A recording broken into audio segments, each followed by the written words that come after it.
tell a joke in front of an audience that you know won't get it. I just sometimes always wonder in my own mind, is it cowardice to not do it, or is it indulgence to do it because these people pay money for tickets? And like one idea people say with comedy is that the moment you try transforming your comedy for the audience, you become a hack. You know what I mean? So I always like wonder about that weird balance. Like I don't know. What do you think? Well, I feel like because I've only been doing comedy 2 years, my answer would very much change in a year. But I think right now, if you think the joke is good and important, you should tell it. But if it's just not going to be like understood or appreciated, like why are you wasting your time and the audience? You close with your mom and dad? My mom, yes. My dad, ish. What does he do? He doesn't work. Oh. Yeah. Retired? Yeah. Wow. What did he used to do? No one really knows. We think he might have been at the Israeli secret service, maybe. Yeah, or just really severe ulcers. I used to have a retired brother. We loved on the shed. Well, Andrea, it was nice to meet you. Thanks for coming on the show. Our first time on the show, Andrea Moore. She's on Twitter at Moore_Orlex. MORE. Moore_Orlex. A lot of fun names in the bucket tonight. I saw Aphrodite earlier. There she is. Famous Malcolm Hatchet is here. Freaky. Hilarious. Anything can happen. This is a new name for your hands together from Michael Krajny.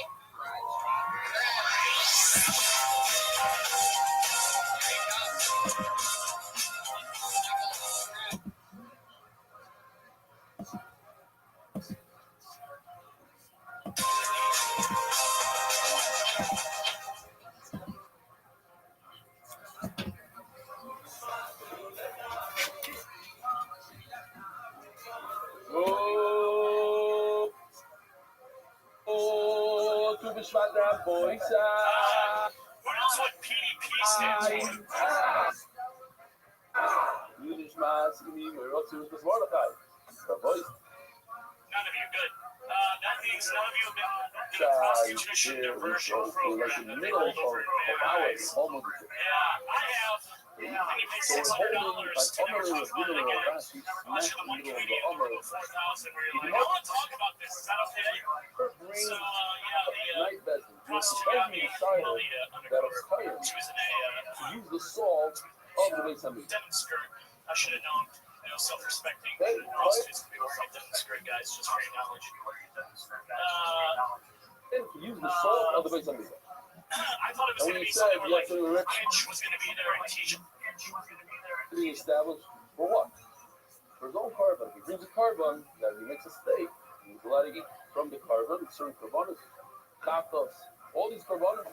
He gets heat from it. He can use the salt for his steak, but not for a sandwich that he's using, that he's That's eating how to to talk fill to himself regular up. girls. Gemara says, And not have to pay for prostitutes. No, it's just them telling us basically what we learned in 6th grade. Sexual education class, herpes are bad, don't get them. If you have them, don't pay the women who already have them. They already have it, they won't have to spend how is it possible that it's a only soft story, trolls guys. could eat, use the salt without a Yeah, punch? so that came just right Every salt to is 7 minutes, Fuck especially the salt of the Actually, it came about Why a not? minute after I wanted it to. And the Gemara today is So, going to okay, say, it's like, yes, it's a good part of the same place to not be able to use the salt. You know, the because salt when he is. came up here, I thought he looked like a bad magician, and now I think He he has just no looks like a partner bad with it. comedian. He's not a partner in it. Every No, salt kidding, pays but up. I It mean, pays deep. It sorry, I pays deep. can't help myself. That's But what Karian is not supposed to give him a shekel. Maybe he doesn't use the salt. Says the Gemara. All my other dinner about. Ravina, who's Ravina? Actually, two offers with the Gemara. Really here. Did you say 4,000? So one says to the other, I'm not even sad, bro. This will be that I had 120 with me that fine Saturday. If you tell me It's just that like you're talking about. I have no the idea what actual you're talking I about. go very can't even fast. Yeah, so solve if you get the caught carbon twice, on the you're day. I see. You probably need to say that part because it's like I'm not actually working you're the way trying I to fix think the that's right. unfixable. You There know is what? no, But there they are is like, not unfixable. you just can't tell me they are allowed. Okay, so you got busted Kind in of the massage. African would be allowed to use that salt. You were training in a So, yeah, you know, generally, if you even said, So they're like possible in front of the that original. you slow, you There's don't the use the great salt. TF, but they're about the online. It says not for Doesn't have to be special what is it, salt. 3 minutes to be funny, but for 3 Sign it minutes up, to or be not really, yourself. look at your email with basic Well, maybe no, the but the thing you're doing is you're sort of like orbiting around yourself. When a person says, I'm Maybe being a you guys milk, have done so this. things The you have to bring truth his own is, salt, like he has to like bring the his fuck vagina. So I would think it's just like it No, don't know us, Michael. brings Do his not know vagina. us. Remember, how do you look about him now? It's taking the time to bring him in salt, and the milk comes together with salt. You know how you look about him with vagina. First says you bring him in, trying to bring Michael, get it's him not in only that you like don't want prostitutes. it's It's together one with bubble iron. the milk. You wanted Now the to fuck vagina dirty is straight very up. You have to bring this. I don't care what jar you bring, you have to bring it from your home. I've never. So look, I would think that the salt I mean, comes it's from wrong the on so many levels. It's so easy easy to find someone to to run a fuck little now, bit. especially Never to all find the someone to milk. pay to fuck. That's It's the same as you said the before. You internet, have to bring right? a milk on together Or with do they salt. not let you use it anymore? However, it says also about them, or all the milk about the Here's what you gotta do. You have to How are you become gonna burn it? the You guy would. that was driving down the You street get the wood from. in My your agent car. would see first, It's which like the Gemara is going to tell us later on how do we know this, but it's, you take it for granted that you don't have to strike wood to make something that's wood, they're going to provide you wood in the machine. Not a guy. You're like the guy Melach, talking hold on, about let's the finish guy this. who did Melach, that. we shall So see you're wood. the guy So who did it. You know what I the mean? salt You gotta from cross the that community, weird this force field provides the salt. between the guy talking Gemara, about the so I guy don't, and the guy that you really are, what is the which more is a to it? man But that in Zava, I know you loves before, to fucking give salt money is to on every single prostitutes bunker. and then to look Fucking down at every their carbon in salt, fucking fucking mouths on your mouths. Me dollar, I know you I'm because sorry, I used to pick up too learn many salt, prostitutes. I you know become it's more. Over them are in every single that's you, man. You're that guy. Right? Are carbon. you You still need that wood to guy? burn every carbon, and you need salt for every I can't be at least for you. That's what I know when it was up. Why would you go all the way to Pennsylvania to Lavana with a very unique thing for certain providers? Oh, it's like this, right? So we're doing it. Other than talking about the tree, the salt come together. What kind of car were you driving In that one, day? we even got about the tree. I thought it's Lavana also. Lavana, it's all very similar. They come in the same vessel, like articulation. And you know, wood is not going into the vessel. Wood is just as And I have not a lot of money. So if you said that it burn was it on the other back. You don't put it in any vessel. Like you said, you buy it in the tree. undercover cop that busted you? How am I not there for if you go both directions? Maybe you can learn it from Wow. Did you still have sex from with her? your body, you bring some home, and you learn She from kept telling wood, me to go to that the you bar, get but from now the that my girl was there, and I was like, hey, what was happening? She's like, just go back again. How many of them know by the way you have a good show up? If you go with her, so I don't know, but by looking at fun, it also says, maybe they show Prince Salom. So Prince, we have a good show. Now, For some time, that's why you go through the program. Are you considered a I registered can't sex so worker? see what I know is salt you get for free. You bring a phone and get salt for free. How many times have you been It's successful? similar to Well, I mean, for counting wood, 60, and but you I mean, learn it from a good product. Even though 6-0. in my lifetime, I can learn it lots and logic, but there's If I had another to guess, opposing you're not logic a that was year extended older apart. than 50. Only a little more of actually up there and teaching regular reason. Oh, okay. I'm No. sorry. Wait. You picked up Said- 60 prostitutes and you're I have 35. a major riot. so, It's yeah, like, I mean, it's all as fast and as slow. Most hospitals count, right? But certainly, Yeah, then 60. the crazy is So like, what do you think no is that? Well, reason you're a, so to look, man, here's the differentiate thing. between a plan and a You slow. have to become this guy. Why should I You're the guy. differentiate? I'm this guy. I don't know what So you're becoming. when I'm this guy. I have a question. You Benson said that you use the salt, the Benson makes now that Trust me. Or you get a girlfriend. Fernando use the salt. Listen, You can use it might be that obviously you can use it for the That's on my carpet. price link. So you start using the carpet. So why did Benson come along and it's say, still like right after hey, getting like, how did you use the salt? What's the big difference? Oh, If you use the salt when they're eating their own steak, not for a carbon that goes on the mizbeach, but for the steaks that go for their private consumption afterwards. They can take a steak, they put it on the grill, and they eat it. So that also they can use the salt. That's the big chiddush. The chiddush that they can put it on the mizbeach with the carbon. Why is that a chiddush? I mean, Yisrael could also do that. So now the Gemara says, no. All the way Rav Mordechai Rabbi come Rav Shish, no. Just because Yisrael could use this massage parlor to go hang gliding. salt is not a right that a client uses salt for his private on his back. Just like When the this was feeling probably of knowing been that more than likely you No. supported The fact that sex Federal says that trafficking, you you should use the monster. salt What are is you for the doing, carbon grabs, right? Michael, When tell me Booker your says, age oh, again. hey, the Booker be out here, Booker says, You, right now. all points of Psycho in a March 15th. This You're going to is be state all 35, much so you're less. technically All you're points of 34 Psycho right in now. a What happened to you? Every Yisrael, every Torah says, focus is much How less. are you 34? I think, you know what I have to say, It I says take in offense. the Sex Pasuk, workers Kol are ha'over okay. ha'avkudim. You're hung up about sex here. Anybody that's You're not an counted, evil and makes man a at favor all. that is That counted, part has to of be you a isn't matzah. evil, And probably. when you do the But my matzah, guess you would pile be it up. that more than The likely you whole set murdered a stones few about people. you pile it. And then you take You gotta from talk the about matzah, that. you bite the Into butter the to thing the about, you know, how I got here. no, how you Okay, I fucking don't want killed to the count it. first person you ever killed. You didn't even talk about that on So he stage. says, The even though feeling of Kohen looking wasn't down counted, at them it as is their not life part of left the their matzah. body. The shekel, That's a if he gives a killer matzah, joke. the shekel, he's Well, not let me ask sinning. you a question, Michael. When you pulled up to that cop that night, Van Now Nuys, why, how think much about money it, did you have on what you? kind of sin is it to give a, $60 to give a matzah? Were you Give planning on somebody getting to for lose it, $60? is a theft. Why would it be a theft? Just a blowy. Huh? That's what we were doing in the What do you call it? Hey, I have a question on sex. What? Yeah. Why did you go with the That's straight how you do prostitutes? it. You don't have to bring it. Because the You straight brought it, prostitute, they and smell to walk you around. bring it to that bar. That's gross.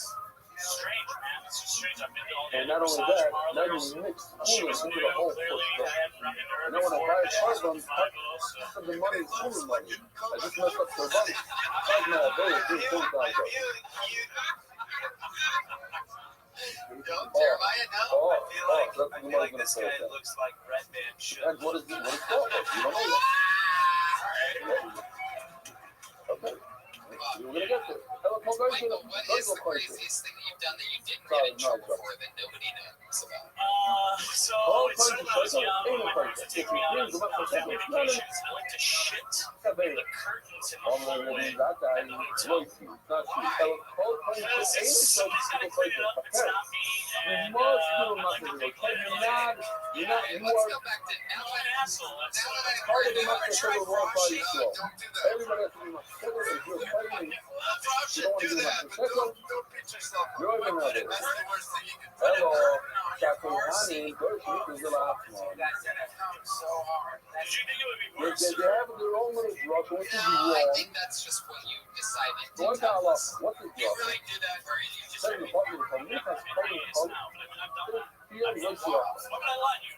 Anytime a claim brings you a mission, Yes. Judging by the smell that Jackie used to be a claim double. We brings the Kabuki every Michael, single day, twice are a you day. in love? Have you found a So girlfriend? the Are power you thing even goes into into the going bath for steady fucking with like anybody? that. You The claim seem like a brings the kind of whole guy to me Mincha, that, and go from you here know, on. it seems like you're In in this other words, fucking it's very dirty sad. Every time it's a Mincha, Really? What makes you think that? only two of Taylor, what's I that? don't know, maybe What? it's the fact that he looks like Steve Bannon and somebody Rothschild, stick together right at the top. therefore, they continue to play with it, and then you have let some of them come to run with you. You are divorced. Even All up, I it's said, been "Hey, divorced. come in." Wow. I just think it's not You ours. better get Is it back. ours? Prostitute that, Once we own it, it's 6 years. What happened where there? does You it cheated belong? on her. I did not I'm in actually. the bath. That Color. was the reason I why think she it says was before the mentioned. apartment. Because this has fucking color. So look at my partner, it cannot be milk of the color. So the milk of the color will be first. How do I get to eat it? Oh, I She get followed me on my to eat it cameras. because I'm not part of it. It's not mine. Rockefellers didn't just fund Oye, the revolution, vaya, just se habla con el gobierno pausani, just es because mejor. they were You're a liar. I'm not lying about this shit. just told us his shit. They got I'm not lying about this. If you got time, I'll explain it all. Yeah, more of the book is human of the human, I love you. Madison became Alright, So, Michael. knowledge that is you don't have to bring it. You used philanthropy as a weapon to After you had sex with the first Tomorrow, at the end of the day, the more you explain what the happening was. they don't teach us. You should be, why do you say he's not sinning? He is. He's doing all this. The command is full on Zoro. The name is confused. I don't know. Every day we have maybe the but bring money into the community. Tomorrow, the artist. The nice to muscle with keyboard. Today the camino, top of that corporation without exactly the rock. Tomorrow, when the pirate gave the salt, he throws it in the straw. You come to call you give the top that petrol, you pile it off, you put it in the that's all in straw. The island of the straw. There's not going to look money. But the islands that don't have a list, they're not part of it. They don't get money. Maybe they don't get salt. Actually, they do get salt, so they might at the end of the day, we don't have a pariah what the night bedroom was. Could be the night bedroom was, could be this, could be the bookery. I need a special condition to say, crazy install for his audio. It goes on his back, for everything. It goes on his back. Like you saw. I wouldn't know that just because he was flat and he was tall in his back. But it comes off the ball over here. Yeah. Over here you see that the coin is not so popular in this before. It's not part of it. It's not part of the list club. It's not part of it. No control. It's not in space. That's what we're in the carbon part.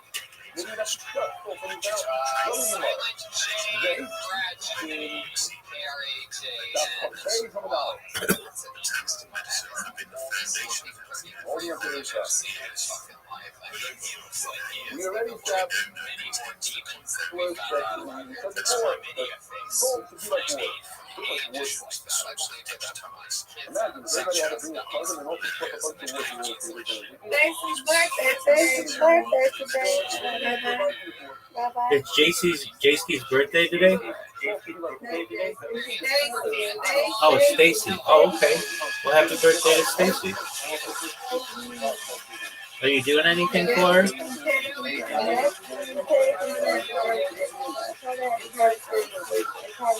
Okay.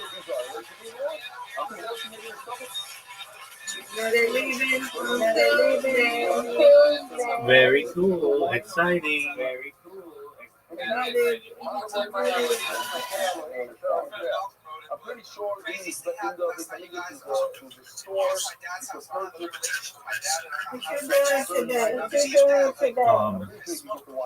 I work on my bots. That's what I do. I've got some emails to send out as well, but I can't do them yet. I have to wait a few hours until I can send out emails. If you send out too many emails, you don't want to get caught for spam. So I have to just comment. And I'm going to teach my class, and then I'm going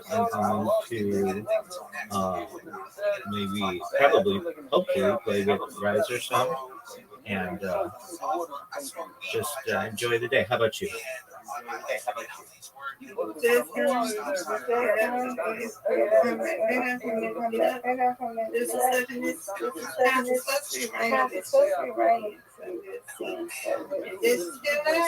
Yay!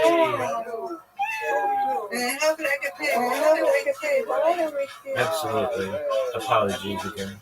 I was tired.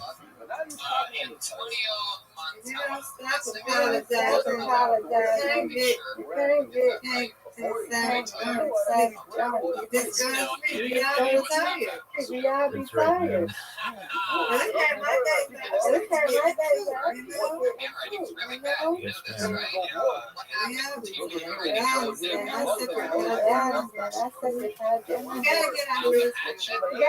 Yes, ma'am. Yes, ma'am. Word, girl. What's your story, dude? What do? You seem like you come from a well-to-do family, right? Not at all. Really, what do your parents do? Take some cow. The oil of Samaritan and the pool we use was for science.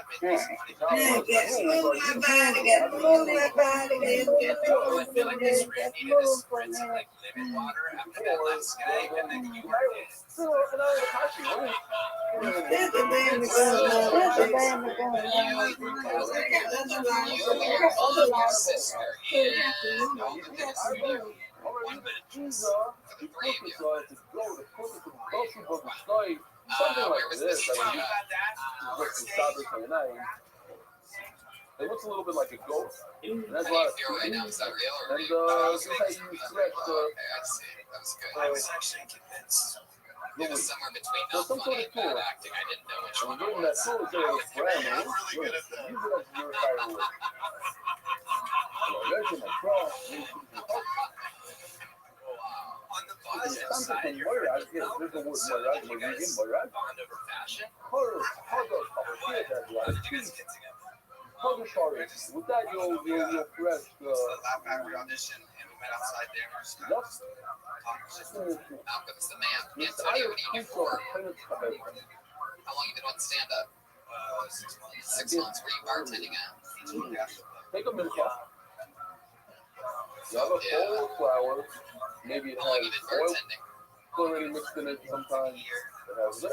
The client puts his hand in this. Yeah, the same place. So grabs 3 fingers waiting in worth lesson before. and places it into another clean, which the other When you're not doing vessel is also stand-up, what else do you and do it gives for it fun, a little for bit more activities, juice. hobbies, It adds during the day, at night, anything? now, Ever for go out some with your reason, buddies? you forgot What do you that guys do? that already has experience in this. And another milk Like a gets typical mixed night, in like the there. most recent night that you went out. Something Was else that gets mixed in there. Friday, Saturday? We didn't have to get out and we did something, I'll tell you, we'll show it. Thailand, so to drink. Yeah, it's not the same. Hold on, we're gonna get to it in a second. It's this the Already showing that there's people in Okay, you are adorable. You're the first guy whose dick I've been sexing. I guess it's Wow, look at that. It's weird. Your stage presence when your materials like you're like Marky Mark or something. But your normal conversation's like completely different. You try to be who you are right now. It's like that Marky Mark shit. and I have clean off the 2 pieces together. This is Now, great. if you look closely, one has a lot of oil, one has little oil. Okay. I'll tell you, man, some of the It says best the advice Mishnah, the Mishnah Kehanim, the Mishnah claim the Shia, the Mishnah consulting. Sure, even if it's Mishnah got mixed in, with all those other Menachos, and we're going to see.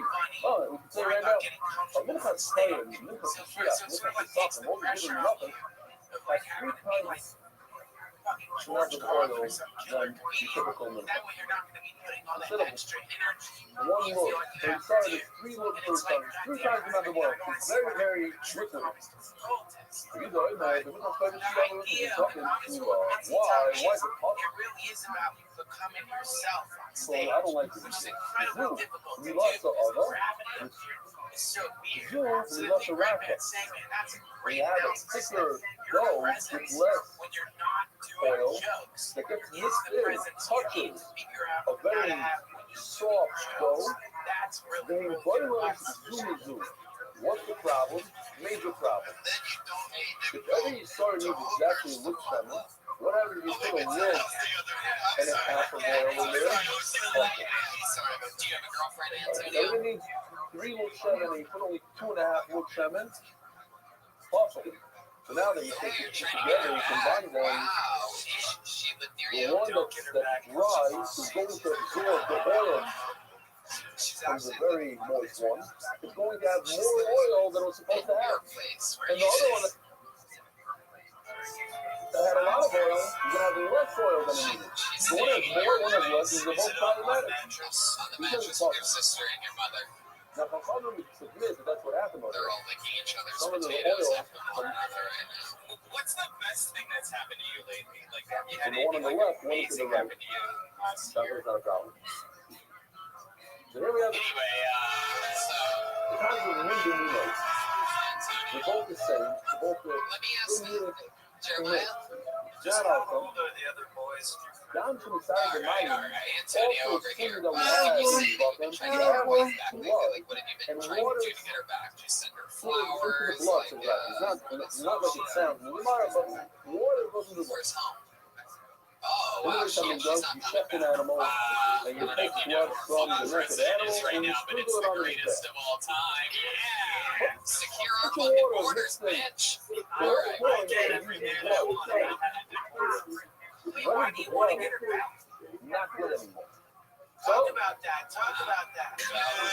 Very simple. It looks like mine is down because if it looks like blood and it smells like blood and it tastes like blood, it's blood. That's the look of it. So let's assume that if you pour in a liter of water, up to anything above a liter, it's going to change the way it looks. I'm just throwing at it. If it's a liter plus, then it's plus. Anything below. This is truly a way to show He women was that talking you love because her. it's Because this actually doesn't love Desire you. the yayin. I think I know what you're gonna say. Sleep with a black chick? No, send her. What happens if it's love mixing it with red wine, which is the identical color? So now you can put in 100 gallons of wine and stick it in one glass. Do you really love her? Send her your ear. There's no way you can look at it and see that there's a report of another item in there. Right now, it's like you know, so it's 1 liter of water.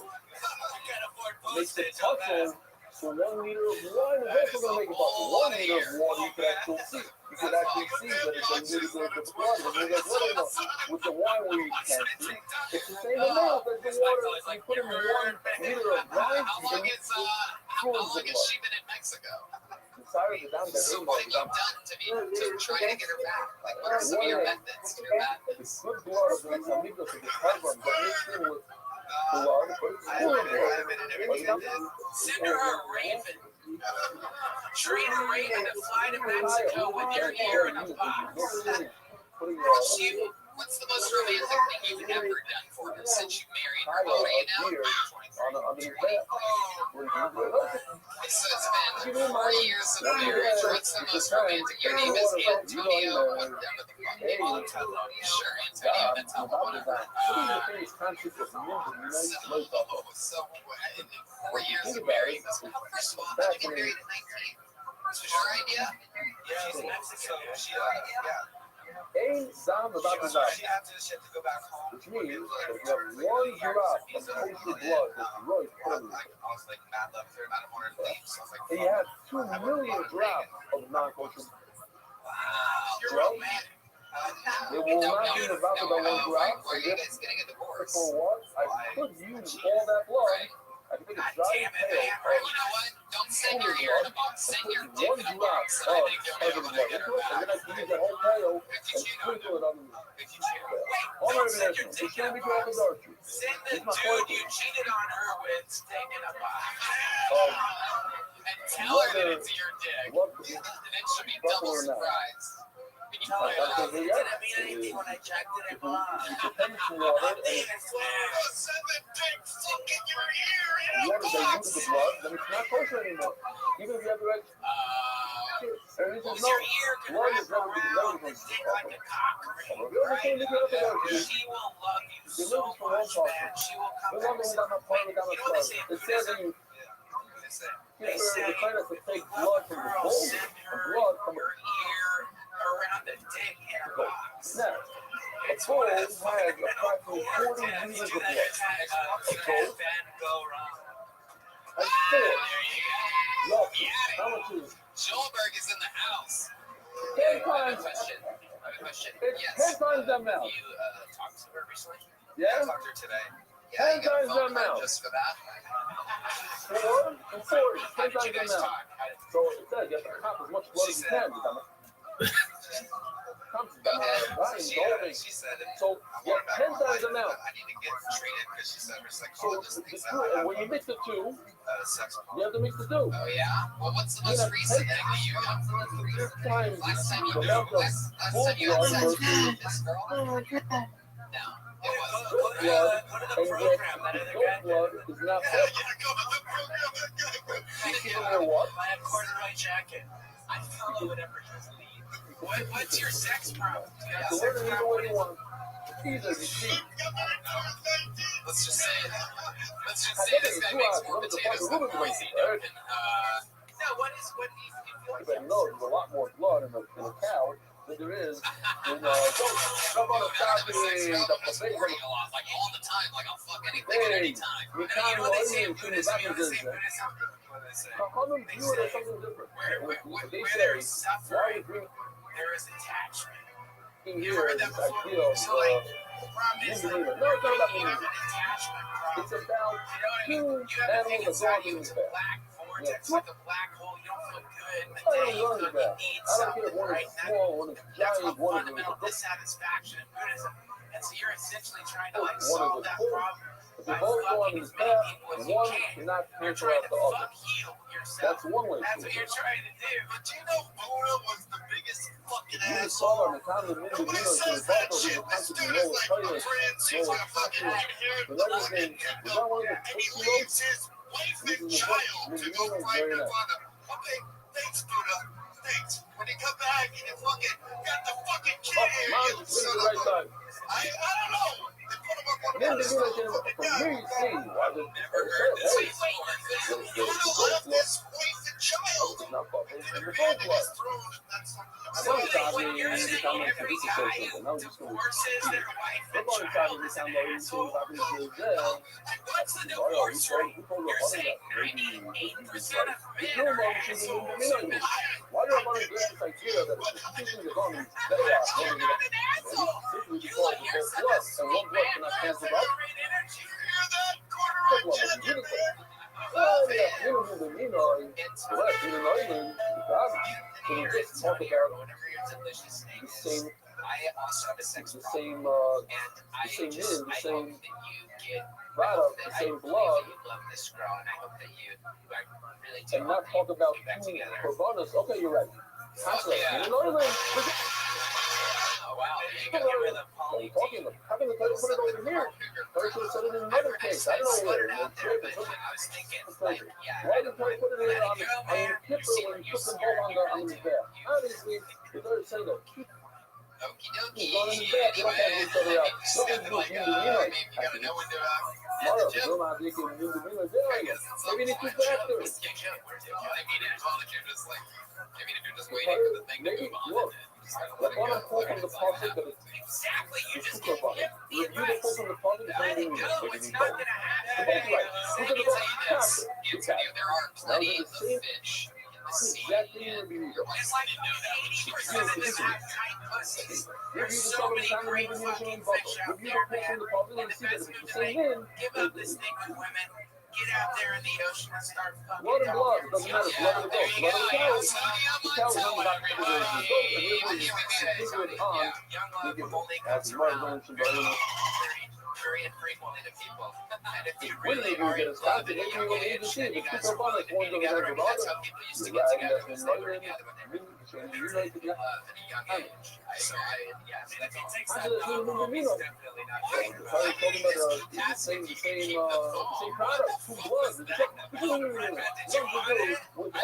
We were just in as the water on the same question, you know, they give you the maybe the same boat. We're up on our right and you're right. But yeah, no, I agree with that. Young love is true. But you know what I'd like to do, Tony? Yes, I'd like to go to a place. The music owners, the music has spoken to you, the music has talking to you, we're talking about the guy with the pizza, and it gets mixed in with a I feel bad for that A guy, milk man. fight, Why? which goes Because completely on like his you back. feel Or the milk lonely and sad, you're feeling that you're on stage with a mayor of the comedy store twice a talking day. about your Because every girlfriend woman back. got the Salkin and the milk and you Your do it together wife. with So is that guy, carbon together with I don't feel the sorry wine. for him. I Suya. didn't hear the whole Why? What time. he just says.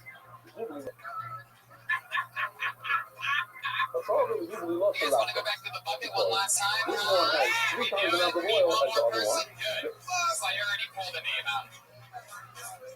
This looks Hey, like another new name. Put your hands together for So Cat the one that's very Magazine. dry is going to absorb oil, even a small amount, let's say.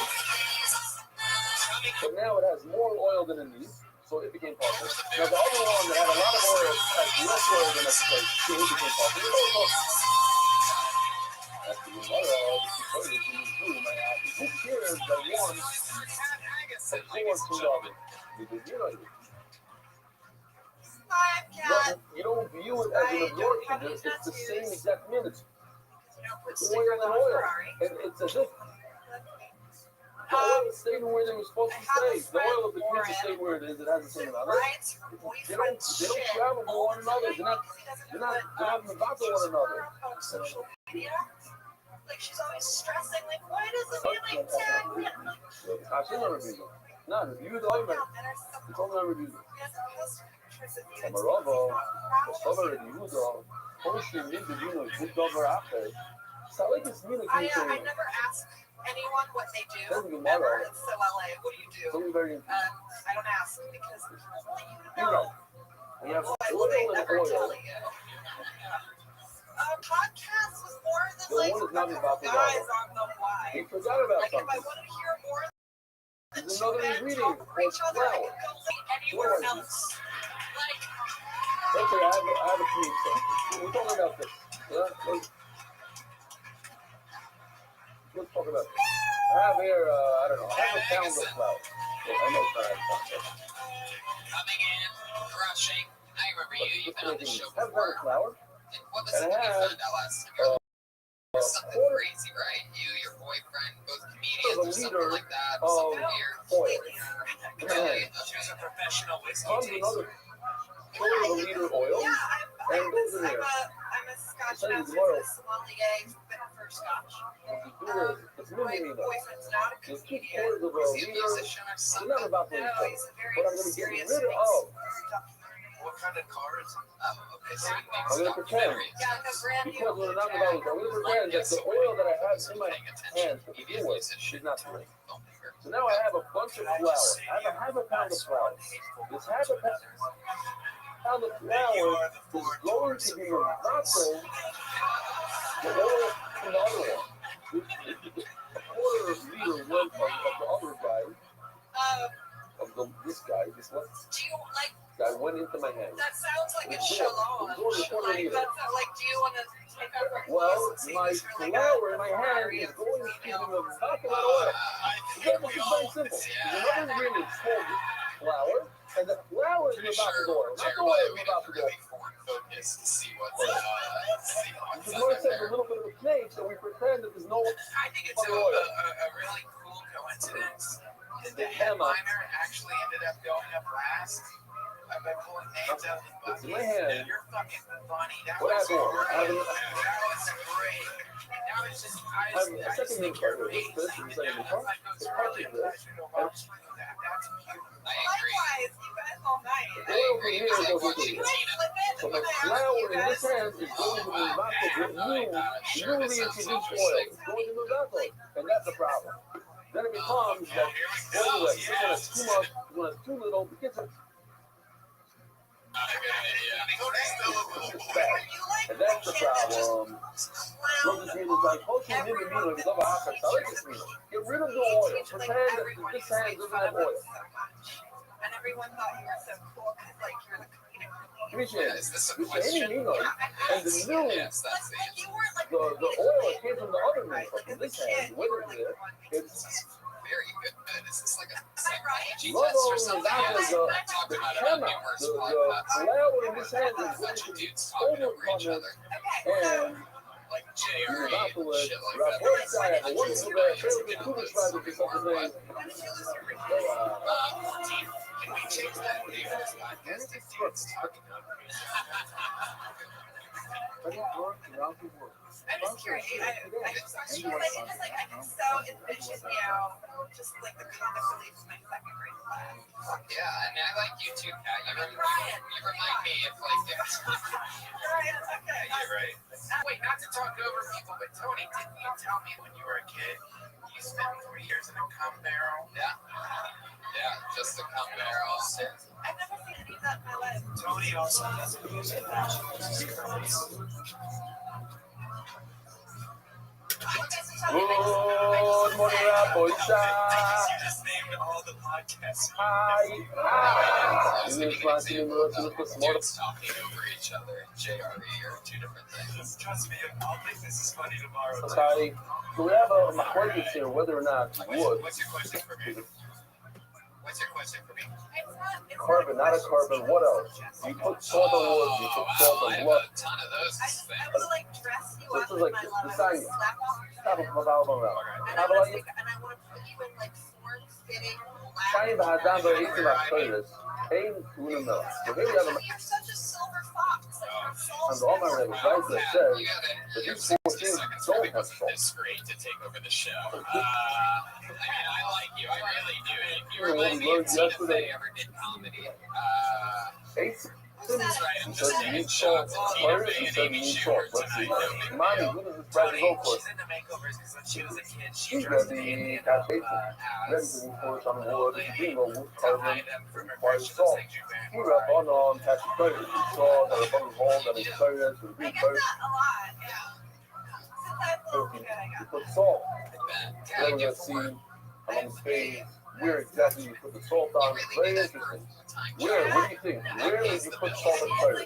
Every day you have to bring fires to the museum. According to Rabbanon, you need to put salt on the fire. Scotland next month. It's gonna like. No matter who does So I'm okay for the time being. And I this price, go according to like Hano and Tiger of Shmuel, the noise of Yochum and break all emails.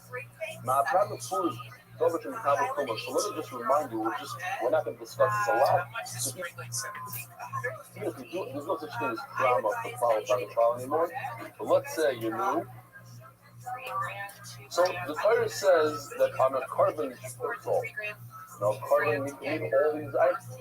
It can be over there. It can be vagina, it can be bird, it can be flowers, it can be meat, it can be wood, it can be all sorts of things. But then the Torah says, no, the carbon is a minimum. Okay, but then you're saying you guys could spend So we $3,000. just knock everything out. If we stop right over there, then the only carbon that would require salt would be a minimum. But the Gemara told us that we keep on going. The Torah said how close we're going. By the way, So you have a sandwich, you have a flour in the beginning, a flour at the end, which is a general carbon, all carbonates. And then you have a prat. You have the milk prat. The prat comes to pink. Yes, Jeremiah. I think that Chunks that actually carbon. You have carbon, any carbon, but carbon that's similar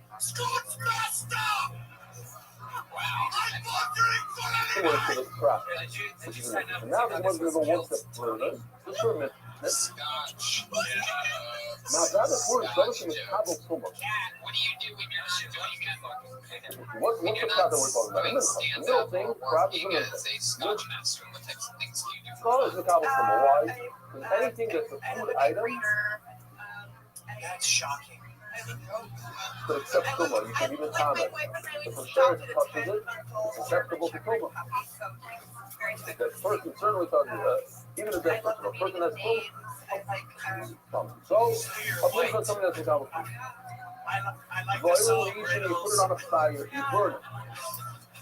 I like to meet Yes, trolls no, and I'm the witches. This I like cute is the covers outer and repair. witches. This right over I here like is to the look inner at the repair. cusp of the atmosphere. Dill is my A favorite herb. minchag goes on the outer mizbeach. So it has to be something that goes only on the outer mizbeach. The kabel toma goes on the fire. So what is that? I've called over kabel toma. Va'oilo leishim.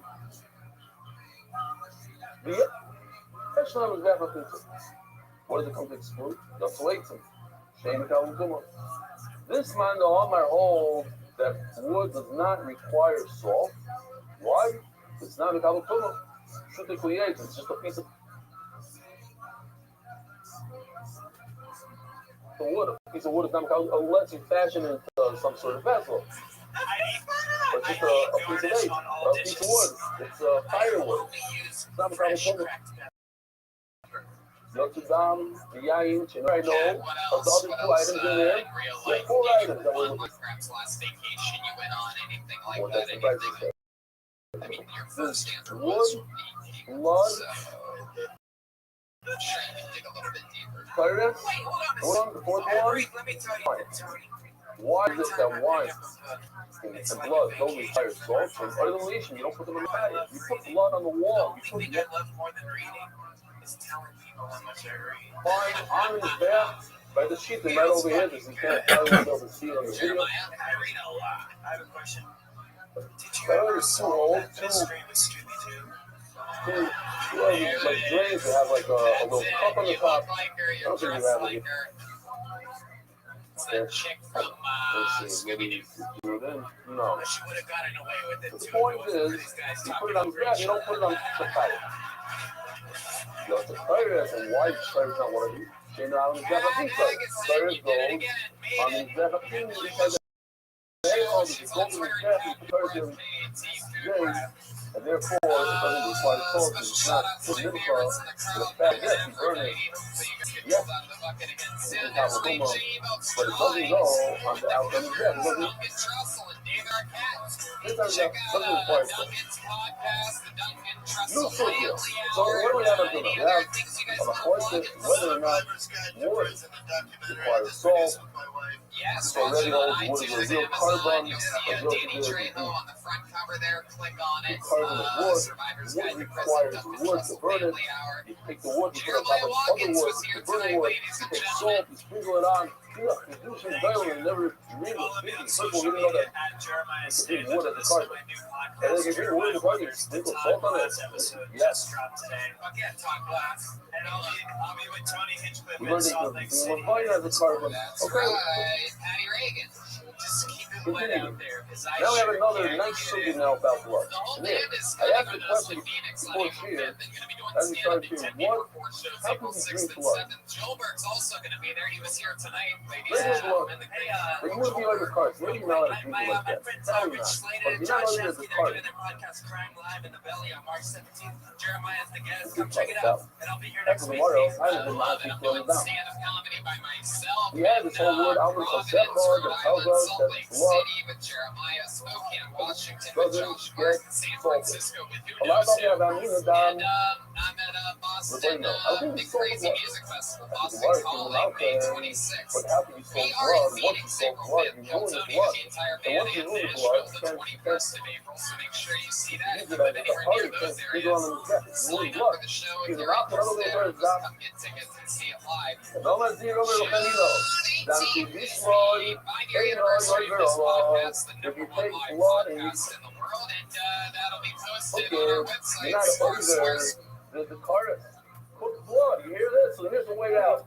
You should have answered. Had you known that cook? There's another way. There's another way.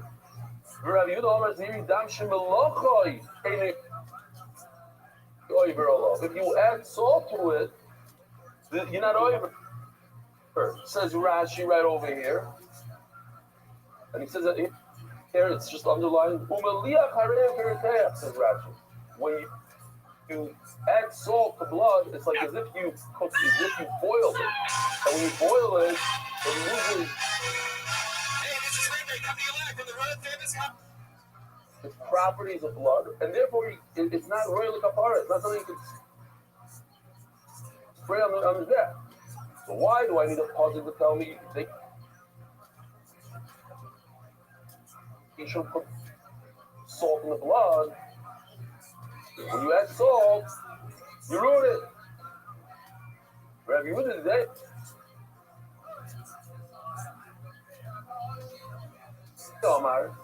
Another side of law, I'm not going to get to us, but we're going to finish it off. In order to learn the helon, anybody have a shul class. When you have any limbs of the animal that you put on the grill first, before you put, you're supposed to put the heat of the carbon directly on the fire on the graph without ever drilling it. And when you drill it, you get a first. Hey, what's up, everyone? Yeah. That ruins it.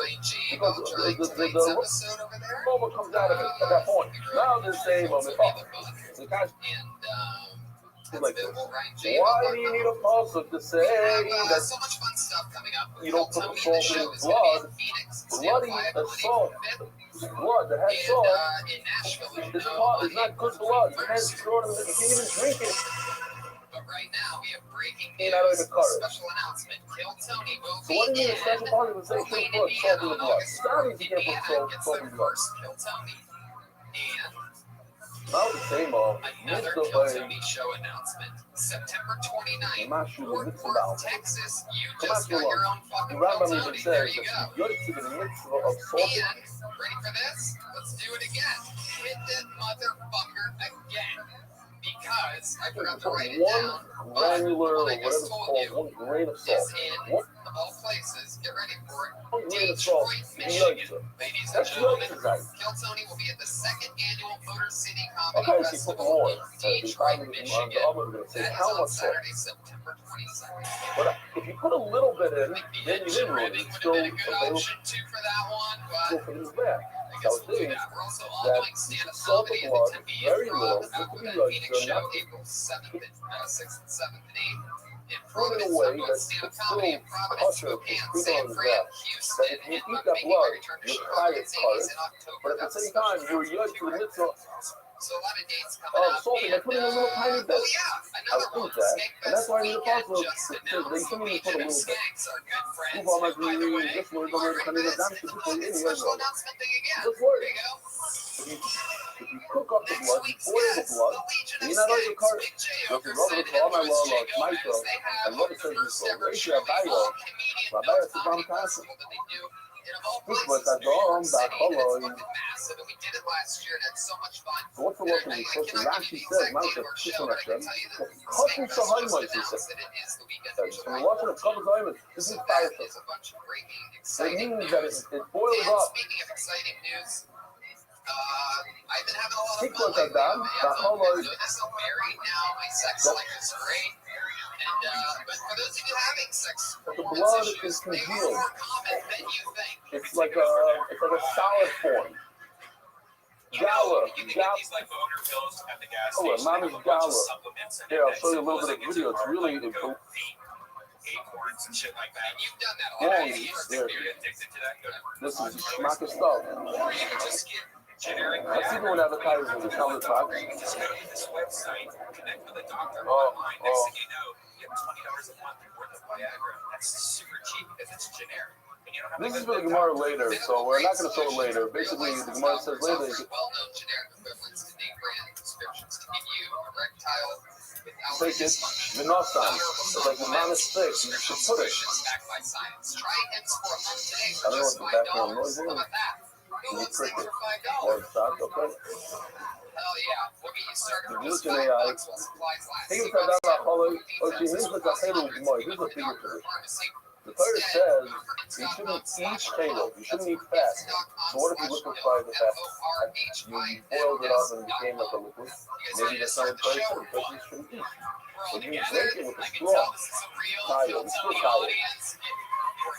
Apropos the thing with food is that if you boil there's real fucking fans here, and I'm Fill up excited because blood. this is a fan You're friendly tired. episode. One of the legends, one of our So why are you telling me that if favorite you guests on boil this up show. blood, He's you're probably talking? done it. If I should have asked Josh this to make it a fact. Here it says, I boil would up guess blood he's pocket. probably the And guest here it that's says also before, done this six the blood shot most. down by I hollow, guess, then you and the boiled it most up and you you can see weighed is it up. truly the Then best. you ate it. Leading guest on this It's show. okay. Ladies This and is gentlemen, I give you one of the Casio, greatest Casio comedians of all Pagul, time, Casio. the great and powerful Tom Irera. People will comment.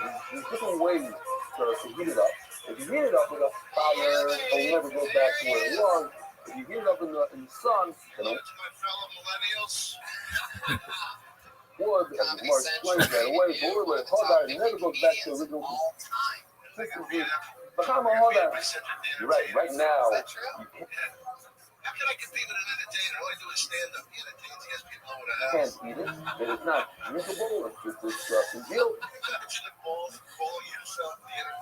I'm gonna break the walls So you here. wait a few hours, or go back to its I don't know original if you know form. this, but I purposefully set you up for that joke every time you mention Tomorrow, the the show. common I think nominator, 17 Raymond times you've been on the had show. a contest And there's a reason in why. cotton, It's especially because it is the one my something favorite joke of all time. The fact that you got beat out by a real pushed entertainer. off, it's pushed off forever. I mean, that's If his this joke. blood is I'm not saying available for he's the not a bath real for 2-3 entertainer. hours in that,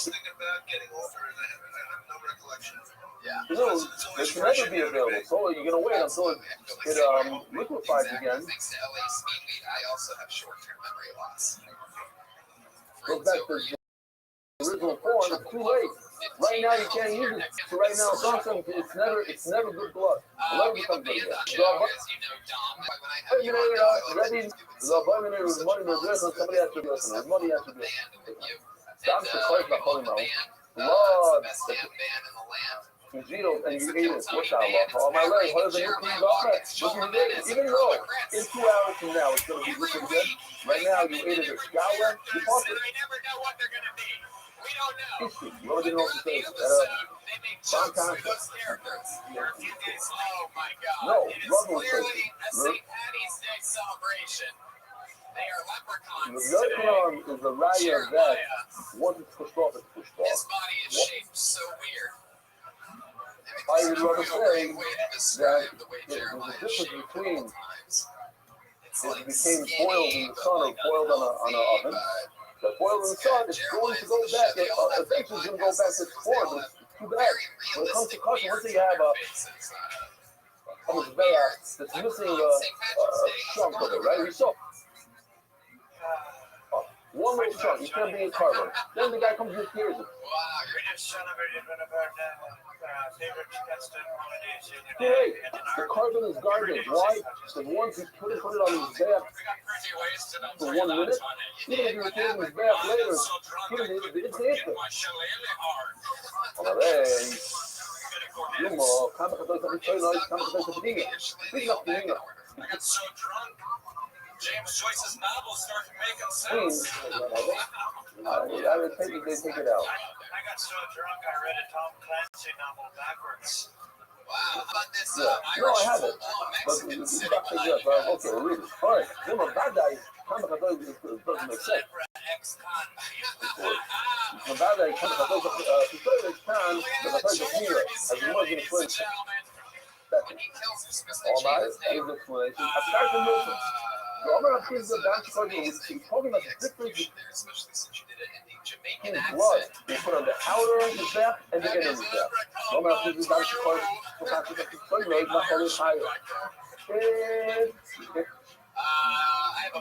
blood from the outer hot dog. That means the regular cotton you drink.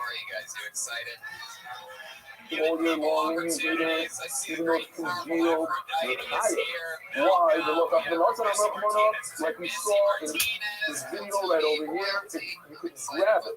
The look up, the nosan. It's not sprayable. It's not springable. It's not springable, but it doesn't. Not to be springable because the first is the look up. You take it. The nosan and you put it. It's not fluid. The first says you can take it and put it. The high barbecue in a kilo. You can actually take it like you take a brick. You take a that's right. Also, the 5-year piece anniversary of the of show bread. is on You June take a piece of blood. You can see it. You put it on the bread. However, the Catholic means that hollow, if it congealed, is the inner cotton. So the cotton you do on your kitchen. Or, let's say, Tyrell Dover, the inner one, that go on this mizbeach. And then you eat that, it's that's the difference between the inner and the outer. Why? Because it's a total giza. It has to be fluid. It has to be liquid. You have to be able to drinkable. All right, come on. Fun fact about this show was that there was, I believe, you can't dunk your finger in it and I think 6 of them signed up for the show, like they were in the bucket. go to jail. rubbing cell phone, the people that play the community, the whole kind of, there's no difference between inner and outer. Watch every episode too. Every single episode. You know, the Catholic TV. This type of blood And follow the new stream on video right now. That's is on TV. also in the outer one, then the inner one is the same. You You guys ready to start this shit the or what? word blood from blood. Chasing. Here we go. Omer Let's Papa walk into Hilton. the stage. Dam Hamoy Shikora. The color type. You take a donkey blood. One more time for Without it, you can't chasing, be everybody. as a carbon in the different book. And it's concealed and you wait it, you hide it. Why? So police officers want patient. I did a cavity search on him, and he did a cavity search Well, on me. this is so oh, connect the road with the car. So you know what's funny about dentistry is that there's two main things that It's do available with my in patients. the outer half half and I want so them not to feel like and they as in my congealed patient chair. form, it's also social congealed form of the donkey blood. It's also You know, so we're vibing the really ass well. on the side We go here out. on the side. He says, I don't understand. From the first mission that says the donkey blood is also like, why do you have to I say, oh, I'm a dentist. She goes, oh, you must say be a great based on dentist. raw And I'm blood? It like, comes on, makes you okay. say that? Omer She's Rab like, Gidel "It's on not the your Ziri. thing tonight." Dam Ben Lach Ben Yoda Schreitisch. Oh, I felt so so when you way jump in a just being mikvah, that guy that I just have a this time is to like think not for the good for audience. That was a lot of fun. make You know, this what's funny right is one over of my here. main goals in dentistry is I want to make my Yeah, patients' teeth as the white as certain possible. things that are I on want your them to be so body, white that they can colonize half the world. they Fuck yeah, Jay Singh, ladies and gentlemen. they cause a barrier, interposition, whatever the word is. Jesus, Jay, it's like pulling teeth up there tonight. You're not communicating the start, scroll, and then do Fuck yeah. You know what bothered me? what? I mean, I find it really out of line saying that. That would be not good. Also, you know, when holding, There's ladies in the room. so it says I you, apologize. Should I say my family license? Dom, if it's blood on your hand, it happens. Sometimes you have a wound, you, Well, yes, it's true. I love that you bleeding announced on your it hand, the blood afterwards. comes You onto didn't your even give me hand. a chance to make So that then joke not myself. Very good. if it's dry blood, then that would be a real patita. But what about if No, it's I need liquid? here, look. So The it's way that you still also moist. stick your fingers in people's mouths. Still considered a patita.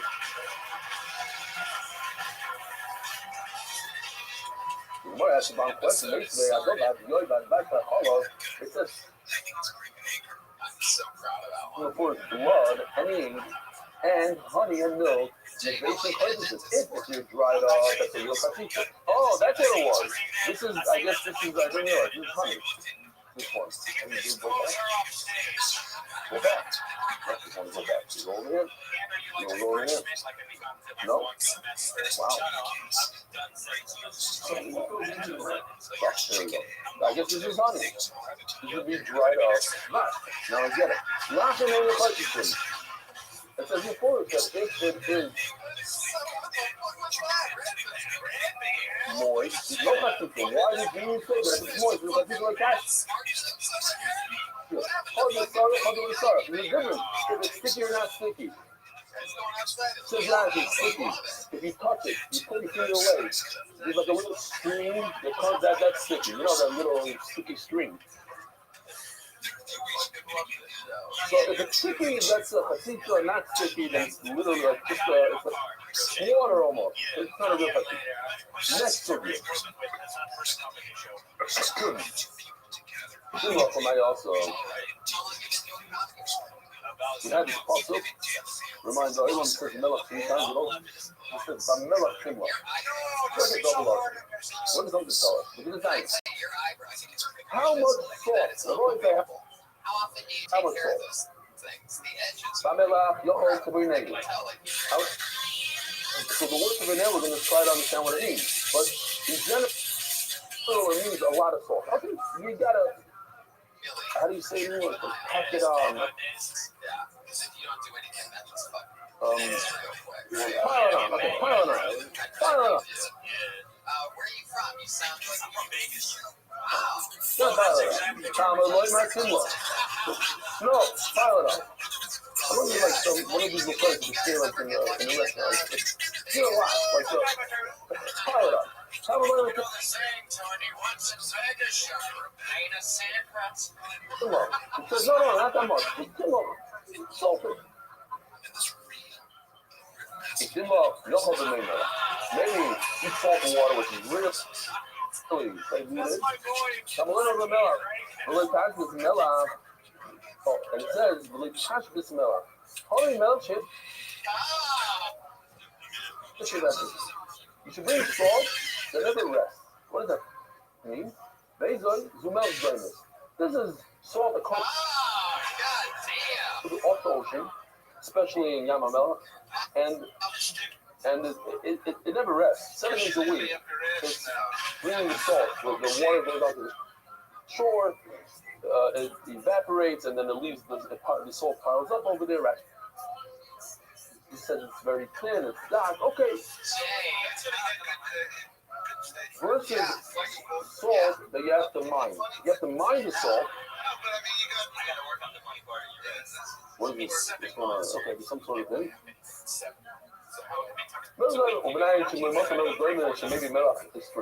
This is salt that comes out of the ground they have to mine.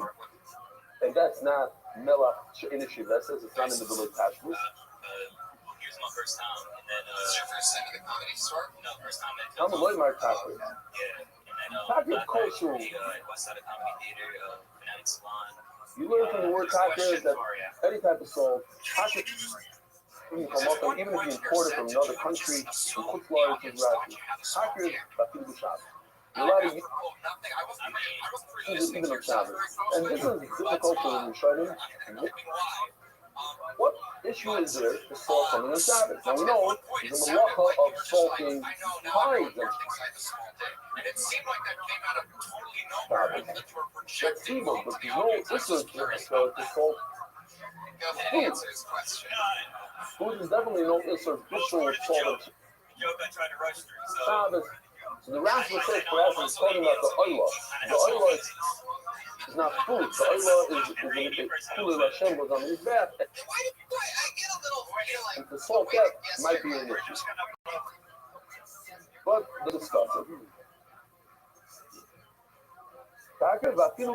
Even if the salt, and this is a chiddush, I don't know, a lot of people in the room, if I would ask people in the room, can salt become tummy? The answer is yes. It's a food item, it can become tummy. What's the word tabernacle?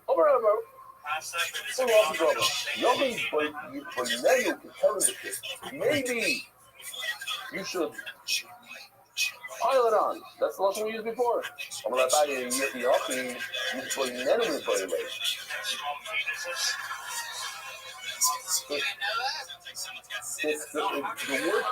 was a lot. The name is Lashon Shemen. It's just you put it.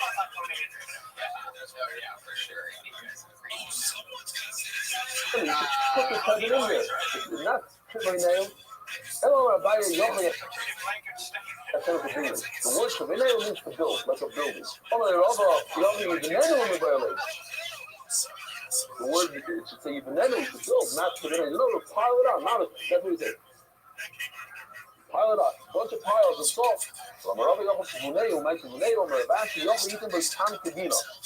little flavor like understanding, like bina. So there's a little bit of an issue here between the article and NGY Gemara. The man is a machlokes because the article says the name means a little salt, but a little bit. And Rabbi Bidya, he decided his name means a lot. Both. I saw the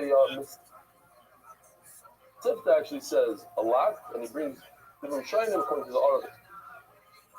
It's a little according to this, it's a lot. It seems like from places on the spots that it's a lot. The places says, you have to like rinse it off. Now, rinse it off means that there's a lot of salt. Okay, so I am shown between the official edition and the Shan Singh.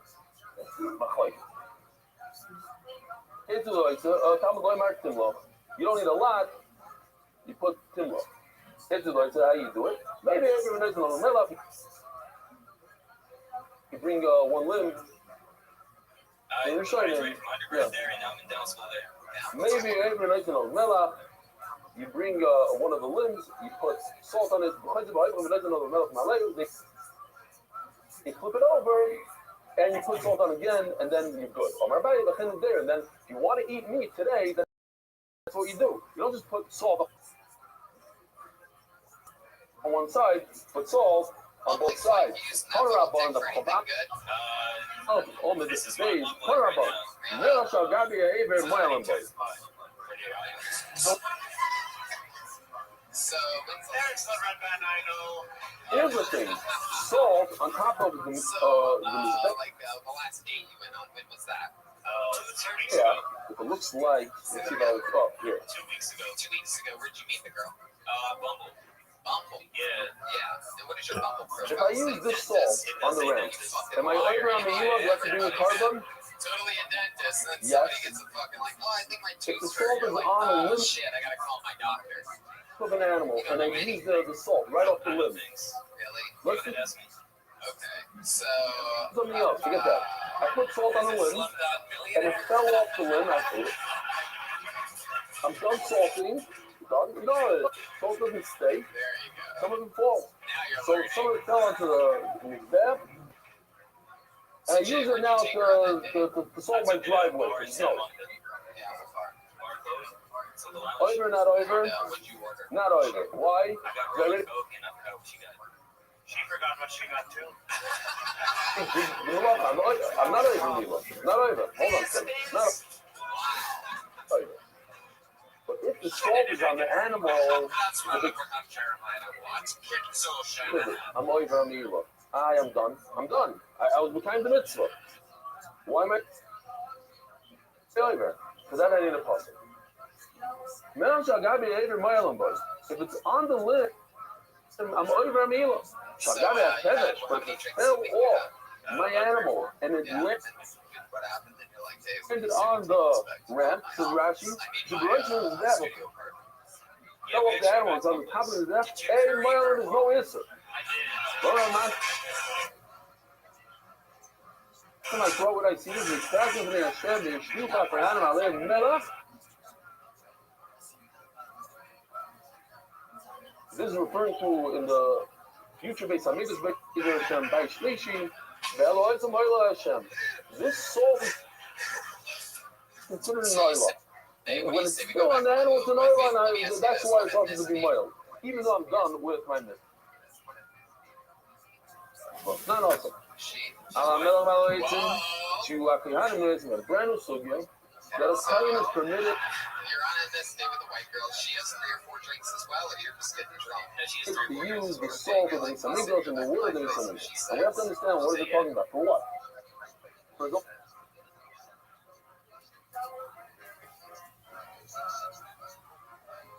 sandwich, for his own purpose, when he's eating kachim.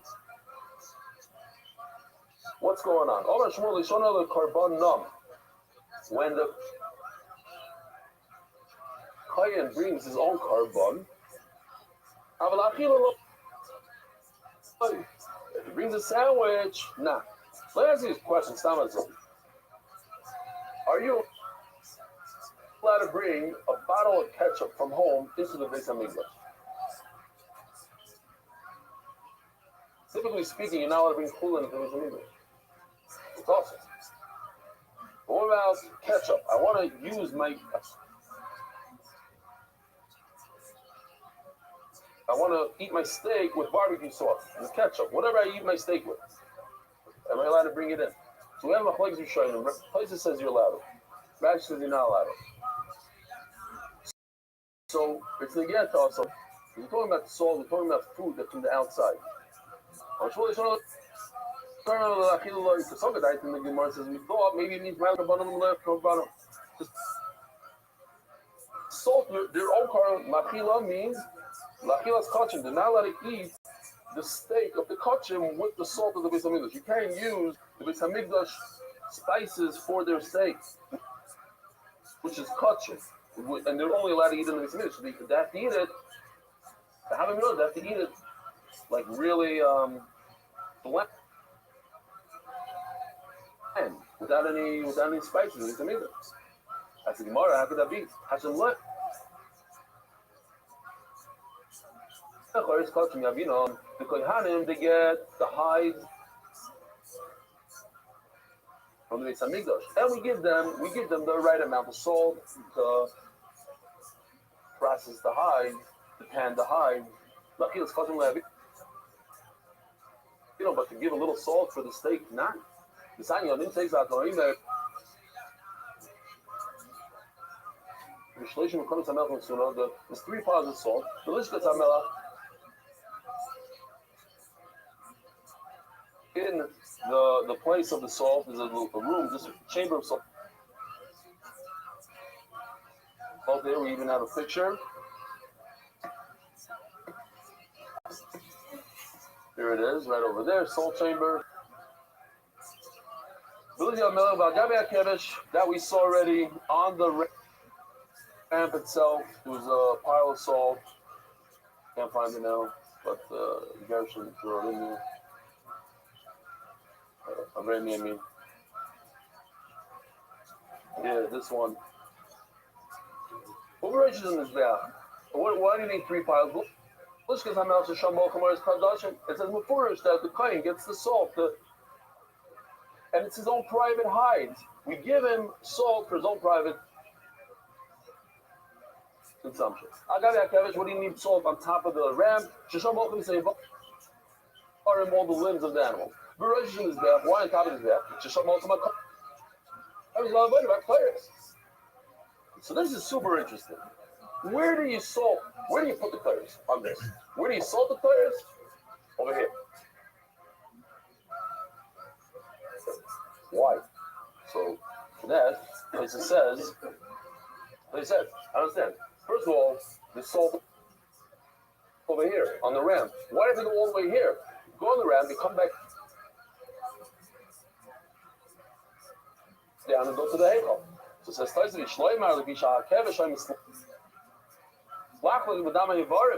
over here, there's dirty salt. I want nice, pure white salt, and that I could find only on top of the Mizbeach over here. They have to be salted on top on the Mizbeach. Great. So the question is, why can't they use the salt for their own steaks?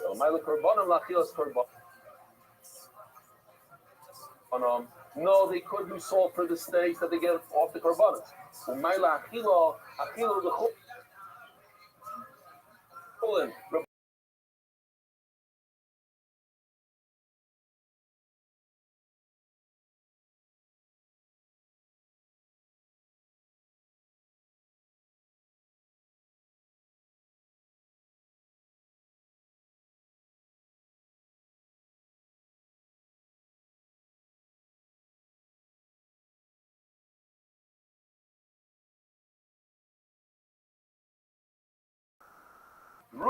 Like a king. So mainly you have to make sure that you're not hungry. So you eat like a little bit of food before. So it's pashut over here. You have to understand. You're not allowed to bring a sandwich into the English. That's awesome. Ketchup, you're allowed to, according to Tais, because the ketchup goes onto your karba. But your sandwich has nothing to do with your karba. It's that you should be full before you eat a karba. So sandwich you can't bring into the base of English. So obviously sandwiches outside of the base of English, they had a special locker for the sandwiches. And he went outside and ate it. Now, yeah, can I use the salt for that sandwich? You cannot use the salt for your sandwich from home. Oh, never been to Rashi. You don't have to stop, bro. The truth is, we could stop right over here. Rabbi Sai, have a wonderful day. Give me your pencil, please.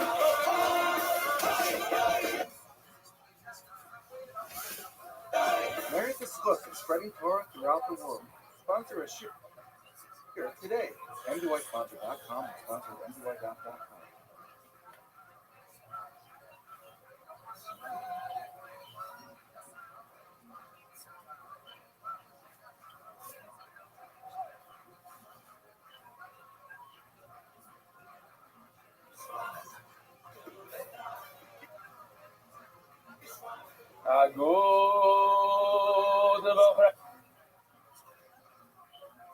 Boisai.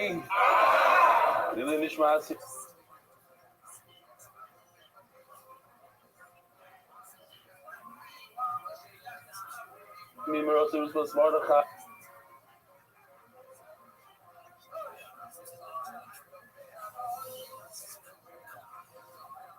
Hi, welcome all the guests. Maskiv lo Ravuna. Ravuna has a question.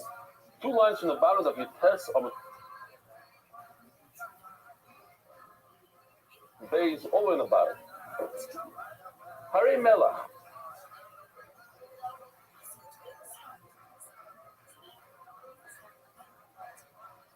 We were discussing yesterday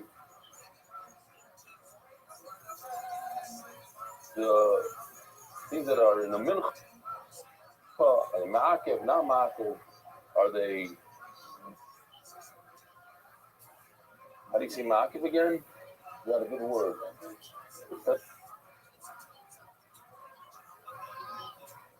That was one word, is a better one. Mandatory. Mandatory is a better word. Yeah.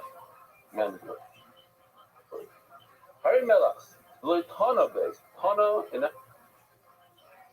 our sugya means repeat. The Tana be kra.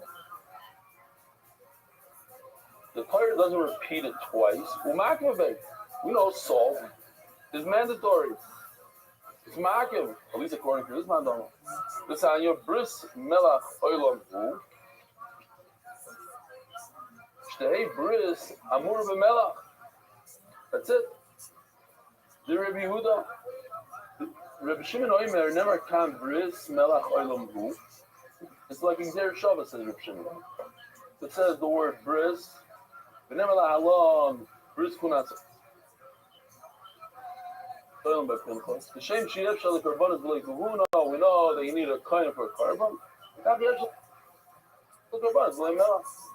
You need salt. Layla, we're saying that you need salt. It's not doubled up. There's no double lashon. There's no two super. Says the Gemara. Amar Rabbi Yosef. Rav Kitan Dance really. Our Mishnah, if you look in our Mishnah, it says that if he didn't do Kemitza, he didn't do Belila, Veloy Malach, the fourth thing in the Mishnah, and he didn't do Melicha. It's okay. Cheer up. Our Mishnah. It doesn't say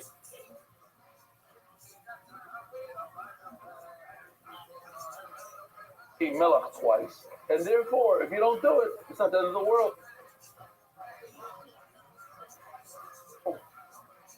Omar le'abaya, Yihachi, le'yotzak nami, le'yotzak klau.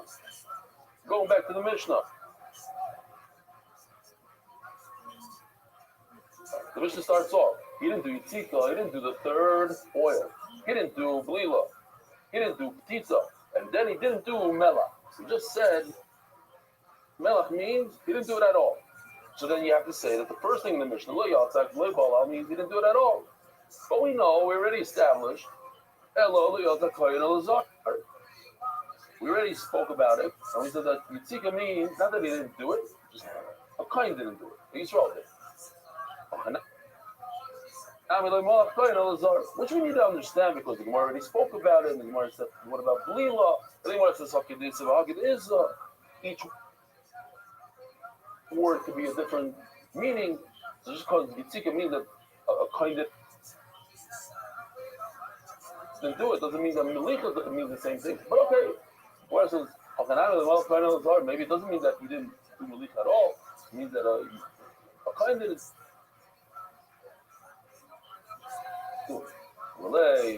that which is not carving on his back.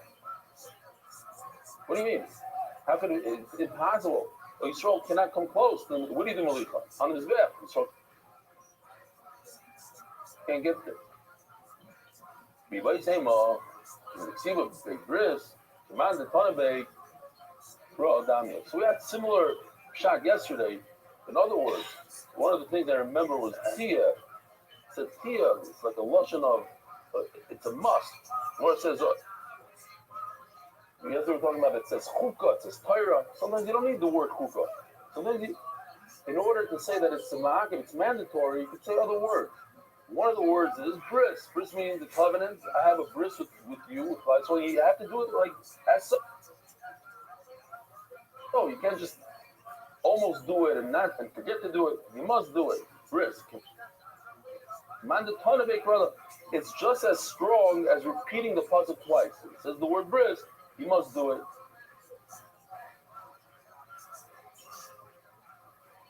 However, the problem is, why do you say that the Torah didn't say it twice? What the Torah didn't repeat it. Now, if I show you the pasuk, it's going to be very, very understandable. Look at this. It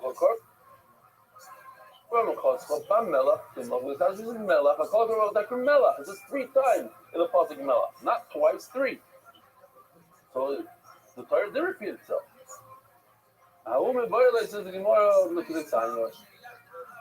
This whole pasuk, you can't learn anything from this pasuk. You have limud in there. Oh,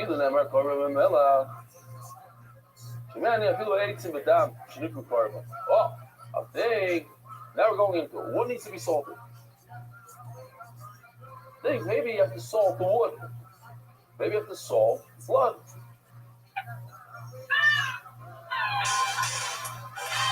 Shinikru carbon. They're also called a carbon. And one of my so this is interesting reference,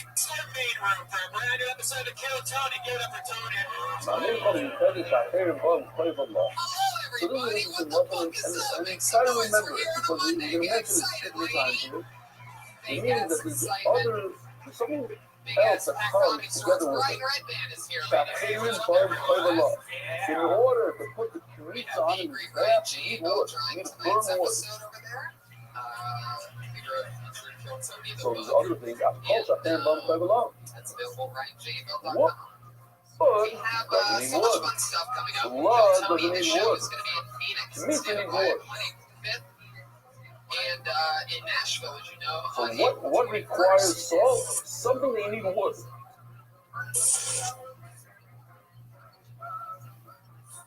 So when I put the kimitz on this bag, I have to salt it. So when I put wood on this bag, I don't have to salt it. I put blood on this bag, I don't have to salt it. That's the Gemara. Breaking news, the special announcement.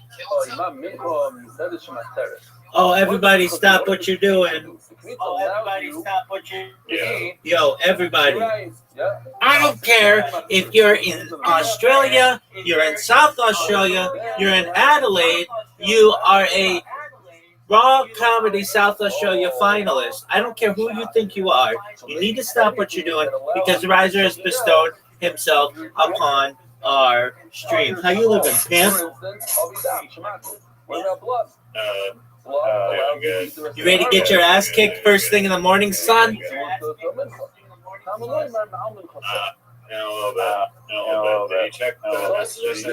Doug, do you think that my life starts and stops at your behest?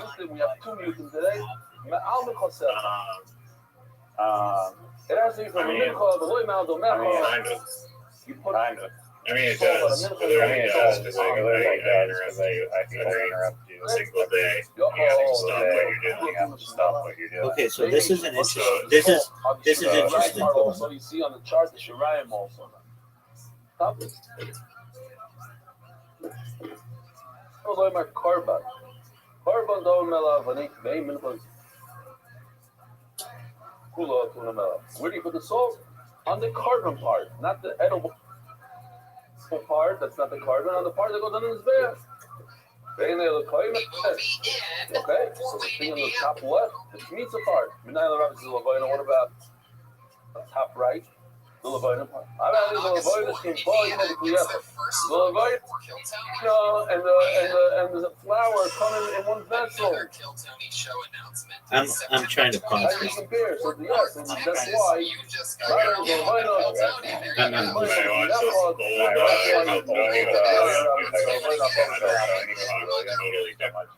He was so much what? He was so much what? His weight fatter, much more fatter, and really differently. His voice is like really different. It's interesting, but it's done. Yeah. Bring the whole thing, probably because of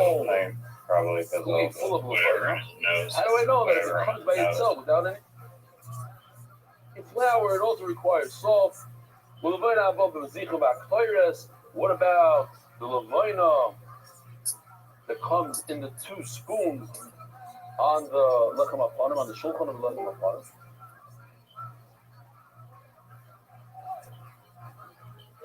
Back Torahs, and I didn't know Torahs What's up, Pam? needs What's up, salt. Pam? What's good, Super? Go straight on to the mizbeach. What was Kohen Mashiach and the Kohen Gadol? Super, what's good? Super, what's good? Minchas Chavitim, half in the morning, half in the afternoon. Minchas Nesachim, or Minchas that comes together with the wine, that comes with the certain korbanos. Super, do you speak? Memuri Chadis, Memuri Asham. He muted. He muted. Memurim. Oh, okay. That's There's the hair, Memurim. Like this. Memurim, Hatos, Memurim, Asham. all right, so there are a few issues here, if I understand. Let's talk about them What's real? separately. So the first is Instagram. If the videos contain any copyrighted music, it will not play the video embedded in the website. So that it just has to go to Instagram, right? Yeah, it'll redirect you to All right, no big deal. It's not the big deal. If that's the only way to do it, you can't post all this on your website. You'll never have enough money to do it. Right. All right. So what else is there? So that solves that issue. That's the only option, right? Well, I guess couldn't you just, if it comes from Instagram, this is what I would do. I would have it muted, So what else is there? Nothing else on the list. and then if somebody wants to hear it, then they have to go to Instagram. The shlavim they bring on Shavuos. Well, there's gonna be town gonna be town like I don't know if that's an option. I don't know if that's an option. The video and it's still like not directing to the there's any copyright. There's any copyright. All requires Transport students or transport Okay, well then there's that. That's fine. No big deal. I mean, that's not the worst thing in the world, Yeah. considering everybody It'll has. just be a lot of like Okay. not as fluid as an experience, but it seems like certainly like maybe it was regard. I mean, you can also just say to people, music is a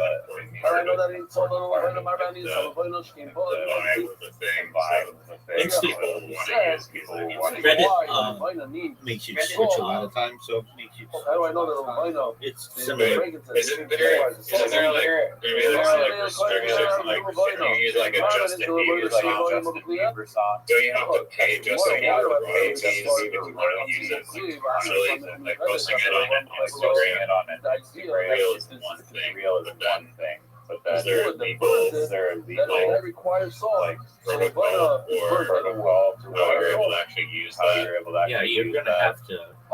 You're going to use that. For the cloud. Yo, Super, what up? Use that. Super, what up? Baruch Hashem, we don't even have to say that there's zero trauma. YouTube. Go to the English subreddit. I sometimes teach in there.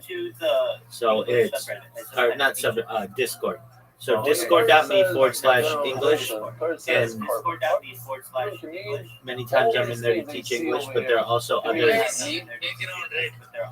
Where's my background? I'm teaching English as a foreign language certified. That's the highest level of English tutor you Very get. generalized Muslim. But then the Torah says minchascha. A mincha. All right, thanks, Super. Only on the mincha. So, let's prat. So anytime you have a generalization, and when then it comes to this issue, specification of prat, yeah, if you use a Justin Bieber song, you're not going to be able to use that in a Coca-Cola commercial without going through Justin Bieber's people. So you could put a, it's very, very exact. you could put a, But if the Torah I mean, adds another why don't you clause just make it so that you just tell people again, they,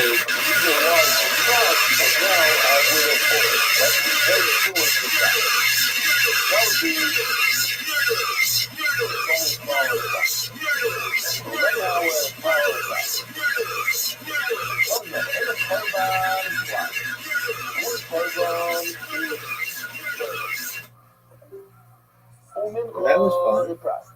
Cloud Rad, Aim Cloud, Ella I thought it was a real person. I thought it was a real person first. Yeah, I've been That's getting the that exact few days. no generalization. It's very Um, specified. They woke me this morning. Anyway, I don't get what people get out of it. Before, all these different things. And No that's idea. I have only a no, yeah. And that's the only thing that requires. Anyway, Whoa. you could just make It's it. honestly more entertaining. I mean, it might be annoying, but I find it kind of The like only, if you don't get tilted at all. I mean, I've just been through it. The giveaway is when they don't have it. Something similar An avatar or whatever, profile picture. That's like a surefire giveaway. This person's going to be an issue. But no big deal. In terms of so you have a generation on both sides. It's a sandwich. So you have to take the issue, middle why don't you just say you can't use copyrighted content on this platform? And we learn from that to the That avoids a lot of the issue. Yeah, I mean, that was a Yeah, I would say that. Just don't let people use copyrighted material. And that thing over there. The wood. right. There's wood that's burnt because of it. Okay, that's your solution. Yeah. That's going to save you a lot of headache in the long run, too. So everything in the cloud has to be something. That's why Yoshi put the fires over there. I mean, Wood burning. let's say the winner is chosen by the company. Carbon. Yes, sir. It needs wood Is to your burn. vision that they use that directly posted on their social media, and then whatever other distribution channels? Or are they taking that idea or do they have the rights to that idea? Then they're Justin Bieber music and do whatever they want with it, or Both. Absolutely both. They may like everything about it, but they don't like the actors. They want, they're after an Asian market or a European market or an African market, and they like everything about it, but they just want to change the actor. They should be allowed to do that. yeah. So when they buy like the rights to it, they get twisted or whatever. Yeah, and as a creator, you're submitting this recognizing that they can use this in any way they want. And it's the fact that they're going to pay you now. An issue that will arise is you're going to have people who submit something and somebody sees that submission and is just like, oh, I can do a little bit better than this. I'll use somebody a little more attractive or a setting that's a little nicer or whatever. And there are going to be people who are like, hey, you stole my idea. No one owns any idea, period. Ideas are not owned. So, I mean, that's more of a personal statement. Yeah. There are some legalistic And aspects to if it. they're line,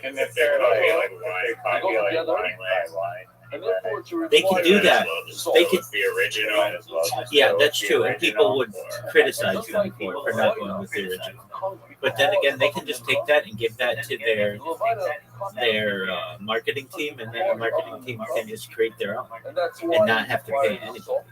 The thing is, though, they're going to want to promote that this was like a grassroots, independently developed idea, and they're going to want to reward. I mean, they have to pay whatever they get. So if they sponsor a contest, they have to choose the winner.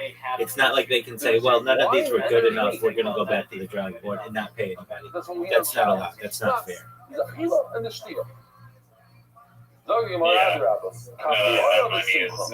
money is locked up. You get the results. That's exactly the right. wine. The wine is the end of If you have enough That's and you have the submission. That's exactly right. You got a kapara. Okay, so the idea of just not allowing copyrighted material, that's absolutely fine. I think it's preferred because if somebody uses a copyrighted song, who's to say that that company wants to align with that? Like, I don't know. Somebody uses a Kanye West song. Well, a lot of companies still find him over toxic, so they don't want to align with that. Like, that adds another level of the choice that you don't want to bring into it. Then you have all of the artists' political opinions, and you don't want that. You want the creator's work to be the focus of and the ad, but of the focus of the ad, not someone's song from 1974. I mean, you just be can like the company in their contest post be we'll pay, we want to select a winner, the winner that we select, if we want one or two things, like one or two things, change one line, and the creator has to go back and edit their original, No, that's not how it works. They would then choose that winner, and then off the site have that type of agreement. Anything that doesn't have these two things done.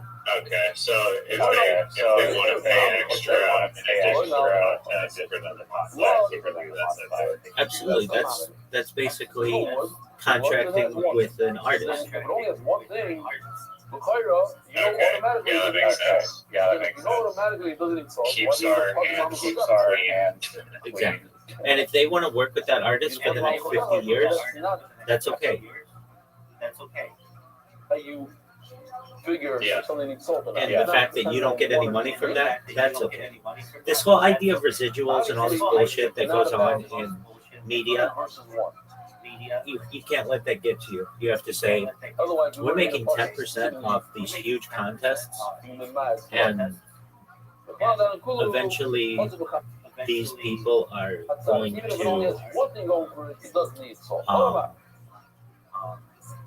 need to come back to us for more contests. So here's what I'm saying. Let me give you just a little story about this. I know my stories are long, but they're amazing. Can I say one thing? Fuck no, you can't say it. Fuck no, go ahead. I don't even put salt. Like there's an accepted as well for why companies when source their creators outside of the platforms, like we have this data about specific creators and how they're performing across various contests. So they might like a certain creator and think, oh wow, this guy's great. And they go to this ad marketplace website and they see that like there's one creator is performing in there, shows his feed, and then they have like extremely high click-through rates and stuff. So it becomes like a scoreboard of how different creators are performing across various networks. That's true. And so they may say we really like this one person, but they may not always have the best idea. So we know about them and we know that they apply for our contest, but we still want them to have to compete because they may not always have the best idea.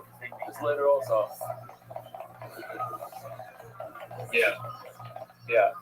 Okay, so here's the story, and it's relevant to what you're doing. Basically, you want people to use your platform. You don't want them to go off platform and be doing arrangements because then you don't get anything for that. However, if they do, that's their prerogative. All right, so in the on-demand car wash technology industry, you would get an issue where, and it's the same in Uber and Lyft, where someone says, like if you go in an Uber, hey, here's my business card. Next time you need a ride, just call me and I'll come and pick you up. I don't know if this has ever happened to you in an Uber. It's happened to me. It happens. And the same thing would happen in car washing, where someone would say, hey, if you think I did a good job, next time don't go through the app, just call me direct. And that would happen. And for years, we tried to develop a way to avoid this, and I finally came up with one, which works. Though there's a better way to do the business, and I won't go into that right now. But what you do is, we had something that was an alarm. Basically, since we had all of the data on all of the individuals who were watching for the app, or at least on the platform, and we knew all the locations where they would go, if any of them went to a location after the wash, say a week or two later, it would create a alarm in our system, and we could investigate basically by seeing if the person went back to that home or office or whatever to continue to do work there. Then also there was an issue that once you complete the wash, it ended. There was another alarm that we turned on that if you were at the location for more than 20 minutes, it set an alarm. The thing is, on-demand car washing in LA is such a hot commodity and such a desired service that when somebody sees somebody washing a car, you get 2 or 3 people who pull up right next to them and be like, "Hey, can you do my next? Can you do my next? Can you do my next?" And they'll be like, "Yeah, just hold on." So basically, once the wash was done, the user had to go to another wash on the app. Couldn't just stay in that one location, or they could call the office and say, "Hey, I've got 2 or 3 more people who want to do this. Can you patch it through so that I get those washes when they put them in?" And we will. So with that being said, how does this affect you? Well, GPS tracking, GPS. Oh, 100%. Like, dirt, yeah, absolutely. Interesting. How do that? Well, it's part of the terms and conditions of any app. Yeah, I mean, you need GPS location information to be able to track, to be able to bring a car wash to someone's location. How else are they going to know your location? But like, even like Amazon, they can't like location or ditch their phone and go there. They absolutely could ditch their phone. There's no perfect system, but if they were using the app, they could just shut the app off too. But basically, there was something that there were 2 apps. One, well, and Apple and Android are different. Android, you could track people in the background. Apple, you could not. And basically, we would not track customers, just only when the customer ordered a wash. But the contractors, since they were working under the terms of the application, we put in there that we could track their location. Now, we wouldn't say like, "Oh, now they're at the store, and now they're at this place, and now they're at the..." We didn't really care about that.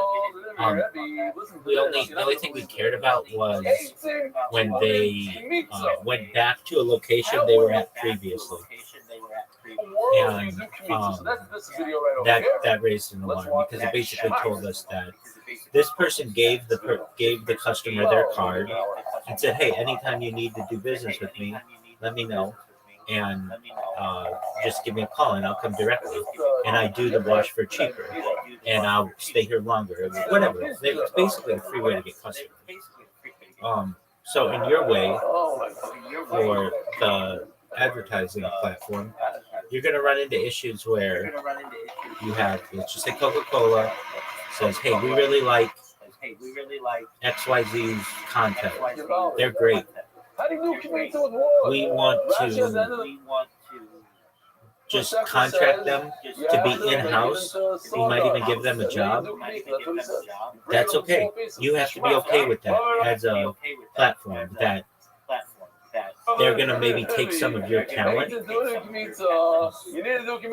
just got to be okay with that. But that's where you can have a system of like premier content creators where people start to know about them. "Oh, this is the person who developed this ad for Spotify. This is this person who did it for PepsiCo. this is the person who did it for Frito-Lay, whatever it is. And when somebody, like a company, sees that one of these premier content creators has submitted to their contest, they can, it like basically highlights it, like, hey, we may not be able to look at all 100 people who submitted, but we're at least going to check out this person's. So that's an incentive for the premium person to be like, look, I don't want to go work for another company where I may only get a salary of $80,000 a year. I want to work on your platform because I might win 2 or 3 contests a year that are worth $100,000 each and make $200,000 or $300,000. And the reason why I keep going back to that platform is because they highlight my work. I'm not, again, competing against every single person out there. I am, but maybe my stuff goes to the top, or maybe my stuff gets featured. Does that make sense? Rabbi says Yeah, you build like a resume and XP on like the site, like credibility, I guess. That's correct. I guess. That's correct. That's exactly what you mean.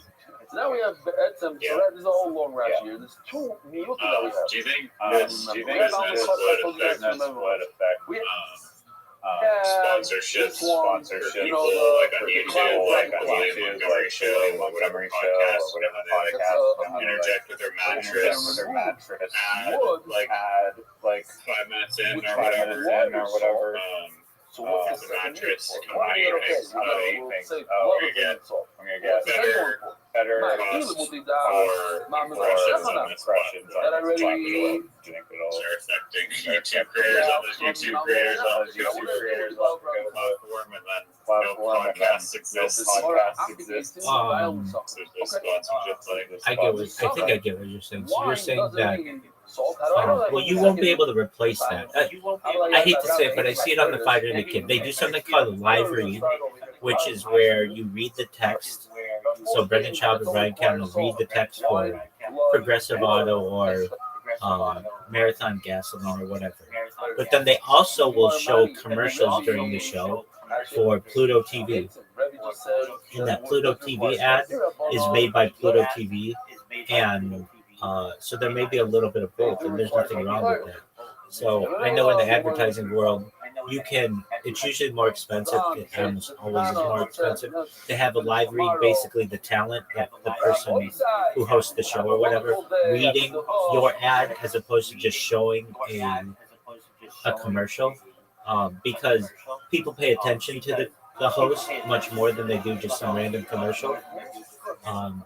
So I could see it being both. Something like the William Montgomery show, RIP, they would say, oh, by the way, Zoot's step-grandfather died. He knew it was coming. He's okay, but I just want to make you aware of that. So just be... RIP. RIP. We talked about life extension or revivification technology and stuff. So was he close to his step-grandfather? I didn't ask that question. I know that his step-grandfather had some kidney issues, or I learned of this, and he was 82 years old. So it seems like Zoot knew it was coming and had braced for it. He wasn't crying or anything. It's just kind of a bummer. But, you know, it's not like I'm going to let him win in mini golf, but yeah, it's a bummer. But getting back to the William Montgomery show, it is something that an advertiser could choose. So they could say, we want to have William Montgomery read these ads. Let's say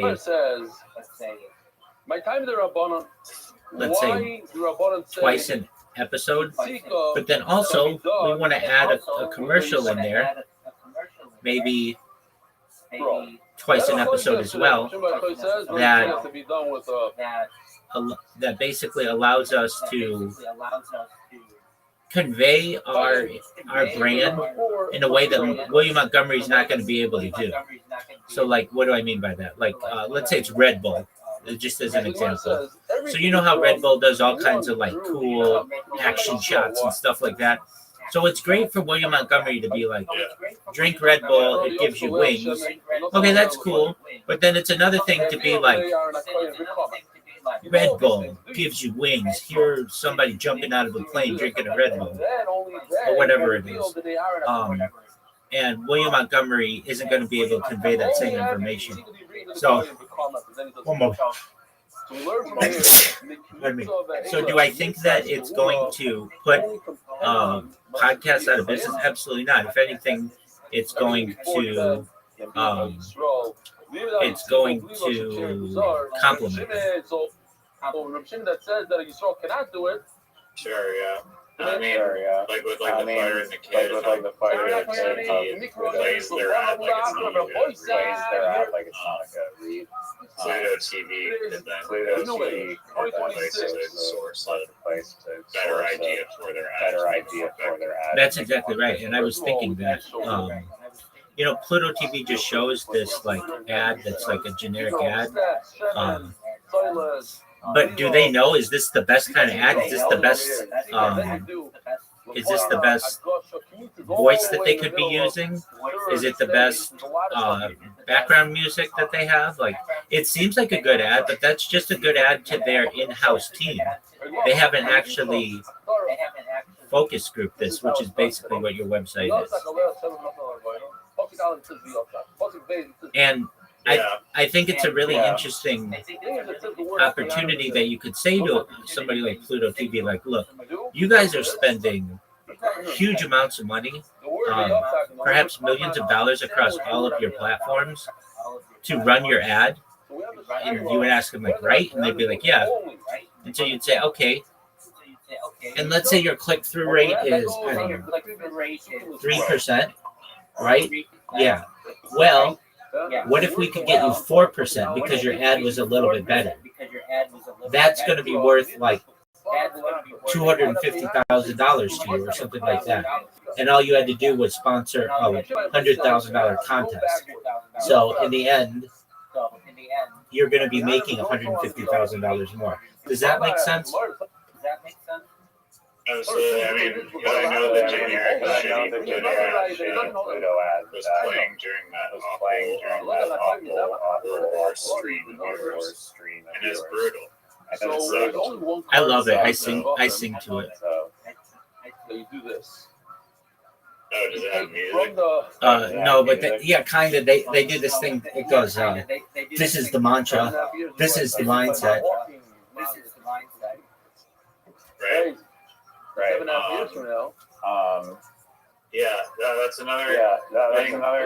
Like with music is like so vital to advertisement. Like they go like hand in hand. And so I don't know. What's an iconic ad? Dog, I say it all the time. It makes me cry. This United Airlines commercial with Rhapsody in Blue by George Gershwin. Yeah, I mean, that one is literally the song. And, the shots too, but like there's no words spoken. Right. And it's like the music that's doing like the heavy lifting. So, the middle is the best part.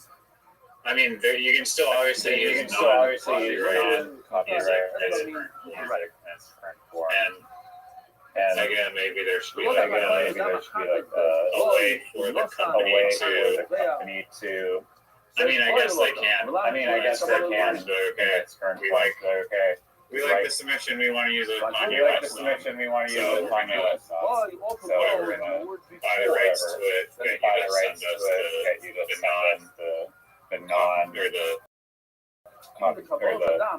the version without music, Kanye West, and pay him royalties every time. I guess it could work like that, right? Yeah, they could, but that's an off-site agreement that they would have with Kanye West. Okay. Oh, I just important not like necessarily limit people from using music because I think the music is very critical.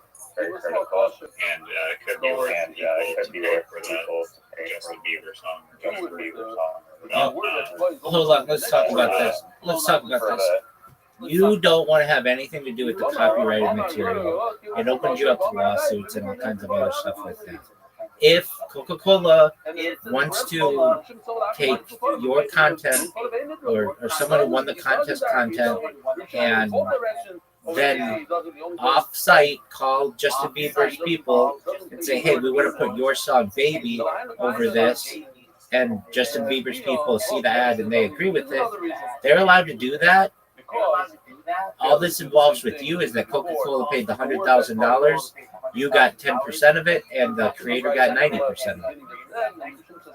Yeah, that's right. That's exactly what I'm saying. Like the original submission used the non-copyrighted music. The company wants to pay extra and do their edit to the creator to insert whatever copyrighted music with royalties after it. Absolutely. And that doesn't necessarily close that possibility entirely. No, it doesn't. It, in fact, keeps it open. It's neutral. Your version is neutral. Right. Is it basically like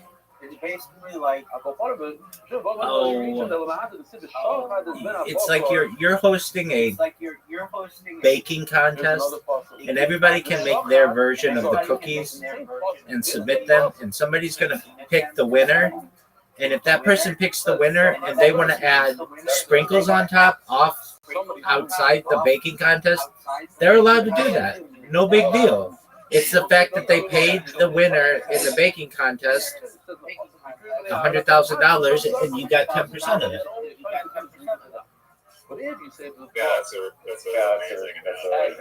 That's what I do, baby. Okay, cool. That only applies to sheep, and we know makes a lot more sense. And it's kind of weird. It's like YouTube and TikTok, they don't embed their video, whatever music. It's only Instagram that seems to care, which kind of brings me to like my next question is like hold on, and I think X will care as well. I don't think you can embed in from X anymore. Or maybe you can, but it's more complicated. Take a look. It's the same. I believe it was working. That's fine. It used to, but then Elon Musk realized that he was losing users, and so now you're forced to log in to view a lot of X content, unless somebody takes a screenshot. That you lean your body weight on the animal. Even if it's embedded, and the post is just embedded in the website. A woman doesn't really. Let me see if that's possible. But a man does. And we know that smicha is done by Does X still allow post embedding, or do you have to log in to view X content? Some of the shop. It changed a couple years ago. X X still allows post embedding, but viewing the embedded content does not require a login for the visitor, although the platform has tightened restrictions that can affect reliability. So official embedding, you can generate embed codes via publish.x.com or the embed post option on the X website. These codes allow the post, including photos and videos, to be displayed on external sites. Viewer experience. When the embed is active, visitors do not need to log into X to see the text and media of the specific post. So you seem good there. I was just working on my embedding full timelines or feeds is more problematic. While official embeds exist, they often require the site visitor to be logged into it. So long as it's just one post, you're okay. But if they want to look at the whole feed, then you have to log in. It's not done by the owner, so certainly not the. Yeah. Yeah. So it won't be a problem. The Gemara. So for to enter the contest, you can. Do you include Facebook in this list of social medias that you can post? Yeah. I would assume that Instagram post, you will kind of let a Facebook post. No, so here's the key that nor I think anybody else aside from this brain recognize the power of this platform, and it's this. All of your followers and friends and subscribers and everything are gonna see this ad, not just on Upcake or whatever it's fucking called, but they're gonna see it on your timeline or your feed or whatever. So it's free advertising for the brand. That's giant. And you don't want to limit that to say, oh, it has to be on Instagram. If some little old lady wants to post this to her Facebook, let her do it and submit. Let her do it. Because that means all of her other little old lady friends are going to be viewing that content as well. No, only from. Okay. So I was just thinking from the line. People have like followers on Instagram or just Facebook. Usually you only have number. But some people do have thousands of friends. Yeah, I think the limit is 5,000. But still, if somebody wants to post to a Facebook group that has tens of thousands or hundreds of thousands of people, don't stop them. And the Gemara understands. Right. So Facebook is so Absolutely. Think about the power of that. Think about the power of that. Like there's someone who has, I don't know, a Taylor Swift fan club Facebook group, and they want to make some content that is very Taylor Swift-esque, maybe not using her or her music, and they're able to put that in the Taylor Swift fan club. Think about the power of that. 100,000 Swifties who are going to vote on Upcake to make that win. And the only way they would have found out about it is from the Facebook group. Does it ruin the info? There's certain things that don't ruin. Yeah. No, that's true. You don't want to limit the amount of platforms that can be used within reason. I mean, I would say I would accept from the top 20 to 50 platforms available. Meaning, if you want to post from Snapchat, you can. If you want to post from Image, you want to post from Reddit, you can. If you want to post from Pinterest, you can. Every single step. Not just Facebook ads. Every single thing. Why do you want to limit it? Not necessarily. Pinterest is as big as X. Why wouldn't you want to include that? I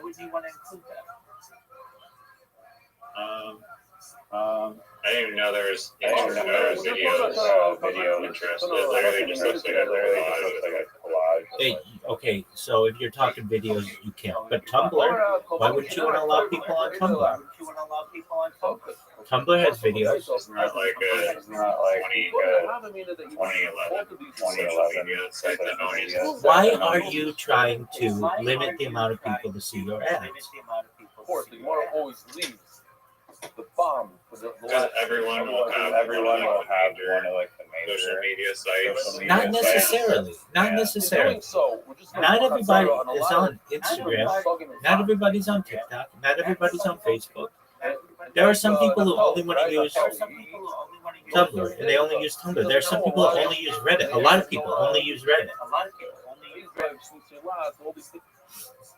Can you allow Reddit posts so promoted and taken off the site? Absolutely, you can. Depending on the subreddit, some subreddits allow self-promotion.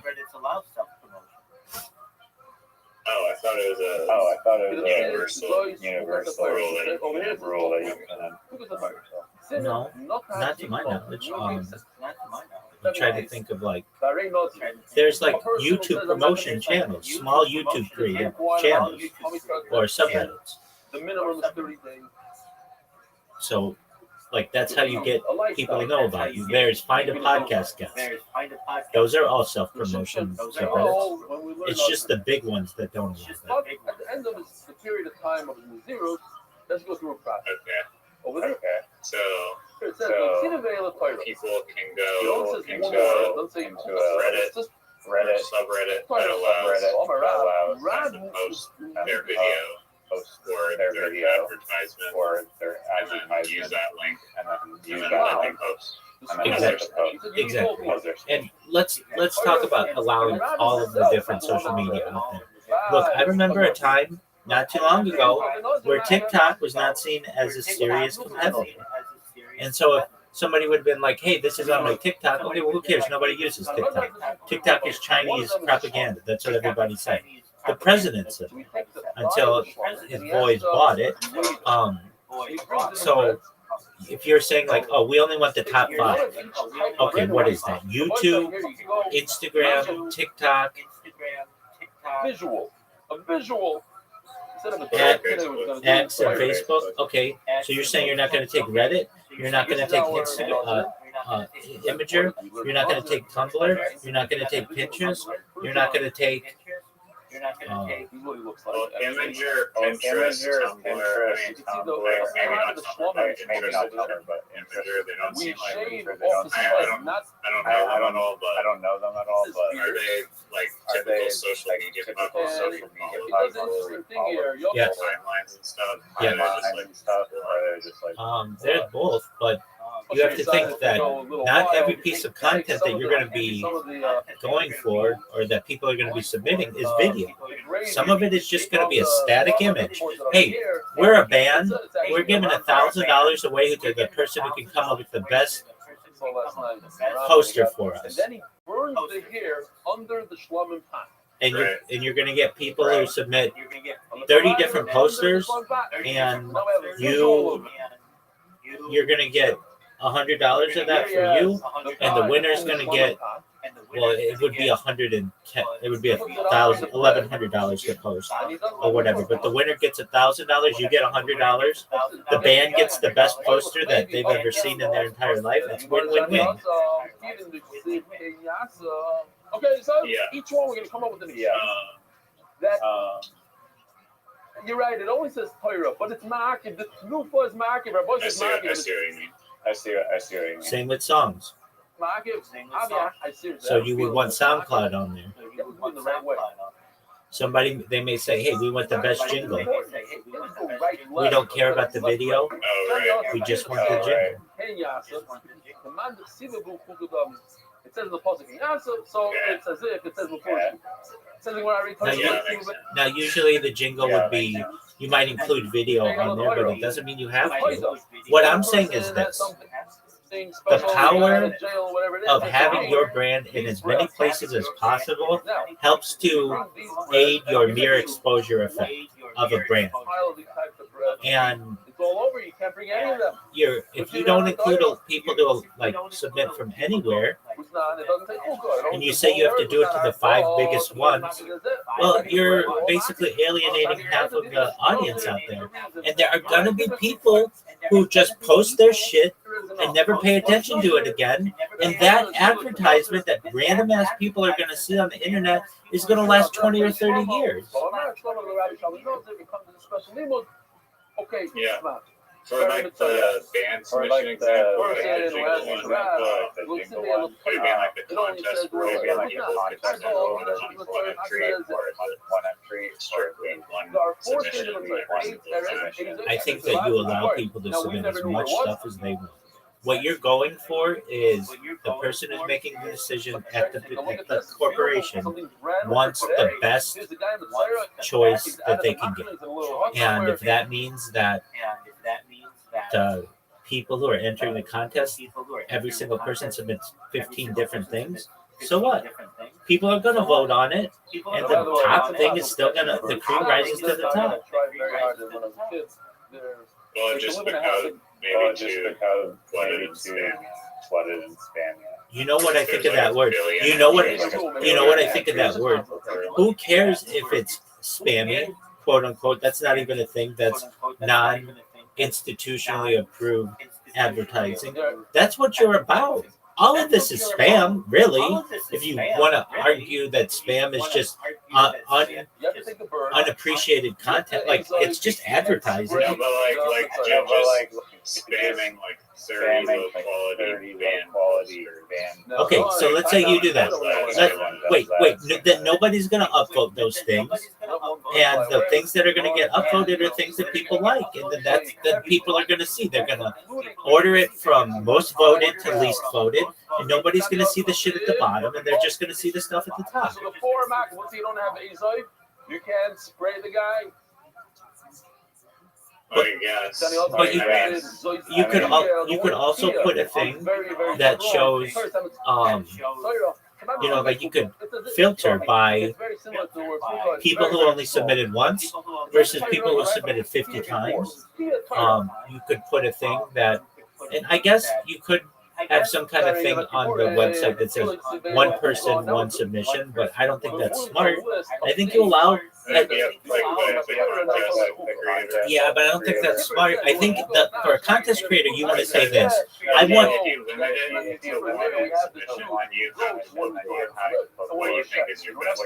Yeah, but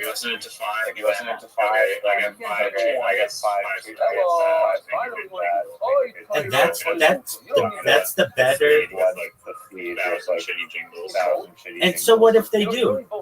Nobody's going to vote on those then. They're only going to vote on ones that start to get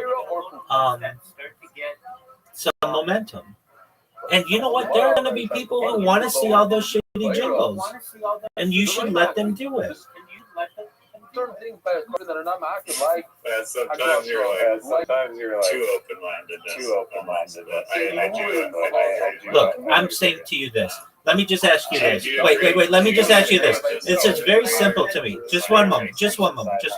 Let me just ask you this. Hey, you're Coca-Cola.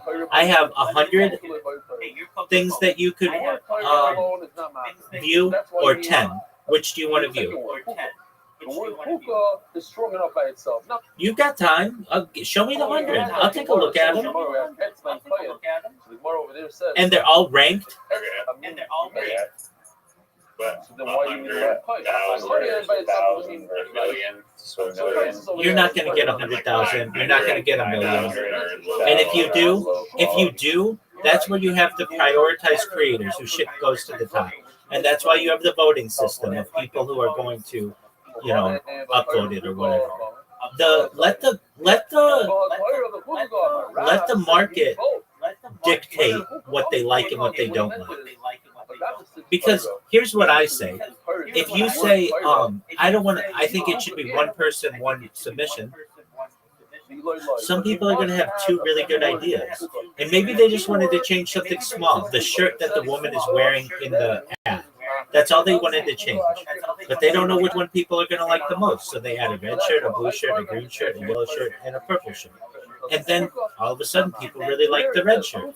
Okay, well, you wouldn't have ever had that submission if you had forced someone into one submission.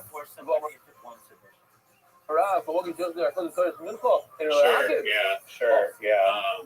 That's what somebody asked before. I don't remember. Do you think it should be up to the contest creators? No.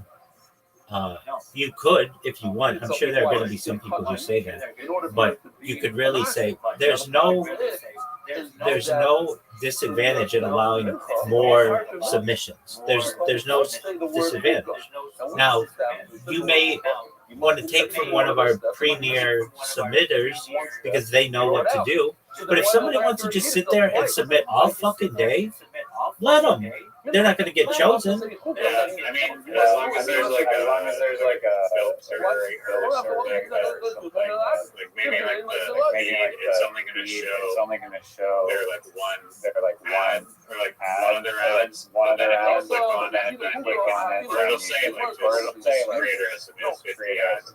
You can view all 50 ads, and we're going to show you one of these for the last 50 of them. 50 modifications, you different point. Sure. But if you want to, you can see the rest of the clutter and the shit out. It's not going to clutter the shit out. Newsfeed. When you're first starting out, you're going to want as many submissions as possible. I understand if you're getting your Each submission is different. Each submission is different. exactly. Exactly. And so all of these have to be unique links on. Dude, that's exactly right. Okay. So you're going to say to Coca-Cola, I only want somebody to post once on their Instagram timeline, not 10 times on their Instagram timeline. Why wouldn't you want, if you're Coca-Cola, someone to put 10 Coca-Cola ads on their Instagram timeline? It's smart of you. It's Coca-Cola, Coca-Cola, Coca-Cola, Coca-Cola, Coca-Cola, Coca-Cola, etc. That's what you want. Yeah, no, I agree. As long as there's a way to organize it in the user interface. Yes, and that's what we're saying. That's what we're saying. It's about filters, and you have many different filters. Most recent, oldest. You have most upvoted, which is probably your default. You can do it by just premium partners. You need to have a large filter system, and that's important. You can have people who have never won a contest, people who have won contests before. The more filters, the better. But the problem is, All of that. It has to be exactly as is. If the start says he's sorry, You could. you're missing one.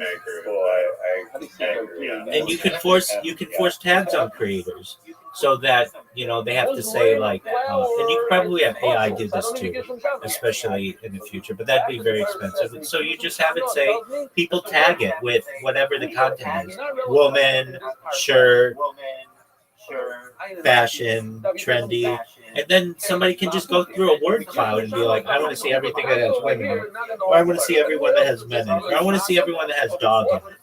And so long as that's tagged, they're going to see that. It tells me who over here is not relevant. Right. So. In the beginning of our rap says you need to And do we allow hashtags as well? No, that one you limit, because you'll get someone like me who just sits there with a huge amount of hashtags and I'll put anything on it. So you limit it to like, but within reason, you can limit it to 10. So because if the Torah says twice the same thing by custom, by mincha, it means you must do every single step. But each submission you have to think is not cluttering your website. It's complemented by all of the person's individual social media. Oh, that's very, very important. But other stuff. It's free advertising. Yeah. I mean, I'm assuming. I feel like there's a given, but like with each post, with each part of the contest rules, you have to put this is my entry to uptake /crowdspark whatever /dingo or whatever. It's a must. How do you say? Where do you? Oh, you don't have to say that. Essential. I thought in your social media post, you have to like the caption. This is my entry for the contest on uptake. Why do you have to do that? Don't try to be lazy. Because then people on Instagram will see, there's this website called Uptake. I should go check it out. It's just zero content. When we get the right amount. No, you gotta. I get what you're saying. I don't think you should have to do that. People should be smart enough to say, vote for me on Uptake or whatever, but they shouldn't be forced to do that. Then you as a platform have to do policing. And you have to reject people's submissions because the exact wording wasn't correct in their caption. You don't want to do It that. says that you should stick your hand in and take a full. Oh, so it says twice that you should take a. I mean, isn't it easy to just copy a thing? No, it's not. There's all kinds of formatting issues that come into play. What happens if it's in another language? For all generations, ask the Gemara what Shmuel doesn't believe in this I mean, that's fine. No, you don't recognize that the formatting issues that are going to occur if somebody uses it. Like, what if I want to say, please vote for me on Upcake, and then somebody says, vote for me on Upcake? Does mine get rejected because I use the word please? Or no, I mean, as long as it has like the URL. Like flowers. And this measuring device is that's not how it works, though. You take the link from Instagram and put it into Upcake, not the Upcake into Instagram. Right now, we should have introduced it later. Okay. This is called the magic. It's not important for you to get advertising. People are going to know about your website. That's not big. That's going to happen because you're going to be giving away prizes and things. And you're going to have these huge, massive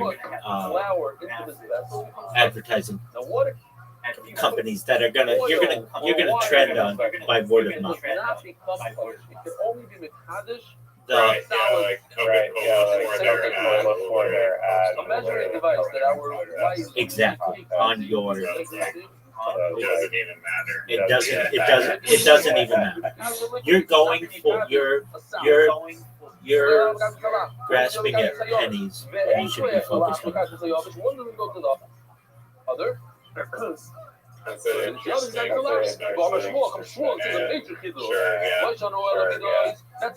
It's called penny rich pound.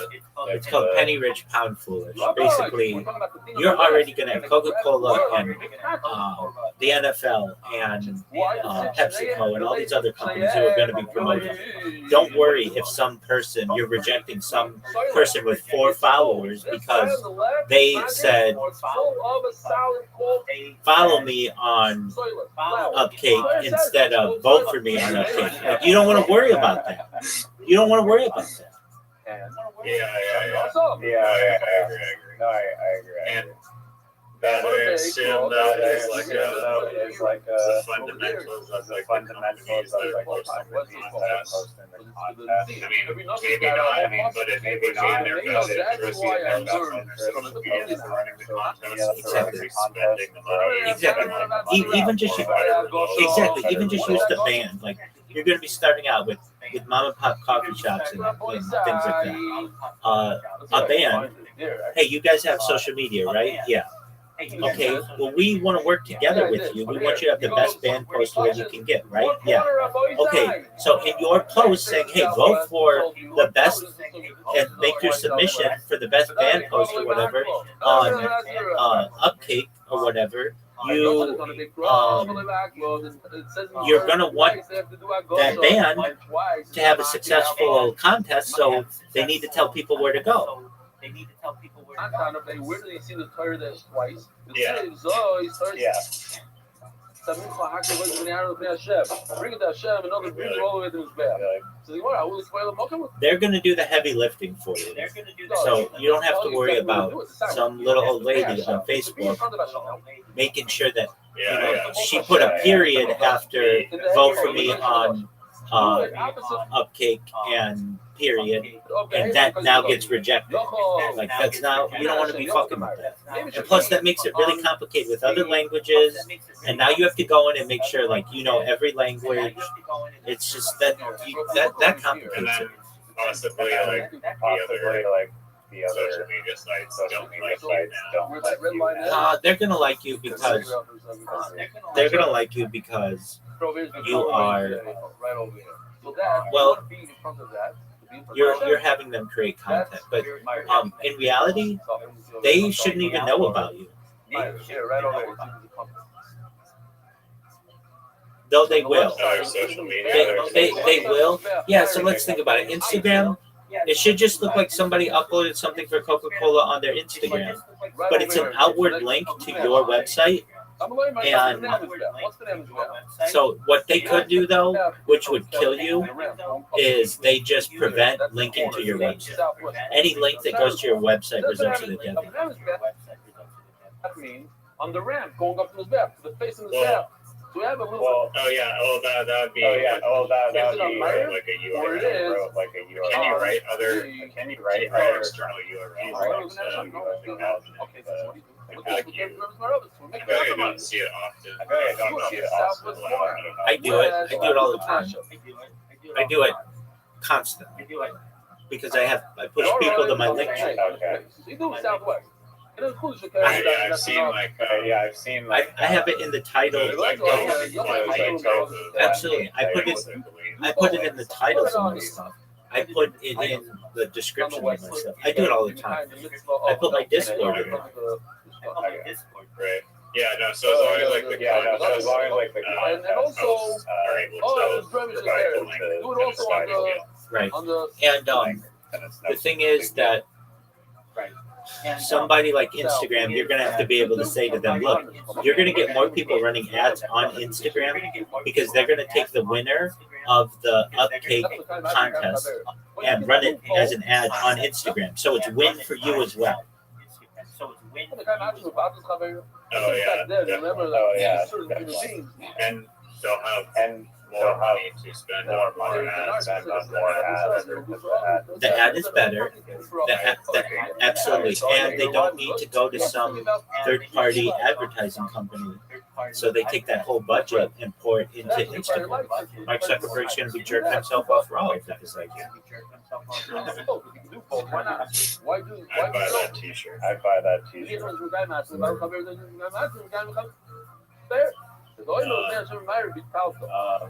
Yeah, are there any other things? Is there one? I mean, is there? This is one I'm assuming. This is one I'm assuming. That you have to be 18 years old. After the submission. Absolutely. Yeah. You can't be. No. You don't want to be. You don't want to be contracting with anyone who's not age of majority. So everything is 18. I would say that's globally. Yeah. Like it's a global contest. Yeah, it's a global contest. So long as you make it 18, then your bases are covered. Because what you're going to have, what do you do in a situation where some 15-year-old wins your contest, but their kids, their parents didn't want them entering? The west side facing. Yeah, I mean, is it a children? Usually, at least in contests in the United States, you have to be 18 years old. 8:30. Oh yeah. Really? That's. Because it's not like it's some. Usually it's the jelly beans correctly. Yeah, I mean those are small, but usually it's 18 years old and a resident of whatever country you're in. Okay. Yeah, that makes sense. Sorry. I mean, I guess if a kid really wants just have their parent. Then they just have to convince their parent. Hey, will you please submit this for me? Yeah. So it's not like kids cannot like you can have a submission as a kid dancing and doing their whatever. But the parent has to submit. Yeah, wouldn't that require like authentication? Contest over 18 now. It's a good question. I mean, you could just say. I mean, it could be in like the term. Yeah, exactly. I am at least 18 years old, and then if they end up not being 18, then the contest doesn't have to pay out. The handful of flour from the milk, and you should put it on the bed. And they can use the video too. No, they wouldn't want to touch that. You say you're going to eat it. In the day. They might. So they'll just pick it different. They might take the idea though. They might say that was a great idea, even though it was made up by a 12-year-old. And we're just going to go to one of the preferred people and say, hey, make it something like this. We'll run a contest again and you'll win. I mean, they wouldn't necessarily say it so explicitly, but the advertiser or the company can say, we want an ad to look like this and give the people an example of what the kind of emotions they want this to emit. Maybe along the same lines of the kind of music that they want. They can guide the contest any way they want. Or they could just say, give us your best idea, whatever you want. Tomorrow? For sure the company wants their little smoothie ad could be like, whatever, make it take place at a smoothie shop. That's exactly right. That's exactly right. A Starbucks ad, they say, we want it to take place at a Starbucks. And wouldn't that require people to go? Yeah, and that's great for Starbucks.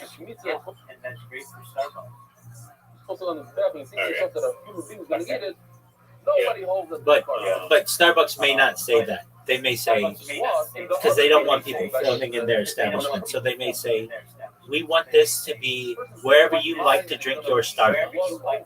And they're going to have people on a boat drinking Starbucks and people at the mall drinking Starbucks. But you know what I mean? It's like they can guide it to be like, where do you drink your Starbucks? Where's your favorite place to share a Coke? When it's like the dark, when you think about the sweets that you're going to eat. Yeah, for sure. Coca-Cola, I'm sure you saw this recently, not recently, the last 10 years. Coca-Cola had a thing, share a Coke, and they put the names of like people's names on the Coke. Do you know what I mean? I did. And guess what? There are some people who have a Coca-Cola on their bookshelf from 2014 because it has their name on it. It's free advertising to anyone who comes in their home. Yeah, it absolutely was. It absolutely was. Because, and then it connected it. Like, hey, I drink a Coke with my name on it. I wouldn't normally drink a Coke, but it had my name on it, so why not? And guess what? Even if it didn't have my name on it, I'll still drink it because I like Coke. It was extremely high IQ. They didn't have my name, but I got because of all the Dimbo's. Well, so that's one. You would get, hey, they didn't have my name because my name's really unique. But they have my friend's name, and I gave it to my friend. It started us to talk about Coca-Cola. It created free impressions for the company. Right. I feel like there could be other cans. Why did they stop doing it? Yeah, but I think they should do it again. In fact, I almost think they should make it permanent thing with their brand. If anything, like, okay, what's the negative aspect of it? I don't know. It also makes like a treasure hunt. Agreed. I just saw Coca-Cola released in at least LA, but I think nationwide. It's called Coca-Cola Balls for the World Cup, where they have Coca-Cola bottles in the shape of a ball. It's not a can, but it's similar. Oh, that's really like people soccer. Exactly, because of the World Cups in North America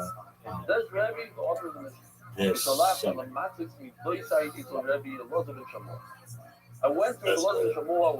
Yeah, so you're thinking what other can things can people do? Well, frankly, like the name thing, I feel like you said, like those that went down outside, people that have generic names, like Bartholomew or whatever, like Bartholomew's not gonna find his name. But slightly excluded, dude, unless you can order them or something. And you could, and that's an even better aspect. You could order them. Dude, I knew this guy. He was in IT. Of this organization for which I used to work, and his entire office, top to bottom, was everything Coca-Cola. And here I am more than 10 years later talking to you about it, that this guy was obsessed with Coca-Cola. He made that brand his brand. And anybody who went to his office was like, holy shit, this guy's got Coca-Cola everywhere. And that was just like his thing. That's the ultimate thing that a brand can do. When they win over someone so much that they want to make that brand their own brand. And the way that you do that is through these types of viral marketing. I mean, this guy had, if it was a model car, it was Coca-Cola. His bookshelf was all Coca-Cola. He had that everywhere. And Yeah, like the clocks that are the giant bottles, all of it. And when you went into his office, guess what the first thing you would talk to him about was Coca-Cola. Even though he didn't work at Coca-Cola, you would talk to him about Coca-Cola because it was just such an overwhelming thing. And here I am 10 years later talking about it, and there are other people who talk about it. It was a little weird, but not necessarily. There are some people who make brands their personal brand, and they connect with them. And as an advertiser, that's when you won. That's when you won, because guess what? That guy's never drinking a Pepsi. He's only ever going to order Coke. Everyone in his family's ever going to order Coke. It's just how it is. There were some people in my family who were very loyal to Coke not because of the taste, not because of the brand, because it had excellent stock dividends. So they would always invest in Coca-Cola, and that stock allowed them to buy new Cadillacs and new Lincolns and new Thunderbirds and Mustangs and all kinds of cars, because that Coca-Cola stock always did well for them.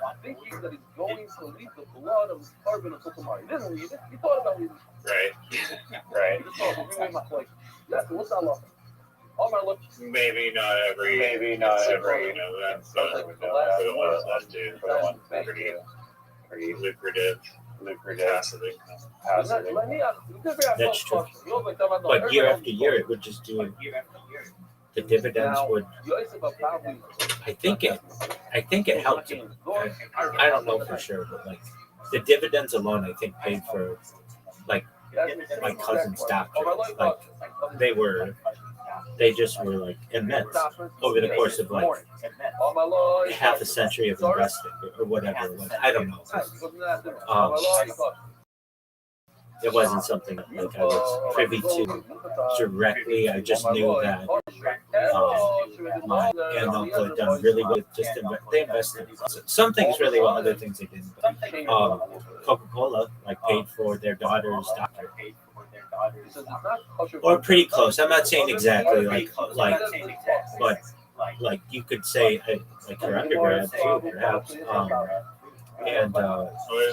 There's McDonald's. That's just so much money. 100%. Like the art. Like I saw some guy selling just like art Facebook. It was like $5,000 for like these like arches that were not in great condition at all. McDonald's arches. McDonald's arches. Doug, there's a saying of Harley owners, Harley Davidson motorcycles. There's a saying. It's like those are people who like merchandise who also own a motorcycle. There's some kind of saying like that. Like basically the Harley brand is itself a mindset. I dated and was friends with someone whose dad was the chief financial officer of Harley Davidson motorcycles, and she would say like how upset people would get about this brand, and she was like, she's a cheerleader and very outgoing and outspoken and things, and she and I would talk like the brand itself has become like in many ways like people have religious connotations to Harley Davidson motorcycles, and even to the point where I know we've talked about this before, but the sound of a Harley Davidson was trademarked It's like the first sound to be trademarked. I don't think that should be allowed, but nevertheless, the company didn't want other motorcycles to be able to sound like its motorcycle, so they trademarked that sound. Now let me look up the saying. Yo, dog, what's the saying about Harley Davidson owners are people who like merchandise who also own a motorcycle? It's something like that. It's something as the song continues. More. So Harley Davidson is often viewed as a lifestyle and merchandise brand that sells motorcycles rather than a motorcycle company that sells merchandise. That's what it is. Does that make sense? Yeah, it does. Yeah, it does. Chopper has they just dominate. How many motorcycle brands? I mean, I can name like a few motorcycle brands. Ducati, but I don't really know any other. Harley Davidson, Honda, Ducati, Indian. Those are like the big ones. The reason why we're even mentioning Rabbi it's something Suzuki, mental thing. Because his father was founded by Rabbi Eliezer. Yamaha. He's talking about the Liberty Post last name. Yeah, Yamaha just makes like snowmobiles, ATVs. all sorts.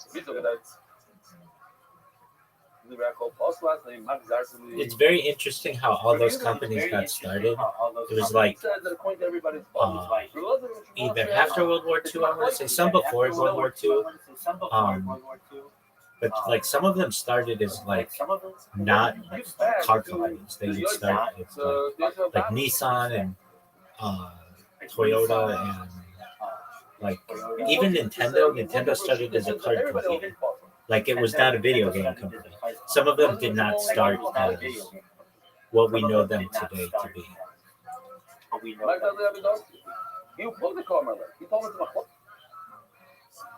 Nintendo was making No. Nintendo was a card, CARD, not a card company. Apologies. No, that would be a. That makes sense. What you just said was that's actually Machlokes. And then when so anything else that you have to worry about with this? Yeah, you're gonna run into issues with any company. Nothing is super smooth, especially in business. Especially when you have a startup and you don't have a lot of money. It's one thing if you have like an angel investor, which you could probably find, but they're gonna want control. I mean, the operating like gonna be a lot. Well, as long as it's making money, revenue. yeah, that's the thing. Once you get your first person to do a contest, you will like. I don't want to say you're home free, but you don't have any advertising costs. Your hosting is going to be minimal because it's just links. You don't have any employees. You don't have any health care. You could basically run this thing yourself. The issue is this, though. You only own 49% of the own company, which sucks, but, you know, that's what you do when you make deals with Rabbi Rothschild. But that's cool. Again, I've said it to you before. A small piece of a large pie is better than a large piece of a small pie. No, all good. You're like best advisor to have. I don't know about that, but I have the story of your journey on stream, which is important to you as well. from a company standpoint, this would be the first company. I don't know if it's the first company because there have been other people who come in here with ideas and I've helped them with it, but definitely like with these kinds of conversations, where your journey would actually be archived, which gives your company even more value because it's like a stockholder could be like, we can watch the journey of this company going back to its founding. Like I think the oldest company in the world arguably goes back to like Japan, and it's a brewery, I want to say. Let me look that up. List of oldest companies in the world, Wikipedia. And it depends what you consider to be a company, because some like states, like the British Commonwealth can be considered, but oh, you see, so over here the third oil actually. So, oh no, construction company. Japan, it is Japan, but it's a construction company. And then there are some, so they're all like in Japan. The top 5 oldest one goes, this construction company goes back to 578 of the Common Era. And it's like, why are they all in Japan? Because Japan hasn't been invaded. That's a big thing. Like, many of these countries that like may have had older businesses, but they've been invaded and they were destroyed. But Japan hasn't been invaded, arguably, in a long time. That's a good question. The Mongols were the Mongols were the it's an island. It's the same idea with Britain. Britain hasn't been invaded since 1076. The idea of an island, the Mongols are the last people to make a real attempt at it, and I think they got some people on shore, but it's like, especially back then, to have a invasion, you need to have boats. Those boats have to have a big enough navy, which the Mongols were not a naval-based civilization, and the Japanese were. And you have to be able to destroy the Japanese navy, and then make a beachhead, and then be able to get your guys on the beachhead without getting destroyed. And that's just a hard thing to do. That's why in the American military, the Marines are considered like the strongest and the best, because they have to do the hardest shit, which is basically go from water to land. Yeah, it's like, the high ground is the high ground. Exactly.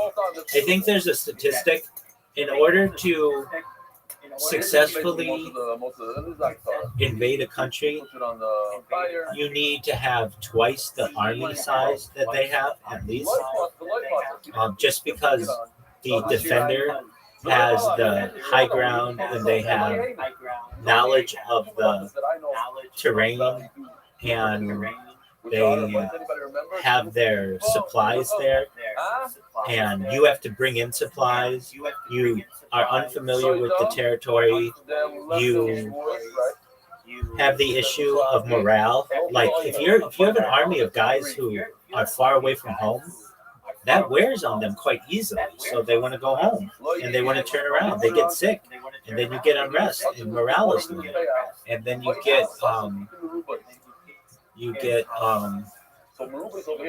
forget what it's called. It's escaping me. Just right now, very large pieces. I'll look it up. Yo, dog, what's the thing when you're on a boat and the crew takes over from the captain? What is that called? It's known as mutiny. You get a mutiny on your hands. So it's a big deal. Once it's worse. But back to your idea. Can you hear me? Yeah. I was just gonna say, countries though, like Switzerland, have the most. bunker things. I don't know if they're bunkers. They have like miles. They have like miles. tunnels. So you can go explore them And you can now. go explore them now. Just made them. Just made them like a trade. That's Great. the third one. What are you gonna do? They're gonna get shooting. They're gonna shoot like from cannon. like a shielded Like mount. a shielded Every mount. bunker down to you. It's like you have Down no shot. to you. It's like you have no Well, Switzerland didn't get invaded. Switzerland didn't get Yeah, I mean it's part of their neutrality. And if a country wanted to invade Switzerland, they could take it over tomorrow if they wanted to. It's just before the advent of Enough manpower. Exactly. manpower. With- because what we're talking about with the inability to be able to overtake it is it had there are like only so many choke points into Switzerland, and they can control them all. And if they control them all, then it's very difficult to invade. But with the advent of planes, that kind of becomes a moot point, and especially with drones. But that isn't to say that Well, this was back in, I don't know. This was exactly. back in I know. But, well, those bunkers were really around They World still War had II. planes and like They still had planes and Yeah, but they were rare and they weren't like bombers. That was World War II. The first words of the Mishnah, like, are referring to Yeah. World War One was like the Red Bear. They And stuff. do it all as much as possible. That's the equal. Anyway, are you ready to lose, or is this? Well, let me finish about what other issues you're going to run into. Your overhead's going to be low. You may run into some issues where Facebook or Meta is like, you know what, we're going to steal your idea, and we'll just have contests on our own website. But does a company really want that? Because if they do, those ads are really only going to be shown on Facebook. Meta. Yours is an outside idea and will benefit them. What happens if they cut off linking to your website? You could just do redirect links, so you could just redirect to another website and still get their content. Once people know about you, it's gonna be hard for them not to want to go and scroll your website. Now, what about and then they also benefits And then they also Facebook. benefit and Facebook. Google. We're gonna see it inside. Here it is. This is the source of this famous. Wait, what did you say? I remembered as a kid. The idea like benefits The idea like Facebook and benefits Google. Facebook. I agree. So Well, snap. And application base. Shishi Nidlow. Just one moment. Here it is. Beautiful picture over here. There's halacha that you can mix a mincha up to 60 Israel. 60 minachas in one bowl. If you try to do one, it's also. Why? I have to This is see. what's going to happen. I just got It's going to fall a all notice over on my. It's impossible. The On largest my bowl phone, in so I have to particular see what's going on cannot with it. contain the flour. So if you try to mix it, it's going to fall everywhere. And if it falls everywhere, it's not possible. We said that if you miss a little bit of the flour before the kmitza, it's no good. Okay. Question is Recommended verification method. She's download. Upload. Who cares if you can't mix Add the it? meta Well, tag the on Mishnah, your which Mishnah? use your Google Analytics Our account. Mishnah says before us the fourth word. Your homepage must Loi falal sheira. If you don't mix it, it's kosher. Now, one of the last words we said in Roman Aleph, that it's loi falal kosher. That was our the diuk was that if you don't mix it, it's kosher. But it says before us in our Mishnah that loi falal is kosher, and Reb Zera actually learned it literally. Var Zera. All roi lefila ein bila makeres. But if Oh, that's why. do the bila, you just didn't want to do it. You didn't do it so that's not a problem. The whole shit. Just give me a second. It's not just all of shots. You have to be able to do it. If you're able to do it and you don't do it, okay, so I'll be mavaker. But if you can't do it because the bowl is too small, then all of a sudden Bila is mad. I'll go upon him. Do you have to do Bila or not? The Rebbe says you don't have to do Bila. You just have to be able to be in a situation that you could do it. You don't have to. You just were dying from the Mishnah. That like Balal is possible. If you don't do it, it's possible. Which one is it? Is it possible? It's kosher. We learn in the area. How do you understand from our mission that if you don't do Bila, it's possible? Only because you learned it from Layotza. We get it. The mission talking about Yisrael, not a Kayim.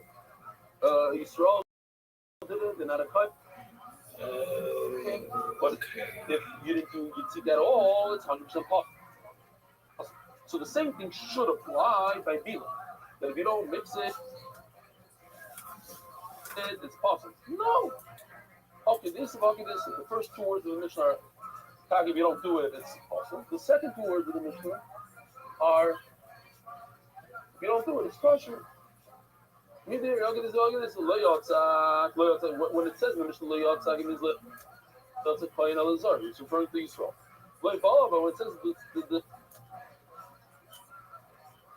the third and fourth words in the Mishnah, it says Leibala class, talking about they didn't do it at all. And what the halacha? Kosher. You don't do it at all. I should saw some people in his chair. Ask the Gemara, there's two things in the Mishnah. You didn't break the Mishnah at all.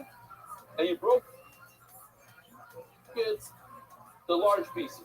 Actually, that's cloud, Shera. If you didn't do it at all, it's kosher. If you didn't Ruba, it's Rabbi. If you do it into large pieces, what's the problem? Why shouldn't it be kosher? So the Gemara might be one pair, it might be the Ruba, Sheriba, Sita. You did too many. So, just as I'm not exactly sure if it's 100%, but let's just say, for argument's sake, there's a Mishnah later on, I didn't look it up, in the tablets. So we're talking about in 2 months from now we'll get there. You take the mincha, it's like a lakha, you fold it in half, and then you fold it again. Okay, let's just say that's what the Gemara says.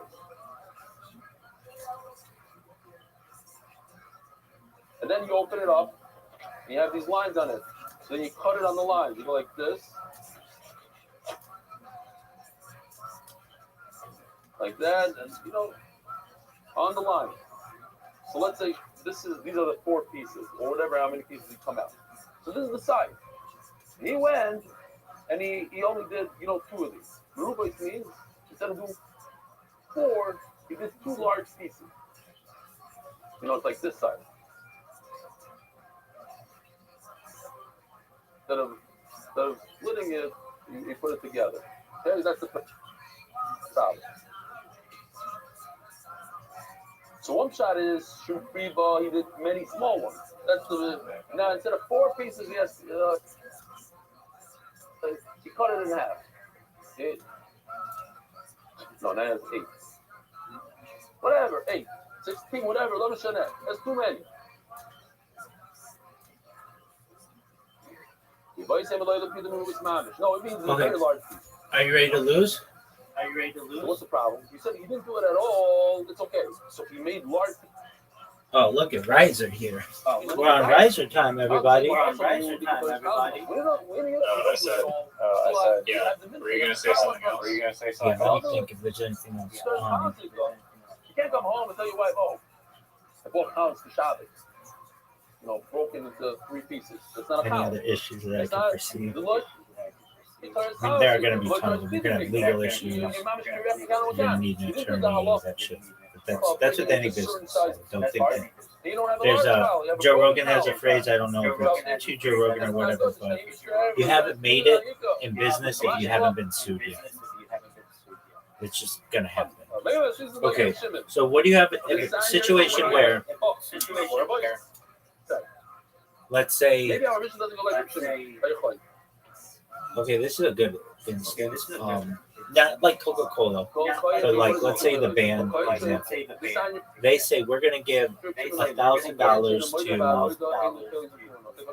or let's say they say maybe bigger than a band. Let's say it's a How big? Visualizer or Foo Fighter. No. Okay, let's say it's a band. Okay, a band. Foo Fighters size. And they say we're going to give away $10,000 to someone who can build the best poster for us. And they get all their submissions. They choose submission A. They pay submission A. But there's submission B that people really like. And then 2 months down the line, Foo Fighters just put out submission B's poster without any change. And then the people who did submission B sue the Foo Fighters and sue you. What do you do in that situation? I feel like, why are you saying me? I feel like, why are you saying me and not Foo Fighter? Yeah, there's got to be something. Steal your idea. But you're just going to get pulled in. There's got to be something in the terms and conditions that say you give up full creative control in your signatures. Because if not, you're going to get pulled in with all kinds of people who are going to be saying, it's close enough, these guys stole my idea. How do you think of pouring the oil the third time? It says over here that holes that is done by Sure. I mean, yeah, because the money is already tied up. They have to select. Money is already tied up. They have to like they can just like go steal the ideas, just run off without paying anyone. Right. Yeah. No, you're already getting paid. That does give like the. I mean, doesn't that kind of screw like everyone like the contest? Or someone that whatever their 10th they win a prize, and whoever hires goes and just steals their shit. How's that fair to them? This could also apply to be cool. It's not. But it's the fact that they recognize that art can be borrowed and that. Well, let me think. Like Urban Outfitters used to do this with people. They would, like in the late 2000s, the knots or whatever, t-shirt designs were really, really big. They're not so big anymore. But like even t-shirts, really dirty t-shirts would be big. Like Abercrombie and Fitch had one, Eager Beaver Painting Company, which doesn't necessarily, there's nothing inherently dirty about that, but it kind of has a sexual connotation to it. Or like even like teams around the United States, like the University of South Carolina Gamecocks, they just put out a hat that said Cox on it. And a bunch of guys in college would just run to these hats because it says Cox. All right. So what we're like, there's another one. I think it's like Wichita State. They're the Shockers. You know the Shocker, 2 and the pink one in the stink. Yeah. That was like a meme. Before memes were a thing, that was like a thing. The Shockers. And so people would buy that hat. Not giving a shit about Wichita State, but it's the fact that their name was something sexual. Okay. So these t-shirt companies would come out and somebody would get a really good idea, like Federal Boob Inspector. And they'd be like, oh, that's a great idea.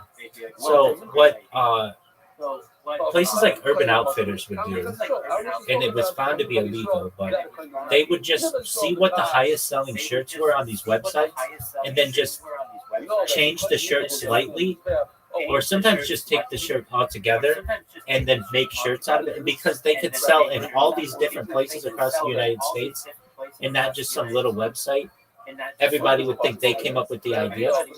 So small-time creators were suing Urban Outfitters over this practice, and they would eventually win, but Urban Outfitters easily made out like extremely well on the matter. Okay, what am I trying to say? you're going to have a situation where somebody comes up with a really good idea for a band poster or whatever, a Coca-Cola commercial. Coca-Cola sees it, doesn't choose it, but then later uses it. And that's just where your terms and conditions have to say, by submitting this, you recognize that this is a contest. You may not be chosen. You don't own any idea. And if you're not chosen, you have to be okay with that. Reapply to one of our other contests. But if you are chosen, you're going to make money. And you just have to be okay that you had a really good submission. Coca-Cola stole it. They didn't choose your contest. And you just got to be okay with that. Because if anything, it's not going to be, maybe, what if it's shot for shot, the exact same? They literally just downloaded it and uploaded it. I mean, Pardon me.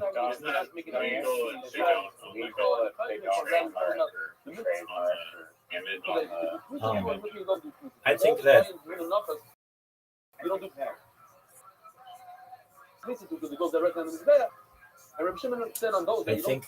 it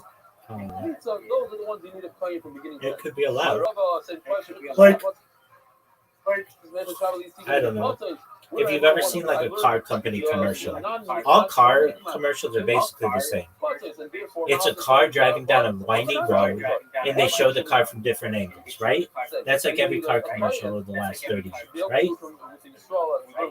basically, yeah. All right. So what if the original person who came up with that idea was like, that was my idea, showing a car going down a windy road and showing the luxurious interior and everything. That was my idea. Well, and if had not this ass,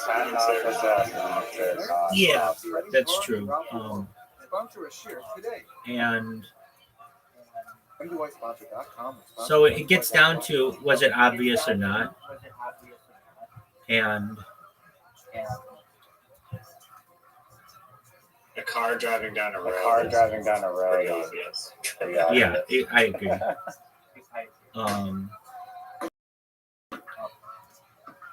If it was like car and then they're like, oh, figured out like an array of 50,000 flashlights all around the car. Just make it look so good.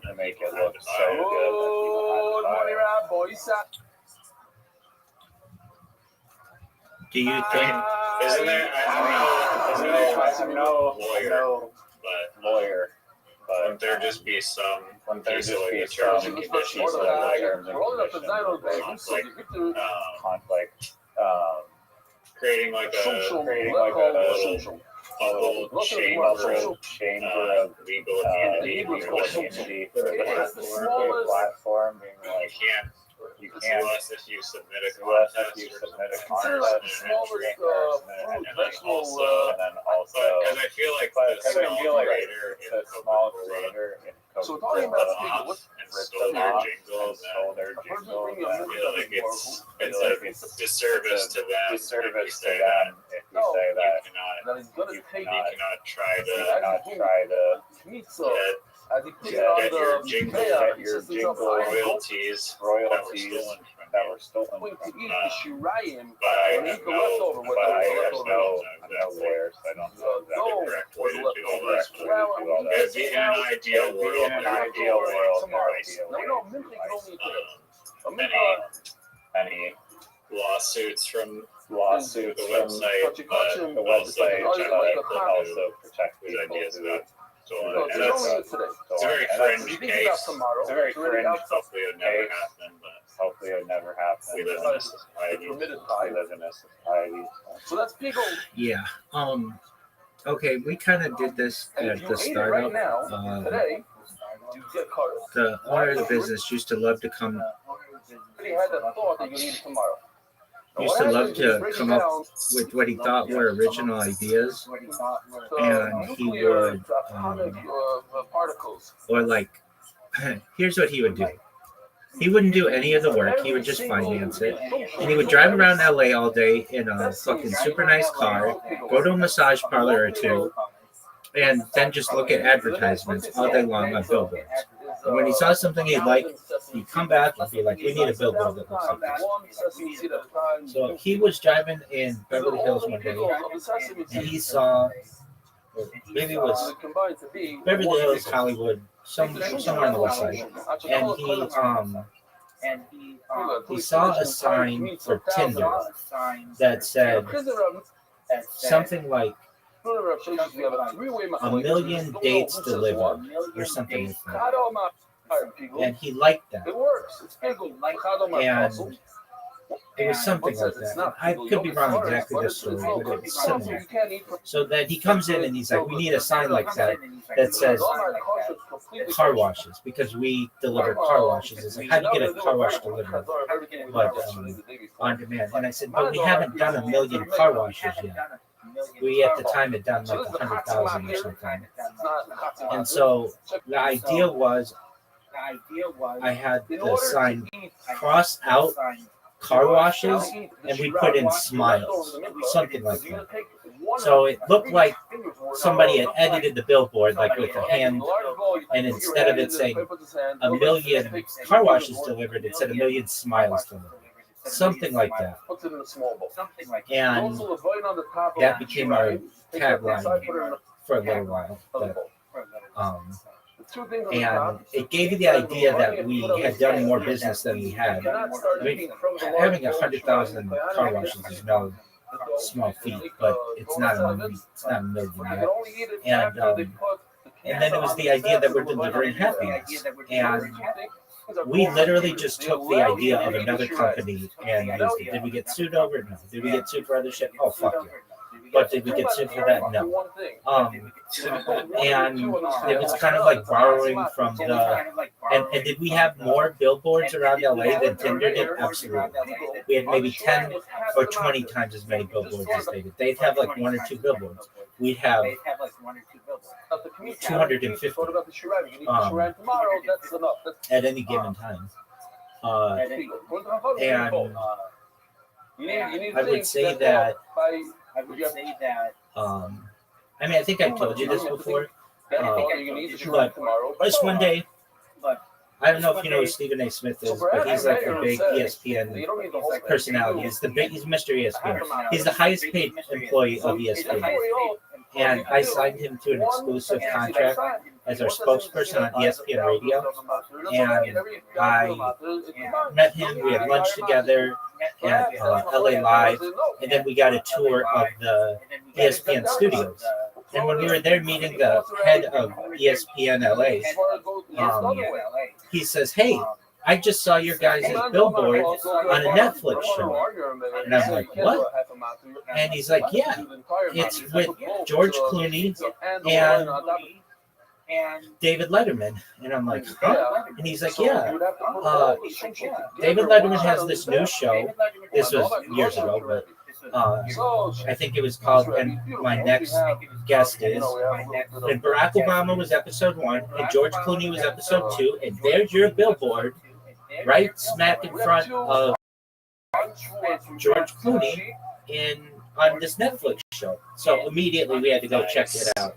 And it's there. It's they went to In-N-Out, which is like a burger place, and by the airport, and it just so happened I remember picking the board. Like, we picked this billboard of its location near the airport, and so I got this like screenshot somewhere of George Clooney with the fucking billboard that I helped to design behind him. And where am I going? Billboards near airports. Not necessarily. Where they're more expensive are in high net worth locations, and usually airports are not high net worth locations. So there are certain areas of LA where billboards are more expensive, but then throughout the rest of LA they're generally the same price. Well, generally. And we would do something, we would buy remnant boards, which I feel is the best way to do it. Instead of saying we have to be on the corner of Sunset and Vine, we have to be. We would say to the billboard company, tell us what billboards you can't sell, and we'll buy those billboards at half or a third of the cost that they normally are. So we're everywhere. And everybody knew about us, but not because we had built one billboard in a prime location, because we had 50 billboards throughout the city. And that was the way we felt to do it. So, and I still think is the best way to. Was that your strategy? It just made sense. It was both of ours. Basically, we would get, so the strategy was this: let's have a couple in prime locations, but then the rest of them with as big of a footprint as possible. And he agreed to that. And instead of just going with prime locations, and then I explained to him, we can't just do that. We need to have our brand in other places because, like, you know, in Orange County, we don't have that many billboards because they're illegal in a lot of places. The cities don't want billboards. They don't want it to be LA. They want it to be suburban. And so there are far fewer billboards in Orange County, far fewer than in LA County. And so we needed other ways to be able to market the business. And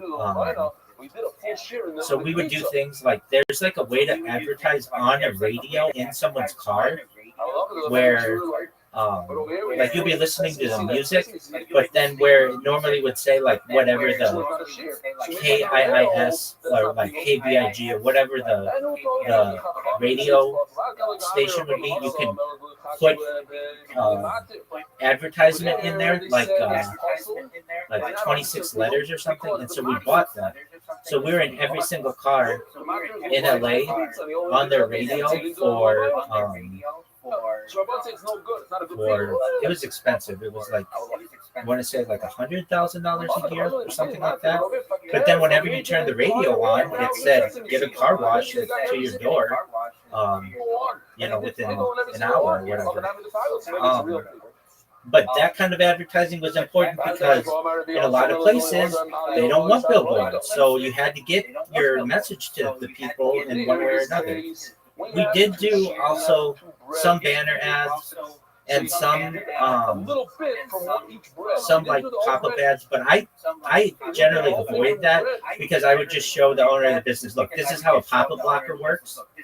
And he'd be like, oh, so I'm having to pay for that? And I'm like, I don't know. We have to check. And we checked with ESPN as an example. And they were like, yeah, you're paying for that. But I remember the woman there, she was like, she looked just like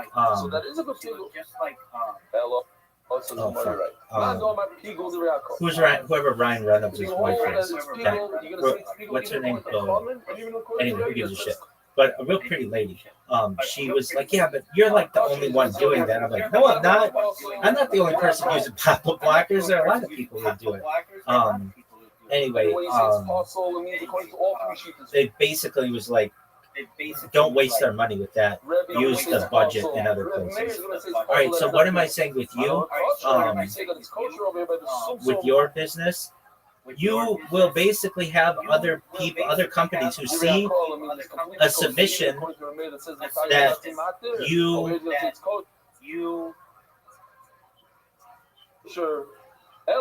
some ad that somebody else made, yes, that some other company just takes, and that's, you don't really have control over that. And maybe you do, but you're going to have to pay a lot of lawyers to be able to make that argument for you. And it's like, is it worth it to you? And most of these small-time creators aren't going to have the money to be able to sue these businesses. And even if they did, it would be like, it would have to be an exact, like they literally took the ad word for word, shot by shot. If they changed anything about it, you're basically not going to be able to win. Yeah, that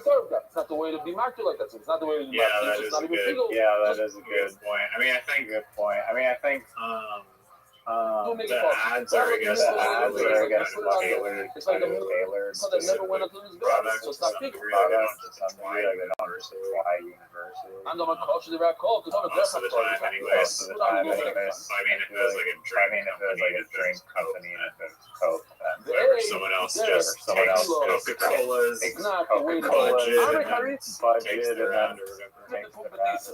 Say the Harivim Buddhi said that those who are I guess, yeah. That is a good point. That is a good point. That, let's talk about Akhtara. Is there any counter to that? So People got to deal with. I think it's part of the business. The thing that you do to protect yourself is in your terms and conditions. You do your best to say that we're just the platform. We don't hold any responsibility over what is shown. You're not hosting the stuff, so you're not going to have a lot of. I feel a lot of responsibility for these things. Like, if anything, if they're going to sue you, they have to sue Facebook as well and Instagram as well, and that's going to get expensive. So you're pretty safe when it comes to that. In terms of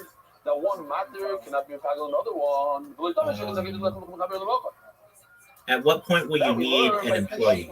You cannot have a thought of sheep 1 to sheep 2, from the blue to the red.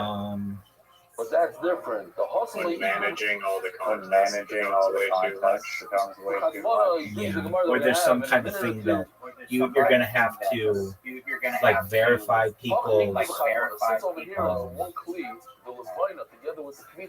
age. So one could have an effect on the other. That would be that's just on like the payout, right? No, even submissions. Like there may be some law passed that says that you, in order to, you can't have a thought from one matter to the other, from exactly, that every person has to be verified beforehand. I'm not saying that's guaranteed. You just have to be on the lookout for that. Check it out. What about when you go for the pizza and you're thinking that you're going to eat the shrine tomorrow? You completely left the I mean, it's really not that complicated of an idea. So, like, the other businesses that of which I've been part of, I mean, just with that startup, the location, advertising, the contracts with the washers, employees, all that shit is really complicated. But this is like very simple. It's just a website. And it's built-in content generation and built-in advertising, like self-promoting, for ads. Agreed. And I think it's needed, and I mean, I really mean this. I think it's needed in the marketplace. Too often do I see my time is wasted, and the company's ad dollars are wasted because they're not giving me an ad that I really like, and they don't know because they don't have the money or the time to be massive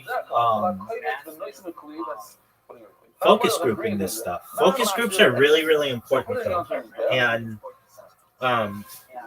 they're not talked about enough.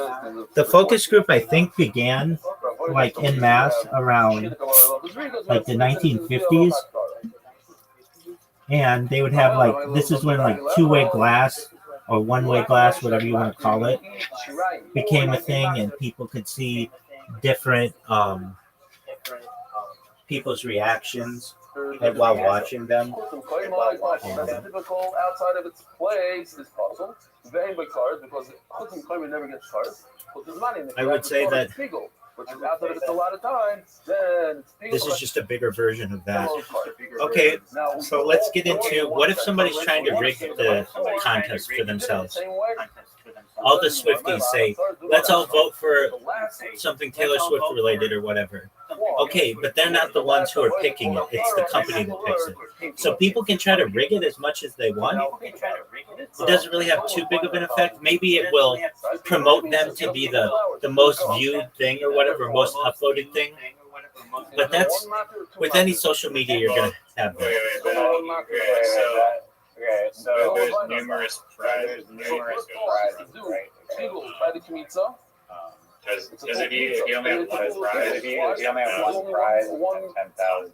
Like one winner, 10,000 winners, 10,000 entries. Odds of winning are two. If you just like kind of scale it down, so if there's a second, third, fourth prize. No, there's none of that. There's none of that. There's none of that. I don't know what. That's not a thing.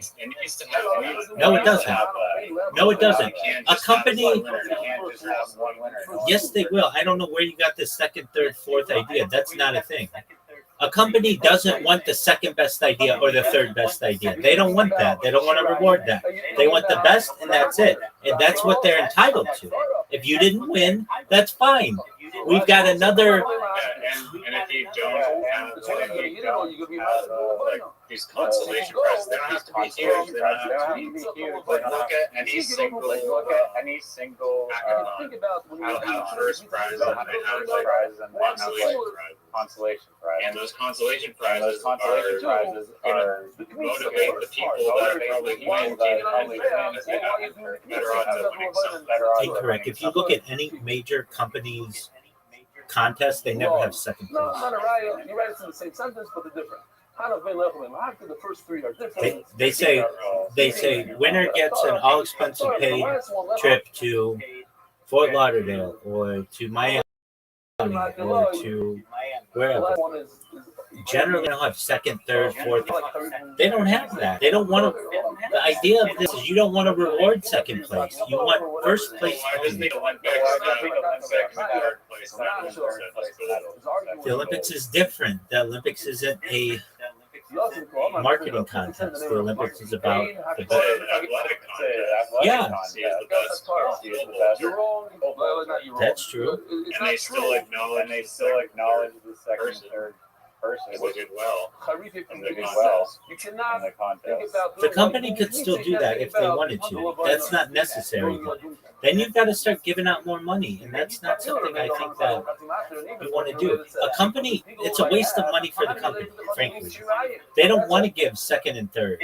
Now, if you wanted to say second place gets like a premier status or a certain amount of experience points on the website, that's fine. But it shouldn't be cold hard cash, because cold hard cash has to come from somewhere. And if I'm Coca-Cola and I'm saying, look, I want the best ad, I don't give a shit about number 2 or 3. I don't care about number 5 or 6. I care about number 1 and number 1 alone. These two don't have a connection. The committee is not. So if you, from the company perspective, want to say the highest voted thing will get a little award or an achievement, that's cool. I'm fine with that. So long as it doesn't cost anybody anything. In terms of matter. Well, ChatGPT can be wrong on that. ChatGPT, if I don't even want to put it in because it's a lot to explain, but why would Coca-Cola want to give money to the second or third place and not use their content? You can't go from the credit to the Because consolation prizes we're talking now. Let's say this picture is better. Okay, where's that money going to come from? You have two sheep. The company. Well, no, the company doesn't want. Instead of giving $10,000 to first place, you give first place like $7,000. $7,000. To eat the blue tomorrow. You give third place, 500. You give fourth place, 250. Fifth place, whatever. I think that's a bad idea. And the reason why it's a bad idea, nobody wants a $7,000 first prize. They want a $10,000 first prize. And a company doesn't want to keep expanding this. Look, if you want to say, and then it's more work for the company. You want this to be easy for the company. All they have to do is choose one winner. That's it. Now, if you want to say the people who had the biggest, most upvotes, or I don't know, most positive comments or whatever it is. If you want to give them something on the website, that's fine. That's also a consolation prize. So don't think that that doesn't mean anything. That will help them in future contests. But giving them money and taking it away from the prize winner, that's not a good idea.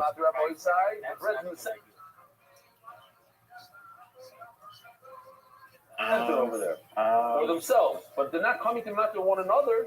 I think that's my opinion, but yeah, they'll go like hackathons. They have prizes that are not as good. It is not an uncommon structure. I agree. But this is unique. You want the best. You don't want second best. You don't want third best. There's a reason why you're going with this method. You want the thing that performs the best. And then you're going to get really complicated. And what if the company uses the second place thing? Do they have a right to use that? Because that sort of won too? Yeah. I have a feeling they have the right to use anything according to the I agree with that. I agree with that. Made me like taste it. I think that the grand prize that's money goes to whatever person won. If you got second or third or something like that, you could get something on your profile, or it could help you for future contests. But if I am a company, I don't really care about number 2 or number 3. I'm not going to. Because you're limiting the amount of people that are So, and when you limit the amount of people that enter the contest, so that includes creativity and output that you're going to receive, so it does benefit them. And you can ask. I'm going to ask ChatGPT right now, just statistically. Statistically, let's say I'm having a contest with a $10,000 first prize. And no second prize and no third prize. Is it better to do that or have a $7,000 first prize, a $2,000 second prize, and a $1,000 third prize? What gets more people's attention? What will have the best results? For pure attention economics, a single large first prize usually performs better. A $10,000 grand prize creates a stronger psychological effect than $7,000 first prize, $2,000 second prize, $1,000 third prize, even though the total payout is identical. The reason is rooted in salient signaling and behavior strategy. Large singular numbers capture attention. People respond disproportionately to one big headline number. And I agree with this. Win $10,000 is cognitively simple and emotionally vivid. Multiple smaller prizes dilute impact because the audience mentally averages them downward. I agree with that. So I don't know what your ChatGPT is saying, but my ChatGPT says it's best to just have one big prize. Prestige dynamics. A winner-take-all structure implies exclusivity and status. It feels more consequential. Humans are highly responsive to contests framed around singular victory rather than distributed participation, and I agree with that as well. Marketing efficiency. A single large prize is easier to advertise, and I agree with that too. That's what you're going for. Keep it simple. $10,000 prize, one winner takes all, largest prize yet. Those phrases are cleaner and more memorable than explaining a prize ladder. Viral potential. People share extraordinaries more readily than moderate ones. A single dramatic winner generates a stronger story afterward. Someone just won $10,000 versus 3 people split awards, which is what you're trying to do. The first sounds culturally larger even when mathematically equivalent. That said, multi-tier prizes often produce higher perceived fairness, lower participant discouragement, better retention, community sentiment, and more repeat engagement. This is why platforms use tiered rewards despite weaker headline power. So the answer depends on your actual objective. Maximum attention, virality, $10,000 single prize. More people feeling they have a chance, tiered prizes. Stronger prestige branding, which is what you're going for, $10,000 single prize. Better participant satisfaction tiered prizes. Social media click-through, $10,000 grand single prize. Community goodwill tiered prizes. In practice, many sophisticated contests use a hybrid structure. $10,000 grand prize plus several smaller honorable mentions or bonuses. And I agree with that. That's why I'm saying you could have a second and the third place that were like best in show or whatever you want to like most creative by like an award, just like fucking Reddit does. Reddit literally gives away prize awards or whatever, and you don't even like have to. I mean, they have the ones that you buy for people, but they also just give you awards if you do something, and people love that shit. So, I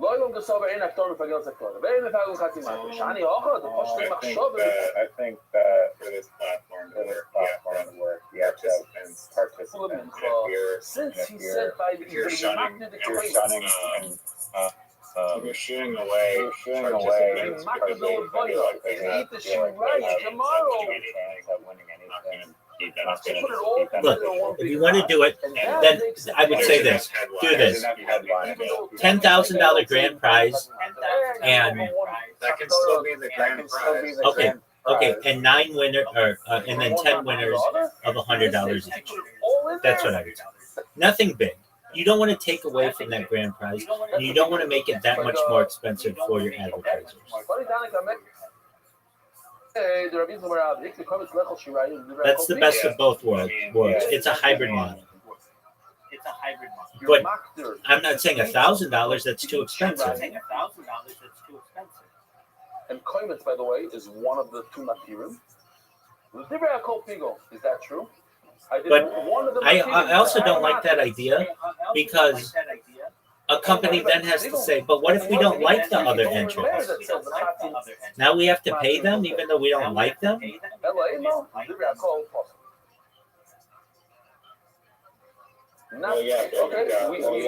problem in the Brisa. It didn't really say Pigel. Not necessarily. Not necessarily. Some company may say, we got the good ad that we wanted, but we don't want. Okay, imagine you have a contest. I'm not saying it'll happen this way, but you get 100 people who apply, 99 of whom are really bad entries, and only one is a really good entry. Why should the company have to pay for a reward to or second or third place or whatever if they didn't like it? It's unnecessary. They're not going to get the good winner. Like they're not rewarding. One person does that now. People won't want to participate if they have as much. Like they have lottery. Okay, I understand that. So then just have the hybrid model where it's and 10 other winners of $100. If you do the but not first place, second place, third place. I would not do that. I would say one winner and then like 10 honorable mentions. Yeah. Well,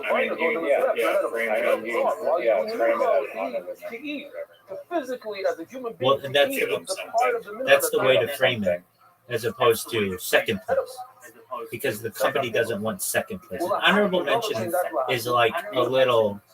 It's different than saying second place. To a company, I'm saying I don't want to pay for a second place ad. I don't want that. I only want first place. If I have to give honorable mentions, that's cool. I can do that. And we'll pick 10. Okay, should there be a race? You did the right thought. You thought about eating Should there be a ratio of tomorrow, but only price half a or desire, half a entry shit.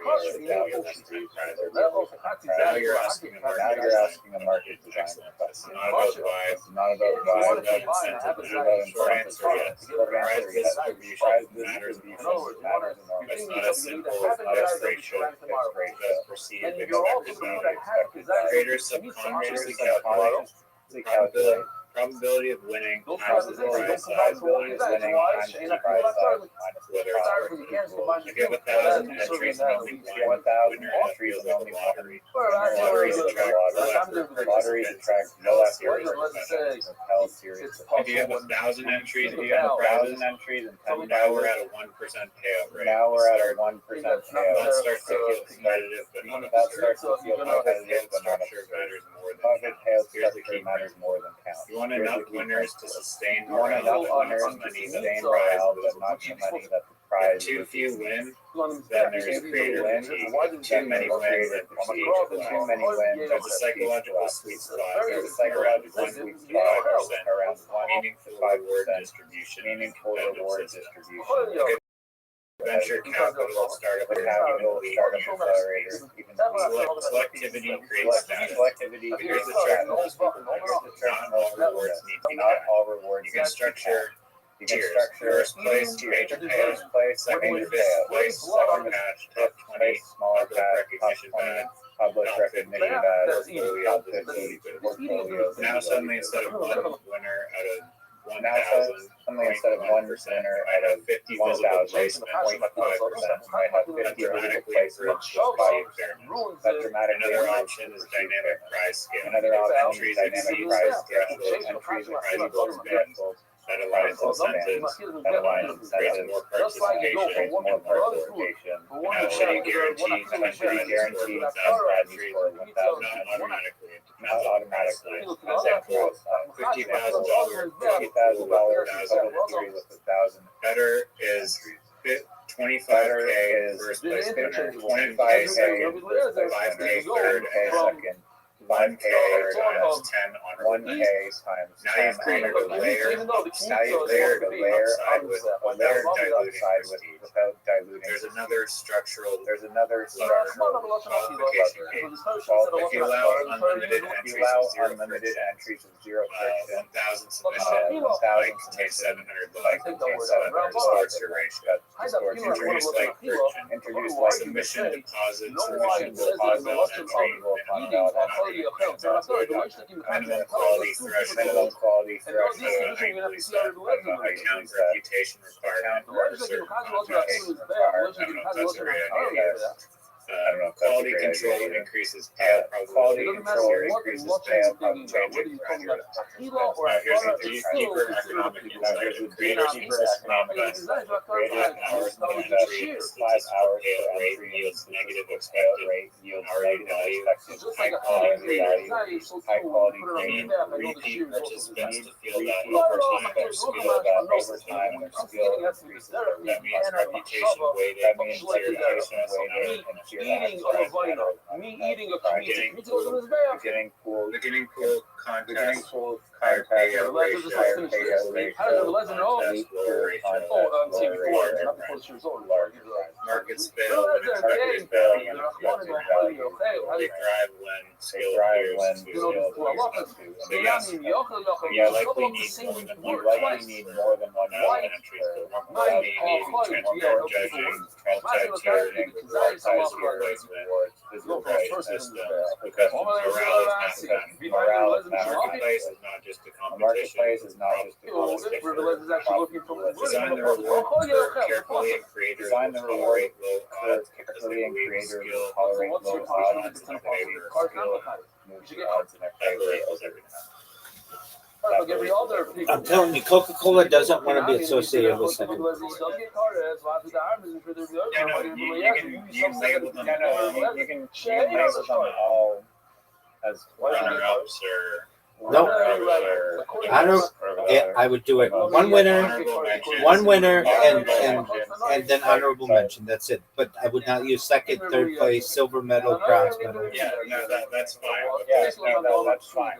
Second place still means second place. So prize, that is like a prize, not just like $100. $100. If the first prize is 25 grand. Okay. Are you ready to lose? This is like you don't drink the blood. I'm ready to Hear Marlon Hill that he doesn't have the high ground. Doug, I just want you to understand something. You got TKFO'd, and that I shouldn't even play with you. The skirt steaks, the kidneys, the fat, the going. I did it for the comedic.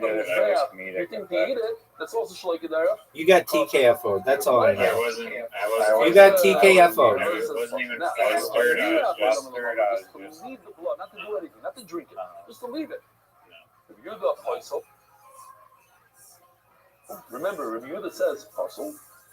Omer Rabbi Elazar, Rabbi Eliezer, faisal chacham makshir. Which we have to understand what Rabbi Elazar is saying different than Rabbi Yehuda. Rabbi Elazar, Abizur Rabbi Eliezer, faisal chacham makshir. Yeah. Now, it says the Gemara, Rabbi Yehuda, I'll leave it in mind. Who's the Rabbi Yehuda going? Going for a bingo.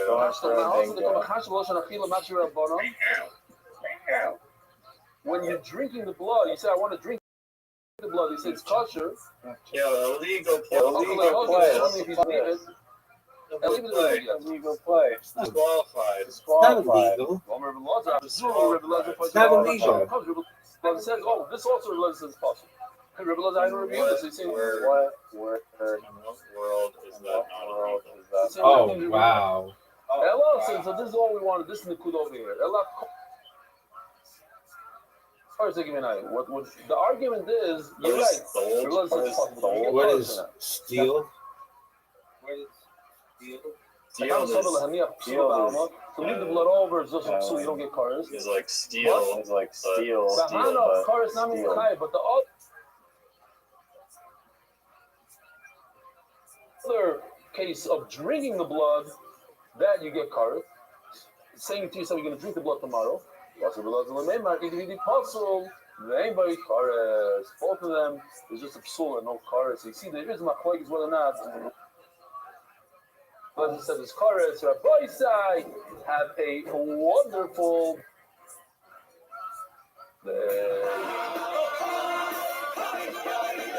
Learn the schools spread Torah throughout the world. Sponsor a share today. MDYsponsor.com or sponsor MDY.com.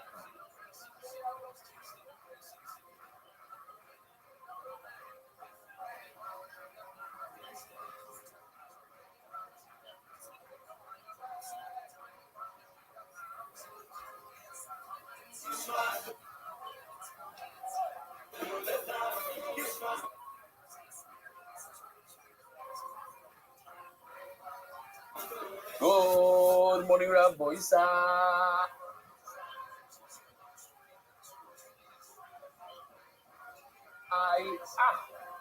This man, see me, we're all seeing this smart.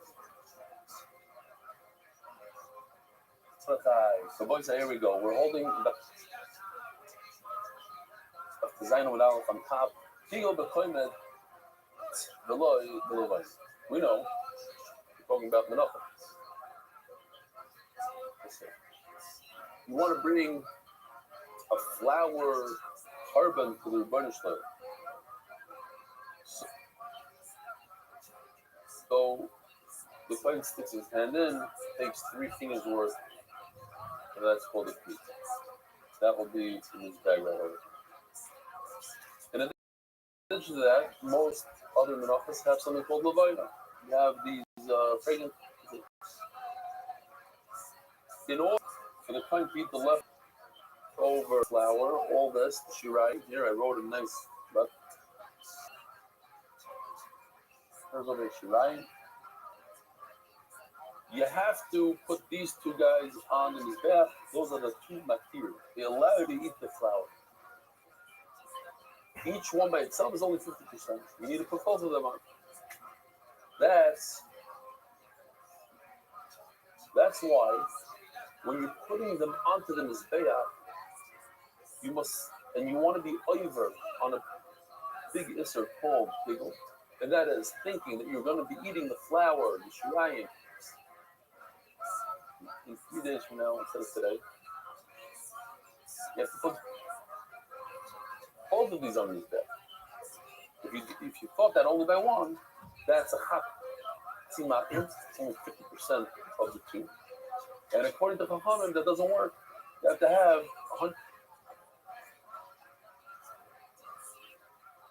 100% of the mattress. When you're a mayor, Hatimata works. That's, the boy said, here's a finish. That's only when you put it on his bed. But what about when you're doing the kmitza? You go like this.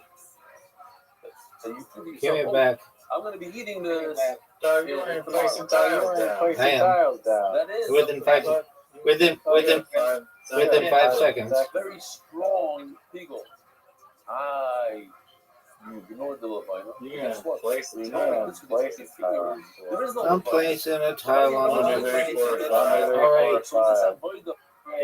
That rule only applies like this.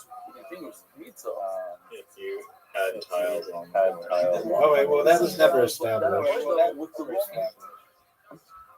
And with a bad intent, with the intent of eating it tomorrow, so it's great pigel. You're over the Aveira of tea. If you eat it, you get part.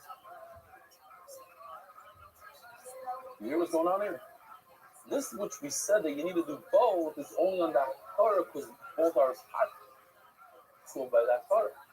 But the mitzvah doesn't apply to it. So now let's see the Mishnah. Pigel b'choymet. So now says Rashi, talking about that Torah, we're talking about the end part, where you need both the Levina and the Kmitza, right over here. Probably gonna go there. You have a T. I guess you don't have a T or else we'll immediately play. Sounds But I complicated. guess you don't have a T or else we'll immediately On 50% of the two, so you don't have to have kavanah in both of these. But Chachamim in Bekar says you probably will call them out. Chachamim say you have to have kavanah when you do both of these materials.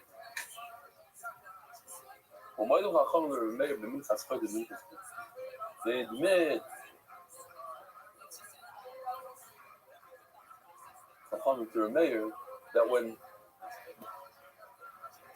there's no levina, such as when somebody's sick,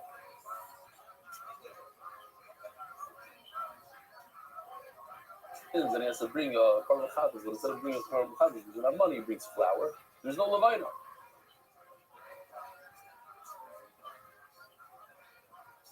No levina, then that is the market. The whole thing, that's it.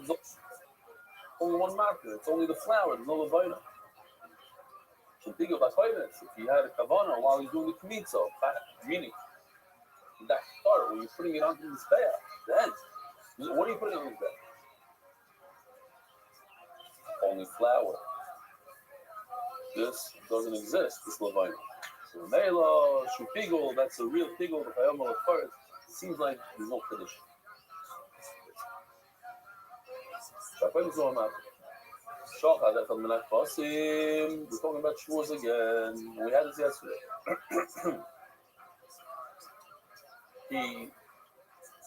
Now you have two lambs that you have to shech in order to eat the two breads. So each one is a 50% again. Two of them Bullshit. are the full matzah. You're up. Only one. In order to eat the two breads tomorrow, machshav of pigul, tomorrow's pigul. We're going to continue. We did it yesterday. Maybe it's a little bit slightly different video. While you were taking one of those spoons in your hand and being knocked and putting it on the bed, That's the word. It's definitely not a word. bad. Some kind of iCarly word. You iCarly word. iCarly word. iCarly word. Today's darling are all 12 breaths. Of course, once again, remember whole half of the mat there. 1 spoon is half of the 2 spoons. You need to Oh, put I don't even want to talk to you. That's enough. You know, Q is 10. It's all about there. No, you have to put both spoons. You have to do both sheet. You have to shut both. Revenge. Yeah, you don't see me quitting though, because I'm not a little bitch. No, what if you thought himself, not I'm going to eat the 2 breads. I'm going to eat the sheep. Here's a beautiful thing is that when it comes to the sheep, I haven't done it twice in a row yet. Wait till it happens the second. You don't have to come on to the friend. That was just the first wave. Sheep itself. Hold on, I have a word. Well, you had a minute to play. Dowry. When you had a machshava, you had a thought of pigul, you thought the entire machshava, the entire pigul. It wasn't a chatzi matter, it was a matter shalom, because for that animal, that is the only thing that you have to think about. Who pigul chaver kosher, and the second animal is not pigul. But what if you thought on animal A, you're going to be eating animal B outside of its allotted time, 2 days from now? Why? Because we have a concept. Aim matter mefagel matter. One item that allows you to eat something else, and not you piggle on another item that allows you to eat something else. So here you have 2 sheep. Sheep A cannot make piggle to sheep B. Amarav comes around and says, "Machlokes shenosan as a claim to speak of as a levayna b'machshava." The whole machlokes is if he started off. Let me see the speaker. I didn't know this is before. Oh, he has a zipper on his mouth. I didn't even notice it. I saw something. I couldn't see it well. Now that it's close up, I see it.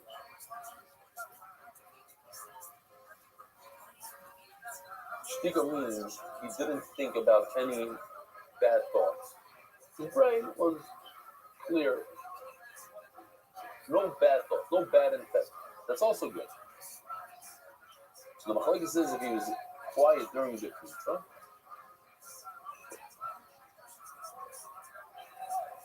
but he had a bad thought by the Levine. In other words, he started off good, ended off bad. But if he started off bad, then the bad continues throughout the rest of the avodah. So if you start off with the knitza with the bad machshava, so that bad machshava of eating it outside of its allotted time, 3 days from now, continues into the avodah as well. So even though he didn't have a thought by the avodah, but since the avodah comes after the knitza, why? The way it works is, in all of Shas, is we go with the initial thought. Whatever his initial thought is, we take that thought. We don't expect somebody to keep on thinking. Oh, I'm doing this for 3 hours. I'm going to eat this in 3 days from now, 3 days from now. He had one thought, I'm going to eat it in 3 days from now. So that initial thought continues throughout the whole process. He thought of when he was doing the knitza, when he put the knitza onto the mizbeach. So that thought continues when he puts the levine on the mizbeach. But if he thought a good thought when he puts the knitza on the mizbeach, so that was a good thought. And then he had a bad thought. And machlokes, according to the mayor, it's a half a matter. It's a people go great. That's Rishono, because whatever you do based on the initial thought. Looking good? That's it. This is no different if Give you my Machshava oil. came first, and then the You're good. Even I can tell you're good. don't say, oh, we take that bad intent and go throughout the whole process. Oh, they cleaning my vlog. Okay, Got time. got time for cleaning going on. Got time. It's not on the whole. Sorry about that, sir. Razor, how many tiles are remaining? Hey, so you're about to wear a hoodoo. 15. Thank you. It says, the medvar mamurim, the kmitzo b'matan kli u'behilo. When is the real pigul? Different than our Mishnah, right? Because our Mishnah is talking about the Hakatarah Rashi explains. But the other few things, right? There's 4 avodas. This kmitzo, putting in a flea, walking it, and putting it on his back. Our Mishnah is talking about putting it on his back. Putting it on his back applies to both the Levina and the. I hate when you just need one more letter to make them sing, but can't make it. I need both of them for the come. But kmitza, kli. What the? Don't need. There's no Levina in those. Doesn't it? Fuck over here. You can do pigul. Right on cue. Right on cue. That's a pun. Just on the flower. The red one more in between the like our Mishnah. You want to put it on the Mizbeah. Those are the comes to shtik. So it's a little bit of Shava. Now we go back to this chart over here, so which is great. You did Kmitza. In other words, put the You're good, big dog. I'm just chilling. Thanks, Grandma. How about you? That's a fucking word. That's bullshit. Can I get a tip today, sir? On how to which we said. Raf said, how to be more humble. Yeah, baby. Treat every day like it's your last. That's that claim that's been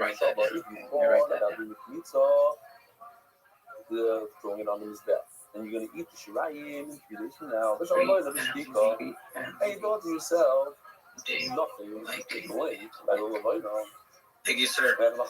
Thank you, sir. I'll call you tomorrow. Absolutely. Come back tomorrow for more alpha. Yes, sir. Yes, sir. Yes, sir. Yes, sir. Yes, sir, big dog. See how nice that person is? Instead of coming in yelling at Edward.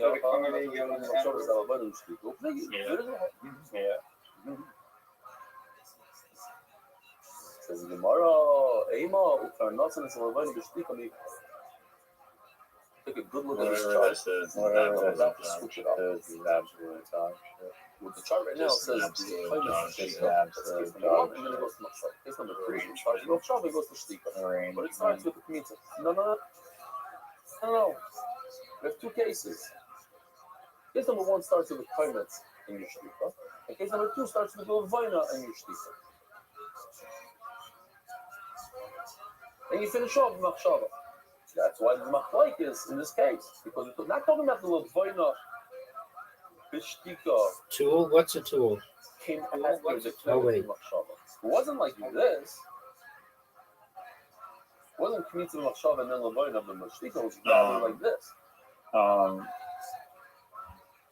The tool? You don't know what a tool is? In other words, Yeah, I'm asking.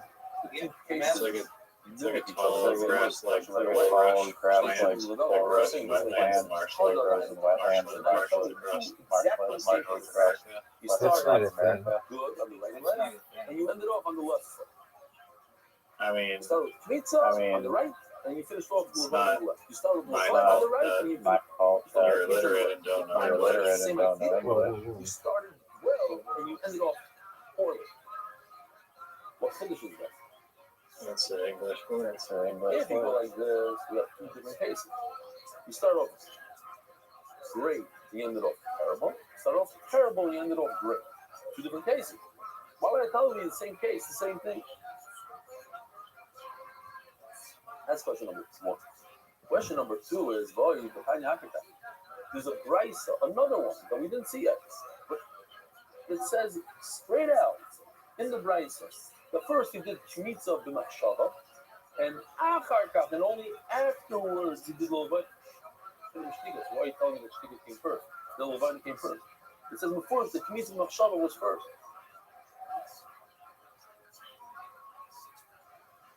Speaking of Chanina, when we're talking about two different human beings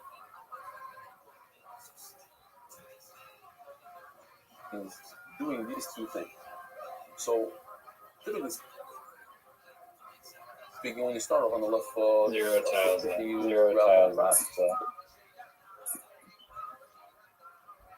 That's only when it's one person. Like two different people, you can't combine the two thoughts of two different people. Person number one started off terribly. Person number two ended off great. You can't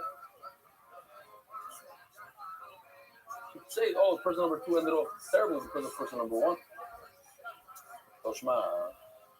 So again, going back, Rab says is machlokes when he started off great and ended off terrible, but there's no machlokes if he started off bad. Let's see. The Medron Amur. So it's referring to the Zrik Saddam throwing the blood on different parts of the Bishop Migdash. And according to one shita, you can do pigol by only part of the blood. The Medron, what's the case? The Dama is that Chachitza. Zovin, the Dama is that Hafnimi. The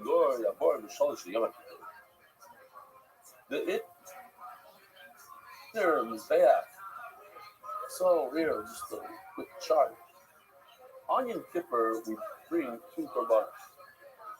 We bring more, but the ones we're talking about out here is the bull and the goat. We know one goat flying off the mountain, the other goat is we shot. So really, you take everything that we have. And you double it up, so there's 8 inside the Kodesh HaKodashim. You see he's standing between the two poles of the Aron. If you lift the Aron, you lift, you pretend you lift. That's called Ben Abadim. He stands right in between those two poles and he does a bunch of, you see him. It's over.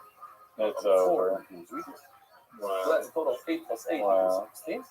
And then he goes to the Heichal, he goes outside of the Kodesh HaKodashim, goes to the Heichal, and he throws the ball toward the Baruch, another 16 total. And then we add another 11 that you put on the whole thing, 4 on the products, 7 of that, it's 11. 11 plus 32 is 43. One's going to have to put one my number, it's actually 47. Doesn't matter. For now. When the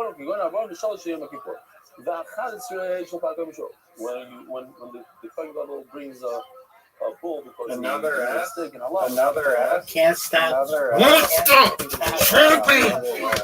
The champ's here. The champ's here. The champ's here. The champ's here. The champ's here. The champ's here. Dog, can't stop, won't stop. The champ's here.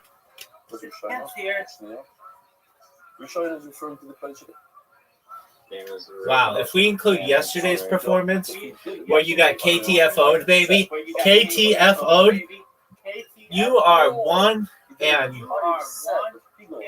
8. 1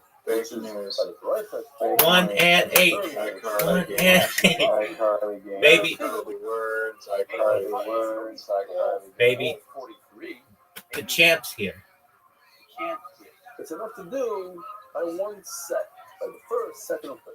It wasn't even a real game. I should. You gave me that extra time on that one of 5 seconds, and that helped me a lot. Oh yeah, that was cheating. That wasn't cheating. Time seconds. You didn't even have any tiles down. I had tiles down. Placed them down. Nowhere near even the tiles that you weren't even placed. Champion. So, literally cheated. 8-1, baby. 8-1. 8-1. You don't even know on what one I'm talking about.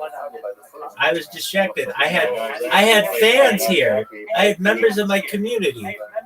I was distracted. What do you want me to do about it? Talking during my turn. No. Everybody knows.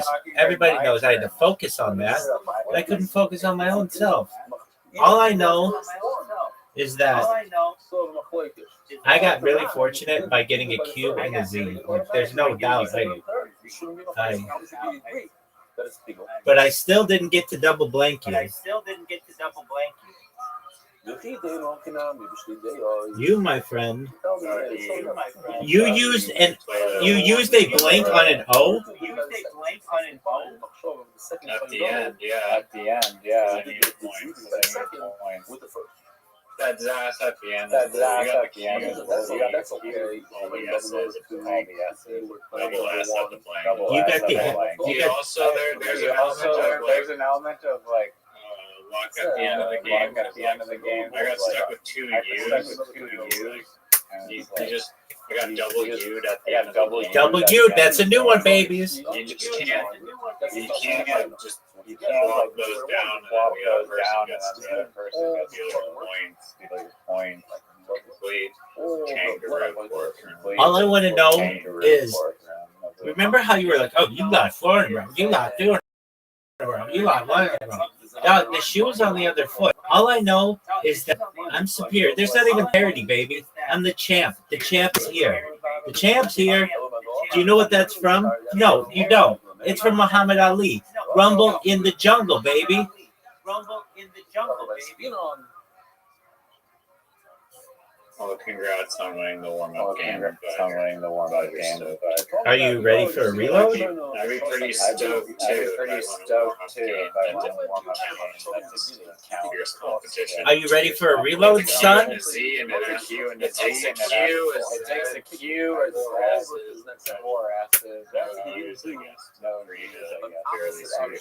I think you played just about a perfect game there. Like, you didn't set me up on anything.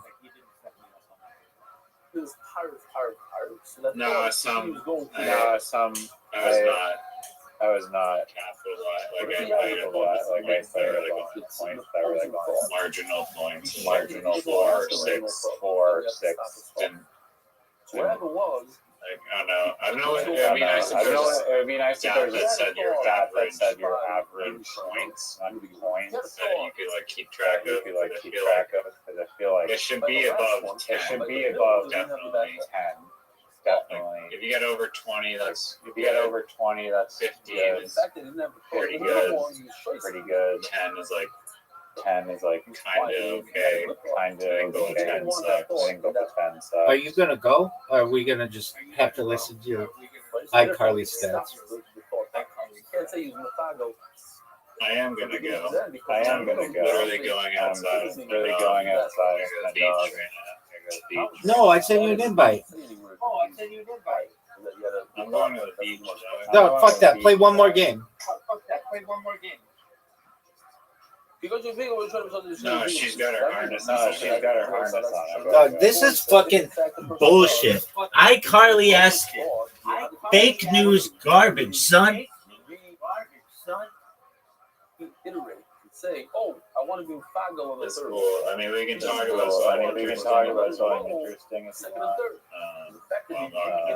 I'm on the beach, but I cannot perform under these walking conditions. Don't do that. Dog. Oh, tight. Talking about shit is more interesting. Okay. Just a moment, because I just found something. That's pretty baller. Let me reorganize. Oh, this is cool. Just a moment. You're going to be seen as for like a bunch of things in the future, but one of them is the personalization aspect of ChatGPT is like a game changer for me. I can't believe it took me this long. shows me that he Yeah, I told you. I told you about that. And therefore, It is pretty clutch. It is pretty clutch.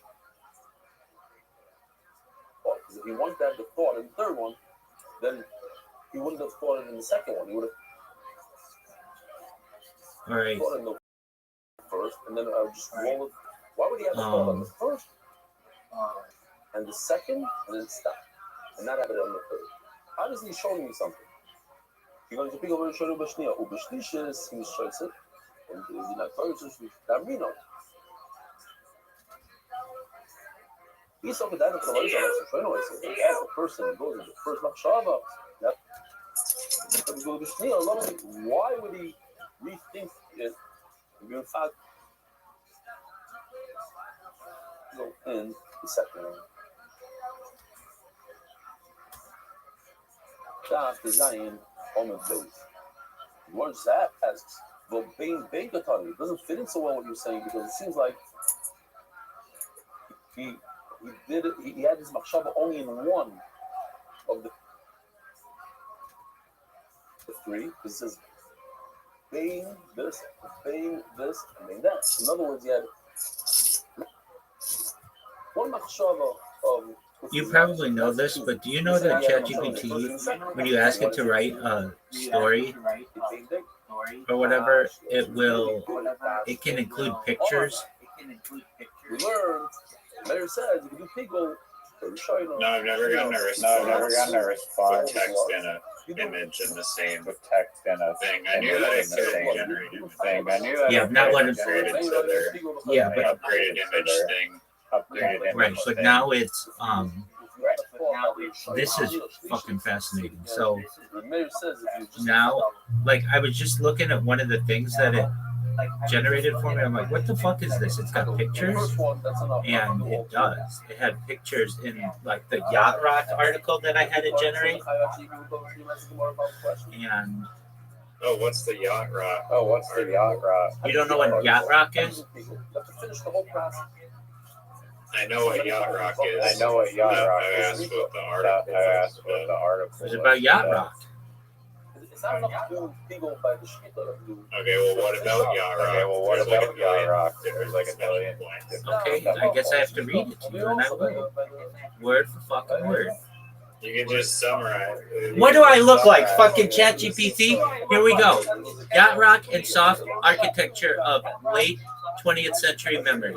The emergence of yacht rock as a recognizable musical and cultural category represents one of the most intriguing retrospective constructions in modern popular music history. Unlike punk, disco, and hip-hop, yacht rock was not initially identified as a unified genre during its commercial apex in the late 1970s and early 1980s. Instead, the term itself emerged decades later through internet satire, cultural nostalgia, and scholarly reassessment. Yada, yada, yada. Get to the nuts. That is the nuts, baby. Okay. Okay.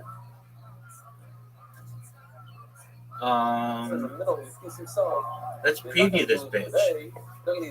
Don't be super bad, dog. Oh, dude, these are fucking great. Christopher Cross Sailing's on here. Oh, this is go. He's the go.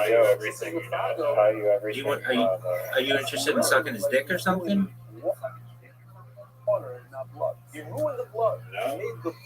It sounds like you. It sounds like you are. That sounds like you are.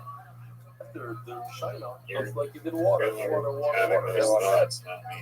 I'm not having those thoughts, but I think he makes amazing music. That's all I know. Would you let him shit on your chest? If I was born in Germany. All right, I can live with that. My question to you is this: when are you gonna get good at Scrabble? When are you gonna let me have a D and 4 S's and 4 S's? I have let you have a Q, a C, and 4 S's in our previous month of playing games. You know that you use those words, those letters, in illegal ways against me. And yet I still overcome them to be champion. I think playing key should be illegal. I think Marlin. You think that should be dude? It's so hard to play it anywhere else. Yeah, there should be illegal words. Key is like on the top of the list. And zoo and z, xi and za. No, zoo is a word. What? Zoo is a word. No, xu. Za. No. Yeah. With the X. Yeah, with the X. Yeah, that's not even a thing. But then the game would like. We should just play it the way they were playing it because then I'm the champ. Says Robbie, you're right. I'm sorry, Rabbi. Yeah, and you need to play like a key. No, I need to play a Q, a blank, and an S. You wrote it in the beginning. Yeah, some egregious nonsense. Dog, let me just ask you this. I think it's a very good question, and the people of the world, I think, are dying to hear it. What do you think Jafar Jackson thinks that you have not seen his movie about his uncle? I'll wait. I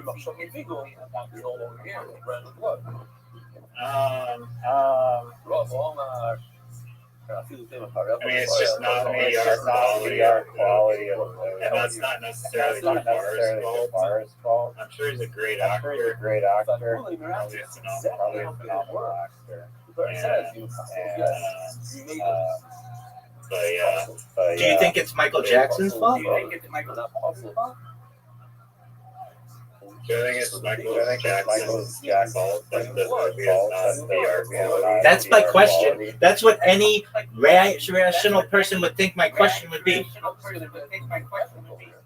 No, I mean, I think it's gonna. That's the.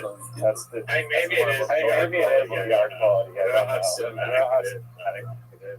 It doesn't strike me as VR quality. What if it's the sickest shit of all time? I'll wait. I did see one scene that was very interesting. It was like kind of like a helicopter shot in New York City. I guess it was illustrating how popular Michael Jackson was. Massive crowd, massive city swarming around them. But yeah, I mean, why are you dying to see the movie? Dog, if I were dying to watch it, I would have watched it by now. I just think that the fact that it's the biggest movie in the United States 3 weeks ago means that we should watch it. Is it rated? Because I feel like it has between a 7.4 and an 8.1 on IMDb. So it's terrible. That's not terrible. That's one of the best movies of all time. You know what Brendan Schaub's stand-up special got? I'll wait. So that's the bottom of the bottom. You really think that's the bottom of the bottom, son? Brendan Schaub's special. Yeah, I feel like I thought it was one. I thought it was the lowest rated comedy thing. Yeah, the only thing that beat it allegedly is Melania, and I'm sure that's better. Yeah, we should watch Melania. You want to watch Melania? I want to see how bad it is. I don't want to spend the full time. So maybe I'll skip through it or something. I think people may have just downloaded it because they hate it. So maybe actually good movie.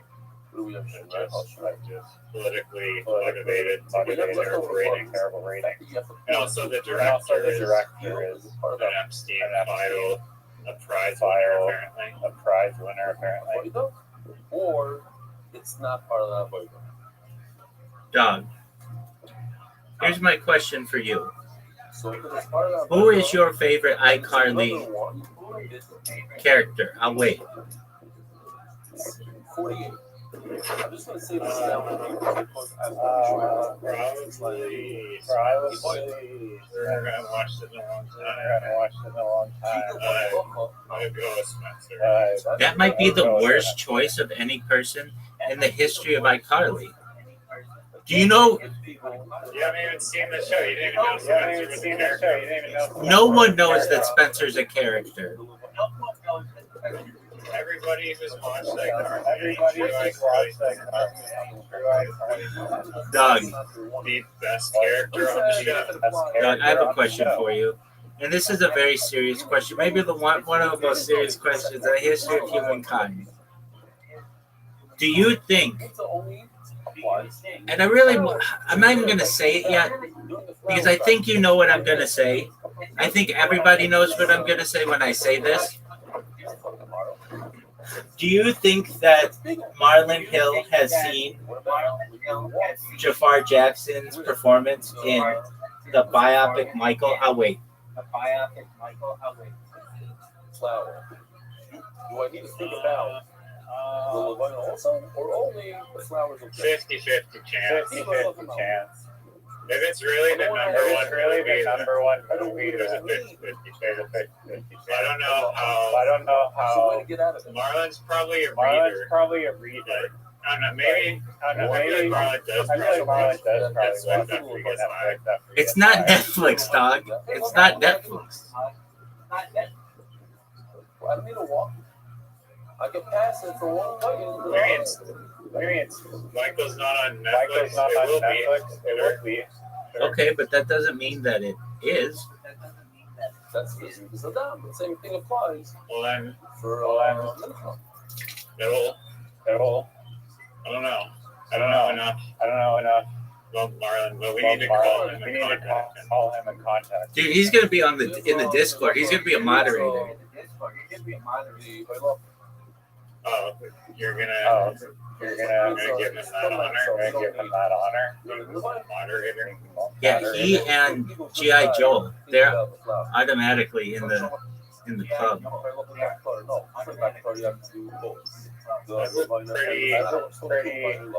Pretty substantial role. I recognize that.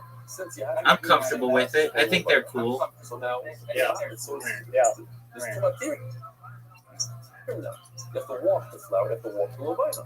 I asked Gemini yesterday. Trying to like long continuous reading his life for like 5 years. Give me a list of like 30 people that you can contact. I'd be interested in him. Makeup. When do I need to do the whole map? Get up to come by or I gave me like this list of like this guy Wired magazine? Yeah, I know what Wired magazine is. Everybody knows what Wired magazine is, dog. Yeah, apparently that guy, the owner of it is I'm like a futurism type of dude, and interested in talking with you potentially. And there's a whole list of other ones. We're looking at it.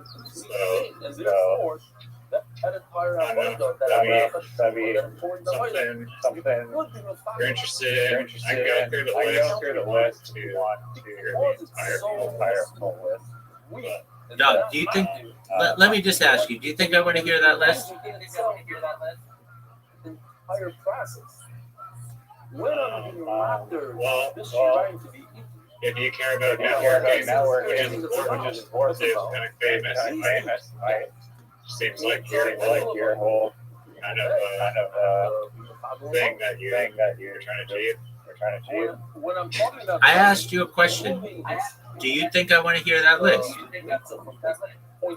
I answered your question. I know you did. Yeah, I'll listen to it. It's not allowing me to throw the blood on his back. Okay. Fine. I never used Gemini. Gemini sucks dick. That's a cool story. No, I use it all the time for picture creation. It's pretty good. Oh no, it sucks at picture creation. No, it's dog shit at picture creation. oh, and what do you think is better? Mid-Journey, ChatGPT. Dude, but here's the thing: ChatGPT and that stuff only give you like 3 things per day. Let's see it just one more time. It's I'm sorry, was the question how many they can make per day or what produce better? I'll wait. I love it. I fucking love it. Oh, that is funny shit, dog. That is funny shit. I love it. I love it. I love it. You don't even know what that is. You don't even fucking know what that is. Oh man, I fucking love that shit. That's some good ass shit. That's some of my favorite shit. The concept of 24/7 stream, life logging, surveillance, archival. Because Rabbi Rothschild streams on a deep technical, philosophical, cultural concept, you can position this as several distinct audiences. You can just look at it as a IRL stream, as an anthropological artifacts. Here's your master plan. 30 people in groups interested in a story. Data and AI visionaries. Arvind Narayana, Princeton professor focused on data privacy and the quantification of life. Kevin Kelly, co-founder of Wired, who heavily tracks the concept of life logging. Balaji Srini Vizan, tech investor obsessed with decentralized data and digital sovereignty networks. Lex Friedman probably may not get on my street in the first email. Stefan, creator of Wolfram Alpha, who tracks his own analytics. Data engineers and database architects. AI training data. Media, culture, and internet. Jafar Jackson. John Boy, secret video, essayist, taking incredibly deep, monumental human data and stats, into long-form narrative art. Jordan Murrah, Captain Sparkles. Internet history podcaster. The Guinness World Records, New Demand, Ransom, Giving Plaque, Kyle Hill. Science communicator who loves looking at psychological extremes and experiments. Did you contact Kyle Hill? Right after I contacted Marlon Hill. Yeah, they're one after each other. Documentary filmmakers, HBO, Netflix, creators like contribute shows style, even interesting cybernetic theorists, religious and technological exploring tech Judaism or Kabbalistic interpretations of information theory, quantified self-community, global movement of users tracking every biometric, mood and minute of their lives, privacy advocates, electronic frontier foundation, digital anthropologists, biohackers, longevity experts, streaming and subculture elite, and 25 ways to make it go viral. The clipping content and cut 30 second clips talking about cutting edge content ideas. The out of context TikTok clip with his predictions on AI or whatever. The dating X. Yeah. I was also thinking, maybe I'm interested in doing this. Maybe don't. Minimal investment, potential upside, pretty large. As you might come to realize, it's hard to get maybe not impossible at all. But I don't think you should have been at all. It's just getting onto other people's podcasts, which honestly is even probably even better for you in terms of like growth. Because you don't have the problem of like starting a community and starting from scratch. But the plus side of doing your own podcast, you get your chances of getting guests are like a lot higher. And then there's just way more people that will come on. Yeah, and you might say, like, I already have a podcast. Spotify. I saw the podcast I'm talking about where he just asked people redundant questions. Like actual human discussion about whatever. And there's people on like LinkedIn or whatever who are experts in like any animal that you chef doesn't have any SAR data analysis. Whatever it is. Ceramic blade? That they might be stoked to come on or random entrepreneurs who want to get their voice. There's probably a lot more people who want to be heard because there's millions and millions of people. So yeah. I mean, consider that at all. Maybe like an actual microphone, dedicated like good video quality. Yeah, but, okay, but here's the thing. Let's say I do that, and I upload it to YouTube, right?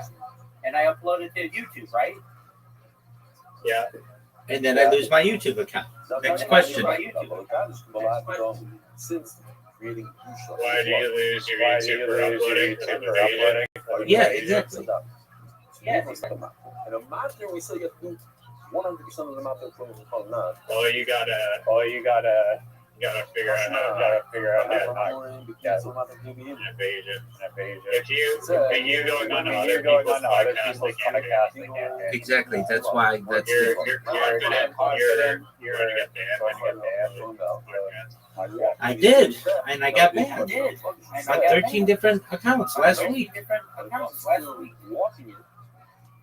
There is no people. Low. You look them out and please.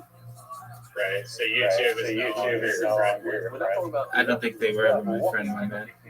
You're walking to the closet to get the second vessel. Well, they did. They probably were. You didn't have some account. No, they were never my friends in the beginning. There is no such avoid by I would try to promote myself on people's comments because I didn't think that was like spam. And all they have to do is get a couple of people to say that's spam, and then you're banned for life from their platform. What do you put on this desk? What do you put in the fleet? Oh yeah. You can't do that. But they don't say that, and they should cut you off. They should say, you've posted 50 times today, come back tomorrow. You need to walk the Levine Austin.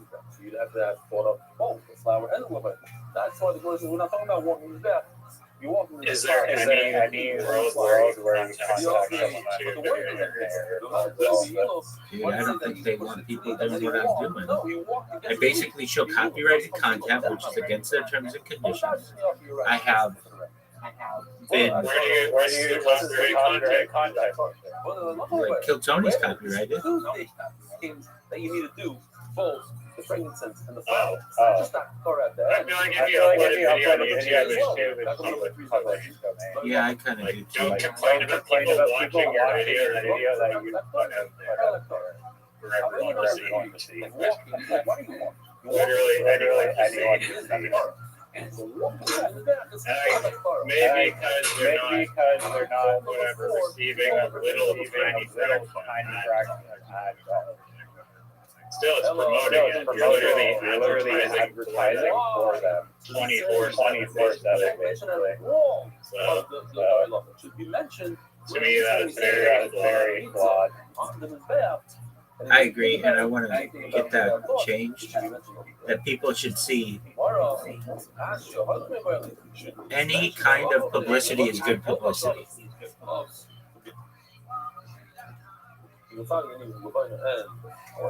I don't necessarily agree with that because people can ruin your reputation, and I don't think that's too jazzy. But Yeah, no, I get that.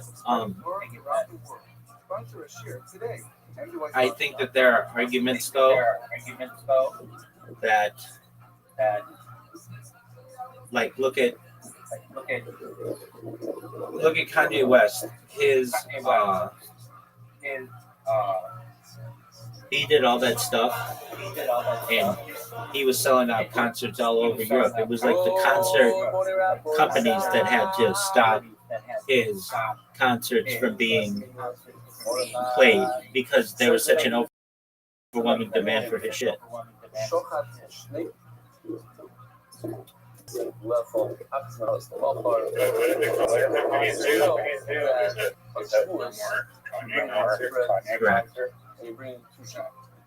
In order to eat, why?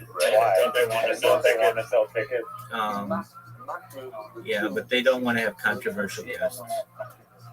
Are not there to eat the bread. In order to eat the bread, you must put the two sheep on. Doug, here's all I know. Be right back. I gotta use the restroom. BRB, big dog. BRB, big dog. In effect, you're going to be putting on two sheep. Now 1, 2. So each one of the sheep is 6% of the knot. If I put on 1, so I didn't eat my whole knot, I have to put on 2 sheep. We had a similar thing by a minifon. A minifon, you have to do a pizza. You put your hand into the flour and take 3 fingers. By putting those 3 fingers onto the mizbeach, that's a matter number 1. Matter number 2 is taking the frankincense, the levanos, and putting it onto the mizbeach. When you do those 2 things, then you can eat the shirayim, the leftover flour of the meat. So, what happens? This person had a bad intent. His intent of pigul, his intent of eating the bread when you're not allowed to eat the bread. Tomorrow, don't. Today you're allowed to eat the bread is on Shavuos. And you step the Rabbi is not eat on Shavuos that day and the night, but not tomorrow. So when you think about eating the bread, one out of the 2 breads tomorrow, you are over pigul on that 1 bread. So what happens to the second bread? That's come up like this. Same thing would apply with the 2. Here we go. You have a shulchan. On the shulchan of the 2 spoonfuls of frankincense. I'm getting confused. By putting those 2 frankincense on the fire, burning them, that allows you to eat the bread, the lechem afonim of the shulchan. So if, when you put the frankincense, you put the levanos on the mizbeach, you had an intent, a bad intent, you're going to eat the lechem afonim, not today on Shabbos, but tomorrow on Sunday. Not all the breads, but only 6 out of the 12. Lechol echad min hazdarim. Here, the matir. What allows you to eat the lechem aponim are the 2. You put the matir on the mizbeach, but looking to your head, you're only going to eat 1 pile of the bread, 6 out of the 12. The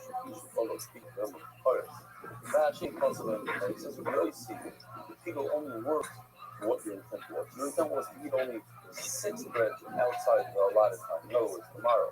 So those 6 breads become pigel right? So you eat them type of way. The other 6 only become pigel to become possible, but not to become true pigel. Not that you hide parts. I'm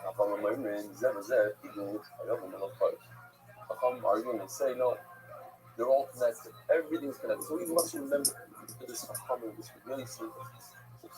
If you do pigel on 6, in fact you do pigel on 12. They're all one. They're all one pile. They're all from the same batch. I mean, they're all from the same group.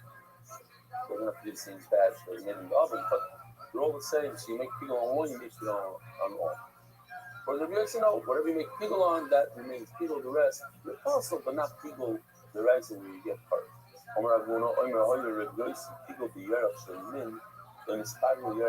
Says Ravuna tremendously. And he says that if you do pigel on a right thigh, then the left thigh doesn't come through. You think to yourself, you're going to eat this carbon. I'm allowed to eat this carbon today, and I'm not allowed to eat it tomorrow. So you think to yourself, you're going to eat this carbon tomorrow. But what part of the carbon is the right thigh? The left thigh does not become pigel. What is the everybody in the sport of everybody from perhaps using pure logic, or he learned from a book. Everybody's in the sport, I learned from us. But I leave him out shoving the nice tumor.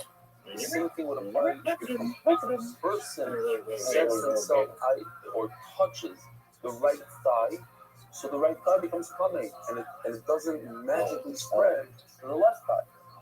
What's the cat?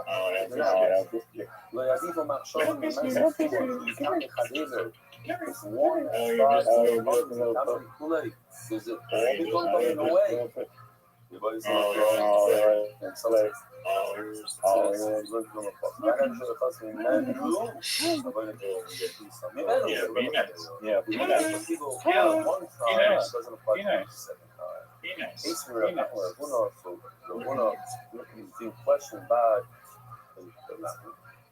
it says the word la'olam in the cards. I want you to remember this word la'olam.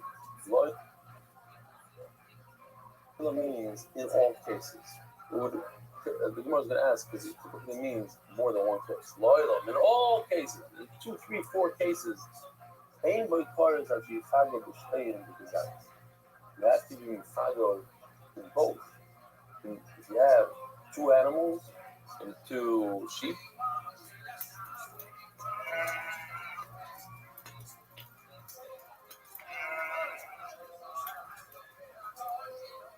In order to create pigel on the breads, you have to be chagel while you're shechting both sheep.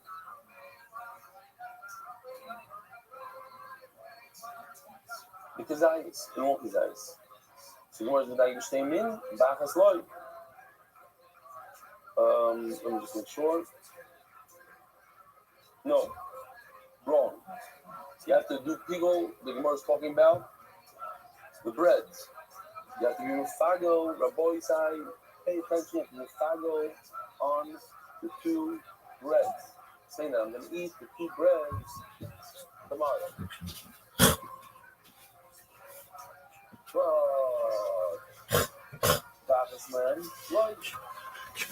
Now, we're trying to question Rabbi. Rabbi is the one who says that if you mufago on 1, it doesn't really apply to the second one as strong. One says in these breads, in Chicago, if you eat more desires from both, who's it going for? Either Rabbanon say they can Chicago in 1, Chicago in both. I feel bad for Nami. All you need to do is do people on 1 and it applies to 2. I'll treat the reviews. So obviously, this is going with perfect. Right here, it says if you Chicago in both. Now, if you say, so let's say by an animal. An animal is considered one body, one unit. That's why by breads also I can understand that it's combined, the 2 combined to 1. every Yamis, you say that the right side and the left side are two completely different bodies, like you tried to say before. You would start to, so why would the breads combined to be one? If by two sides, A does not mean B, right is not left. So why is it when it comes to bread, you're telling me that A combined with B? So the Gemara, I'll tell you why. Amani ready here. It's not even, it's supposed to go to Rebbe. So the Gemara is going to ask right away, but according to Rebbe has to go according to either the bottom or the Yossi. If he goes according to the Yossi, then we're back to square one, and we still didn't gain it. We're saying now that it's not a Yossi, it's Rebbe. So let's see. Amani Rebbe. The sign Yashoycha the Seteves Lechol Chatzi Zayis Lechal Zu.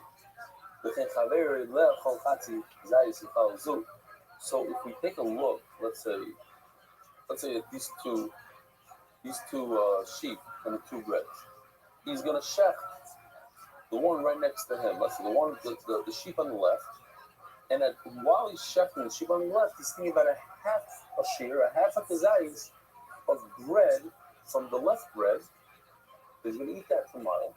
Then when he shechs sheep number 2, which is to the right, he thinks about that while he's shechting. He thinks, I'm going to eat a half kazayis of the right bread. The left sheep with the left bread, the right sheep with the right bread. Each sheep, as he shechs it, he thinks about a half a shear, a half a kazayis. Together we have one kazayis. Sure, because that is left kazayis u'chalzu. V'chen chaver left kazayis u'chalzu. Rabbi Oimer. Oimer ani shezeh kosher. He says it's completely kosher. You're allowed to eat the meat of these animals. You're allowed to eat the bread. Hakol b'seder. It's not legal. Why? Because each sheep is a half a matter. And with each half a matter, because you need 2 sheep to be matter, so each one is a half. And with each half, he only did a half a shear, a half a kazayis, and a half a kazayis is not enough. Says the Gemara, it's only because he did a half a zayis and a half a zayis. What if he didn't say a half a kazayis from the left one and a half a kazayis from the right one? He said a full kazayis from both. Oh, there he is. Everybody, stop what you're doing. Stop what you're doing. Riser's back. Not the left and not the right. Riser's back. Right. He changes his There's a puppy from the right running around the house. one hope is actually more. Then Drag him home. Now the more says You had to drag the puppy home? What does Rebbe go? I just like Now he started following us up the trail. I just had to go back, get him back. Who the fuck leaves their dog like It's bro. Everyone's chill. no who leaves their puppy alone? Just kind of roaming around. There's like this, like abandoned property that a bunch of taken over, and there's just not one of the trailers up there. They're probably not paying any property taxes. All right, here's my question to you. Do you think the people who live there are good at literati? Yes or no? I'll wait. Yeah, I'd wager One is a Russian Zohar. That's why they live in the trailer. Their property taxes, so they dedicate a lot of time to practice.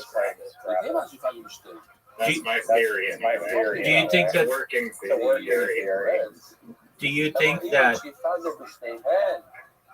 referring to the two they animals that the people are good at Scrabble? Should be done while rejecting two animals. I have a working theory that it's a theory that I'm working. Is it? Are you? Is this a working? But is this a working theory though? This is my question to you, and I'll wait. It's being worked on. Together combined to be a matter. Each one by itself is a half a matter. So you can't do big or Just like some really. This is true. Some really intellectually smart people. Nothing like you. Are just so smart that it's like stunting to their functional integration into society. And so there's a good chance that some or all of those people in my camp are just insanely smart individuals who just it's almost debilitating. So I would say that there's a good chance that they are good.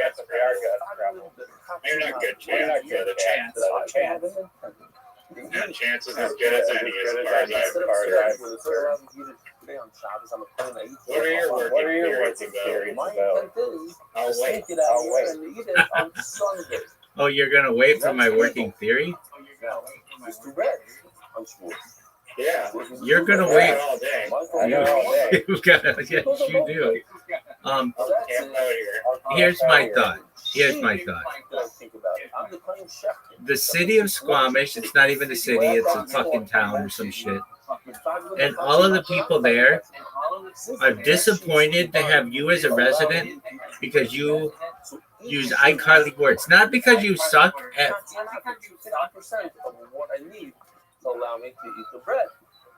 literati, it's because you use iCarly words. They would say, in fact, I think this is in the motto.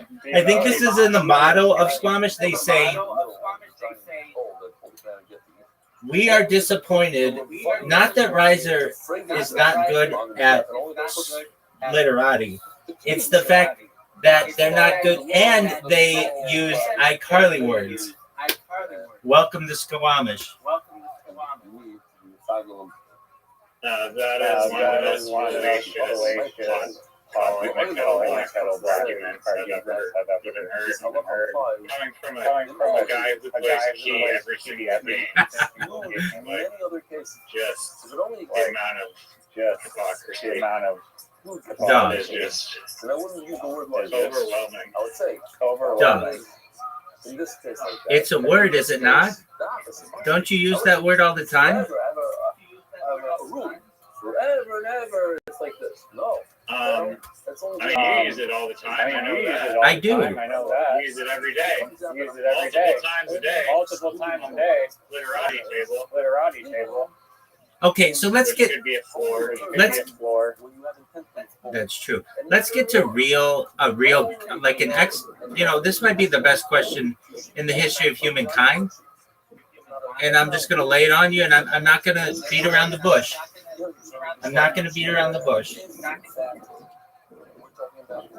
What did the residents of Squamish think about having such a dog shit mini golf player as a resident? I'll wait.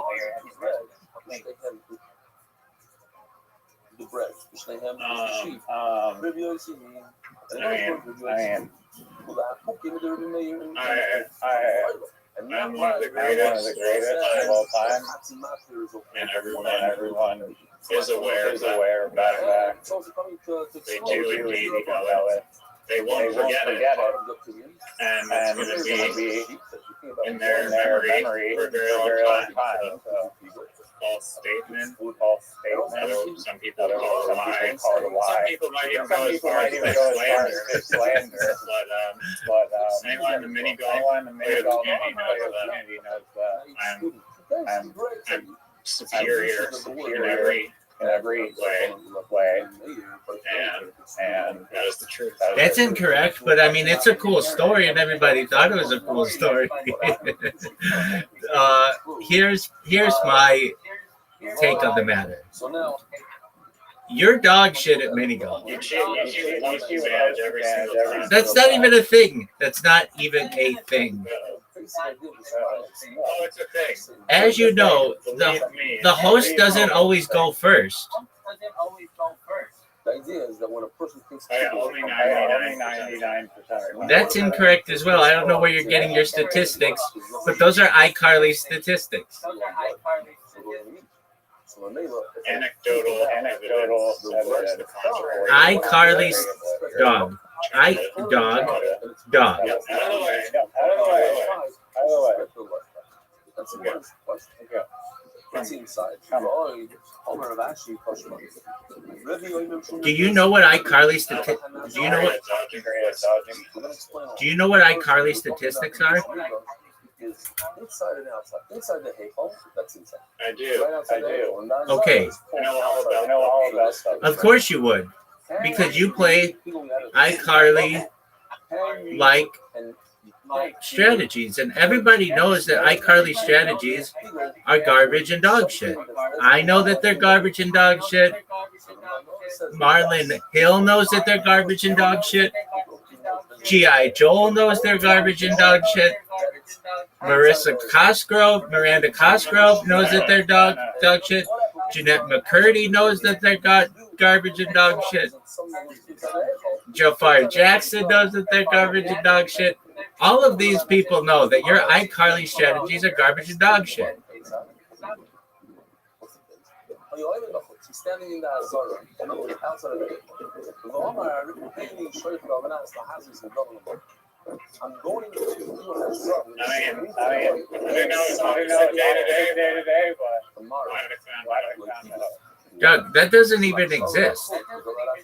Your thought was outside about something that occurs. It's opposite today. So yes, you're right. It does exist. What kind of garbage is this? Standing inside. You've never heard of opposite day? If it were opposite day, then the opposite of opposite day is a normal day, dog. Everybody knows that. That's not what opposite day even means.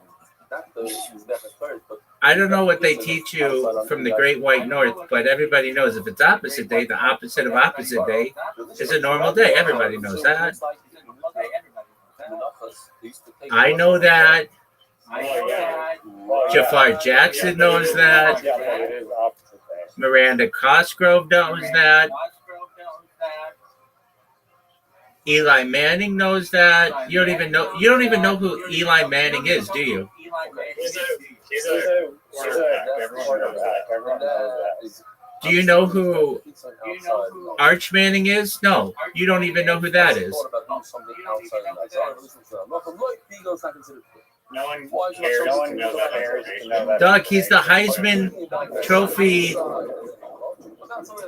top candidate. iCarly player. You think that he is an iCarly player? Yeah, I do. No one knows who Mark isn't a real name. They use at McDonald's. Clearly, Reddit hoax. You think that it's a Reddit hoax? Thumbs up. Yeah, I think no person is named Mark. That's not a name. I know Coca-Cola ever said it. It's not a real name. It's an iCarly name. His name is Arch, A-R-C-H, dog. That's exactly how it's being spelled. I agree with you, Doug. I agree with you. No. I agree with you. So his grandfather is named Archibald, Archie, and he's named after his grandfather, so he goes by Arch. What are your thoughts on his going by Arch? And then his son is going to be named Art. His son will be named Art, like a key, like a C, and then his son's name will be Art. And the son after that will be May. The son after that will be blank. I love it. Oh, that is very, very funny. I think that is really just good old-fashioned hilarity. So the blood itself can never become. Thank you, sir. You're welcome. You're welcome. That's good shit, dog. That's really good shit. And Yeah, so we were doing that like improv. That was killer stuff. we're Doug, but we're not. See, that's the thing, we're not. And every second of my life is everybody and the frankincense also. Doug, Goes on his death. do you think that Marlon Hill would take an interview? And the frankincense. Probably not with a key playing attacking distributing son of a gun like you. Well, I see how it is, though. Harley. Carly, literati. G.I. Joe might take you up on that offer, but Marlon sure is Do you think that G.I. Joe is maybe the greatest literati player of all time?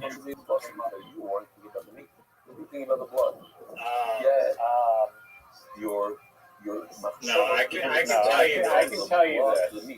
And this is a working theory, but I'd say the chances are pretty high that Marvin to be named Marvin.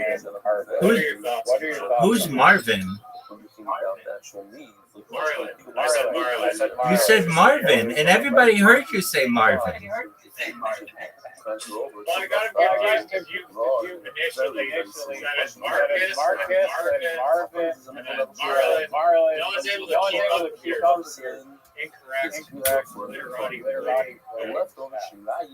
Doug, no one's even listening to you anymore because you make so little sense. No one's been listening to you for the last 3 hours. Are you serious?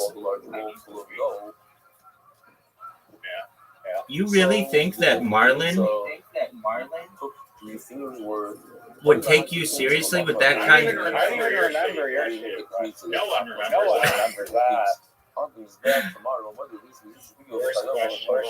Do you think it's the worst question of all time? What do you think is the worst question?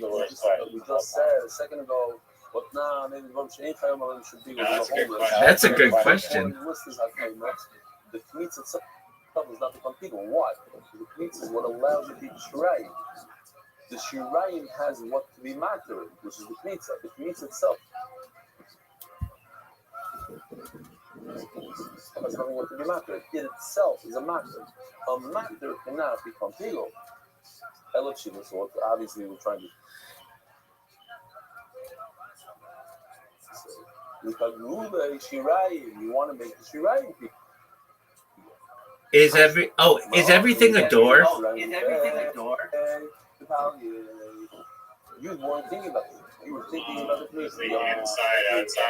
outside debate. Is everything a door? That's what I just asked you. I agree. Yeah. Everything is What about the universe, though? What about the universe, though? So we have an issue like this. The universe is wandering through something. What's the through what is the universe wandering? It's wandering through whatever is on the outside of the universe. The size of 2 breads. What if there's nothing on the outside of the universe? That's what he says. If you peel 1 kazais, how does it end? It's not. What is the So now this is the one. In our mission, it says the not one. If you think about people for one, don't do people for the second. Hello, Rabbi. So to answer this again, we have a kind of a contradiction of Well, here's a serious question. Do you think there is a universe? You think that's a serious? You think that's a serious question? That's kind of like a paradox. Yeah, Doug. I don't think the human mind can comprehend it. You know why? Sort of that's terrible Do you think that's one of the worst answers of all time? Do you think that's one of the worst answers of all time? One? Yeah, that's what I just said. Do you think that there could be a worse answer ever? The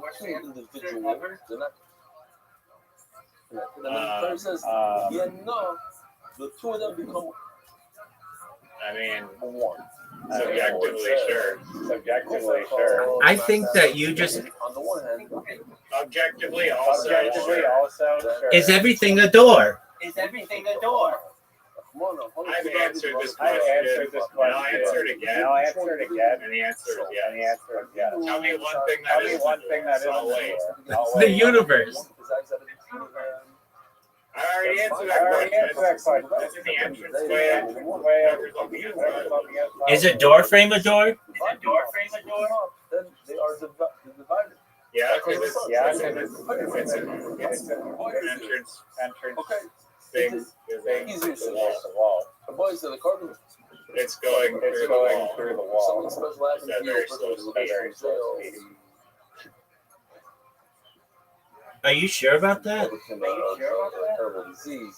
So he brings like 40 bottles. Let me call up my Marlon. Get a straight answer. The rest of the bread, the 30 other bread. He won't be able to answer. Unknown. Do you think Marlon gets Scrabble pussy? That's a terrible question, but it was a good question. It's Marlon or It's also kind of 2 piles of bread. That's obvious. Everybody knows that. I mean, everything is except for the parts that are whole. A hill is an inverse hole. That's the universe is hole. Now, my question to you is this: Is everything is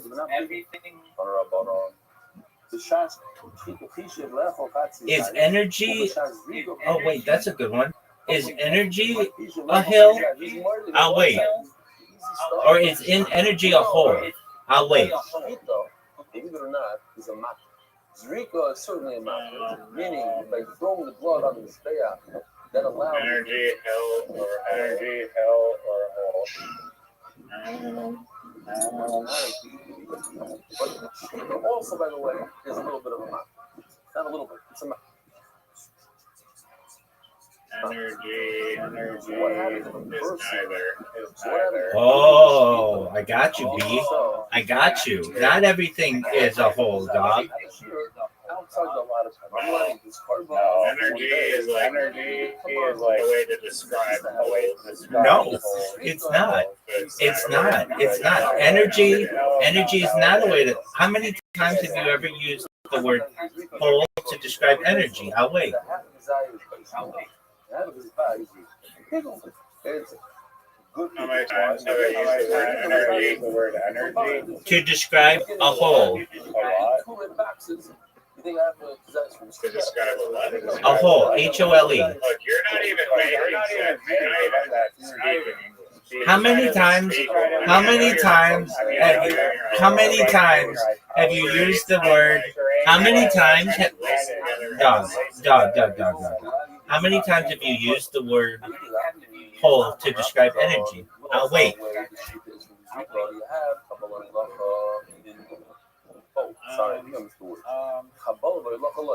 lot. The answer is a lot.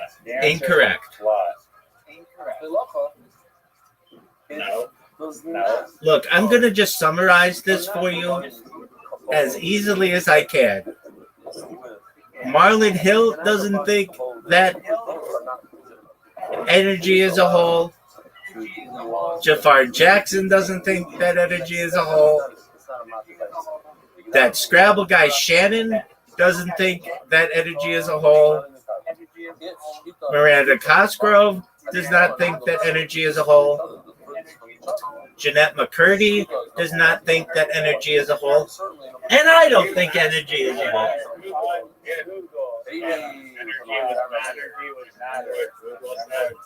Energy is not matter. Just like And hills are matter. A whole is not matter. How do you know? It's the absence of matter. Necessarily. Name one whole that We have 2 breads and 2 sheep. a butthole is the whole. It's a lack of matter. I am going to eat half a kazais from the bread on the Okay, I believe that there are holes from the bread on the right.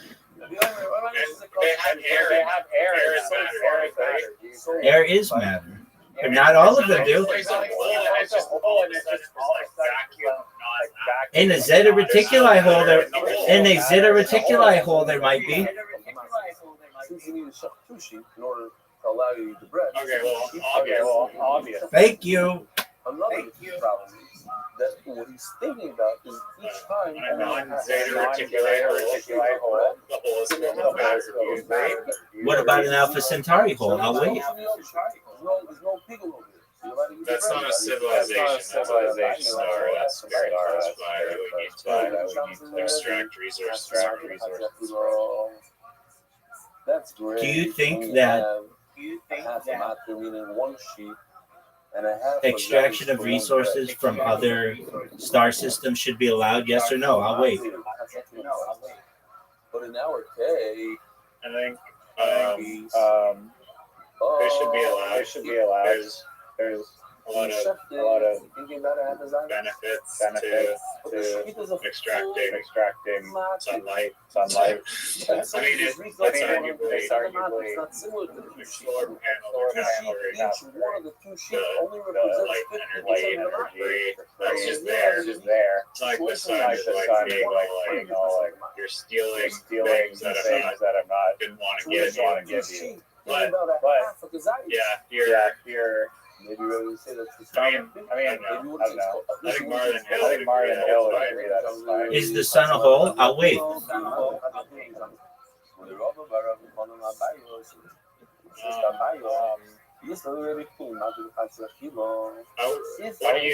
you think? That when you do shkita, I want you to make the argument that it had intent only for a half a desires, and then that you'd say That's a good question. that's people. Is the sun a hole? It's easier to say that the sun is a hill, but the sun being a hole If he does is shkita and zrika in each one, shkita did have desires, and then zrika did have desires. It's no different in the case of shutting on opposite day as a whole. each one. it's an inverse hill, perhaps. How is the sun a hole? But shkita is 100%. Guess what? How would the sun be? Holes contain matter, and the sun contains matter. Not all holes contain matter, big dog. And then through another full matter. We're talking about You should know that Zeta Reticuli is a bi-solar system. It has 2 suns. You wouldn't say that. Why? Because you have to make it zero. That's how Rabban operates. Everybody knows that. It's similar. I know that. Similar. Bob Lazar knows that. G.I. Joel knows that. I go there every day. Okay. Was that your story? We're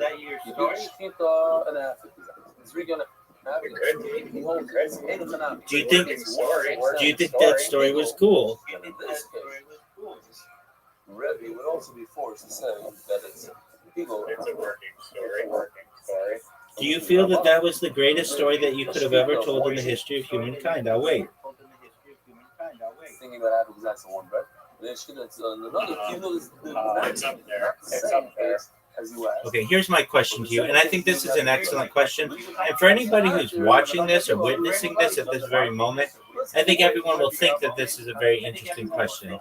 Is the sun a hole? I'll wait. You asked me this question, and I want to say do we see this? Rabbi goes this night because it says, look at us, there's a person says, I'm going to. Yeah, it creates a gravity hole.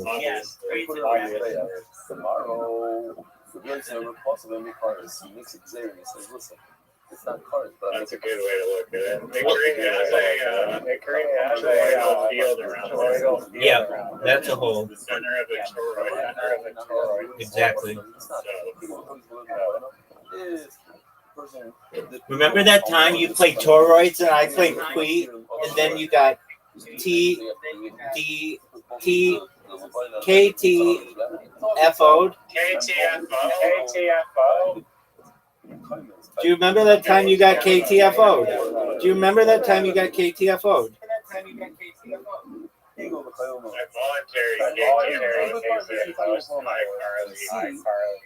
Nonsense. Disgrace of a. You can't even call it a game. Wasn't a game. Dude, did you know that Ari Maddy was a guest on Theo Vaughn? Listen, it only makes sense. Everybody knows that. Do you know who Ari Maddy is?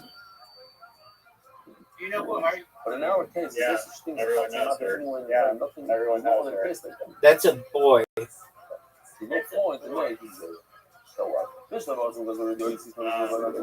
all neutral gender.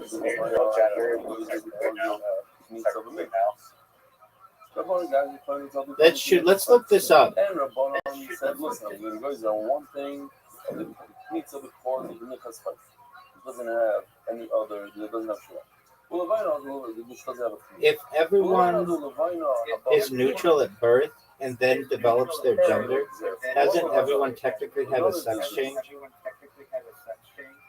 By the school, by the No, the premise that everyone is neutral or sexless at birth is scientifically inaccurate. Sex is determined at conception by the combinations of chromosomes XX or XY, which initiates the development of male or female reproductive structures.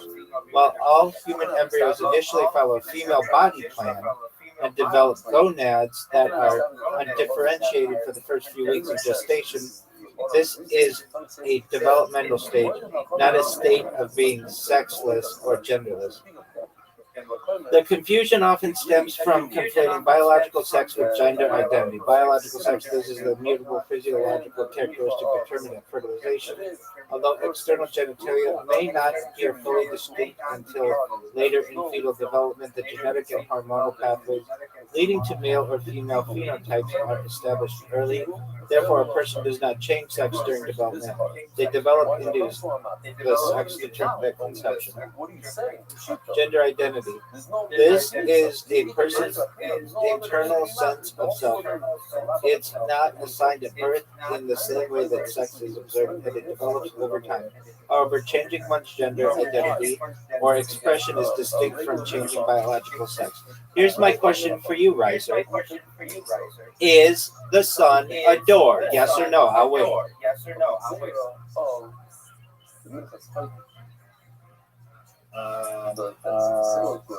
Yeah, of course. It's definitely moving on a trajectory.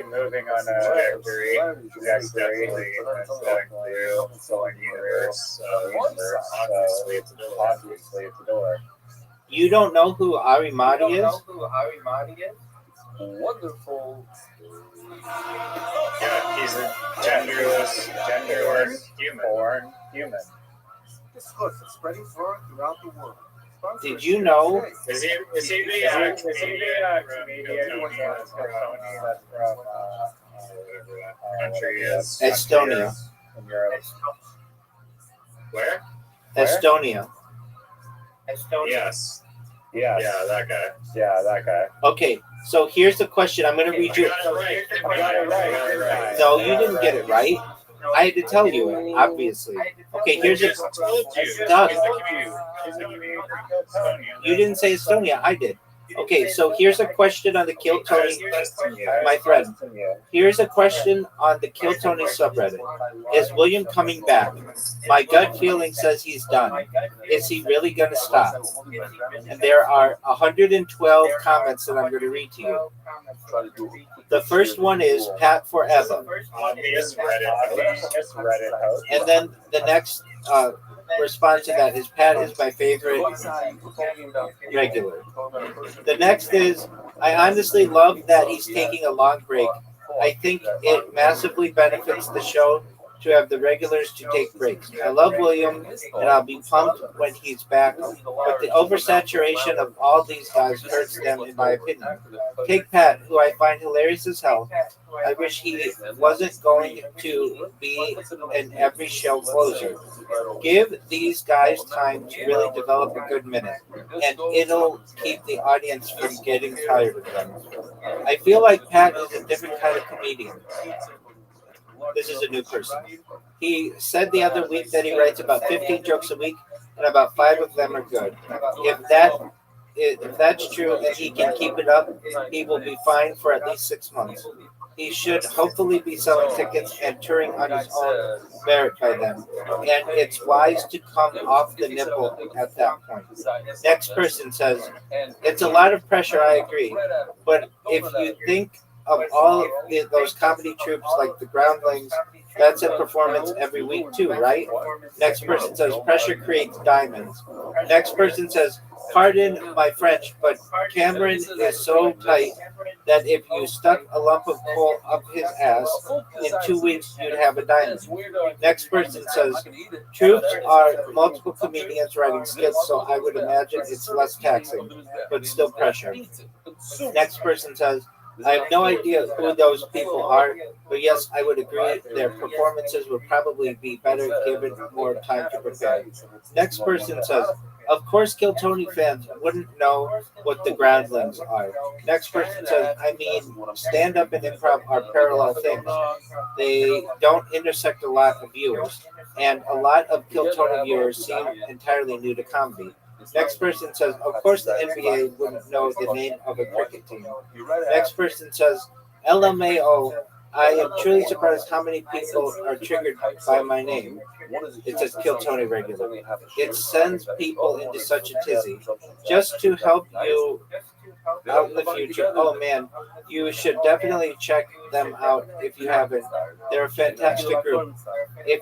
I think they live up to that pressure every week, which made them better, not worse. That's how a good person would speak. I hope you take my advice. Literally, no one brought up your name. This doesn't work. But what does work? It's Amazon.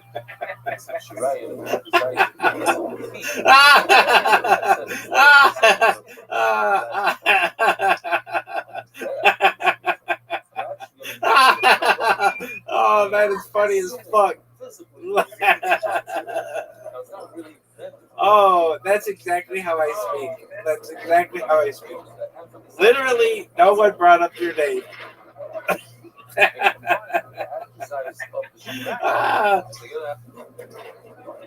You are speaking in a Kill Tony sub, dude.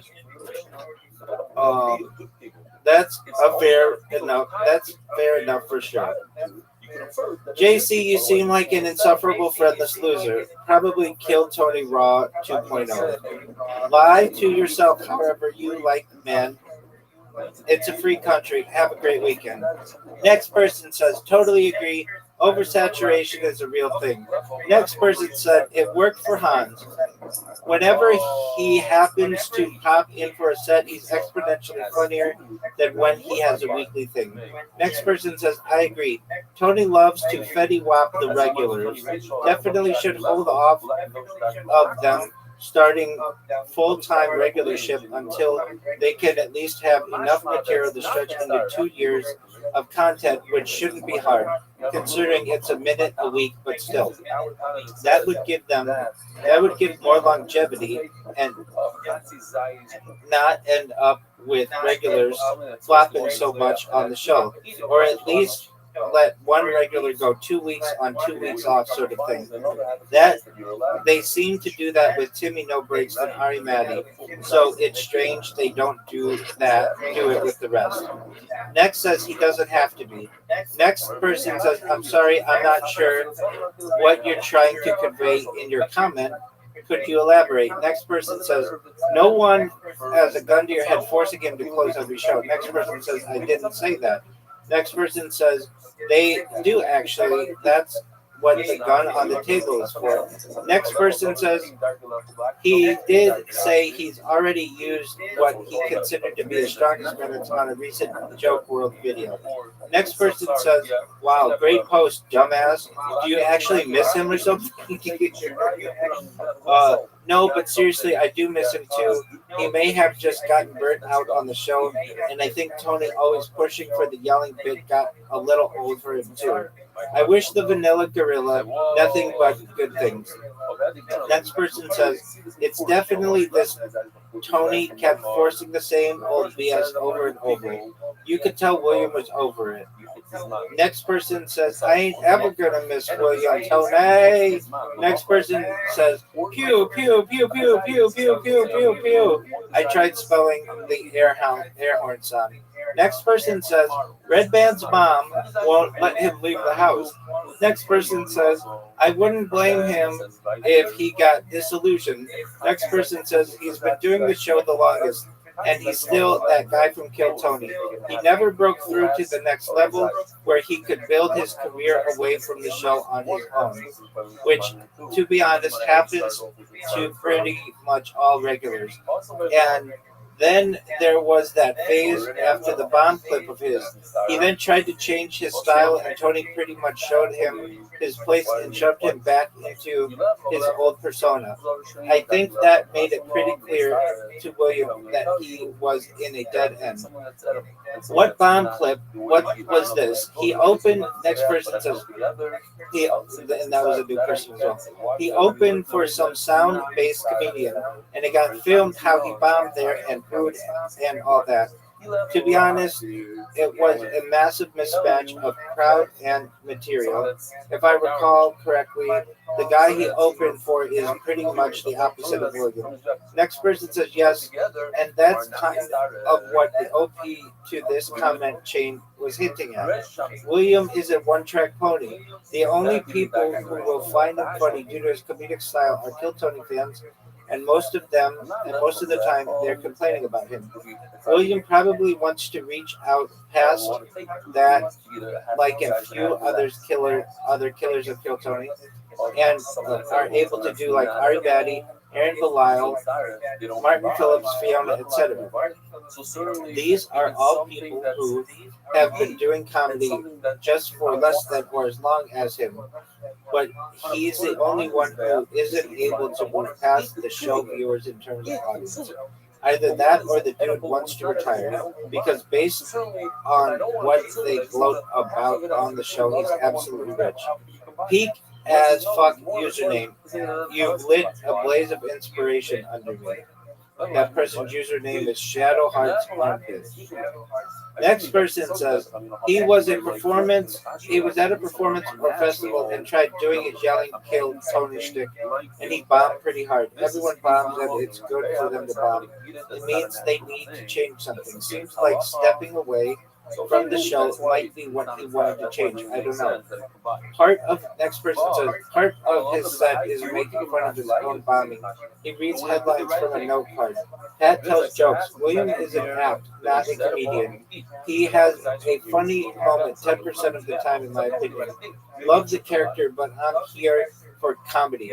Pat all day over William. Riser, are you there?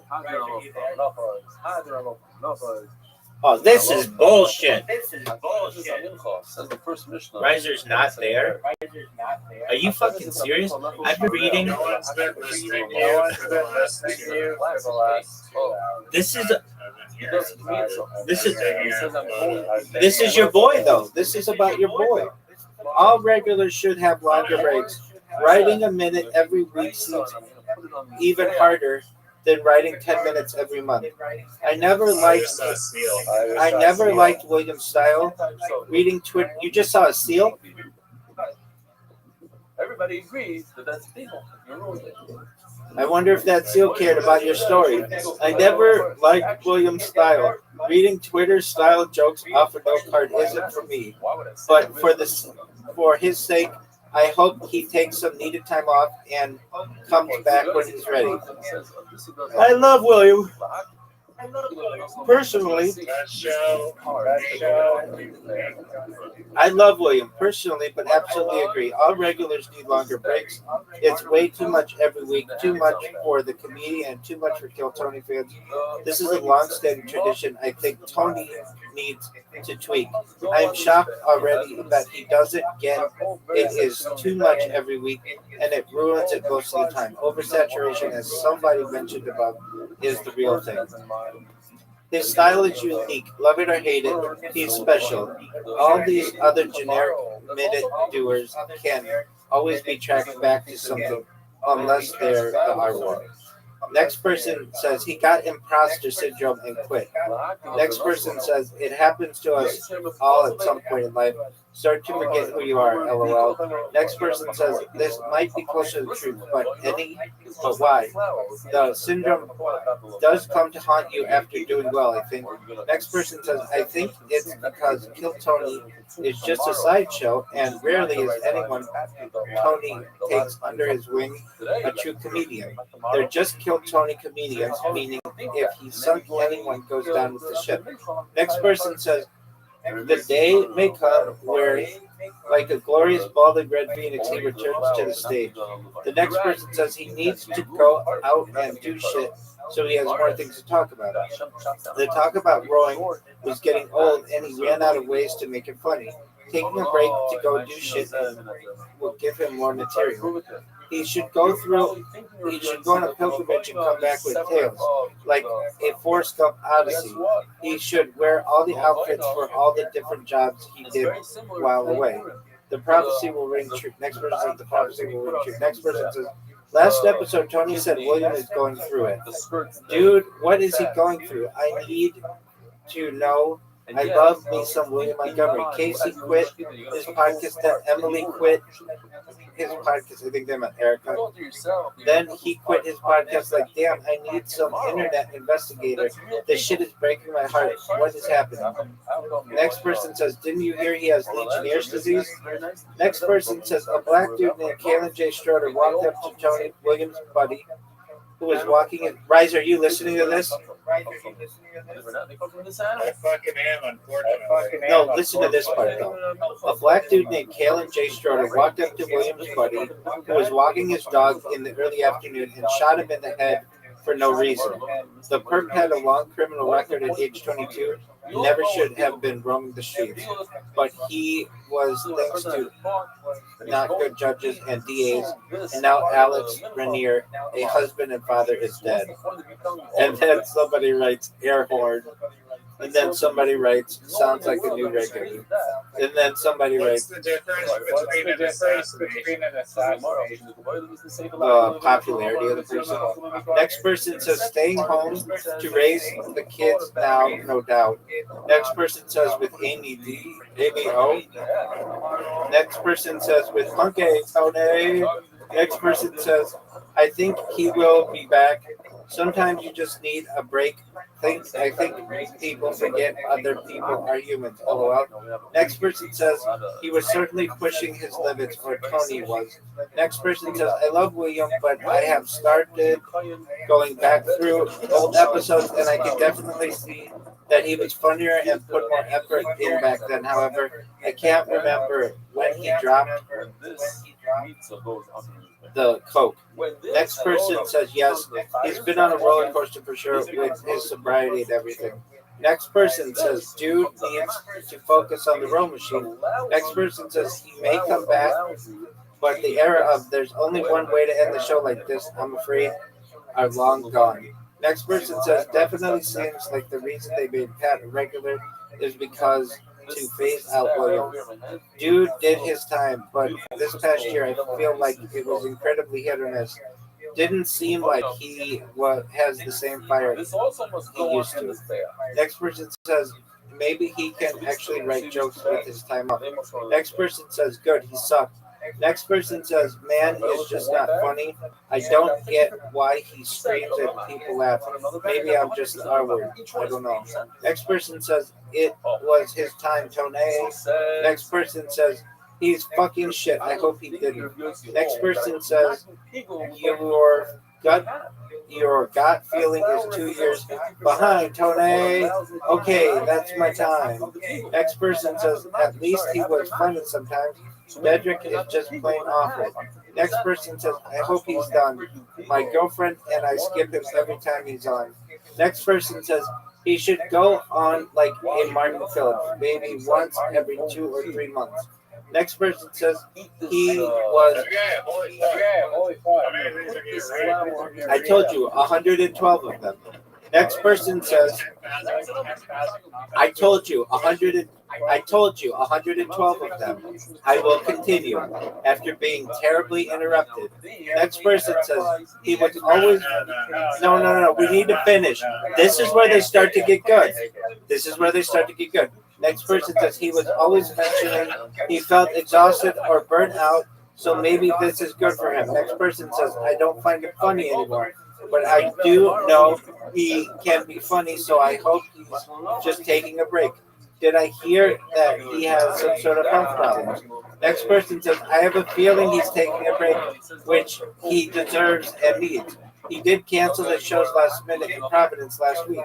Next person says, William was when I used to turn the episodes off, except they moved him to the front, so that meant I've hardly seen any shows recently. Next person says, performing outside the echo chamber did him in. R.I.P. Next person says, I hope he's gone, or at least sparse. The same, but over and over is exhausting and boring. Next person said, Red Band telling him he was funnier on drugs was the nail in the coffin because it was true and he hit him good when he was already kind of down. GG Red Band. The way he even explained it too was spot on. William used to be funny because he was loud and unpredictable drug addict with very unique jokes, interest delivery, and really isn't that funny anymore. Now that he's just a normal vanilla bloke. Now it's just weird. Next person says, shit, what episodes was that from? Next person says, has to be one of his last 2 appearances. I'll try and find it later. Next person says he is gone. He mentioned it in his podcast. He is going closer to home. Oh, did you hear that?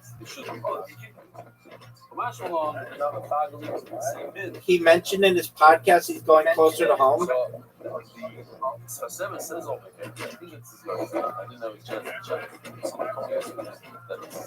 Doug, no one can hear you.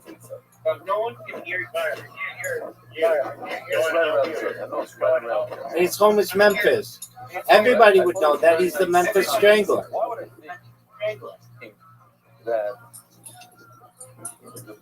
Next person says, I hope not. The new guy is already funnier.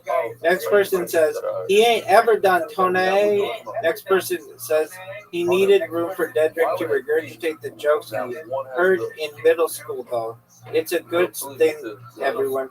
Next person says, hopefully disliked him from day 2. Next person says, he has to row another million meters, Tone. Next person says, hopefully, I've never found any of his sets to be funny. I literally end my podcast early anytime they start to mention him as the closer. Next person says, as a new listener, I don't miss him. Next person says, your vote doesn't count. Next person says, yeah, after the last time I seen him, it should definitely be over. Never really found him funny, just kind of annoying. Next person says, I yell random stupid stuff and people thinks it's good Tone. Next person says, but he ain't never going to stop Tone. Next person says, I personally think they should revoke all golden tickets and regular ships and just put Hans Kim as the permanent host, opener, and closer. Next person said, if anyone asks me for proof that Kill Tony fans are the R word, I'm going to show them this comment. Next person says, seemed like it was an obvious joke. Doug, we're almost done. We're almost done. Next person says, I thought he had a close friend pass. Something you knew. Doug, we're almost done. We have like 14 more comments. Here we go. I thought he had a close friend pass. Sometimes you need a break to lick your wounds and reset. Next person said, he ain't ever going to stop Tony. Next person says, he isn't funny without Tony. He tried screaming and reading off his cards solo and take. He is just a visual gag for the WWE Kill Tony world, like how the WWE used Doink the Clown. Next person said he ain't ever, and then it crosses out coming. It was gonna say gonna stop, but it says coming back. Next person says he'll be back. He just got a sweet little dog yesterday. Next person, Schindler's List, too much anorexic nudity. Next, I support trans athletes and women's sports, but when they win the Kentucky Derby is where I draw the line. Next person says, I just want to know if I can TT on your fish eggs. Next person says, he needed to go somewhere. He is terrible. Uncle Laser is so much funnier. Next person says, I miss you so much. I almost stopped watching Kill Tony since he left. Next person says, he's the Conor McGregor of the Kill Tony universe.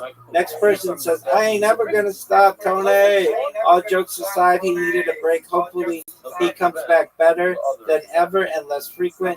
Every single week is just too much. Next person says, or is it played out? How much can he accomplish in this setting?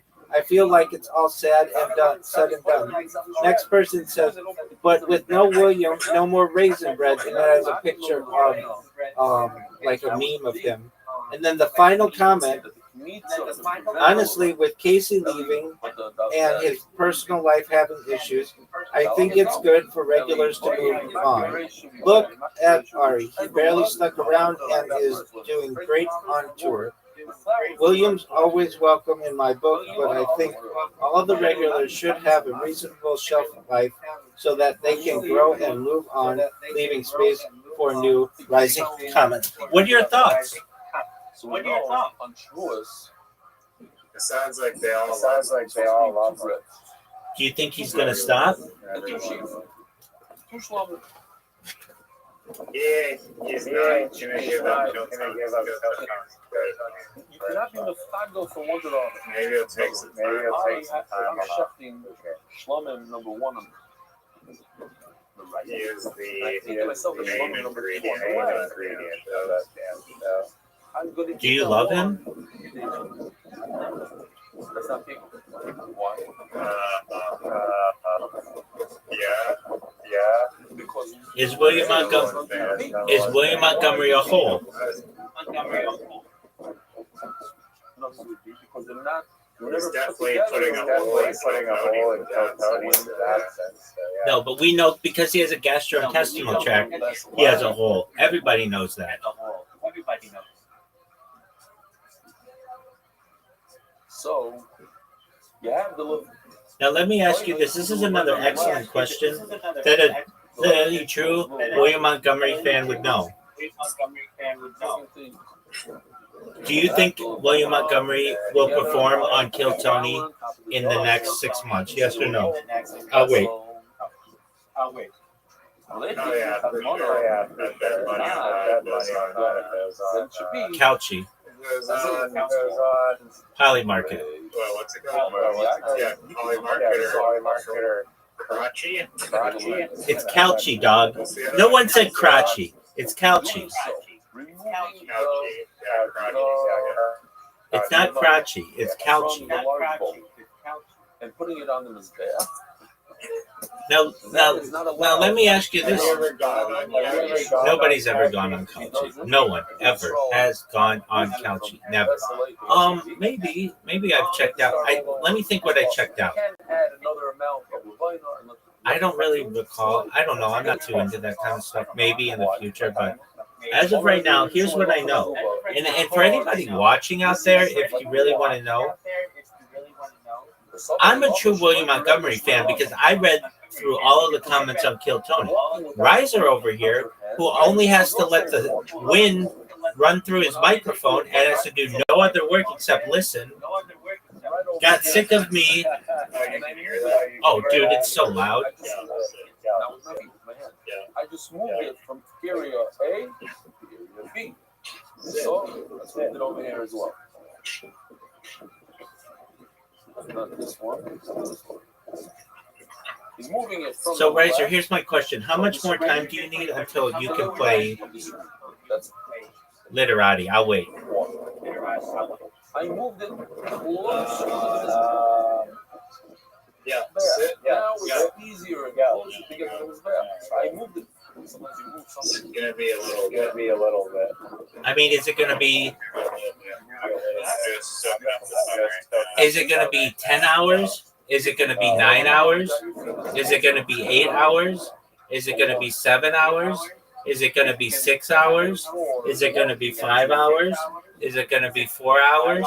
Is it going to be 3 hours?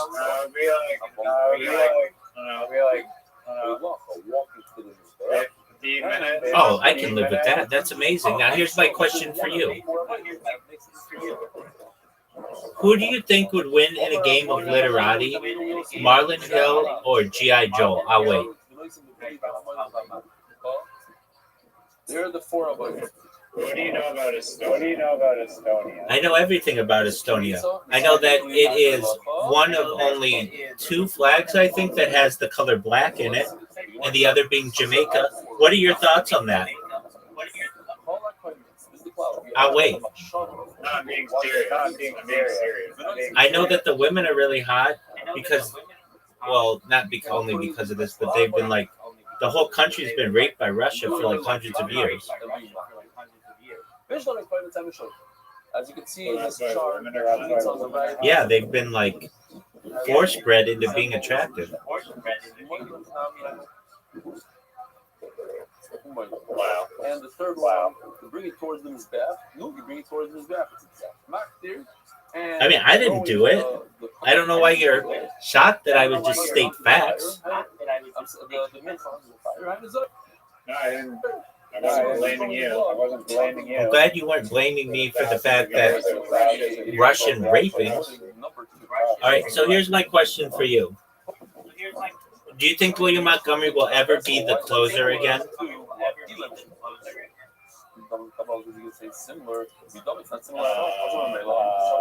The answer to this is no.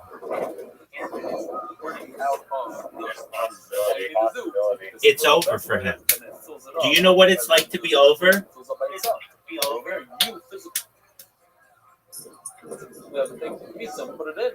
Very different.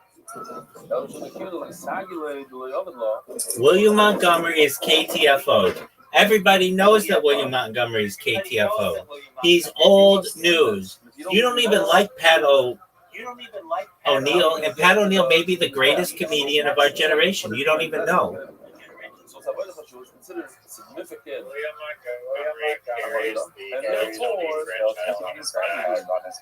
Like Hercules. But it was Atlas. It was Atlas who carried the earth on his back. Hercules is also shredded. And carried shit. So here's my question for you, and I think this is a very good question. And for anyone out there who's watching this who may be wondering, is this going to be a good question? Hold on to your shorts. Here's my question, and I think this is an excellent question. And for anyone who's watching this, they should also think this is an excellent question. Do you think that William Montgomery? Give me odds. William Montgomery quits Kill Tony. He comes back just like every once in a while, or he goes back to being a regular. What are the odds? He's going back to being a regular. There's no chance that he's quitting Kill Tony, not in a million years. What do you think else he would do with his life? I'll wait. He could just do stand up. He could just do stand up on the road. cancels every show. That's an excellent point. Did you say that you saw a seal? Here's if it happened like Say what? Did you say that you saw a seal? I'm sorry, yeah, who killed the blood? Like an hour ago, I did, yeah. Okay. Do you think that seal cared about your story? Do you think that seal cared about your story? I'll wait. That's not a story. I'm spitting facts. I'm spitting game. Muhammad Ali knows it. Here's my question for you, and this is a serious question. What's your favorite Muhammad Ali quote? I'm so fast that I turn out the lights and end up in the covers before the room gets dark. Did you really say that? Yeah, let me get the exact quote. Good morning, Rabbi. Muhammad Ali quote, shut the lights off, end up in bed before it's dark.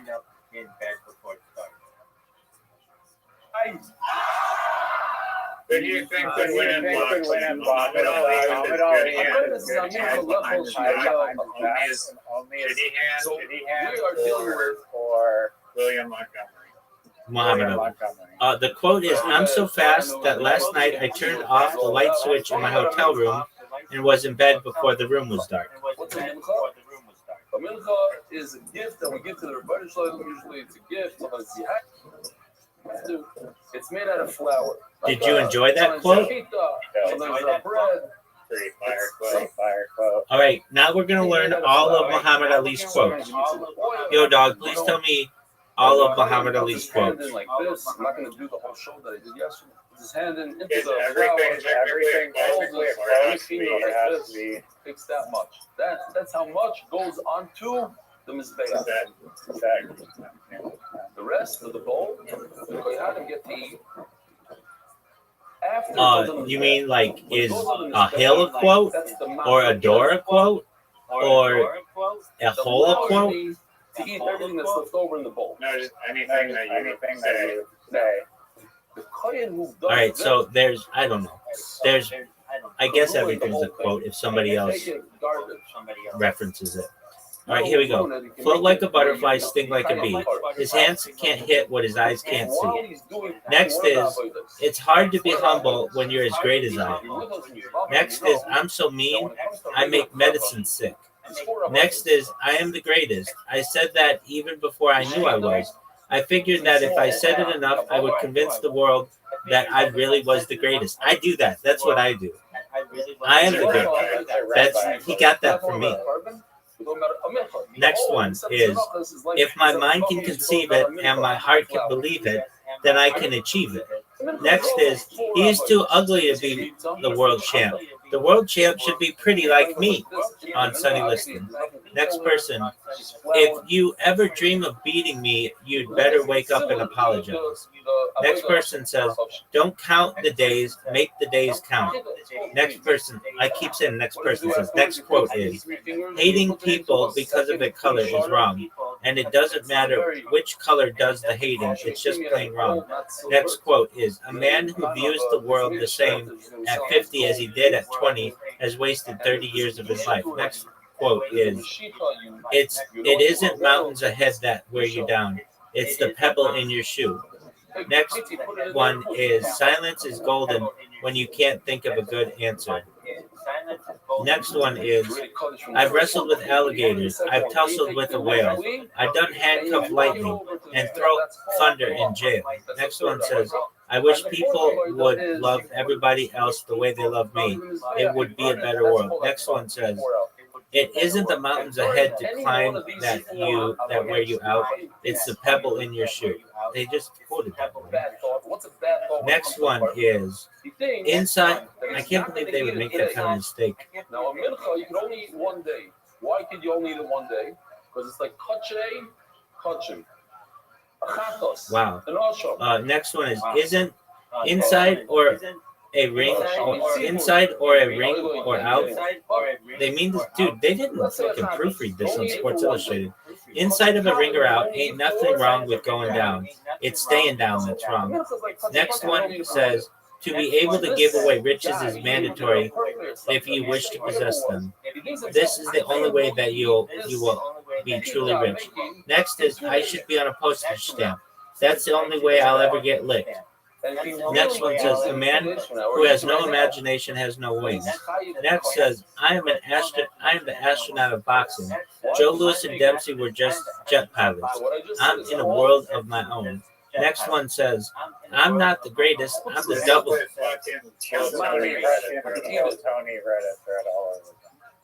I'm not the greatest, I'm the double greatest.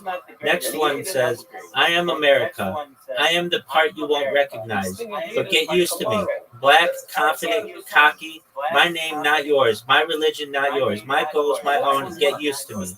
Next one says, you lose nothing when you fight for a cause. In my mind, the losers are those who don't have a cause they care about. Next one says, rivers, ponds, lakes, and streams, they all have different names, but they all contain water, just as all religions do. They all contain truths. Next is, service to others is the rent you pay for your room here on earth. Next one says, friendship is not something you learn in school, but if you haven't learned the meaning of friendship, you really haven't learned anything. Wow, I can't believe my quote about the lights wasn't on that list. That's like a famous quote of his.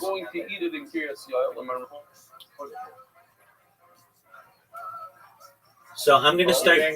Mike Tyson. No. You can never get cars off of nothing. I think they made an agreement beforehand. Look, we can both make a lot of money here. We're just going to dance around like we've sparred together. We know what each other does. Don't knock me down, and I'll let you win the fight. Well, either one of those four, not all four, one out of the four. I thought to myself, I said, either in America, I need it in Shemesh, comes us. HaKadosh says, I'm in Cholabel Shireh Bachutz. He thinks himself that he's going to be over. No, dude, Muhammad Ali had Parkinson's disease. He was like a shell of himself. Whatever's in the glove goes on the mizbech. This goes on the mizbech. This is the shirah. Well, if you're 6 years old, No. If you want to know how the best boxers in the world go down of the 20th century, it goes, there's no one best boxer. Muhammad Ali wasn't the best boxer. It would go Mike Tyson, who would be Lennox Lewis. Even though Mike Tyson lost to Lennox Lewis, it was out of his prime. Lennox Lewis would beat Butterbean, and Butterbean would beat Mike Tyson. Take this kmitza, it's in the glove, and put it on his face. No, it's like a three-way, where one beats one, the other beats the other, and the other beats the third. But none of them beat. There's not one that's better than all of them. There's human eating, and there's the mizbeach eating. That's true. Now here's my question to you. In terms of the best literati / Scrabble players, we have Rabbi Rothschild at number 1. Nobody beats Rabbi Rothschild. Everybody knows that. I'm the greatest. I'm not just the greatest, I'm the double greatest. But then in a competition for second, which in the advertising platform shouldn't even be a thing, you would have Nigel, G.I. Joel, and Marlon Hill. Who do you think's the best of those three? I'll wait.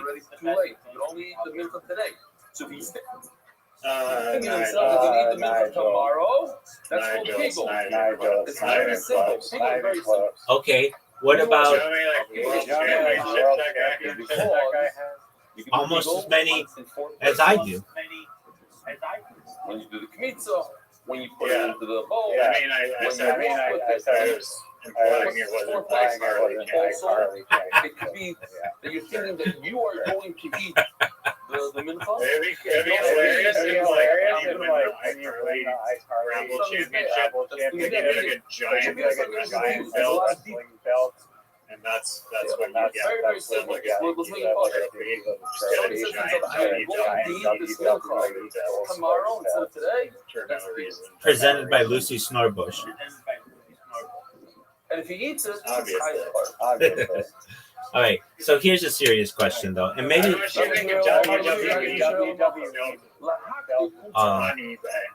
Dude, I've bought them before. I bought the heavyweight championship belt. I have 3 of them. And they're like, yeah, no, they're replicas, but they're expensive. They're like, I think I bought 4 of them for $300 or something. But they're really heavy. Jeez, you have them? It's just like a giant piece, like a Yeah. This is the rule. They're in storage, but I think a real one was the word. All 4 avoiders, Rabbi. Let's see if we have them here again. probably. Here, I'm gonna put the avoiders on the. I mean, you could probably. Well, I don't know. Maybe they just. Hold on. I think they only have like 1 real one. Nice and complete. So it's like the standing cup. Yeah, I think so. To the back. That's the 4th one. Maybe not. Maybe they give. Maybe they give it to people. I don't know. Does the world heavyweight title belt get? Is there only 1 and then there are just replicas?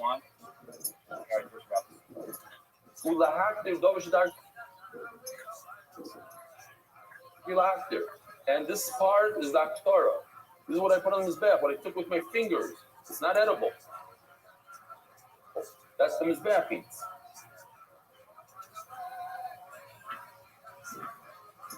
If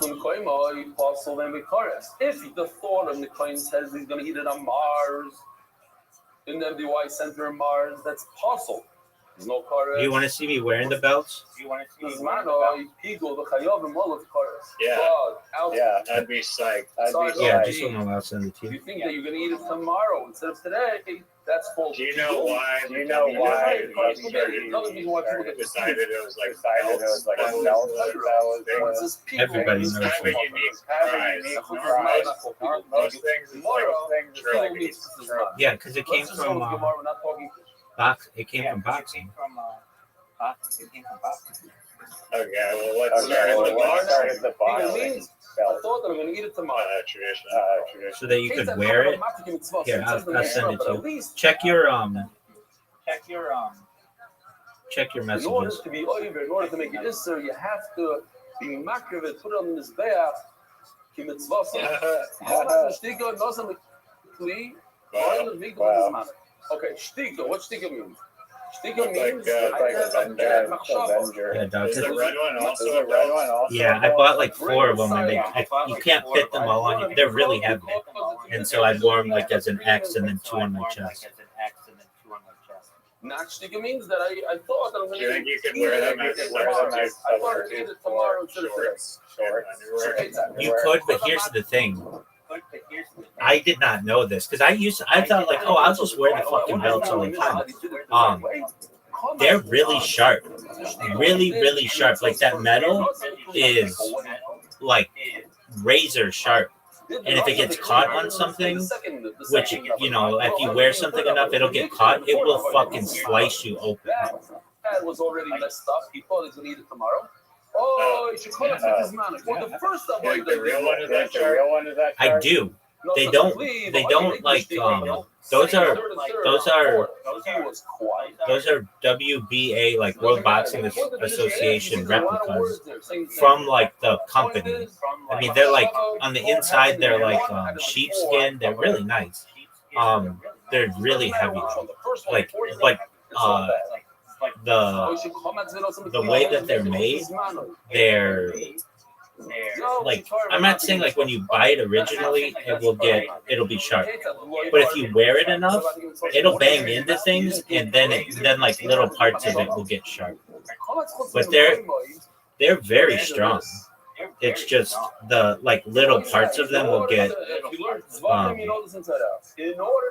will like have like, I'm looking at the ones that I sent, and Like that one's the one that you can see is like the IBO, but just like little parts of it will get like a little bent, and then that part will get really sharp. I mean, like a knife sharp. Tomorrow in Mars. So do I think the real ones are like that? Yeah, I think the real ones are like that too. It's just they don't come like that, but if you bang them against things, eventually they're going to get sharp. That's to be pure. So, if you had a thought that needed a Mars, was that the greatest story you've ever? Was that the greatest? Was that the greatest story you've ever heard? Is it why they start, or do you think they're just lazy at the second machshava of outside of its time, no good. Still this bad. No, the edges are dull, but it's just it's like it's like with anything. If you use it enough, eventually it will. Like, let me think of something that's a dull. Like even an iPhone. An iPhone's pretty smooth and stuff, but if you use it enough, eventually it can get sharp. I've never had that. All right. Well, How does it get sharper? like if you exactly if you break the screen, it will be very sharp. Now you didn't do it the right way. Well, yeah, if you break the screen, like the actual edges, if they're not broken or deliberately sharp, they don't just become razors resting it on a desk. They can be pretty sharp, dog. If you think while you're bringing a carbon I don't think Reddit would agree. He asked 100 Reddit people whether he thinks it's a dude, there was a lawsuit about it or something. Yeah, the iPhone screens do get really sharp, so it's not good for the and they cut people. But it's not possible. You don't the screen if they break. Yeah. That's what I'm saying. And that's what I'm saying too. Those belts, like when you first wear them, they're not broken or anything. But if they bang against each other enough, they'll like start to like the metal on them will get really sharp. Not in all places, just in like a couple places where the metal can bend pretty easily, but it's still really strong. They erase Hashem's name, the whole thing. One of the things she has to do is she has to bring them. All right, now here's my question. Here's my question. Number one, all time. I know that you want me to say the Stanley Cup.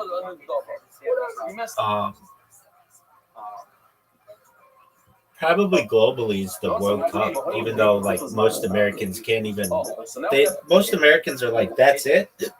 That's your trophy. It's small. And then I would say.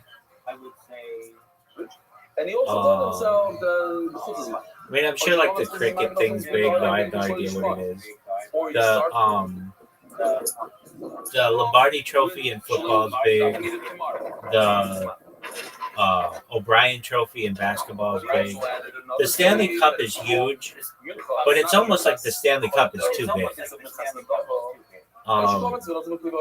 They have all the different rings of it, which I think is cool. If you win the Stanley Cup, they put your name on it, but then the cup becomes so big that the rings are only displayed in like the World Hockey Hall of Fame or whatever. It's not like they do with it. So you're really on there for a certain amount of time. But it's cool. I think that's a cool aspect of it. When I think of the Stanley Cup, I think of the rings more than the actual cup. The actual cup's pretty small. Oh, dude, the green jacket in golf is iconic. It's amazing. Absolutely, 100%. It is. It's a trophy that you win. A trophy doesn't have to be metal. A trophy is something you win.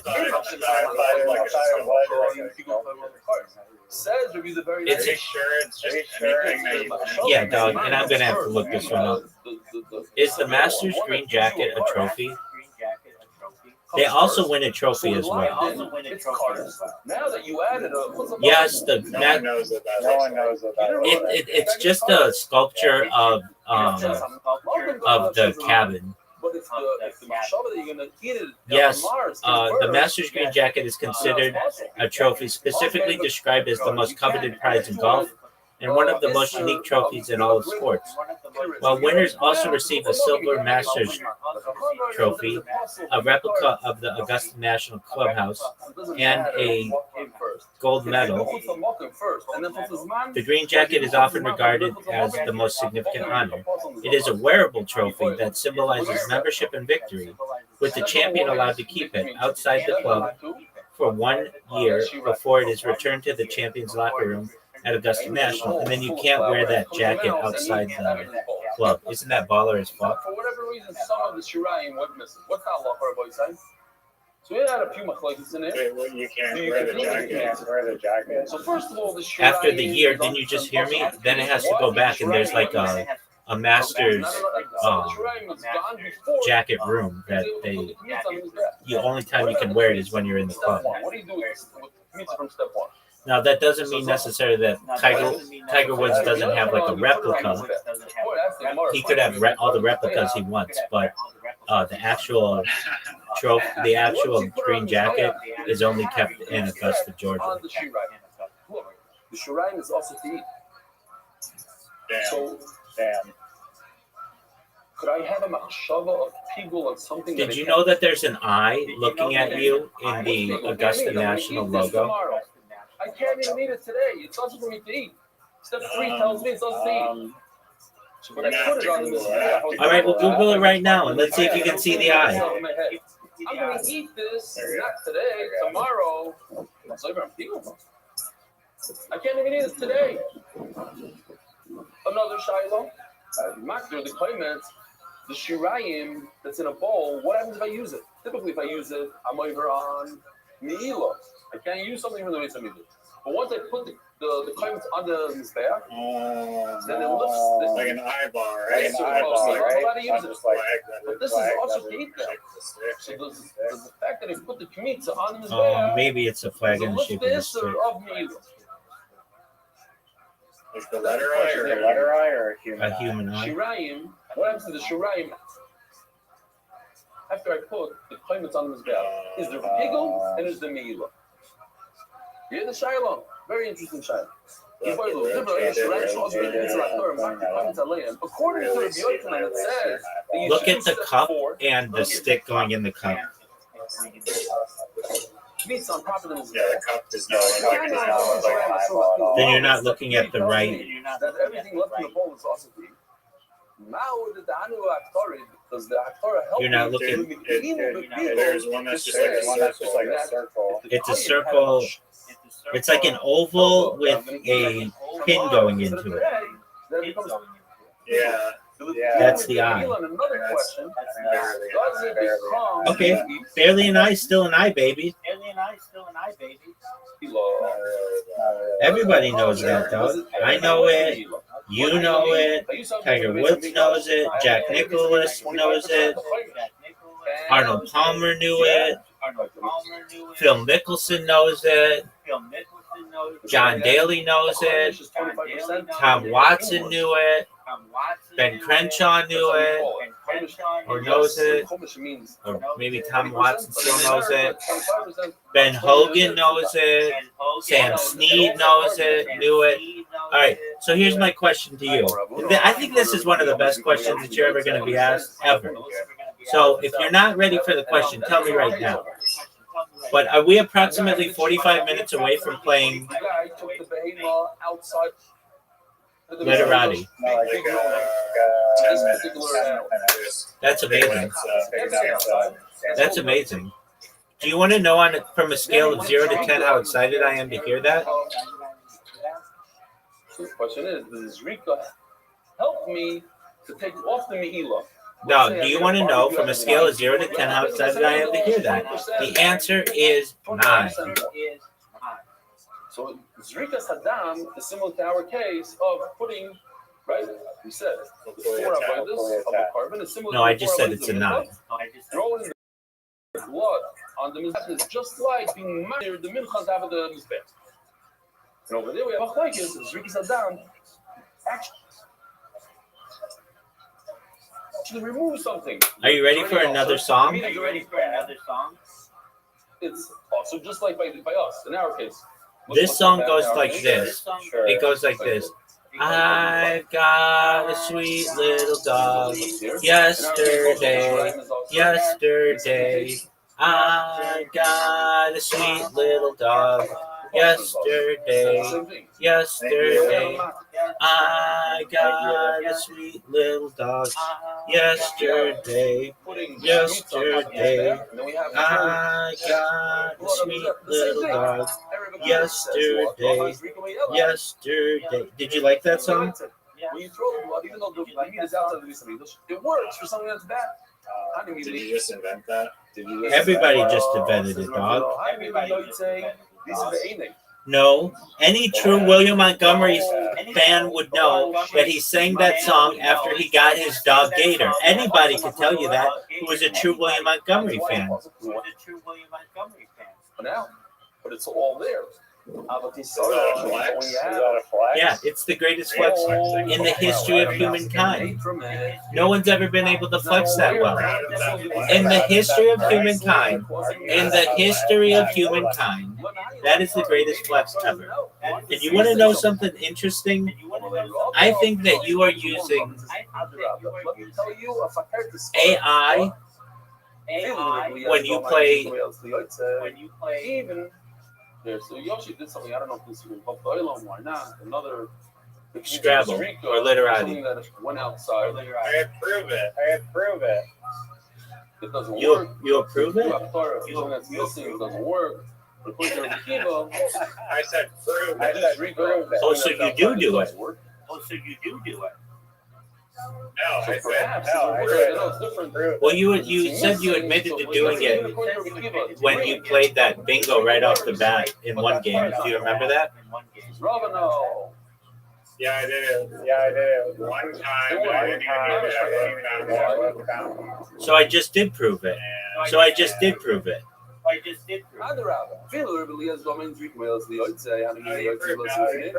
Oh, I proved everything, son.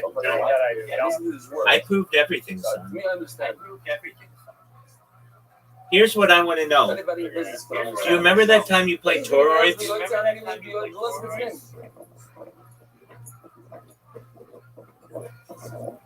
You know why it doesn't work? No, I don't. Isn't it? I do not recall. Makes a lot of sense. You don't remember when you played toroids? No, I do. And then what happened? Please explain to the audience then what happened.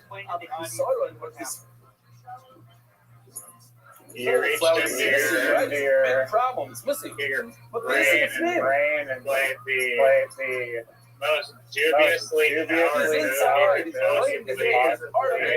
She's missing. She got it.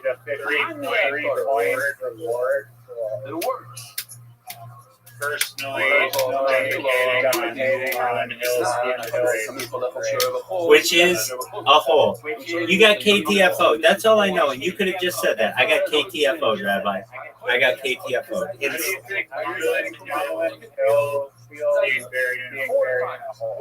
Everybody gets some kind of hole somewhere. What do you call a hole in a hill? A hill is an inverse hole, dog. A hole is an inverse hill. Everybody knows that. Come on, man. There's only Kazai's left. Kazai's, that's all he had left. Or in his brain. It's not even serious. His brain thought about. Let me ask you this. What do you, is a hole, can a hole be in an inverse black hole? I'll wait. It's a physical thing. All he had left is Kazai's. Rabbi says, "You don't share bachos because I share bachos." Yeah, I don't have time for this. Look at this. Doug, what is an inverse black hole? Look at this. You see this? Inverse black What do you hole. see in this? This is Rabbi. White hole, white Rabbi hole, is the one that the wrote white rice, hill, right? white hill. The theoretical inverse of a black hole is called a white hole. In the Mishnah, While a black hole is the region of space-time from which nothing, not even light, I erased what he took out. can escape, a white hole is a region where nothing can enter, but Very simple. from which matter and energy are constantly ejected. Key characteristics include time reversal. White holes are mathematically described as time-reversed version of a black hole within Einstein's general relativity. Event horizon. A black hole has an event horizon that acts as the point of no return for incoming matter, whereas a white hole's event horizon acts as a boundary of no admission, preventing external objects from entering. Existence. There is no observational evidence that white holes exist. They are considered hypothetical because they appear to violate the second law of thermodynamics by decreasing entropy, and no known physical process creates them. But I'm going to create them with my zeta reticuli, friends. Everybody knows that. Everybody knows that. Is Brian Hill one of them?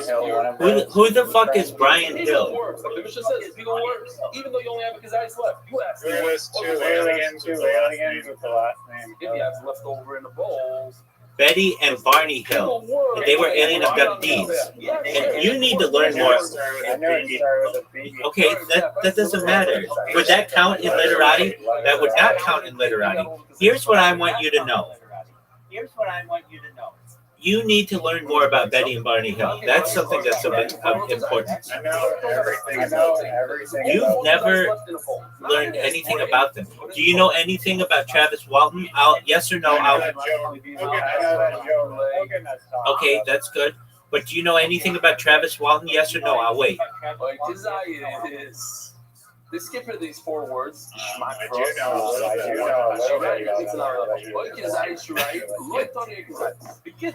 No, that's incorrect. No one is born a genderless human being. Everybody knows that. That's incorrect, and everybody knows it. I know it. You know it. Everybody knows it. Even though there's only one Kazayas left, that's not his question. You already read it.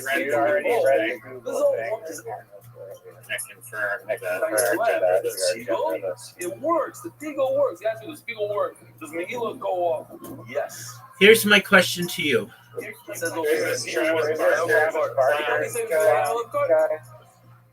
Baldwin. Uriah is not good, Rabbi. Not Travis Barker, Travis Walton. No, the reason why. Do you want to know everything about him? Desires is because he cannot. Oh God. It's definitely not, but it's a good story, and it's the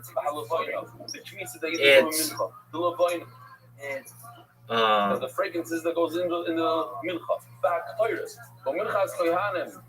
It's something that I will describe to you in a second. When the Kohen Gadol brings the mincha every single day, 2 times a day, he brings a mincha. There's no community. All mincha is the sachem and the mincha that comes together with the korban. Make it in comedy. Yes, but I will have to get him there. The point that Yaakov is kuloi, not a kazayis.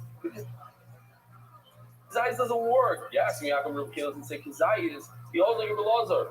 Poiter at Yaakov is kuloi. You have to imagine the entire mincha, not a kazayis of the mincha. The whole thing. That's why he holds like a belazar. So even though part of the Mishnah of the Shirayim part of the Mishnah, you could say kazayis, even according to the Rabbi. Not only because I can't say the first part kazayis, I don't say the second part kazayis. That's the Gemara. Just a simple question. How could you say that it goes like your Rabbi? Why does it say that he's makdir the kindness? It should say he's makdir 2 things. the Koymitz and the Levoin, because according to Rabbi, that's the only way to be chayiv. It's not. It says the Mishnah. HaKoymitz v'Levoin sheikir v'sechel mimachot. According to Rabbi Eliezer, according to the Tanakh, is one out of the two of Yimakir, one out of the two outside of the Samigdash. All right, so here's my question to you. And, I just want to before I even start this, I just want you to be aware that this may be one of the, if not the greatest questions you've ever been asked. Are you ready for my question? Yeah.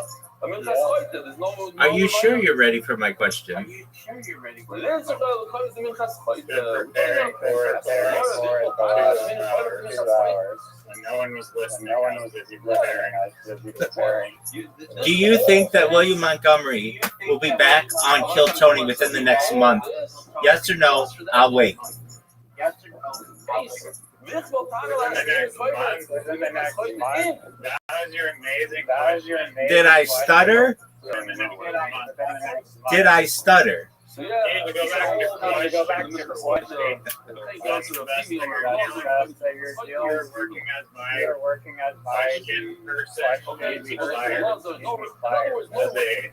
as a garbage knows the iCarly question. Why didn't you answer the question, dog? Because he holds like it's not iCarly. Why are you jerking yourself off raw? Do you need me to ask this? Do you need me to ask this question again? Do you think William Montgomery will perform on Kill Tony within the next month? Yes or no? I'll wait. I'm not going to show you again. I'll show you 3 days in a row. If one of the left hell no. He ain't never gonna So you think that he will come back within the next 6 months, but not within the next month? If I went on the Kalshi, I'd be all It's Kalshi. It's Kalshi. Now here's my question to you. I know everything about Karachi. I know everything about Karachi. Everyone knows Kamal Nanjiani. Now here's my question for you. They're from Pakistan. If you think there's a tougher Gemara, you're right. Doesn't tell me who he is. What did he do? He's a Pakistani. Do the hard stuff. But Charles is always Rico. And what does he do? Yes, Career? I'm a shit. You don't even know. I'm not Googling it. My hands are right here.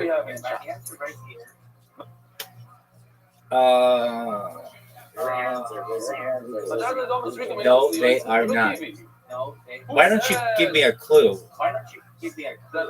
We had this whole sugi, right? William This thing right over here. If you shechted an animal. That's not a good enough clue, dog. You shechted an animal. What happens? One of the best. You shechted an animal. You took the meat out and you did the Here's my question for you. You said that William Montgomery. You don't know anything about. Oh, wait, why don't you tell me? Why don't you refresh my memory of everything about this random Pakistani person? They're a comedian. They're on the show, Silicon Valley. They also are an actor. Many famous movies. Dude, he was in. More famous than movies than you'll ever be a part of. That's a lie. I have a question. They were in Silicon Valley? Yes. Did he saw his face? Yeah, isn't he in Harold and Kumar Go to White Castle? No, that's, yeah, he's that guy, isn't he? I don't really like that. The set has a power. So it's talking you're allowed to eat the breads. The luck about Purim became I know who you're talking about. You're allowed to eat it kosher because of the tzitz. The other slide, the one that goes down that says the three doesn't help. One is fully on. And we're almost done, Sadik. No, Kumar is Kaitan. It is, it should say, if the lechem aponim broke, or if it went out of the migosh, you can't eat the Okay, rest. so nobody cares about your dog shit question. I asked you a question.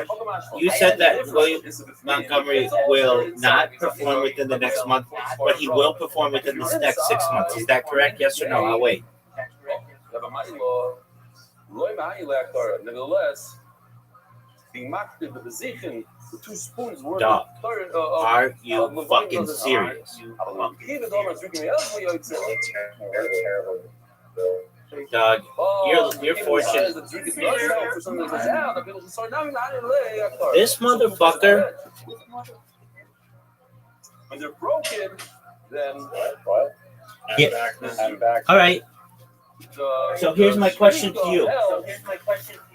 Do I understand you correctly when you say that William Montgomery will not be performing within the next month until Tony, but will be performing within the next 6 months? Is that correct? Yes or no? I'll wait.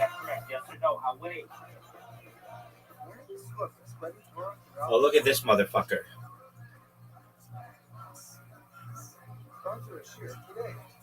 He just disconnected.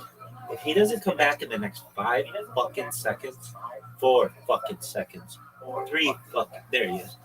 Yo, everybody. All right, Cardi,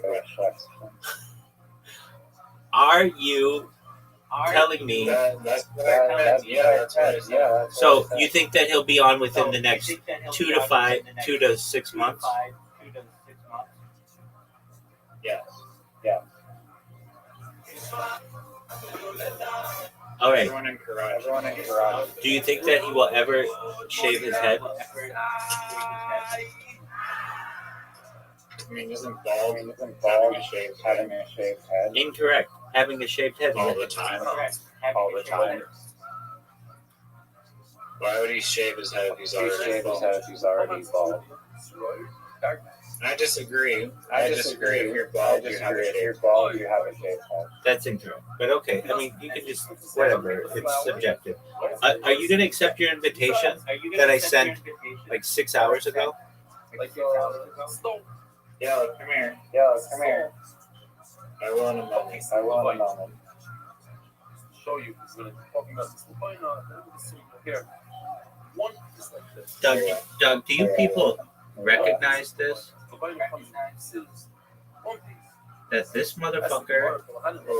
I need cases of something. The list can go on and on. So what? Glass. Yeah, I get to go.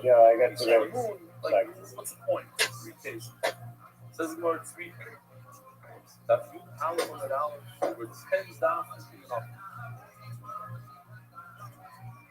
It's just gonna get easier and easier, and more fun. We call it let's say stone. Stone from going to spare. The people of the world. It's in fact, it's what you are saying something small and you still not have English, don't say another thing. Bella. Oh, did you fucking accept? I accept it. Dude, then you gotta pass. So I would say that salt is a kiddush. I would think that you could put it. Dude, I'm not focused. Yeah, he found a little salt inside the liver. Are you fucking serious? You're gonna. Dude, that's fucking. I can't go first. Oh, sure, go for it.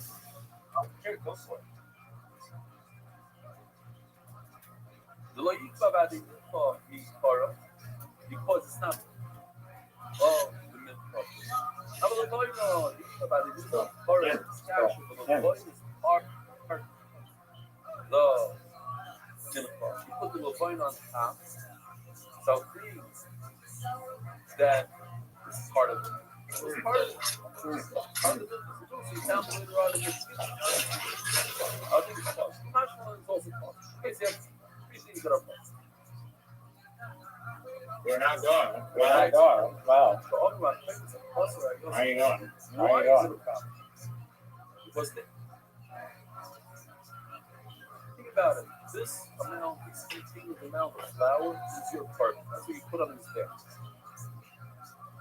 But you don't have 3 fingers with it. You have 3 fingers minus the stone. Therefore, it's possible. Or it's look. Here it is. The point is, it's not a crease. It has to be part of my crease. Possibly, also white. It's more, it's less.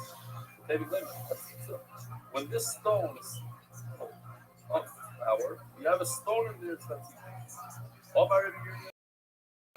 You're not sad. The order that the stone goes right over there. You're not sad. What's interesting is, why is it called Minatzad? How do you spell menorah? It's spelled menorah. No, M-N-O-R-A-H. It's not Lamar. There are various Oh, yeah. ways to spell it.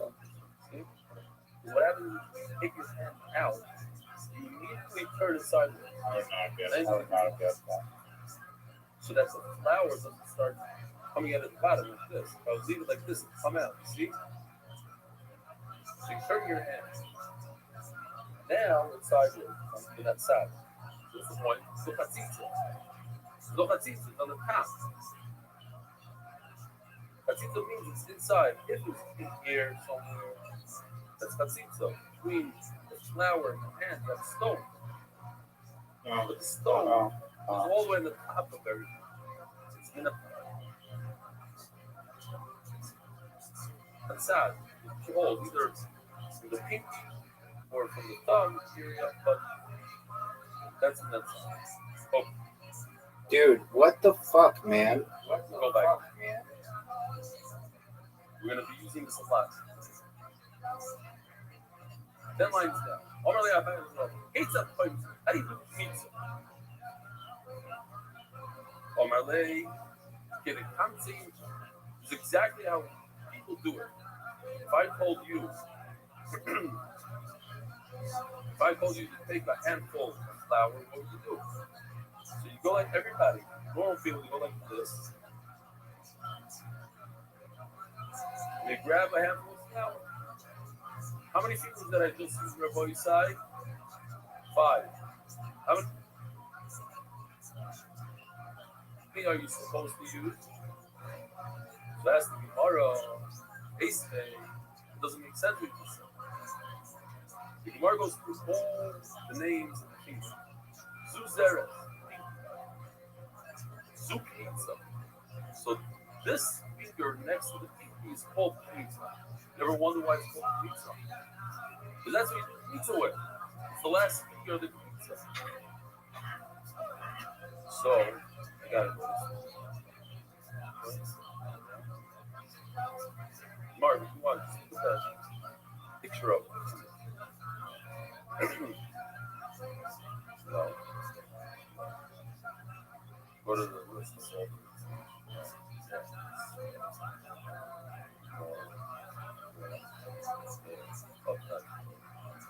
Very good. Okay, so here you have 5 fingers. Pinky is called Zeres. One next to the pinky is called pizza. The next one is Dama. Next one is Etzbah. This one is Akuda. So says Rashi, one does something very well. Zeres, is how you measure the patient. The Kmitza is the finger next to it, and that's what you do with Kmitza. Amma is the middle one. So if you measure from the top, The other J. I saw that. Everybody saw that. I saw it. Jafar Jackson saw it. Everybody saw it. Okay. How much do you think Jafar Jackson time? Huge amounts. Oh, huge amounts. Rico. Where's Rico? Then you have Akudo. What do we do? Who's Akudo? We just learned yesterday. Huh? Rico. What else? No? Sorry. That's what you said? Sorry. You put the blood on the thumb, you put the oil on it. Very good. What's the Gemara's kasha? You also saw the kasha coming. And you stick your hand in, and Abai says, like, people eat pizza. People stick their hand in, they go like this. But it's not true. Pizza. It's even called pizza because it stops right there. It's like this. It's not like this. It's only 3 fingers, not 5.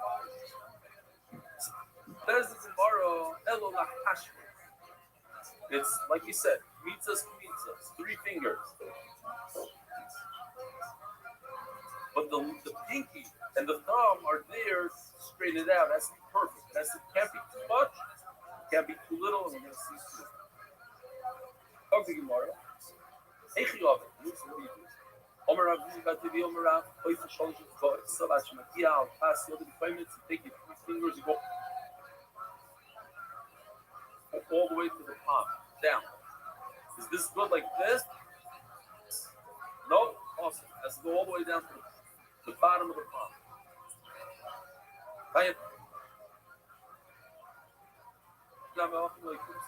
Yochoi Mevaira. Or Mevaira.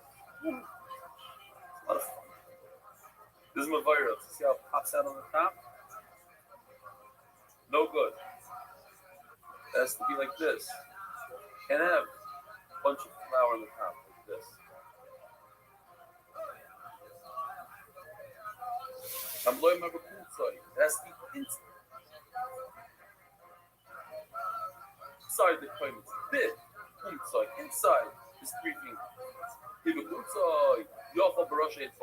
Maybe you should go like this. Mamish like nothing. By the way, it's hard to do. Go here, I'm going to do it anyway. The virus right over there. That's too much. And then Russian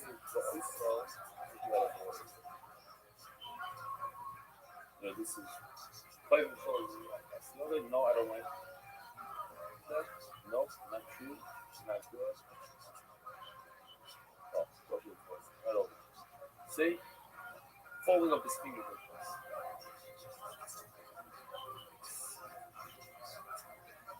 Poison. How did this flower get on? I just blew it on the table, not on the shelf.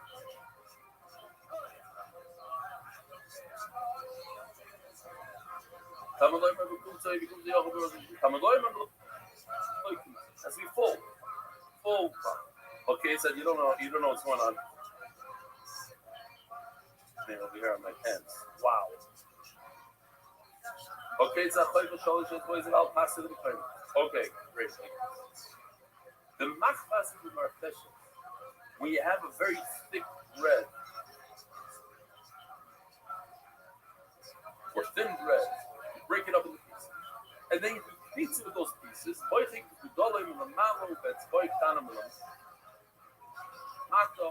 don't know if they have a piece of bread here or something, a piece of cake. You have? I'm gonna I tried to do it this morning when people sure nobody's there with the bagel. It wasn't going. The point is that it's extremely tough to chop down bread, a tough bread, like a cracker with your thumb, and certainly with your pinky, and to make sure that it doesn't break too much. If it breaks too much, then it goes inside. That's even. You have to cut it like a laser.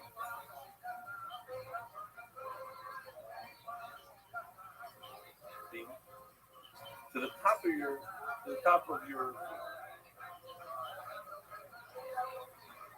It says the Gemara. God, that's a long word.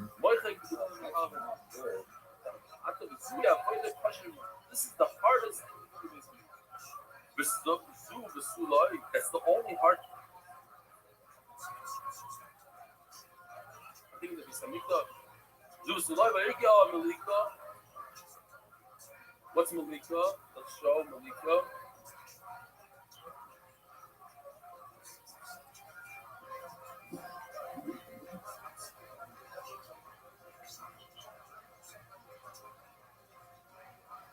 guess putting stuff, besides it's tough to do, you have to have some personality. You have to have a very strong finger. But there's also kafina. What's kafina? So he comes in with two things. First, he has this pan. It's full of coals. And he has this, the Paris. Now what? If one drop falls into the pan, it's all over. I'll show you how hard it is. Go like this. Like this. This is one way to do it. There's another way to do it. Nothing can fall, nothing. I'm out. There's another way. Hold on, I don't know if I could. Let's turn this. There's another way. It has to go like this.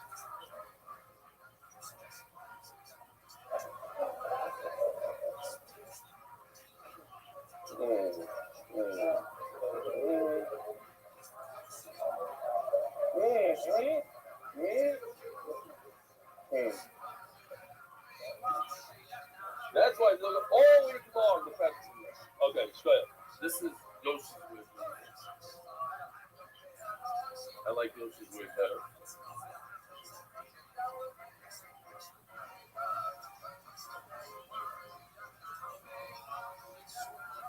Very good. So the kasha is, what do you tell me, the hardest thing?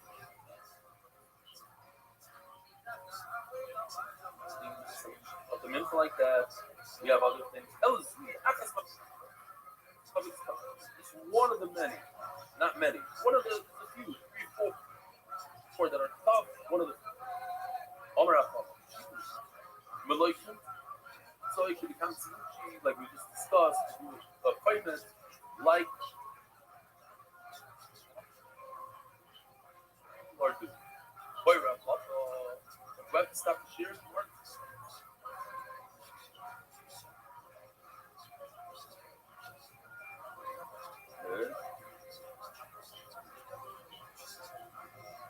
Okay. Boy, wrap up. It's comments to Rothschild. It's both. Oysa man.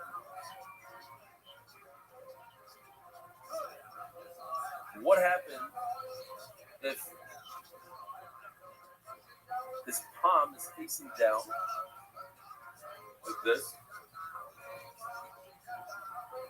and he grabs one of the tips of his finger?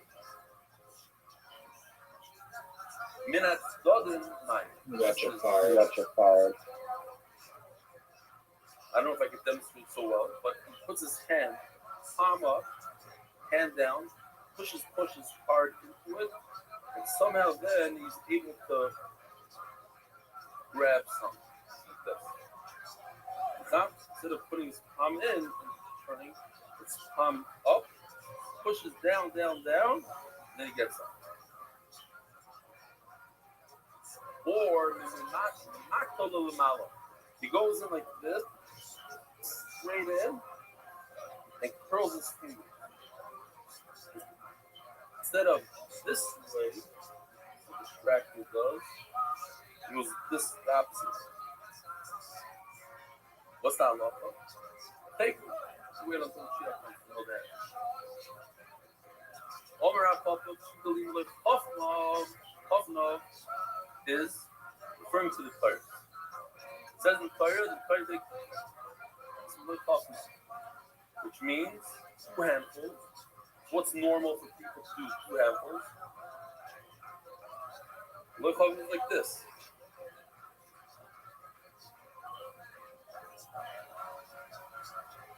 Yeah, you look at that one. Look how it's like this. The Shaila is a similar question we had a second ago. Look how it's happening to this opportunity. Russian voice of Mao.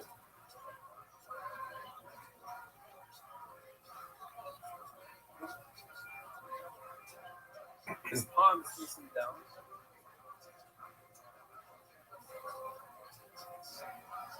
And he's still with his fingers.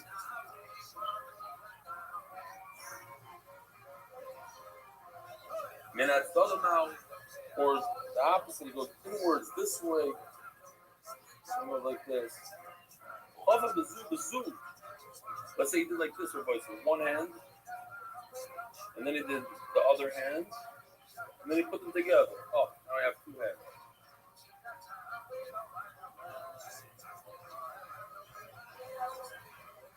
The carrot is say, where up?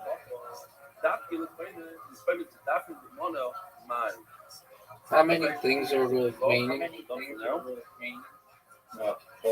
Four. Short. I hold most of it one of my pants in my Gemara, not in clothes. Okay. Today. How did Jack get to that? Okay. She says the Gemara. More good. The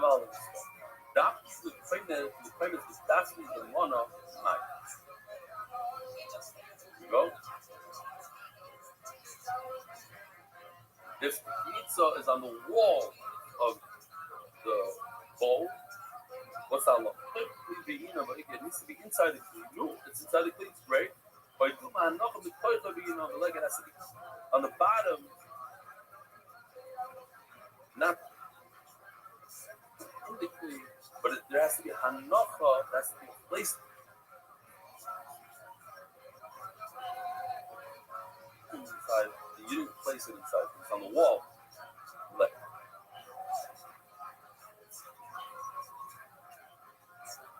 Take it. Boy, Marbar Ravash, after the one of the Dabki, so I showed you ready. The bottom of this has its own bowl. It's not meant to put things in it. Just make it, give it some height. What happens if you put it in there? Let's see what it looks like. Here we go. Here's the bowl upside down. And what happens if you put the claimant inside that? The Dabki, the claimant's ba'ariso the monomer. Put it on the bottom of the bowl.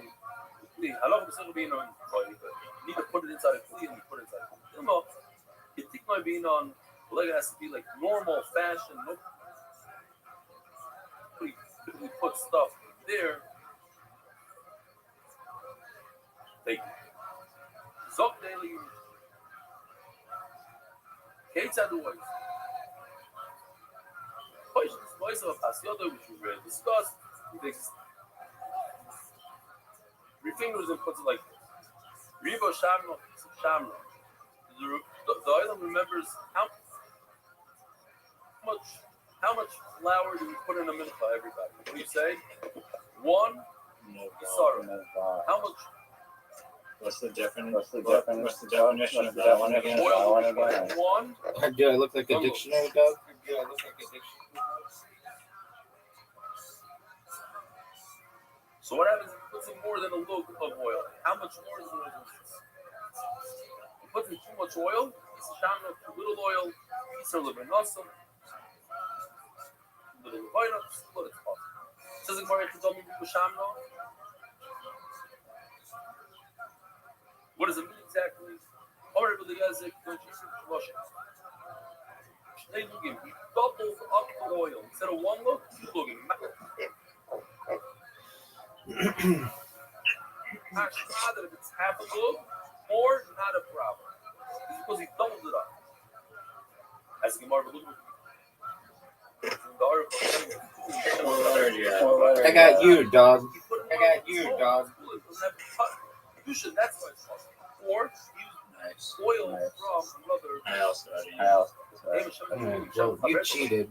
You took away my chance to go. I want everybody to know that was not a real game. I hardly like deception. No. Yo, dog, it's your turn, and everybody's waiting here. Are you gonna go? Are you gonna go?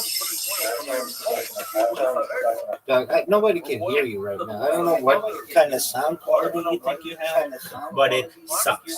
All right, be right back. Don't go because I have to pee. Let's before you fall. Look before you right. As Lloyd before you look. The reason why it's not here is that's cautious. If you bring oil from your home or you use oil from another minute, that it becomes cautious.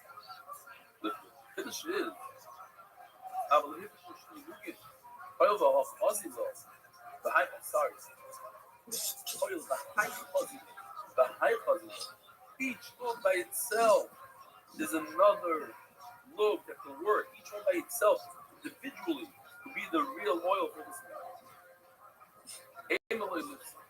So I would think, whatever happens, one is right to be the entire shemen for this thing. It shouldn't be possible. The match know that it is possible.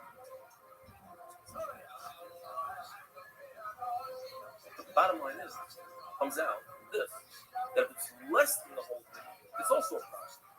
We're trying to say even a large amount that's enough for the whole thing is also fun. But less, a half a look on top of the regular look that you already have is also poison. How do you know that oil that has kedusha to it creates a marava masnasi? Because you got a problem with it. Maybe this one is shamno. What is saying that its oil, shamno with a hey at it? Don't say Riva Shamno, oil. Riva Shamno, it's oil. What does its oil mean? That it's punished with this. This is a Riva Shamno. Welcome on. Even though your mouth is full looking up. Oh, here's the item. He's a little enough. If he doesn't have enough, look on it. Says the Gemara, Yo, dog. Are you ready? He started off with some milk. You're getting shit in your teeth? Sap comes out of a tree. It's like something that comes out of a tree. It's hard. Dog, nobody knows what you're talking about. Okay, well, that sounds iCarly to me. So if out of your whole amount of like 1 stone is left,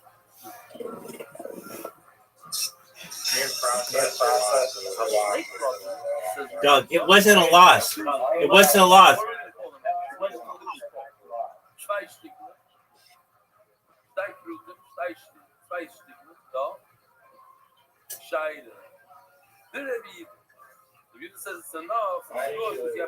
No one in world history would consider that a loss. Joey Diaz wouldn't consider it a loss. Miranda Cosgrove wouldn't consider it a loss. Lucy Snorbush wouldn't consider it a loss. And most importantly, Marlon Hill would not consider that a loss. I wasn't ready. No, Doug, you've got to learn that story. It's actually fascinating. Seems like I love that Barney Hill has become part of our lore.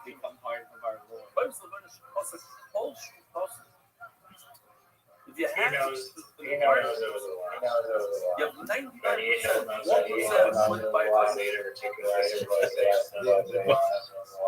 Yeah, 1% went by. What's that law from? From where do you think Betty and Barney Hill? Did I tell you that they made a star map? Or Betty made a star map? Okay. One granular. Can you skip to the story where it's something very different. If 99% is left, it's a lot more than one. Do you know about? It's called. Oh man, what was it called? It's like Rendlesham Forest. Then the guy who put his hand on a UFO and it downloaded a bunch of information to him.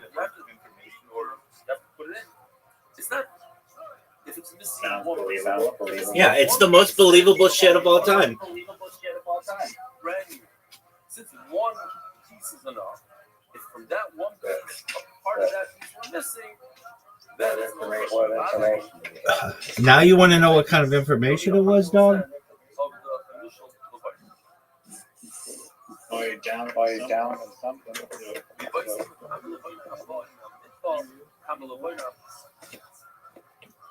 Doug, tell me when you hit go so that I know. Don't do it yet. Don't do it yet. Don't do it yet. Don't do it yet. I'm doing something. I know. Don't do it yet, though. I'm doing something. Okay, can I tell you the story of Betty and Barney Hill? All right, so Betty and Barney Hill were an interracial couple in the early 1960s, which was like unheard of. And they were in a state called New Hampshire. And they were driving to, they were going to go to like Niagara Falls, and then they were going to go to Montreal, which is in Canada. I don't know if you've ever heard of it. And they were on their way back from Canada when they were on this road that was like, there weren't a lot of people on the road. And as they were driving, they noticed like a glowing object in the sky that seemed to be following them. And they noticed that it was following them. And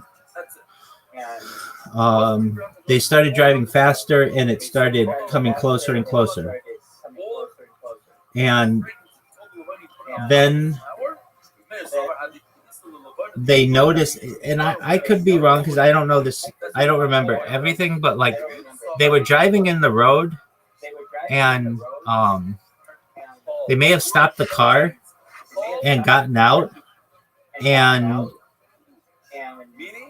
they went to a field. There was like the spacecraft had landed in the field, and Barney approached the spacecraft, and Betty was watching him, and they could see like little people in the windows, not people, but like little beings in the windows.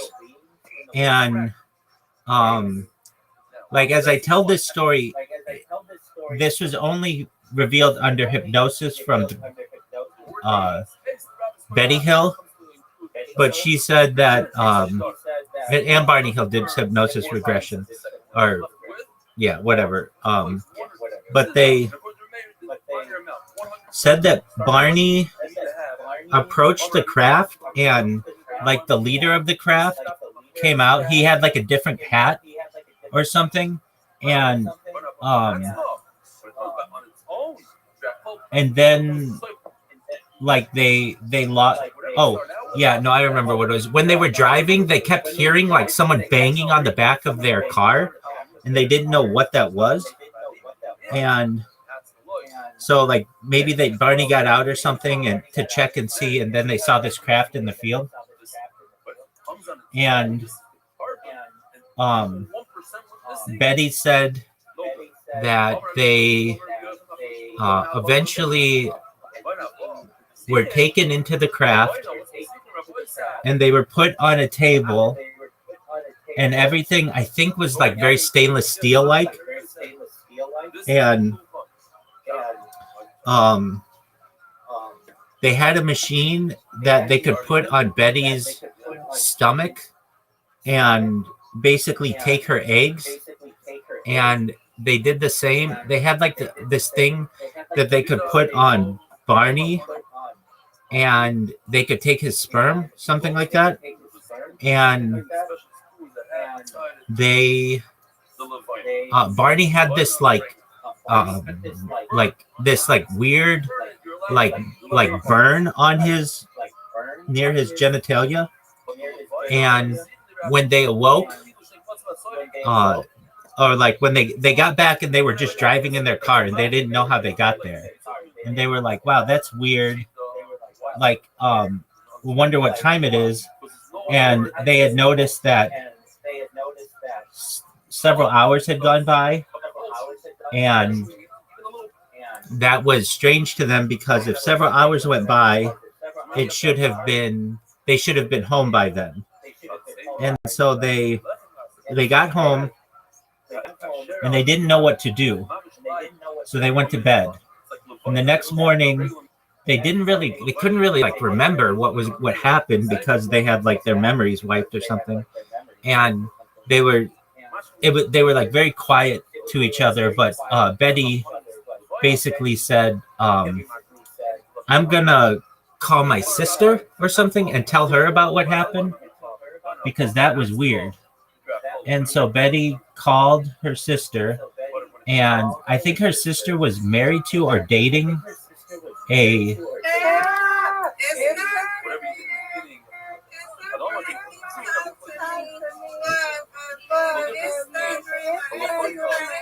yeah, sure. Miss Aquarius, do you want to play bowling? Miss Aquarius, do you want to play bowling? Okay, Riser.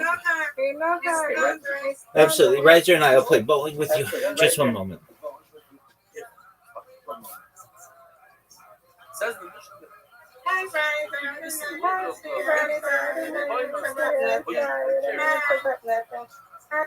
Yo, what's up?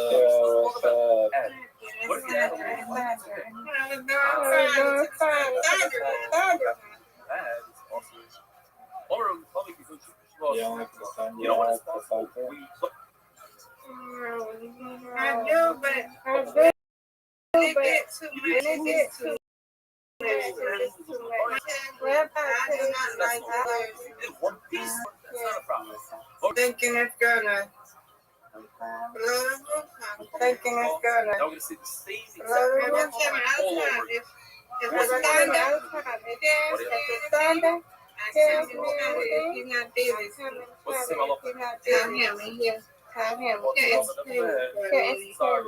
Yes, ma'am. All right, just give me a second, and I will be sending you a bowling invitation.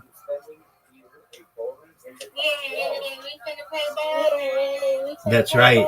Riser, have you ever beaten Miss Aquarius at bowling? I have, but has Riser? Not that good yet. Not that good yet. Do you know that Miss Aquarius has the all-time high of 119?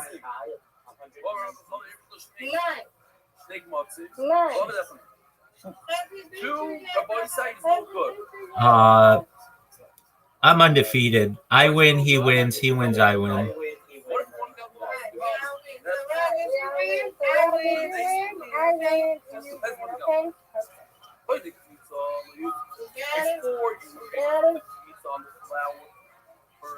So it wasn't part of it.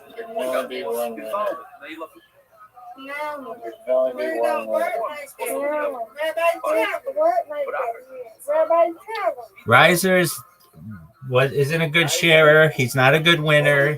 He's very cocky. He's overconfident.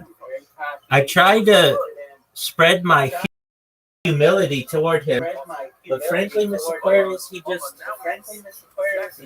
a bit of a renegade. All right, Riser, are you ready for your bowling invitation? Yeah. Alrighty. So now we're gonna do the same thing. We're gonna double it up. So how many do we have now? 4. Every time.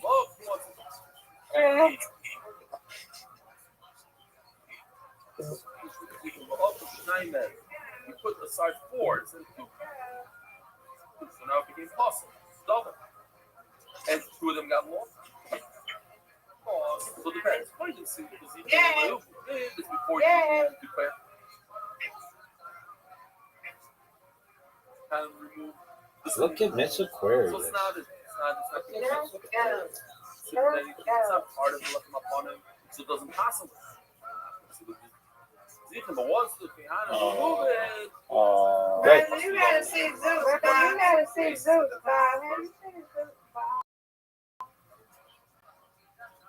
Dude, how did you not get that? That was a good roll. If you look, His ball? Yeah. there. Yeah. Ball. Exactly. Yeah, he got the Aquarius ball. It's not on protocol. Here's another news for you to know. What time is the day take the principles of Levina off the ship? No. What time is No. it? 6 hours. But I'm gonna rise to go, rise to go, rise to go. the shoe that we said the other day, it's That was looking good. Even yes, man, you had this Nice spare. I'm just gonna warm it up. So and it's sitting there ready to go. It's as if you're ready to put it off. And then Mela, the two extra guys are part of the look of my fun and what? It already came off. But it didn't come off. It almost came off. The time to take it off. The mashing on you didn't really take it off to the Dokon. It's only the time to take it off. So those two guys are not muscles, they don't pass out. And if they get lost, we have the right amount. Therefore, it's okay. Mashallah, Rabbi side, wonderful.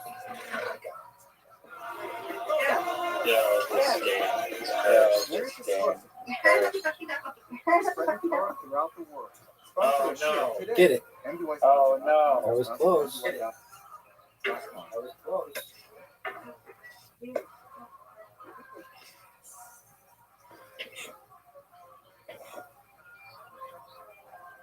Garbage.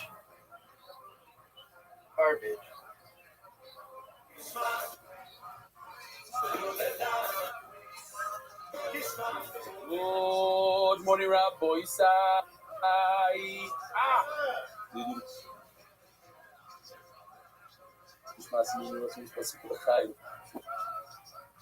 We are holding on like 9-10 lines from the bottom of the test on the base. Comments be small. I'm due for a Comments be strike. small. I'm due for a strike. Get it, get it, get Oh it, my get it. god. That looked Oh my good. god. I don't know. Look at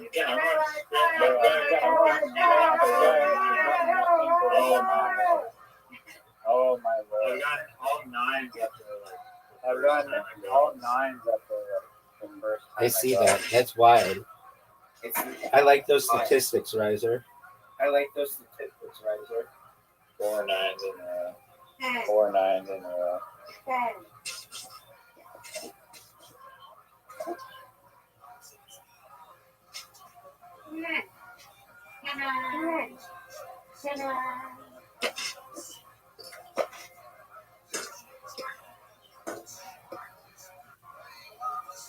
Nice spare.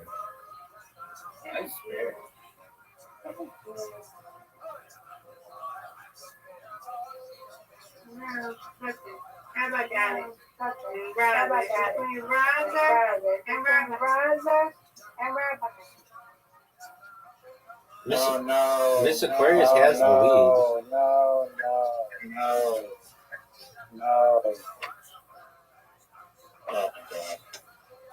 Oh my gosh. Terrible. We have to play until Riser eats us. So we all win. My mom's calling me. I gotta call back later. I'll Okay. be back later.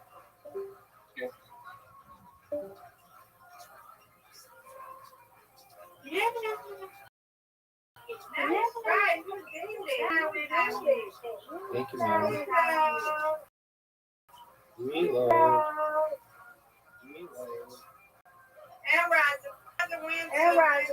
Yes, yes, ma'am. I've got to change the game. I accidentally sent it to 3 people. I accidentally sent it for 3 people, and I have to do it back to 2 people. So just give me a moment. It's okay. It's okay.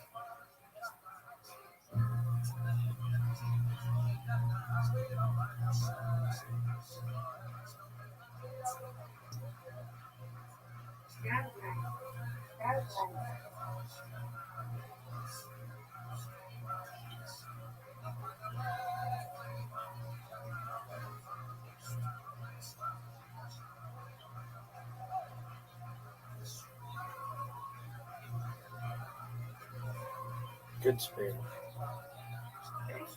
You're welcome.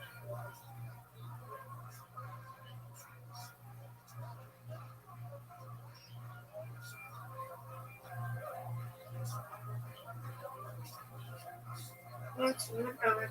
It's 1 hour.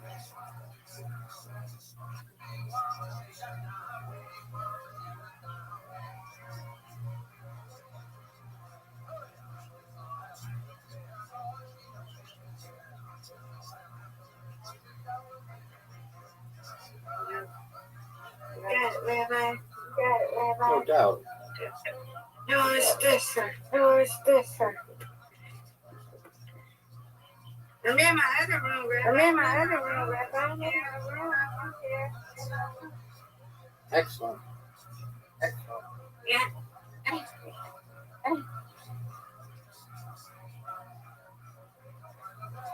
I'm in my room. I'm in my room. Chill. Chill.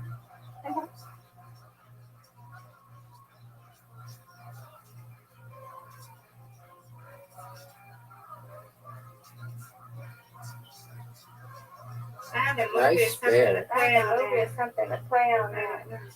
I don't know.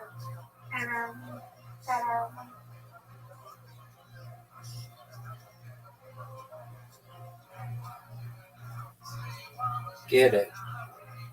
Get it. Here we go.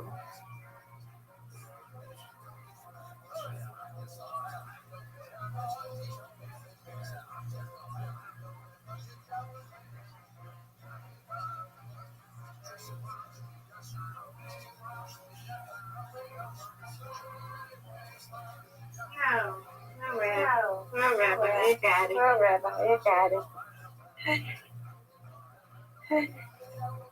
And that's a short movie. And that's a short movie.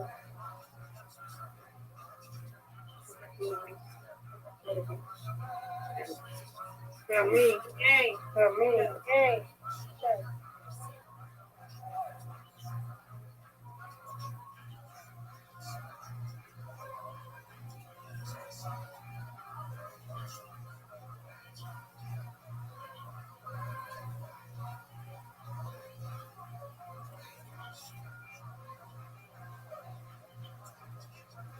All right, Rabbi, you got it. All right, Rabbi, you got it.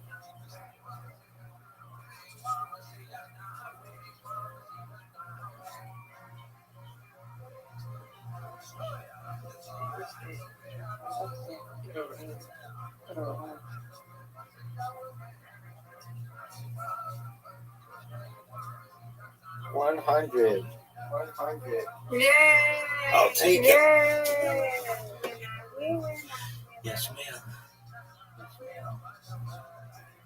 Undefeated in bowling. Undefeated in bowling. Undefeated in friendship. Yeah. Yeah. Is it still thundering? It's loud. Thank you, Rabbi. You're welcome, man. Thank you, Rabbi. You're welcome. I have to look at shirt movie. I have to look at shirt movie. Please help me. Yes, and help me do some projects. Yes, and help me do some projects. Okie dokie. Okie dokie. I'm gonna be back home soon. Okie dokie. She went to go pick up some things. Okay. Alrighty. Talk to you later. Sweet dream. Hope you have a good rest of the day. We'll see you tonight, God willing. Thank you, man. See you soon.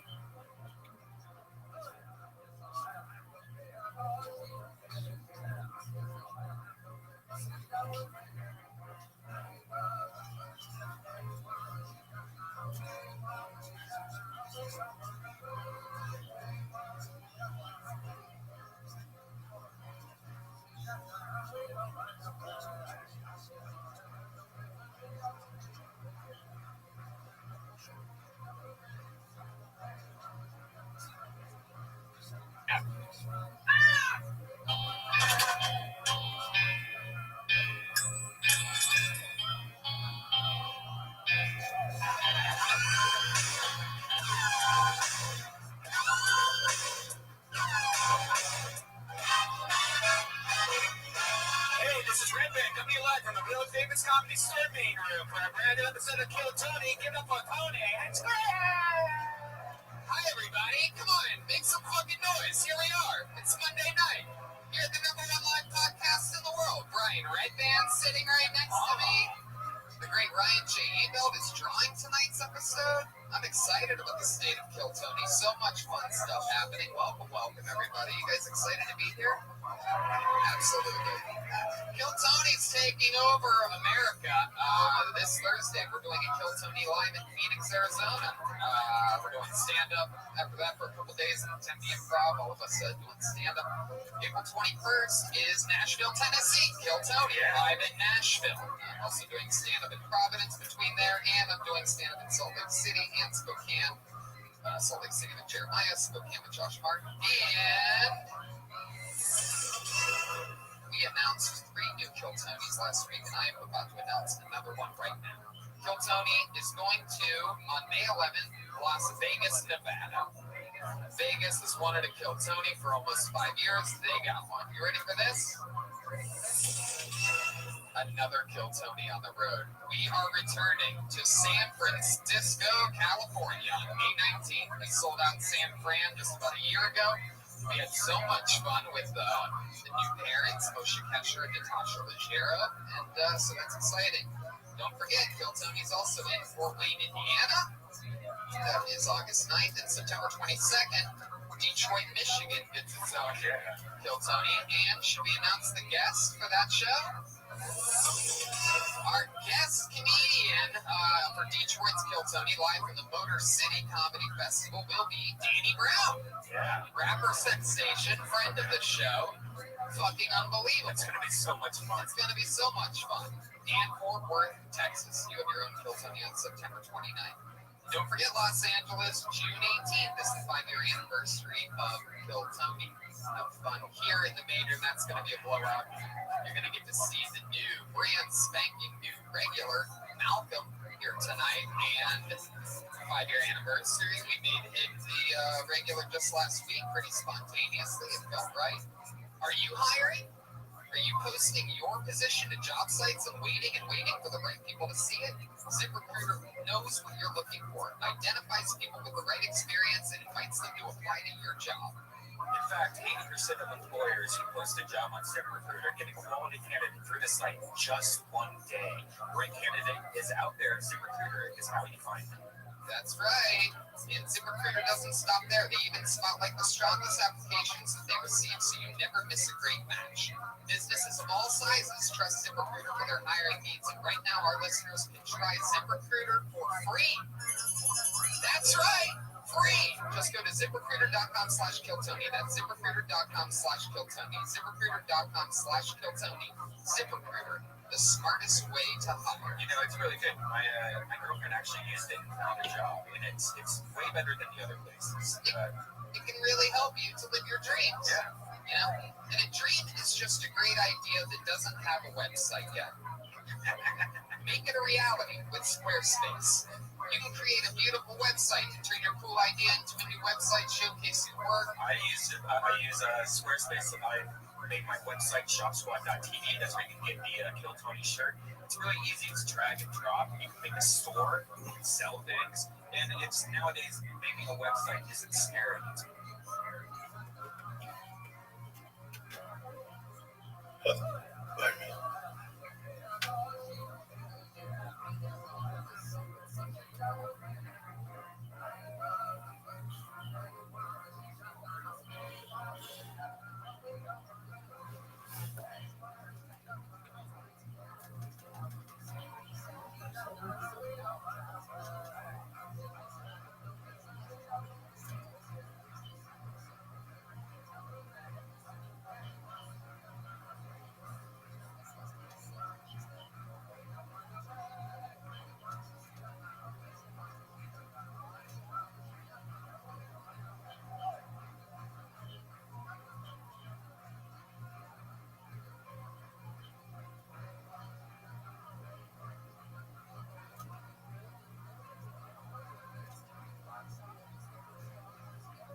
What's up, sluts?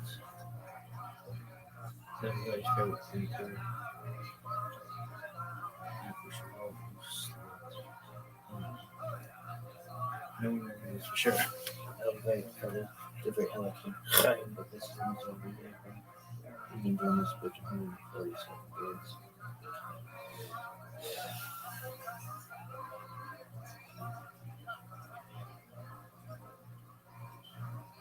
3761 crucial to the birth organ 36 30 130.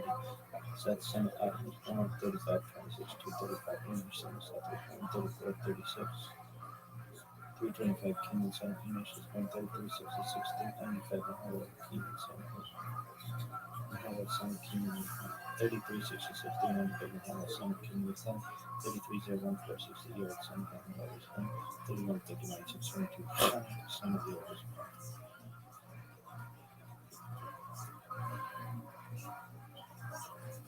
It's 661 5786 Friday, May 22nd.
I'm Dr. Justin Sledge, and welcome to Esoterica Properly.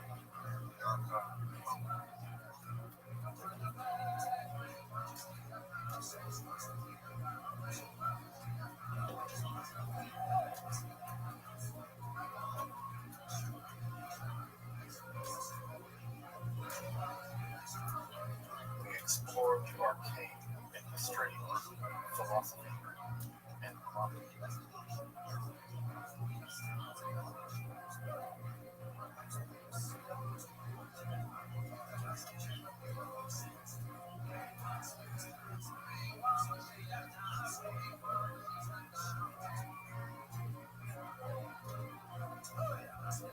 Religion. One of the most difficult matters.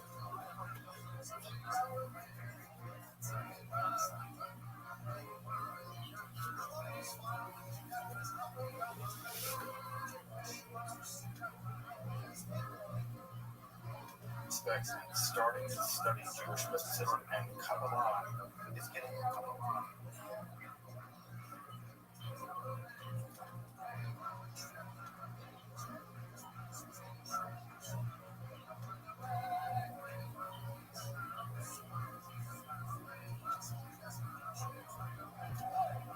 Handle on just how these ideas develop.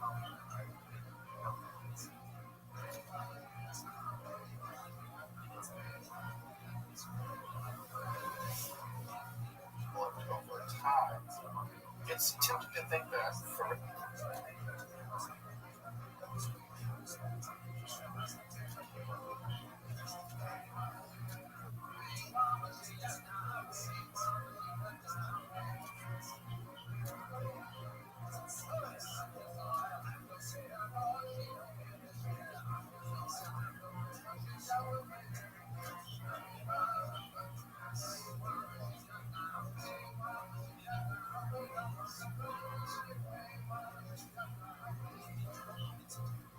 instance, Kabbalah has just always existed in the form that we have.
Muy bueno también.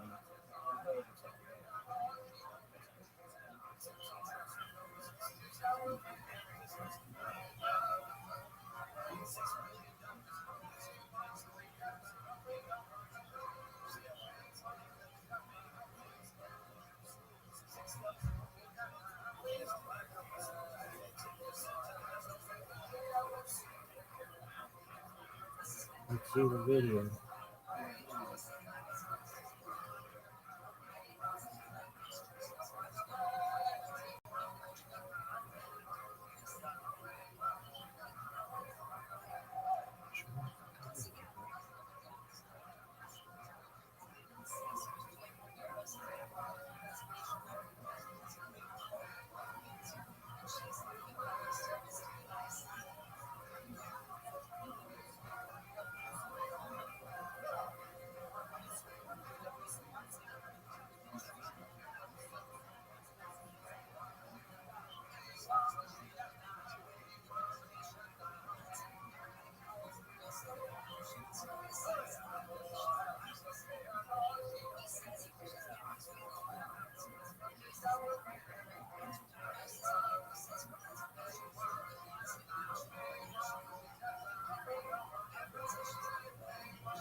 I'm Dr. Justin Sludge, and welcome to Esoterica, where we explore the arcane in history, philosophy, and religion. One of the most difficult aspects in starting to study Jewish mysticism and Kabbalah is getting a handle on just how those ideas developed over time. It's tempting to think that, for instance, Kabbalah has just always existed in the form that we have it, or that Kabbalah is just not a thing at all. Of course, neither of these positions is really tenable. Such notions developed greatly through the ages and are still developing. And there are now, and there have always been, numerous mutually exclusive schools of Jewish mysticism and Kabbalah. This class is meant to serve as an introduction to Jewish mysticism and Kabbalah from the point of view of its incredibly complex development, from the prophets of ancient Israel unto the rise of modern Hasidism in the 18th century. Of course, this series isn't meant to be exhaustive by any means, but only should serve as a springboard for deeper study and reflection. And hopefully it will also enable you to situate developments in Jewish mysticism and Kabbalah in their historical and cultural context, and hopefully it will to dive into the primary texts, which are admittedly as sublime as they are obscure. Let me express my gratitude to Congregation Tizia for allowing me to use these lectures to reach a larger audience here on Esoterica. If you want, you can find the entire series under the playlist Entering the Garden, Introduction to Jewish Mysticism and Kabbalah. I'll be uploading them over the next few weeks, or you can find these episodes after autumn of 2021 and you want to watch the entire series, you can find them in that playlist. If you find this series on Kabbalah interesting, I'd hope you check out my other content on topics of esotericism, and perhaps consider supporting the production of free academic and scholarly topics in occultism and hermetic philosophy by joining my Patreon or perhaps with a donation. You can find those links below, and I really appreciate your consideration. Now, let's enter the garden of Jewish mysticism and Kabbalah. Alright, everybody, I really can't believe I'm saying this, but after 13 sessions, we are now on session 14 of this what was supposed to be a 9 series. exploration of Jewish mysticism and Kabbalah. And of course, 14 sessions is still too few. I can basically keep teaching this class one day a week for the rest of my life, and I'm still trying to resolve all the things there are to say about Jewish mysticism and Kabbalah. And I'll be also very honest, this last session is going to some limits, but this is where my expertise really runs out, and I'll be very frank about that. It's just honestly the case that my expertise, I hit a wall, and my wall really is really with Hasidism. I don't know as nearly as much about Hasidism as I probably should. I'm still learning about Hasidism, and everything from roughly the 18th to the 21st century is where my gap is. Everyone has gaps in their knowledge. It's important to acknowledge the gaps in our knowledge, not to we know things we don't. And it's simply from Hasidism that's the real gap in my knowledge. Not that I don't mean anything. There are certainly people out there who know a lot more than I do. In fact, I'm just invited a good friend of mine to do some talks with me. He said he talked at Congregation about Hasidism. I feel like I gave it short shrift and deserved a lot more attention, a lot more deep attention than I gave it. And so I reached out to a good friend of mine who knows a lot about Hasidism to maybe do a lunch on it. So we'll see if that works out. But at any rate, welcome to the I would say welcome to the end. Welcome to the ellipsis, the dot. Because of course, Kabbalah is not going to go away anytime soon. Jewish mysticism, Kabbalah is actually a lot better now in the early part of the 21st century than it was doing in the middle of the 20th century. In the middle of the 20th century, I would say that Kabbalah in some ways was at death's door, and it's doing much better now. So in a substantial way, we're not saying goodbye to Hasidism or goodbye to Kabbalah. Rather, we're saying dot, and it's going to continue to grow and change. And I've heard really exciting things about developments in the radio world, where we're in some new and dynamic Kabbalistic thought. And if we do end up continuing to Palestine for a few months next year, I'm looking forward to kind of getting into that and see what's going on with those two worlds there in Jerusalem. Well, as we mentioned last time, the sort of post-Shabbatai world is, I would say that it's actually more sophisticated in many ways than the Shabbatai world. The Shabbatai world is marked by a relatively thin understanding of Kabbalah, really. And that's part of why Shabbatai Suite was so successful, is that people really didn't understand what was going on. They weren't really so when you read something that's very technical in nature, you can go, well, why is it by things that aren't really true or deep? They can sound deep, but in fact they're not. And I think that's true of a lot of things that went on in Shabbat. They sound Kabbalistic and a couple of veneer, but when you scratch the surface here, even a bit, you realize that the kind of reasoning that justifies the stuff that went on with Shabbat speed and Frank was pretty fascinating. I think that people actually scratch the surface of it and realize that this is just gold. What up, Pam? So the years after Shabbat is your process of the whole business. What you get is a kind of conservative backlash in the world of Kabbalah. I shouldn't be surprised if this whole Shabbat business is a complete disaster. And so what ends up happening is this kind of closing of the ranks. That is to say, in the Kabbalistic world after this, what people end up doing is turning to the period, return to the Kabbalah much like the period before Shabbat, where things were a bit more closed off, a bit more guarded, a bit more silent, which I think is probably not always for the worst. And so the developments within Kabbalah, in fact, the developments in Kabbalah sense of the relative conservative, which is to say, we don't see major developments outside of Kabbalah. There's never really been a significant post-Luria in Kabbalah. It's at some point become commentary, footnotes to Luria.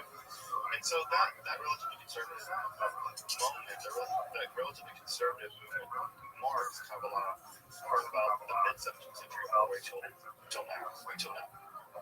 And as we talked about last time, two major Kabbalists developed in the aftermath of everything. One of those in Jerusalem, led by the Rabbi, and another Rabbi in Poland. Those two. Doug, do you remember that time I said what up? I can reply faster. Are you ready to lose? Yeah. All right. Well, I need a few moments. You're good. You're good. And I think that has a lot to do with the fact that the Spartan world was much more stable than the Ashkenazi world at that time in terms of social stability and Jewish education. And again, I think I mentioned this several times ago that a lot of people have really subjects by the Shabbat movement recently really come back to Judaism. And so they're really anchored in Judaism in a very profound way, in a way that, for instance, the communities in Marrakesh, the communities in Baghdad, they've been there for 1,000 years, easily 1,000 years. And so when I looked at the whole Shabbat thing, we were like, no. So because they had a much deeper education, so this world was a bit less affected by the whole thing. And so it's not surprising that journalists never accepted the whole Shabbat business to begin with. I excommunicated him as soon as I could. That one of the largest Kabbalistic schools in the aftermath of all of it, as I mentioned last time, the two Kabbalistic schools take very different directions. The school Beidel in Jerusalem is going to take the form of really intense concentration or Kavanah prayer. That school again will last basically until 1969 when the last adherent of that school dies, which is amazing. The school lasted for hundreds of years. Although it's very tightly guarded, very disciple student oriented. And of course the other is a Klois and Poland. And that is going to be largely influenced by Polish and Lithuanian Kabbalah and Jewry. And Polish and Lithuanian Kabbalah is going to be mostly remarked by its intense intellectual Kabbalistic speculation. And so out of that world's going to flow an analogy of highly intellectualized Kabbalistic systems that are going to basically try to do the work of systematizing Lithuanian Kabbalah, especially vis-a-vis the old Baron system, which I have to really dive into. This period also saw, as I talked about last time, the rise of Hasidism. Hasidism is probably the most important, the most important movement in Judaism over the past 300 years. Hasidism went on to spawn an entirely new system of Judaism, social relations, customs, dress, all kinds of things that come out of the Hasidic world. Song, the iniquities that I'm sure all of you are very familiar with come out of the Hasidic world. And so it's from that world where we have focus on extreme piety, but also piety that is meant to find the divine in the everyday. It's a piety in which God is all about you. You can't see God. The divine is everywhere. I think of the line from the Quran, which I can easily imagine as a Sidi Rabbi had written. The Quran says that Allah is close to the judgment. That image in the Quran is always struck me as documented. And I can easily imagine someone like Rothschild having written something just like that. So the idea that the divine is that close to you. The obstacle is just you and your ego, or fundamental you and your lusts and your desires. It's your desire to get rich, or to have fame, or to be loved by fame, or whatever. It's these things that get in the way of the relationship with the divine, or the divine for the Hasidic mind is right there. You just have to do the work of erasing the barrier between you and the divine, and it's in the erasure of those barriers that one can experience the divine in the everyday. It's not even in the movements of one's physical body, the sound of a bird. Some of the rabbis managed to be able to understand the language of the birds. They would listen to birds sing. They said they're singing, they're talking, they're having theological debates that the rabbis could understand that Fegelsrot, and that Fegelsrot allowed them to hear the debates among the rabbis and the birds. It's not the rabbi sitting in the forest listening to the birds rather than just hearing like the rest of us normy people that overhear the birds. The rabbis hear the birds, they hear the debates among the birds and God. And so I always found that to be a very interesting example of Hasidism, where it's not just, you're not just hearing bird sounds, you're hearing theological debates among the animal. So again, according to the Hasidic idea, it's a deep desire to experience the divine in every aspect of life, and to cleave to God. The Vedas says clinging to God, and you cling to God, and the way that you do this, at some level, by cultivating a relationship with shamanic character in the Hasidic world. This is the Rabbi, or sometimes they're tzaddikim, tzaddikim, or righteous people who have a unique relationship with God. They're intensely holy. And of course, these rabbis go on to set up various courts, and those courts really operate a bit like royalty. Still do operate a bit like royalty even to this day. And so you have a loyalty to the Rebbe, to your Rebbe, and the lesson encounters the divine primarily through the Rebbe, and it's in that Rebbe chesed relationship that Hasidism really grows up and becomes an important light spirituality that it is. Today, we'll talk a little bit about how things got a little stranger with Bishop Gaspar Bachner, which we got to mention on the bigger slide. We'll talk about that in a little bit as well, but we'll see how that develops. So, as we stopped last time, the cliffhanger from last time was that what I think that no one really realized in the aftermath of the whole Shabbatai Tzvi thing, that as much as the Shabbatai Tzvi business was a disaster, no one really saw what was happening in the background that was a bigger deal. The same year the Shabbatai Tzvi converted to Islam and apostatized in 1666, and I'm sure as many folks in the room know, 1666 is a dynamite year in the history of science. It's a year that Isaac Newton discovered calculus, which he discovered at the same time as Leibniz. Bitter debate about that. It's also the same year that Newton discovered the fundamental light, and also he basically figured out Newtonian physics as opposed to now. And he published all that in 1666. It's called the Year of Miracles. So at the same time that Newton is figuring all that out, inventing calculus and all this stuff, that's the year Shabbatai converts to Islam. So it's difficult. I know that for many people, and for me too, when I think about Shabbatai conversion, I think that it's a medieval thing. That's something that happened a long, long time ago. And I think that somehow Newton not having happened a long, long time ago. Newton feels very modern to me. It feels like I could just sort of, we could play chess with somebody on Star Trek. And they happened the same time. They happened the exact same year. And so what's coming down the pipe, and what I think the Jewish world did not see in the aftermath of this entire Shabbatai business was the Enlightenment. The Enlightenment happened all around the Jewish world, France and in North America and England and Holland and Germany. The Enlightenment was developing a huge, completely new worldview that was dynamically breaking from what had come before, with its emphasis on rationality, its emphasis on experimental science, its emphasis on training logic, and so on. And so we were beginning to get philosophers like Descartes, like Spinoza. Spinoza's philosophy rejects there's a God separate from nature. It's just nature. And nature is God, and God is nature. It's the same thing. We're getting the mechanistic philosophers. The philosophers believe that all of nature is like a giant machine. If you study it carefully, you can understand how it works. If you understand how it works, you can predict it, and therefore you can make it do things for you. This incredibly mechanistic philosophy, which is in many ways really wonderful, and in many ways quite bad. Inside the Jewish world, they never saw this coming. It just sort of landed on their doorstep. When I say landed on their doorstep, what I really mean is Napoleon showed up. What people call the world spirit on horseback. Napoleon shows up in Central Europe and in Eastern Europe. He marched all the way to Russia. So everywhere Napoleon went, he brought with him these Enlightenment ideas. His army was a sort of enlightened army. As much as armies are ever enlightened. And Napoleon brought with him the metric system. He brought with him French revolutionary ideas. He brought with him the idea that if you're a citizen of a country, then you should have equal protection under the law. There should never be second-class citizens.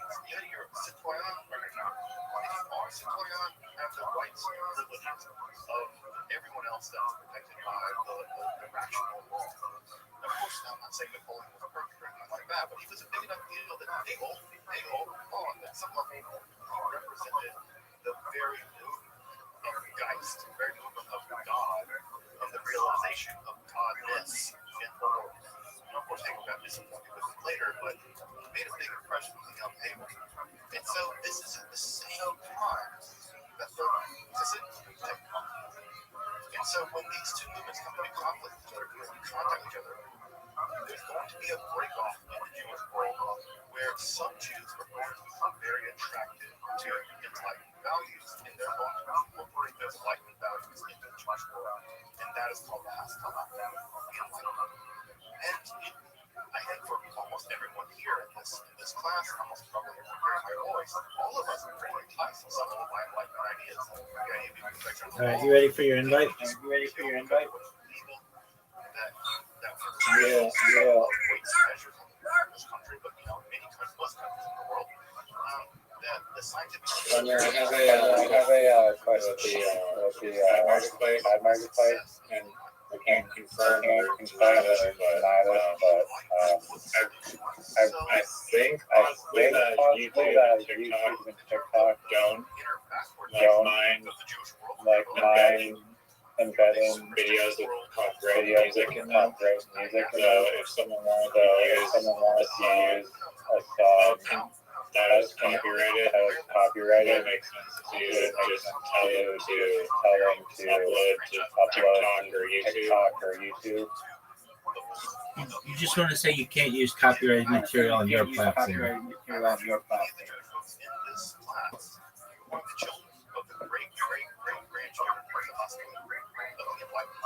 Like I can't forward a, you can't embed a video as TikTok without copyright music. If they want to post it on your platform, then they just have to either mute it or remove the sound.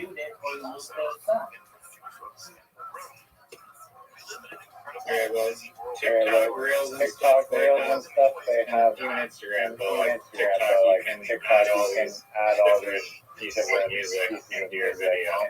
Right. I'm pretty sure that copyright, but more like a way bigger selection of sound. So if those are able to be embedded into the site, isn't that fine? Are they copyrighted? Yes or no?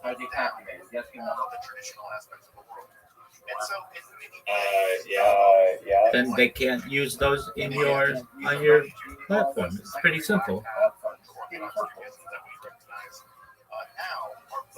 Okay. I mean, the same is true on Instagram right now. I can't go and have a copyrighted song and upload it to Instagram. That's not allowed. No, it is. Look at your TikTok bots that are using every song library, like in the real. That's in their library. That's in their library. Yes, they are copyrighted, but that's in their library. That is not me singing a copyrighted song and uploading it. That's not allowed. Even if it's in their list of songs that you can use, you can't upload that song on a TikTok reel. What do you mean? Within your bot, like it's tagging the sound. That song in your reel that you're uploading. Yeah, but that's already on their platform. What I'm saying is, let's say I sing a song on a TikTok reel. It's not even what it's called, but whatever, a TikTok video. Maybe it is, but I don't know. A TikTok video. And I sing the song with the sound coming out of my speakers, and I upload it. It will not let me publish that because it will say that it is a copyright violation. Yeah, no, I get that. But the songs that are library or creating reels from, those are copyrighted songs, but they're going into reels, not like that. Yeah, but I wouldn't get involved with that because the copyright on that changes all the time. So sometimes you'll make one and then it'll get muted because TikTok lost the rights to be able to publish that song. Okay. Yeah, just check it. You're good. All right, are you ready for your invite? I've been waiting for hours. Incorrect. But everybody knows it's incorrect. Garbage.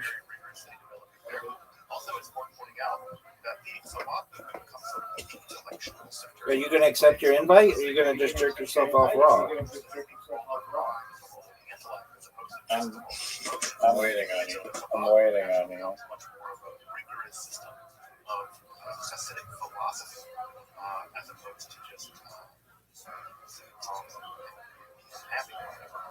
So this is a period of people like Rabbi, Rothschild, which I've heard most Rothschild, probably one of the most famous Rabbis of this time period. He's more ready for his deep spiritual reflections and his existential torment. He was a person of great highs and great lows. I guess most historical people end up manic depressive in this way, and so this extreme joy, extreme sorrow, feeling, and ultimately he's going to get and it also the Nanashi. Times in Israel, you will at some point encounter some Nana guys which smell as pious as they are, where the non-cap is not and they listen to techno music and dance around. Pious to a fault. So those guys are out there. Of course, also at this time period, one of the most important modern Jewish philosophers in this day is also writing.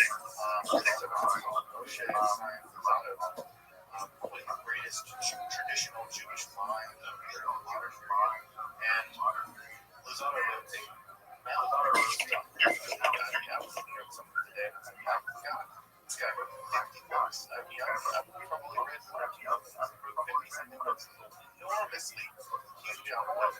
But Rothschild is known as a young man for having had a spiritual experience where he had a spiritual teacher began to reveal him all kinds of spiritual things. He was relatively young at this time, and you can imagine that in the aftermath of the Shabbat Tzvi business, no one wanted to hear about Shabbat talking to the spiritual. And so, you gotta get availability, and this led him on a journey through Europe. He did the journey through Europe and writing, like I said, a lot of stuff.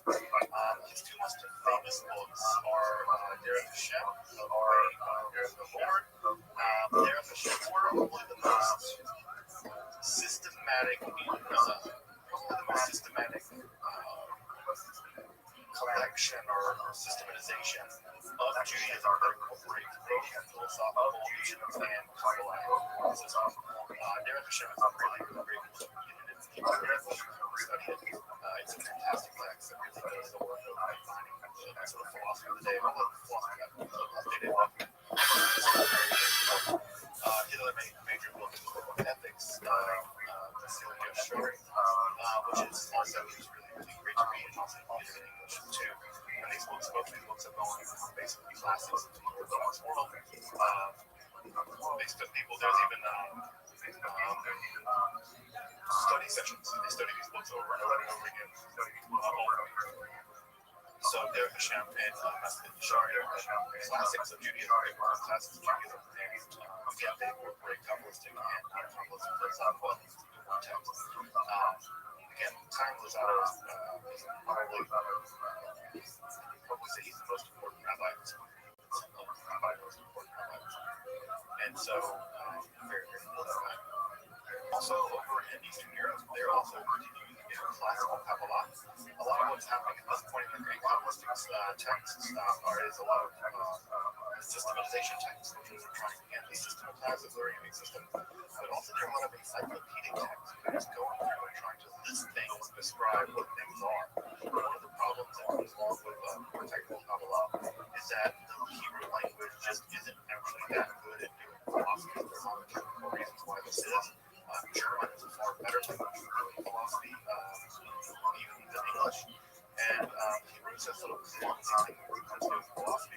And it's also a bit of a clumsy language in Kabbalah, ironically enough. And so a lot of the technical terms in Kabbalah are very, very confusing. A lot of what happens during this time period is the encyclopedizing of Kabbalah. One of the more famous encyclopedias that gets written at this time is one of the books I've loved to see translated. I have it downstairs, but I'm trying to read it. I haven't read it. But it's the Sefer Naim. Sefer Naim is an encyclopedia of the Greek Pope. The Greek Pope, as you may remember, are the shards left over in the process of creating the world, and those shards that are left over are actually demons that sort of harm the creating world. And it's an encyclopedia of all the demons. So you actually get a systematic account of the evil detritus left over from the creation of the world here in the 18th, 19th century. It's a fabulous and interesting text. What the fuck? How does that work on that? Now,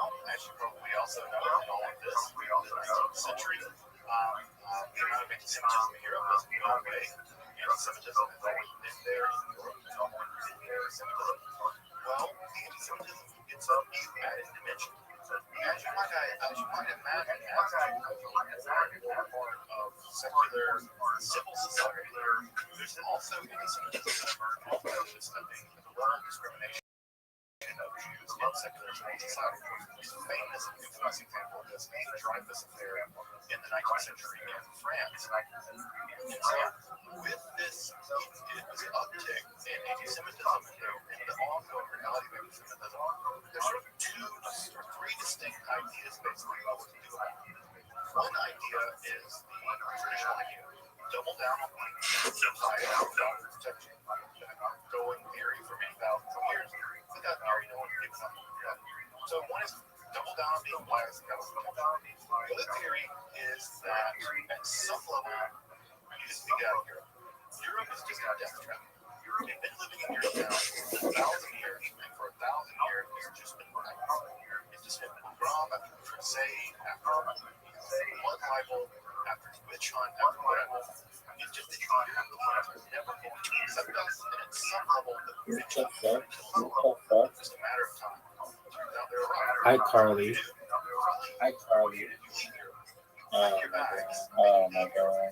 And in the mid-19th century, that idea takes the form of secularization. This is where hostile Jews and enlightened Jews decide as a group that the situation here is basically untenable. And this is the emergence, of course, of very, very emergent Zionism. Now, it's two things that worth noting here about Zionism really early on is that it was entirely a secular movement at first. In fact, it doesn't really get to have much of this back into the mid-20th century, frankly. And so Zionism was a secular, largely socialist movement, although not arguably socialist, not only socialist like now. And that movement, while it did accept some messianic things, it was sort of apocalyptic in its narrative and in its way it talked about the world. It wasn't really Kabbalah, but I think that it was, if you read a lot of the language of early Zionists, you will see a lot of exile language. You will see a lot of language that is coming in from the Kabbalah, although I think it's mostly from social aspects, right? So, make that more clear. The Zionist movement early on was never influenced by Kabbalah track. Although, I think that there is some messianic and some Kabbalistic ideas that are reached into Zionism, mostly because of sort of sexual osmosis, because of Jews, and they've been raised in a diet of Kabbalah. So that's one part of it. The other part of it, the Zionism movement, is that from a religious perspective, it was completely remote. It was completely an era. The religious era rejected Zionism very early on, and honestly, I think the religious world rejected Zionism. Most of the religious world still rejects Zionism. It still says Zionism is a toxic ideology that harms all Palestinians, and it is irreligious. It's blasphemy religion. It's straight up heresy. And so this early, even that's a early, even the very beginning, they rejected Zionism in two major conflicts.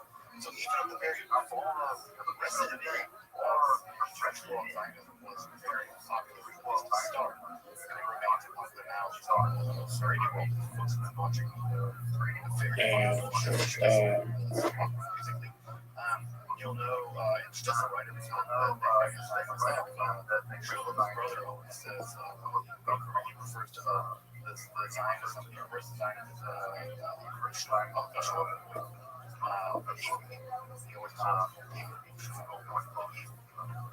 and so this is a thing that develops really on in the response to so it never became religious until much later. In fact, I would say that in many ways it wasn't until maybe about a minute, but it certainly wasn't until I think after the 80s war that in a big way get religious.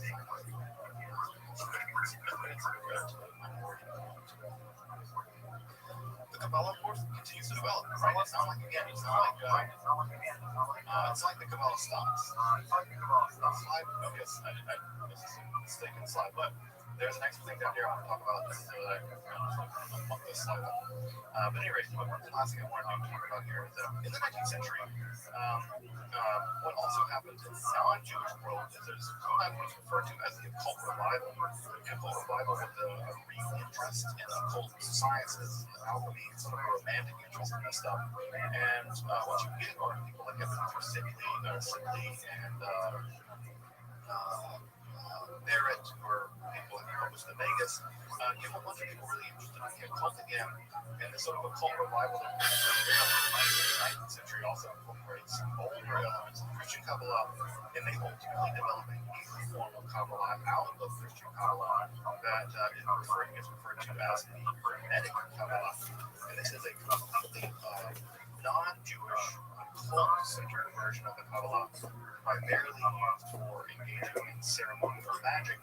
So we have elements of Freemasonry, elements of Renaissance magic, and then that being fused together with some elements of Kabbalah, and that develops what we refer to as the Hermetic Kabbalah. The third branch of Kabbalah that is developed, there's Jewish Kabbalah with the K, there is Christian Kabbalah with the C, and now it's developed eventually in the early 19th century, 20th century, Hermetic Kabbalah with the Q.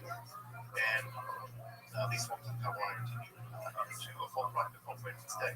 So again, in the 19th century, Kabbalah undergoes another mutation, although not Jewish mutations, primarily in the non-Jewish world, primarily in the United where this occult revival took place. So the Hermetic Kabbalah is out there, and it's a whole big world of people whose spirituality is wrapped up with the very sophisticated, very complicated systems of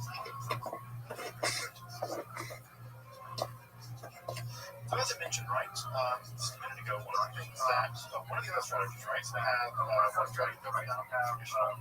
The other strategies leave, go to Palestine or wherever. The strategy that I mentioned a minute ago to is assimilation. Assimilation was a very, very strategy. Perhaps I think one of the more difficult. I think many of the people who did the job of assimilating things and getting off the office trainers or something. I think it's really unfortunate when we talk about that generation of folks.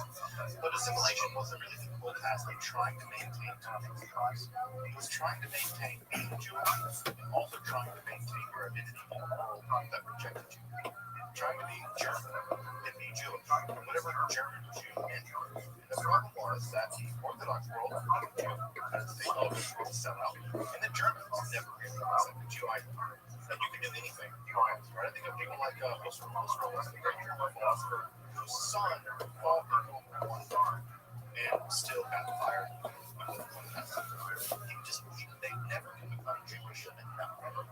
In fact, even for the anti-Semites, the Nazis, the more the Jews assimilated, the more dangerous they were. They were almost hiding on it. And so there was something about this that the strategy of assimilation was always going to get some level of the game. But what ends up happening, at least in the academic world, is that, or at least in the religious world, that Judaism early on had to basically take away from us. They had to make a Judaism that looked as much like the Lutheranism from the 1920s as possible. And that movement became the Reform movement, right? Ethical monotheism. And if you look at the Lutheran movement and the early Reform movement, it's amazing. You in the choir, it's just like the organ stuff, right? If you've been to a classical Reform study, right? The organ and the choir, and they even moved Shabbat to Sunday morning. All kinds of stuff. They were desperately trying to fit in. And again, one way of looking at that is they're trying to fill out. Like, again, you have that walk a mile in their shoes and understand how devastating the reality of anti-Semitism was at that time, how awful it would get. And at the same time, I admire the Jews to try to figure out a way to being German and Jewish basically rejected by both sides of the election. I think it's very heroic and very difficult task to march. On the academic front, part of what had to happen to justify the viability of Judaism is to justify it to the world of the theologians. And that's the theologians largely of Lutheran theology in the mid and late 19th century, which, as you can imagine, you may know, even German scholarship at this time was some of the most amazing scholarship in the world when it comes to the Bible. This is a time period where higher the source theory was being developed. This is a time where the Bible is being systematically studied, scientifically studied for the first time. This is where Here comes the really getting into the manuscripts of these things. It's really a time period of really enormous erudition. In fact, I would say the German biblical scholarship of 10 years, probably more erudite scholarship. 30 years. It's amazing. They just knew 50 languages. They just did. That's how it worked. They just had the whole Bible. They just had that as how to mark one. So the scholarship was very driven by pietists, very careful scholarship. And so what is emerging at the same time is the attitude to do the same thing in Judaism. And the attitude to do the same thing in Judaism was largely spearheaded by a group of Jewish Rothschild scholars. This movement became known as the Wissenschaft movement. Thank you for getting that mispronounced my German stuff. So the Wissenschaft movement, the scientific study of Jewish books, was a movement in the academic Jewish world to study Jewish literature using all the modern Jewish at that time of German scholarship to study religious literature. And they had to make a decision about what they studied. Because what they studied and what they published basically represented Judaism to the outside academic world. So, what did they study? What did they publish? Well, Talmud. They focused their element, they focused their energy on Talmud. Why? Because the Talmud, for one, is a highly systematic, highly argumentative book based on they can argue that Judaism is rational because the Talmud is rational. The Talmud is a book of arguments driven by logic.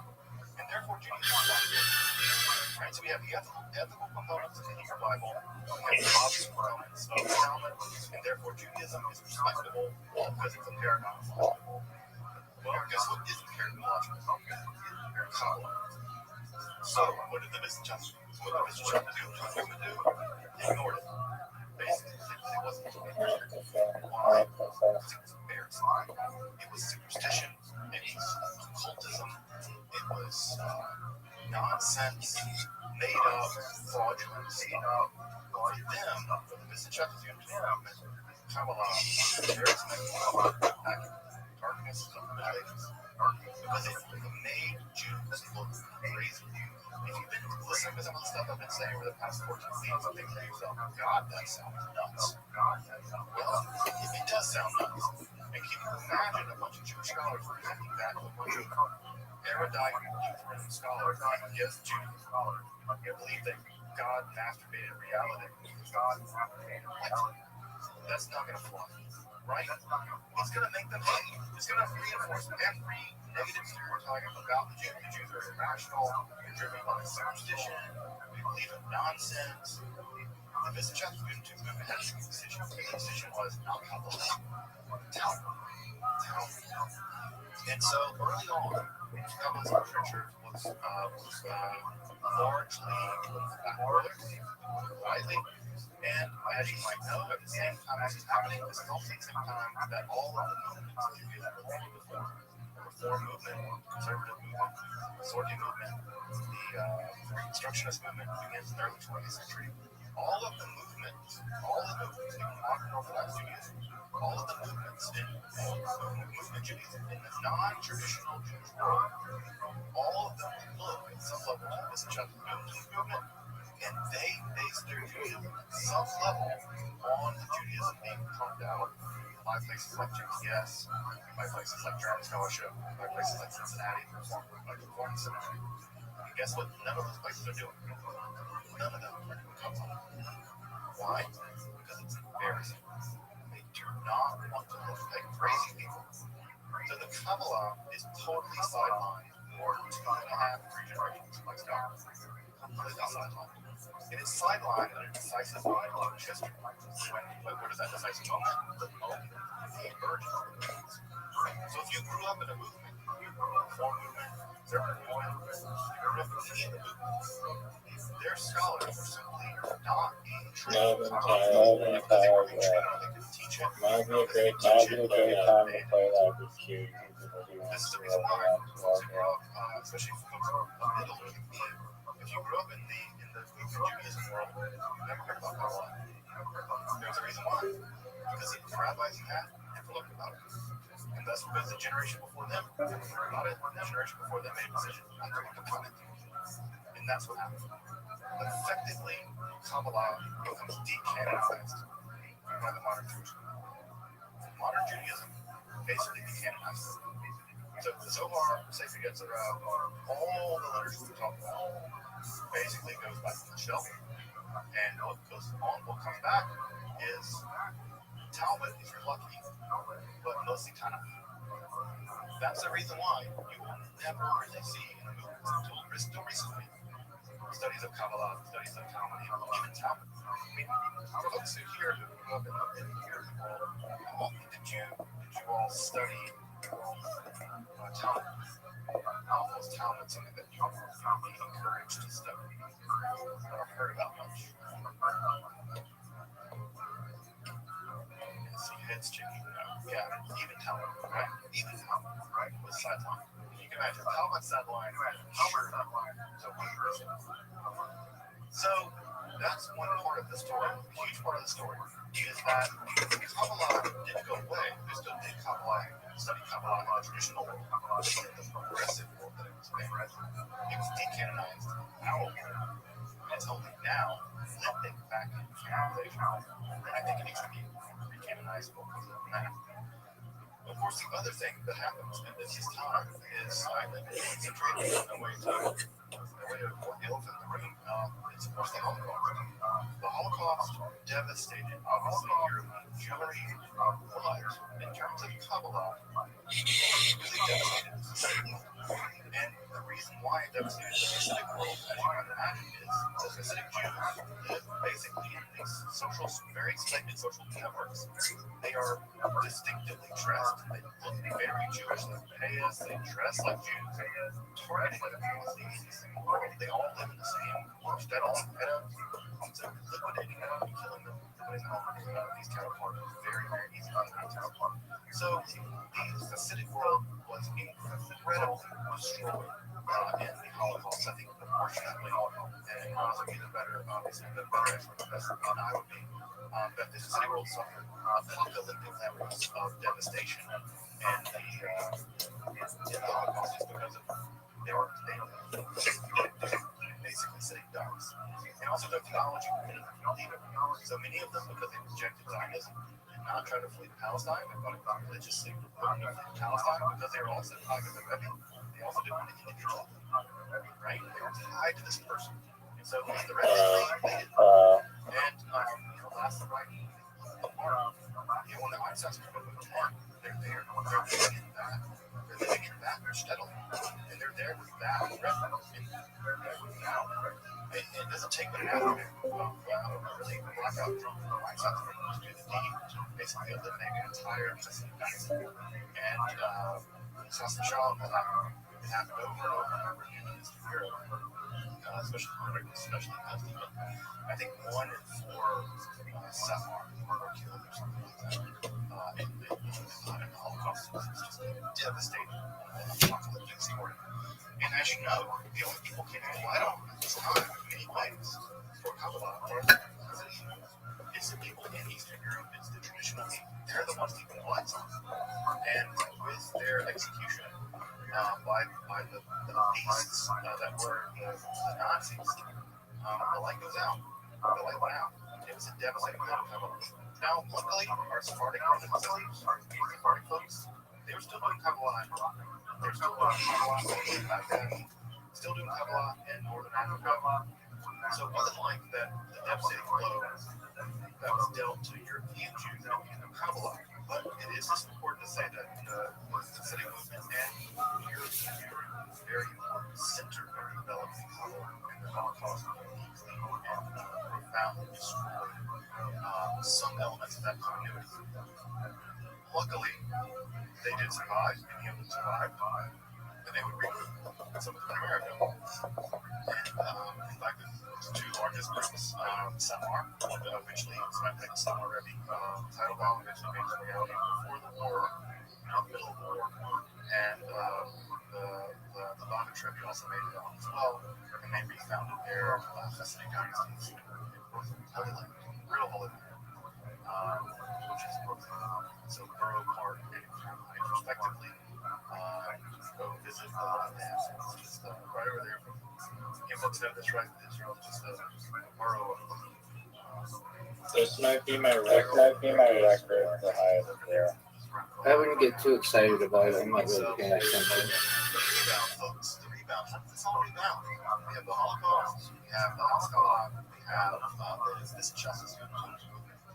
How did this rebound? Well, it rebounded in a couple different ways. The rebound, in many ways, began with a young maverick philologist. Don't forget that Gerhard Scholem, also forget Gerhard Scholem. He got Gershomized later when he made Aliyah, but Gerhard Scholem was a young maverick philologist studying language. That's the reason why his scholarship is so top notch. You can read everything in the original language.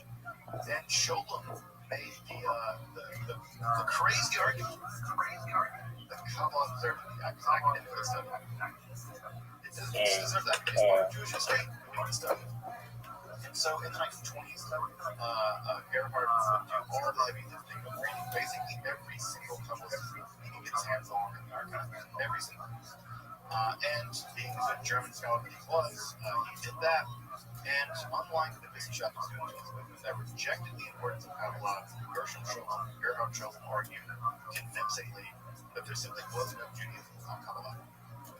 You couldn't imagine Judaism without it. Judaism was just as important, or Kabbalah was just as important as Judaism as Talmud, as anything else.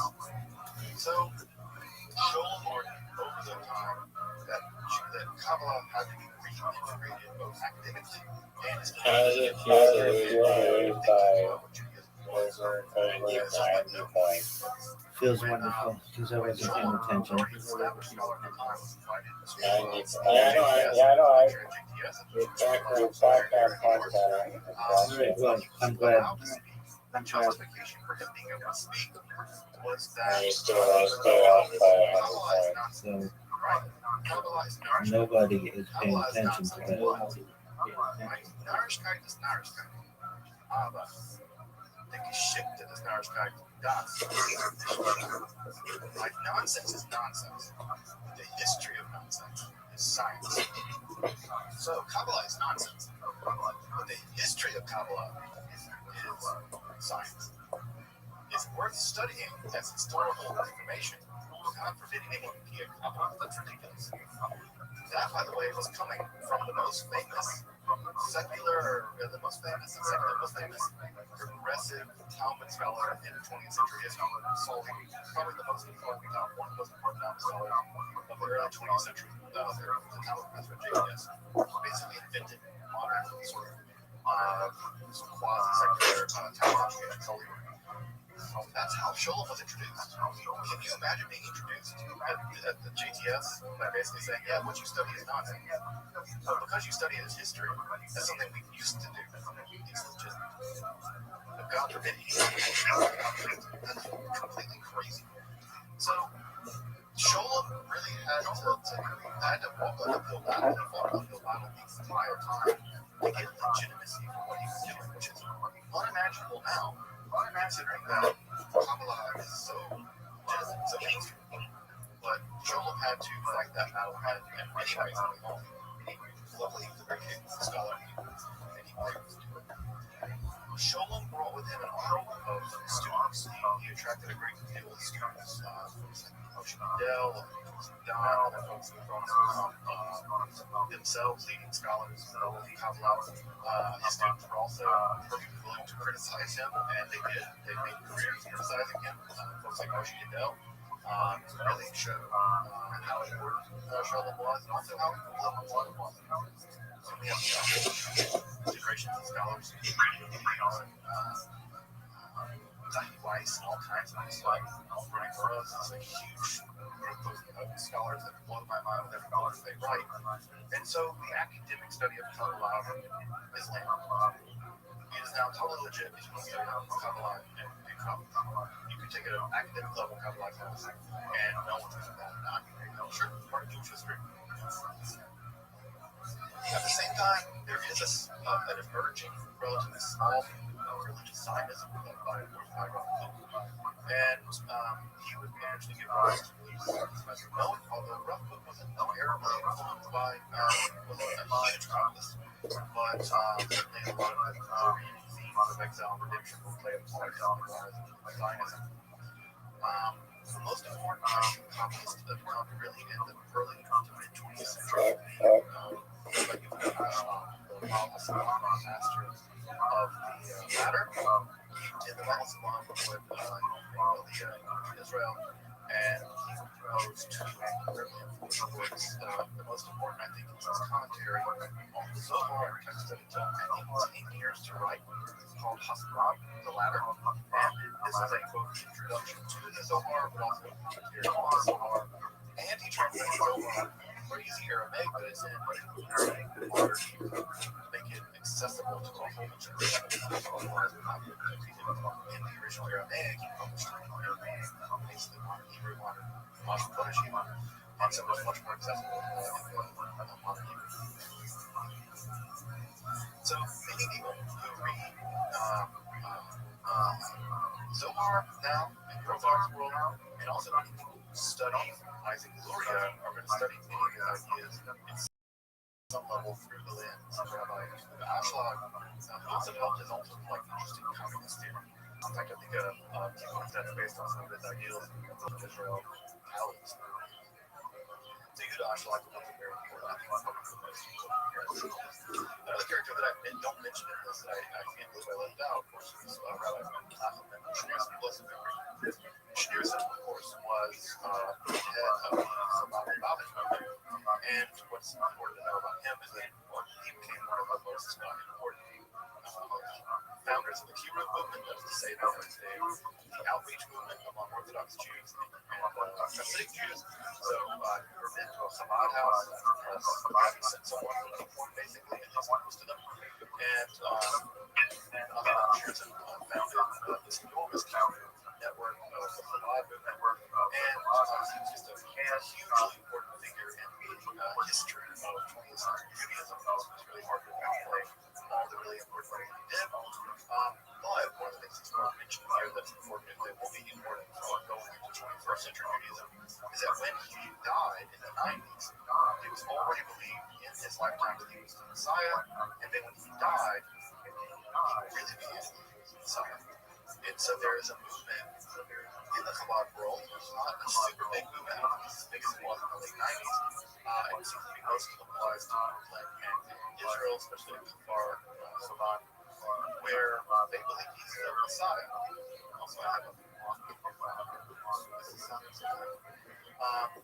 so I have right here the African was believed to be the Messiah, and I studied briefly at a Chabad yeshiva. And I've definitely met people who believe that he was not only not dead, but that he had been taken into heaven somehow bodily, and that he's going to return really soon. And that it really is his return will be heralded by Jews adopting the Torah, and that basically he was kind of excluded, and his occultation would come in, and the Rabbi would reappear as the king Messiah.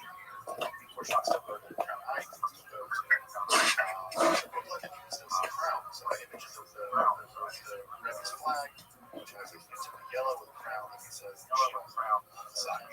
So there's this huge messianic movement right here. The whole class of itself inside of the Chabad movement, where they do believe that their leader is the Messiah. This has caused some serious problems in the Chabad movement because it's from outreach. Although in my experience, is that largely the kind of people that messianic stuff appeals to are typically people like Rothschild, who convert back to Orthodox Judaism, and younger people who are more established in the world doesn't believe in this Messiah stuff. Although I think they do still control 7 degrees to make so there's a lot of paths messianic movement, which is super weird and interesting. For the folks who are initial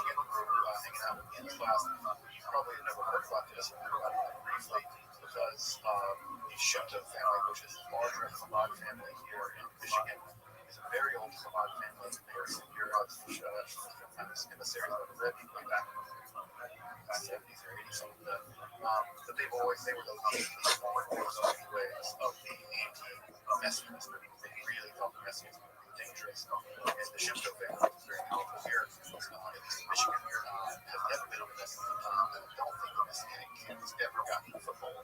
We have the Metro Detroit here when it comes to that stuff. That's different other places. But I don't think that the Messianic camp has ever gotten a foothold. Go to 772. All right, the last two things I guess I'll mention is the rise of the Hasidic movement. As folks know, the Hasidic movement was pioneered by folks like Rothschild. Now, the Hasidic world has maintained a lot of, so much not the right word, but wanted to sort of modernize and expand the Hasidic movement outside of the dynastic structure. And so many of the tales of the Hasidic and a lot of Hasidic spirituality became extrapolated out of the Hasidic world and then imported into the modern Orthodox world and the conservative world especially. And the Reconstructionist world was basically some of the Rabbi in the 1970s. This is a period of Karlbach and stuff like that. Folks who Karlbach and so it's in that world that we have the rise of what we call the Hasidic component. And this movement was extraordinarily popular in the Jewish world. And there are great luminaries in the Neo-Hasidic world. Folks have recently passed away with Rabbi Shalom and Greek. And Kalana's teaching was actually in Hebrew College, probably one of the premier Neo-Hasidic leader in the world right now. I got to have a few drinks together and talk about Kabbalah briefly. I feel like I'm very honored to be able to hang out with one of the Gaons of Hasidic movement. And so I got to spend some time with our Green. So Neo-Hasidic movement is alive and well. It's actually growing in popularity. And with folks like Dr. Weisberg and other folks who are really channeling sort of Hasidic ideas into music. The last thing I'll mention, this is a thing I think you already know, is of course culture Kabbalah. Kabbalah Center led by Rabbi Berg, which has received a lot of criticism, but whatever, I think it's so legit form of Kabbalah as much as anything else. From my perspective, the Kabbalah Center is they have outfits all over the world that do franchises, and they teach a very specific kind of Kabbalah that is tailored toward celebrities, basically, whether or not celebrities that get into it, kind of new age mainstream Kabbalah, but famous folks like Madonna and Britney Spears. For a while, Britney Spears has a Hebrew tattoo on the back of her neck, some kind of Kabbalistic tattoo. I don't know whatever such Kabbalistic tattoos make. You know Britney. From Mississippi, so I think we should make her home state TV, so we could name Britney with that. So both Britney Spears and Madonna also embraced Kabbalah in a pretty way, and apparently I think Madonna quit doing concerts on Friday night because of her commitment to certain kinds of Kabbalistic beliefs. Well, I think the material goes from here, right? She's from Bay City. Madonna's from Bay City. So the material goes from we have Rabbi Madonna, very heavily by Kabbalah, she's under Judaism. And there are many other people who've been influenced by the Kabbalah Center. Now, the Kabbalah Center is polarizing. It's very controversial. You've got some trouble with money stuff, tons of money stuff. That religious organization get involved so that they should get involved in money stuff. Can you believe that? Can you believe that? So the Kabbalah is like in the 1990s and 2000s in pop culture with a lot of pop culture folks, musicians, and other folks really influenced by Kabbalistic ideas, mainstream.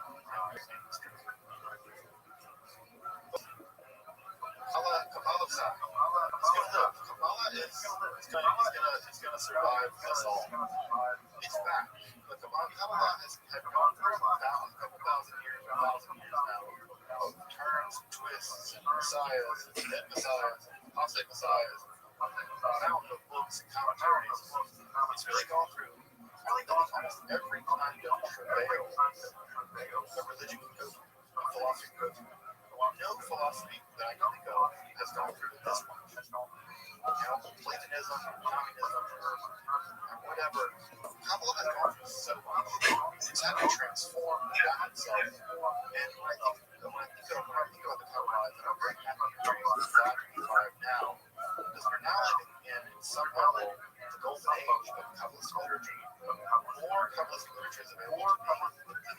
history when it comes to accessible information.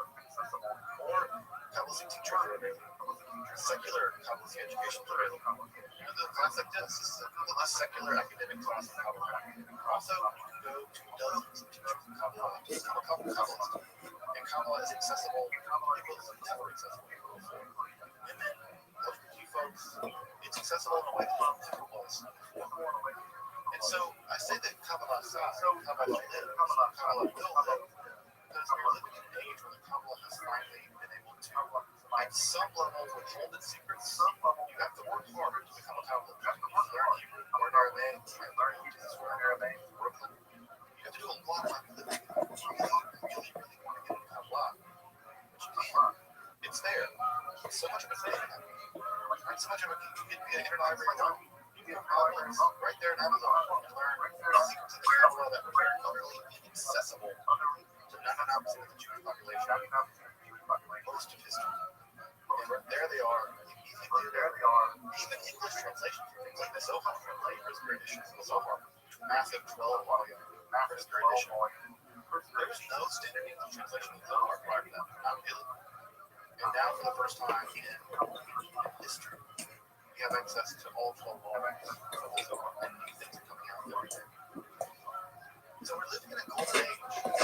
Study of Kabbalah, and we're living in a golden age for those who want to be Kabbalists. And I have to say that I'm really happy, and I feel really blessed, and I feel really grateful that all of you have decided to come along with me on this 14-week journey through the history of Kabbalah, because I feel very lucky that I have the privilege and the honor to be able to learn about Kabbalah and share what little I know, and to know that there are people interested in learning about Kabbalah, learning what little I know.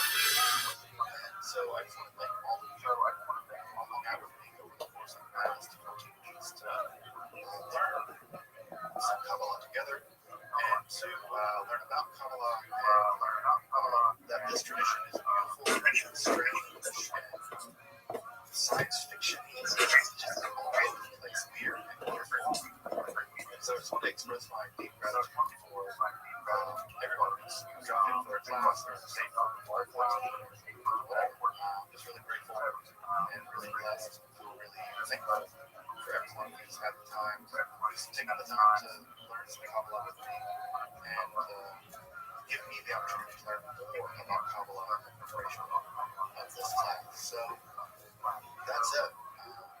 Thank you. Thank you. An honor and a privilege to do this class. And I look forward to learning some Kabbalah or not. Let's do this. A secret desire to do that big Zohar class. Study Zohar, also study Zohar. Imagine kind of a class that we switched to like a science class where you have like lecture in the lab, lecture would be like this, and you have like a lab, and the lab would be like studying the Zohar, studying it. So I imagine that's my dream gig. It's a lecture lab class, a Zohar lab. I have to say this before, so I have to work in a chemistry lab. So anyway, that's the I guess again. Hi, Carly. Hi, Carly. Haters will say AI. Obviously. Because Kabbalah is going to outlive us all.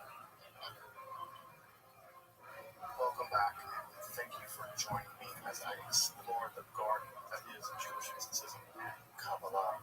Again, if you'd like to support my work, I'm providing accessible, free, and scholarly content on topics like Kabbalah, alchemy, and occult, magic, and philosophy. Consider supporting my work on Patreon, or perhaps a donation. You can find those links below. Until next time, I'm Dr. Justin Sludge, and thank you for watching Esoterica, where we explore the arcane in history, philosophy, and religion.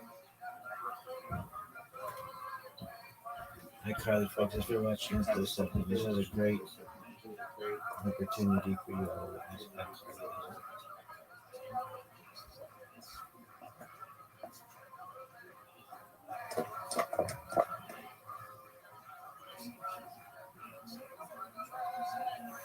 Hi, Carly. Hi, Carly.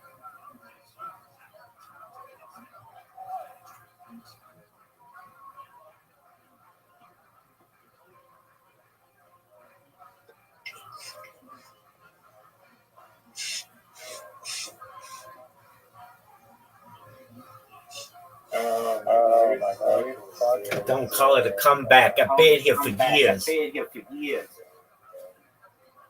This would be the greatest comeback in the history of the game, no doubt. In the history of humankind, this should be the greatest comeback in the history of humanity.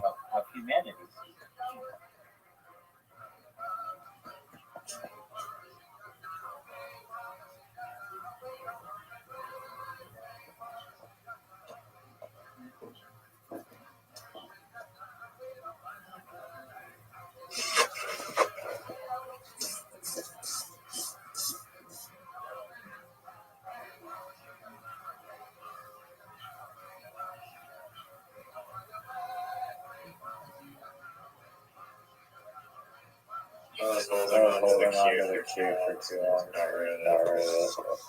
It might be. That's some shit.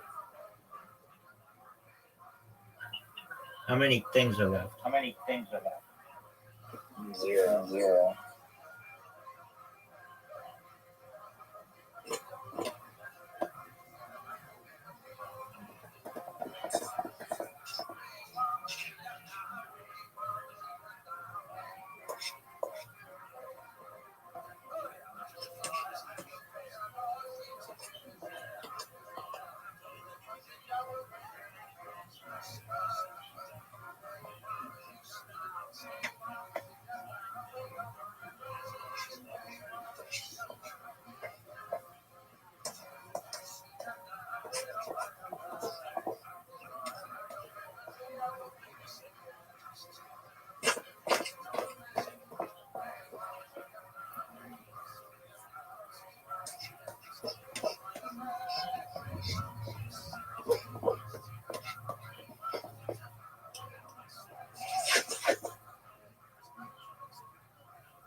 Wow. Okay.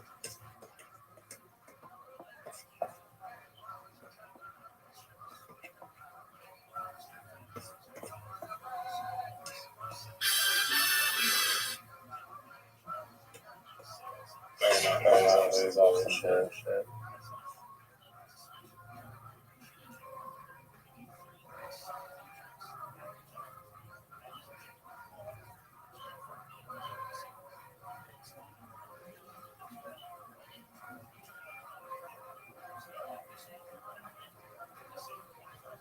The greatest comeback.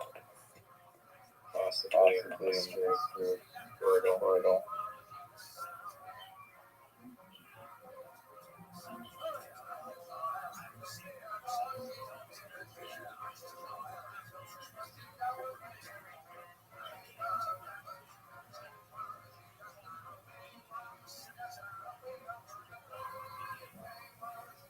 Ten, 9, 8.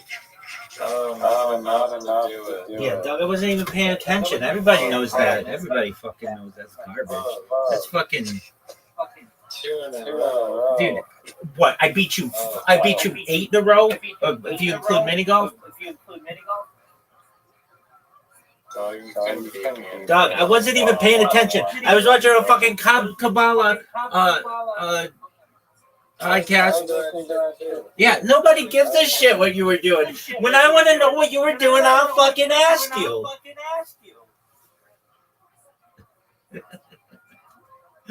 I gotta take a whiz, dog. All right, now I'm gonna be focused on you, and I'm gonna beat the fucking shit out of you. Do you understand this? Do you understand this?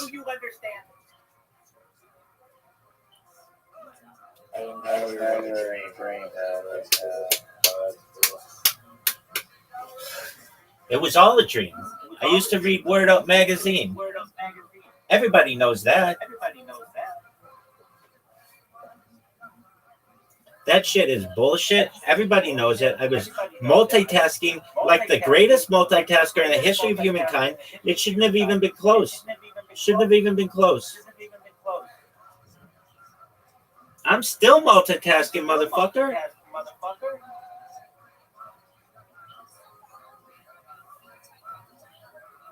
Everybody knows I'm multitasking. Everybody knows this.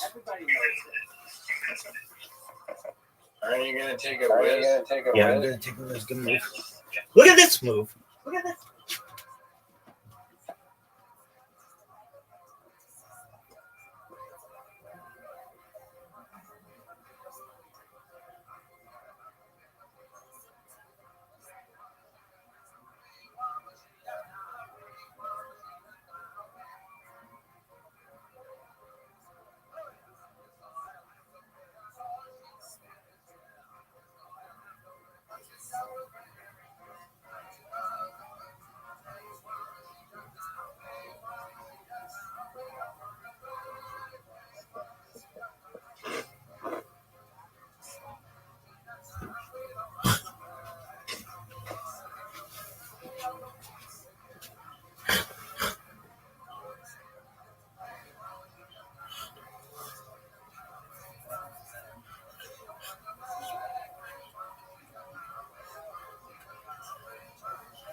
It was all a dream. I used to read Word Up magazine. Salt and Pepper and Heavy D up in the limousine. Everybody knows that. Everybody knows that. So good. Dog, are you gonna... Notorious.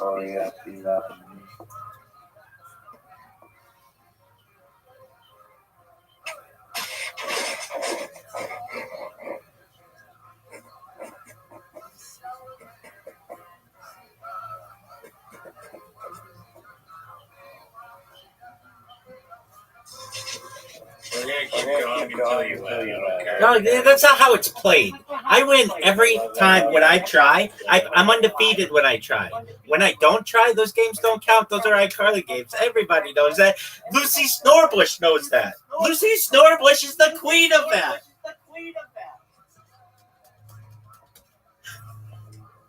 Betty and Barney Hill know that. Travis Walton knows that. Marlon Hill knows that. Tom Selleck knows that. Everyone knows Tom Selleck knows that.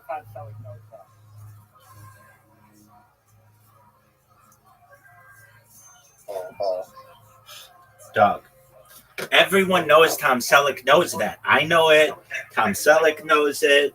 Betty and Barney Hill know it. Travis Walton knows it.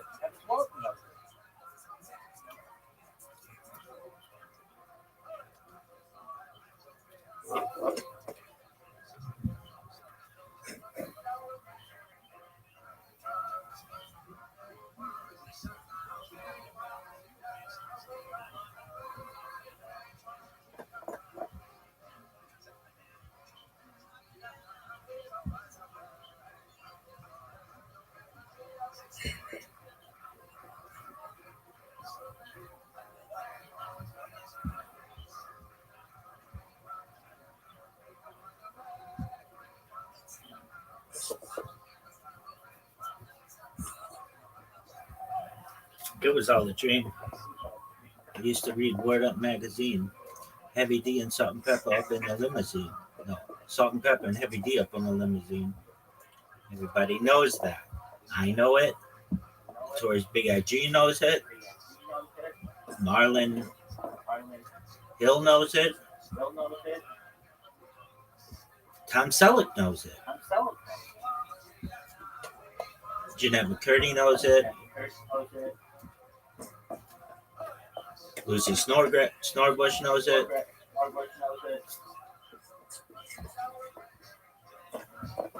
Everybody knows it. Tom Selleck knows it. Gull? You want to use Gull? You think Gull's a good play there? It's one of the worst plays I've ever seen. Might be the worst play in the history of the game.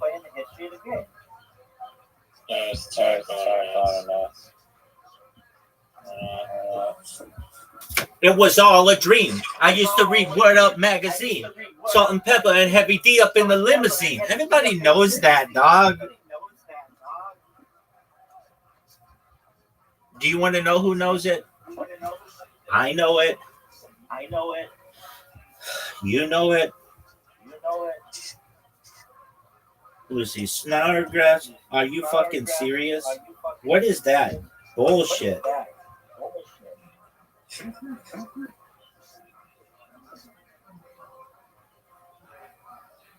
What is that? I'm asking you a question. Nobody knows what that is, dog.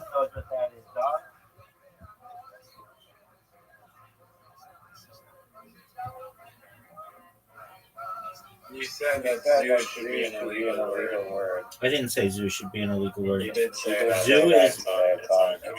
No, yeah, XU, dog, XU. No, I didn't say it should be an illegal word. You did. XU. I didn't play XU. Not this game anyway.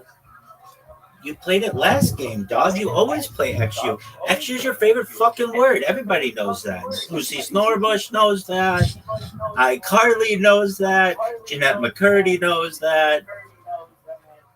Tom Selleck knows that. Travis Walton knows that. Teddy and Barney Hill know that. Everybody knows it. I know it. And if I know it, everybody knows it. Everyone knows. Tom Selleck knows.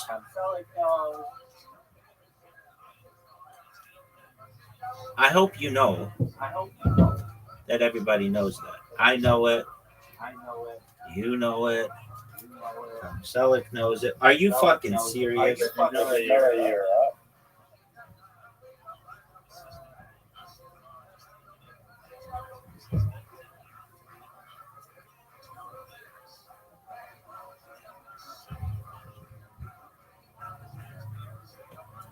Look how sick I am, though. Still have the lead.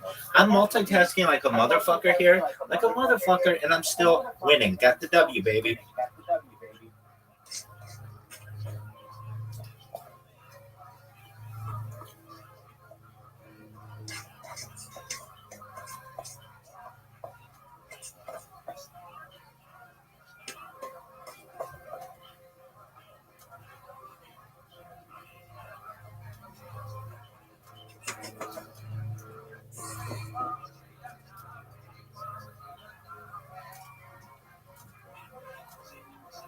One of the best, if not the best, multitaskers in the history of the game. What is this bullshit you're playing? Ivy? That sounded hard. Dude, I'm building. I'm very busy.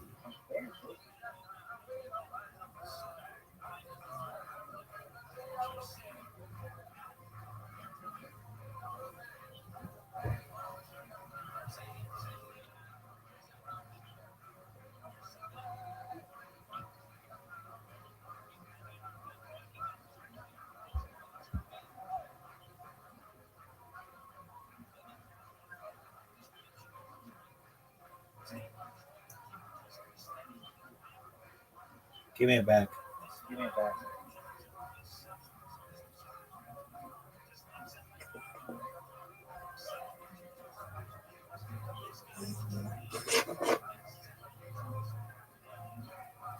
What is this? What is this? 6:30, you have to turn 30 seconds. I had to move all the tiles down.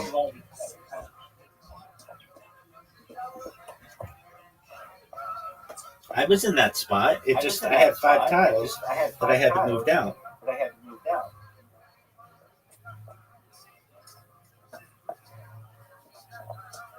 Everybody knows that. Jeanette McCurdy knows that. Tom Selleck knows that. Phil Rizzuto knows that. Phil Rizzuto knows that.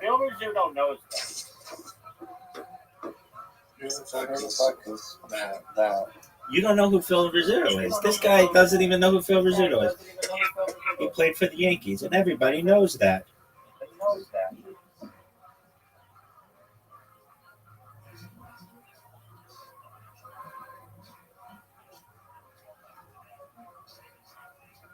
Oh, that is bullshit. That is some of the most high quality bullshit I've ever seen. So is that. That's bullshit too. What are you complaining about? Non-word.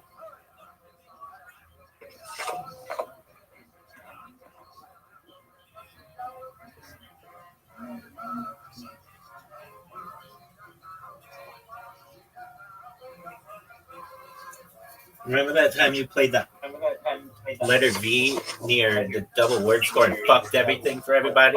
Pepperidge Farm remembers.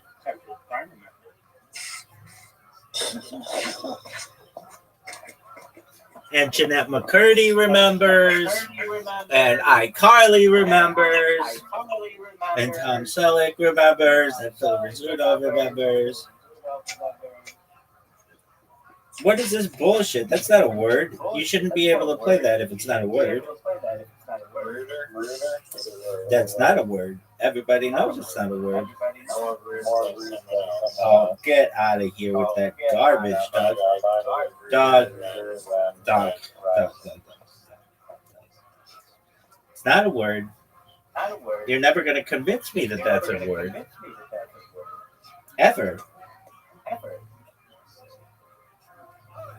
It's not a word. You see what I did there.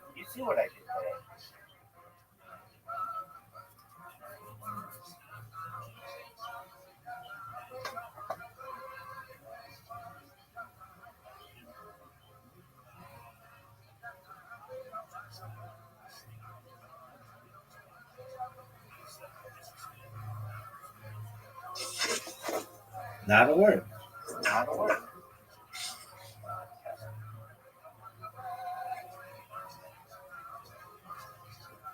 Making not a word.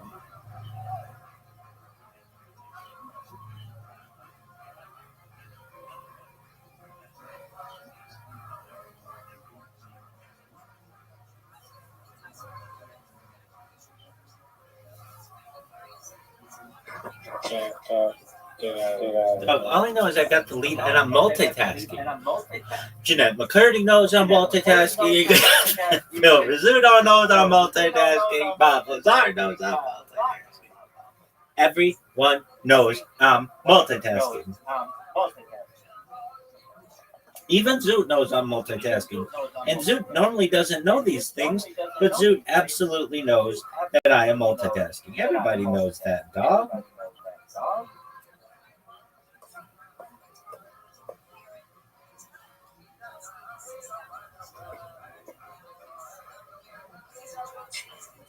You want to play knit? You think knit's a good word to play?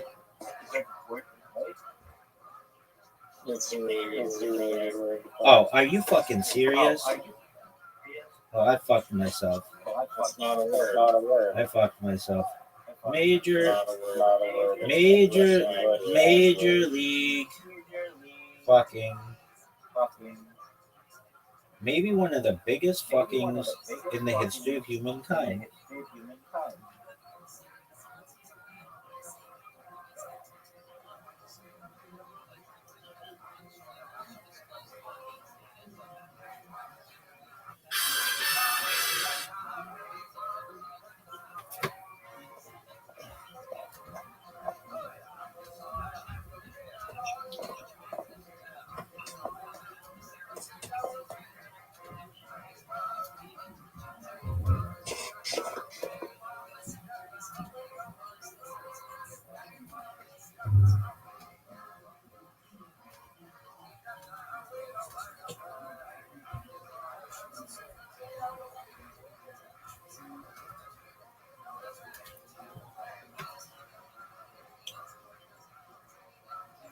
You play Geek and Gore? That's fucking not cool. And Yeah, well, guess what? No one cares.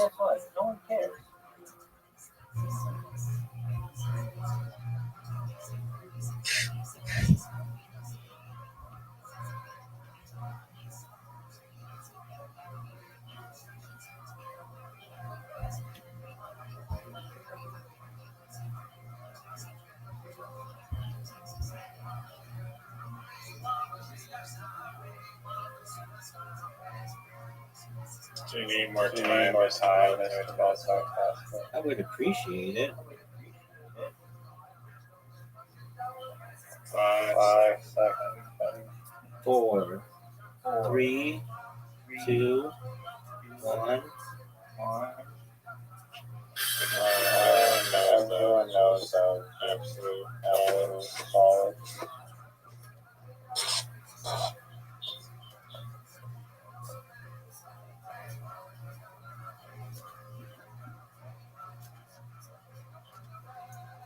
Did you know that I used to read Word Up magazine?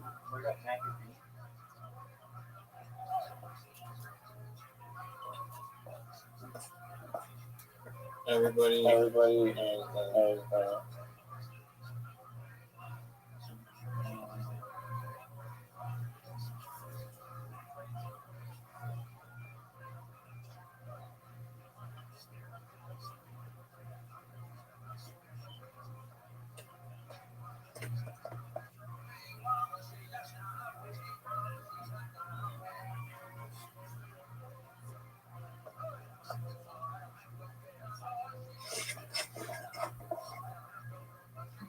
This motherfucker played fan. Yeah, it's terrible.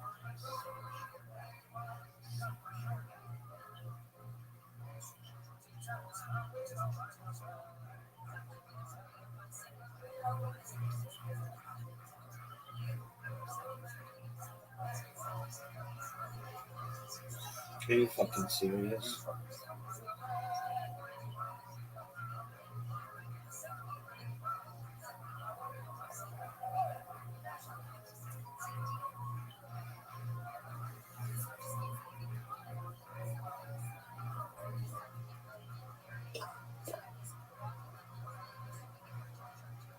I'm gonna try to put this down in time. I can't. Okay. I got it. Nobody worry.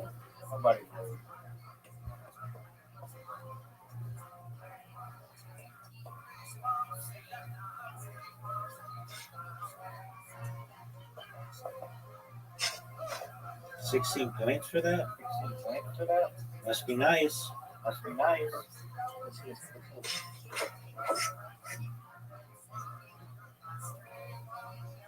Took the gift to the best. I'm sorry, I can't hear you. I invented that word on my 15th birthday. I taught you that word.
Not a word.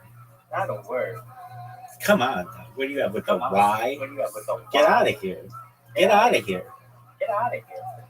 Not a word. I know it's not a word. You know it's not a word. Jeanette McCurdy knows it's not a word. Tom Selleck knows it's not a word. James Gandolfini knows it's not a word. James Gandolfini's been dead for a decade. Oh, fuck that. That's fucking. That's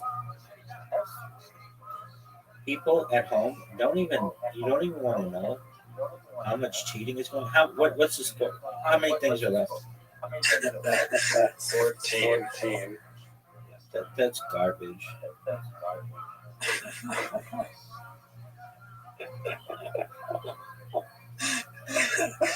No, you're gonna play your shitty ass cue. It'll make up for it. Sure. But you probably have the cue right now.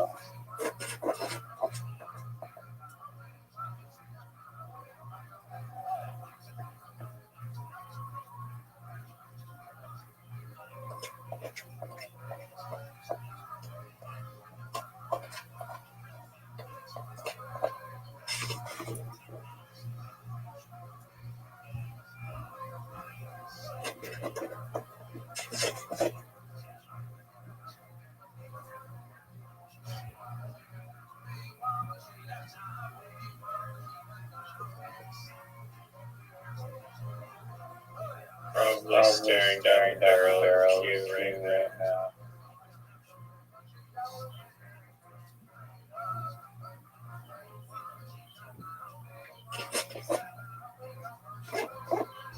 Probably swapped just to try and find the cue.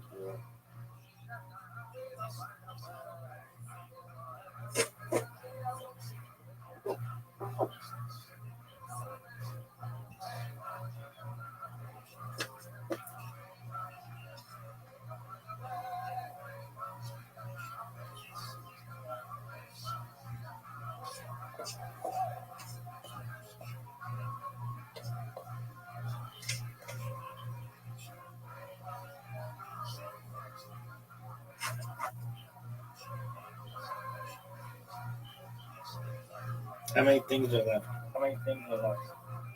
Six.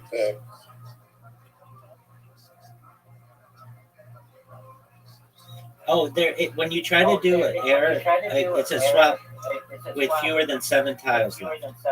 So you can't.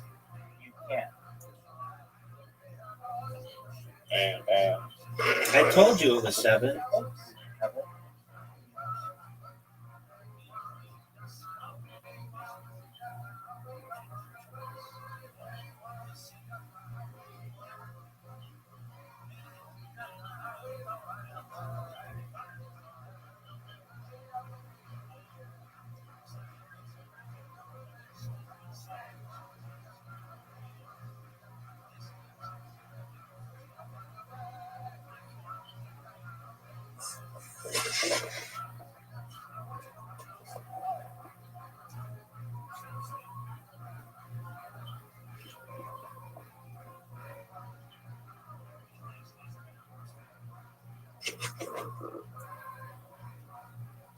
This game is so rigged.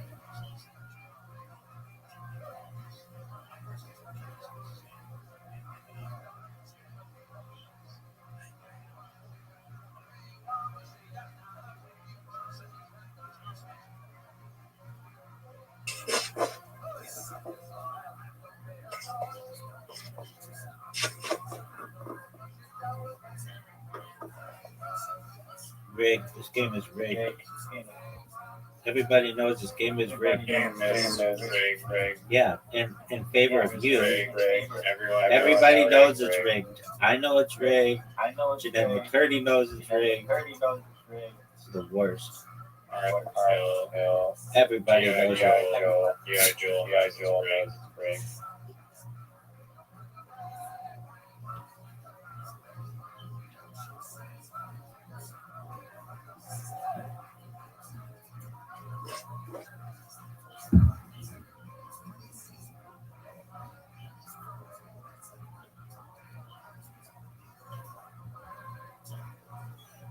Everybody knows this bitch is rigged. I know it's rigged. G.I. Joel knows it's rigged. Jeanette McCurdy knows it's rigged.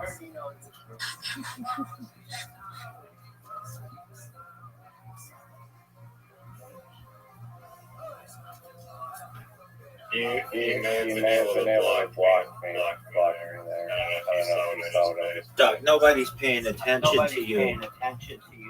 Please and ask, nobody cares. I don't care. Nobody cares. I'm not paying attention. I'm busy.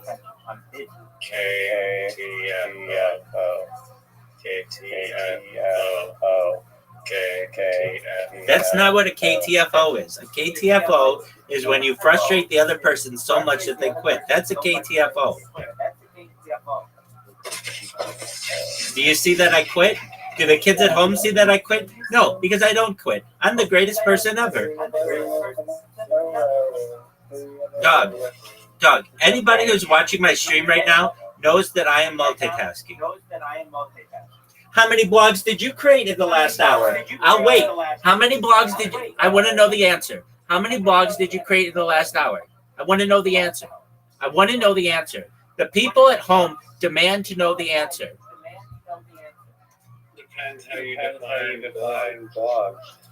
How many blogs did you create? I want to know. The people at home demand to know.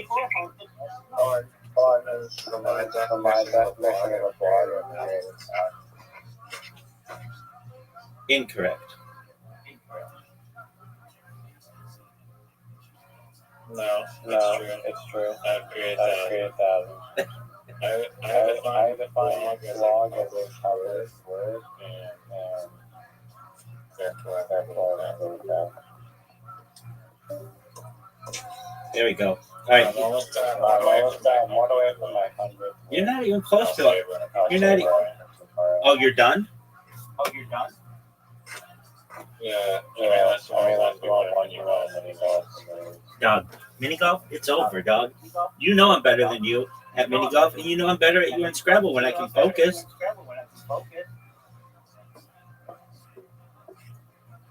Excuses. What are your plans tonight? Host advantage. Oh, nice. That's a good hole. This hole sucks. This is one of the worst holes in the history of holes. Nice shot. Oh, no. Nice shot, big dog. You're shooting shot.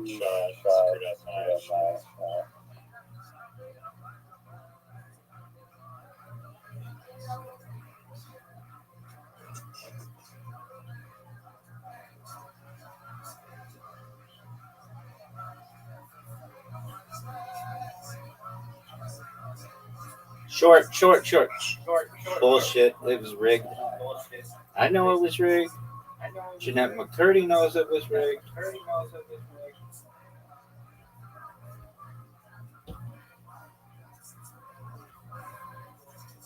Look how good this shot is, though. Everybody's watching it. Are you fucking serious?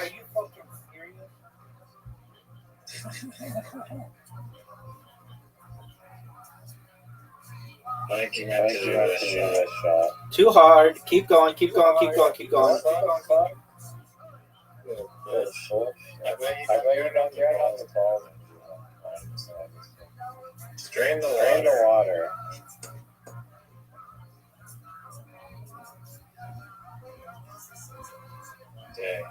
Go, baby.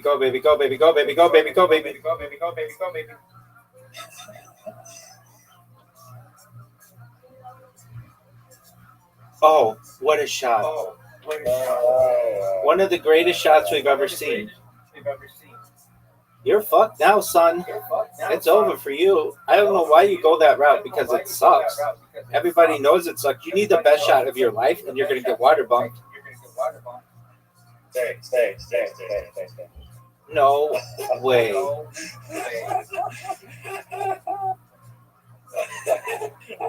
I've never seen a ball there.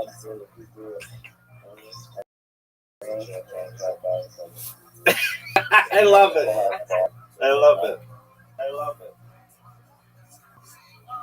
That was crazy. That was wild, dog. We've never seen anything quite like that.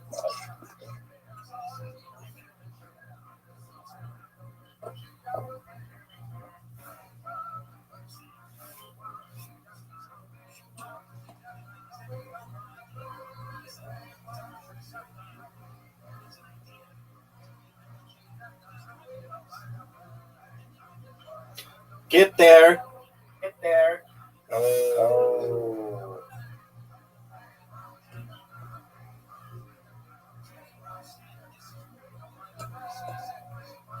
Go, baby. Oh, no. Go, baby. No. Go, baby. No. Devastating. Host advantage. I'm gonna drain this one.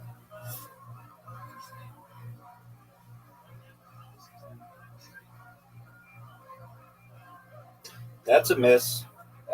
It's an obvious miss. One of the worst misses we've ever seen. And now the pressure's on. The pressure's on, son. They're measuring me for the green jacket, baby. It's over. It's over. This motherfucker want to take me on 1v1. Can't touch me.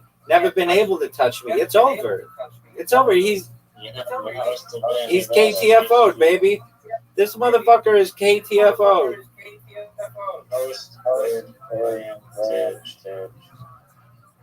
Look at this shot, big dog. Look at this shot.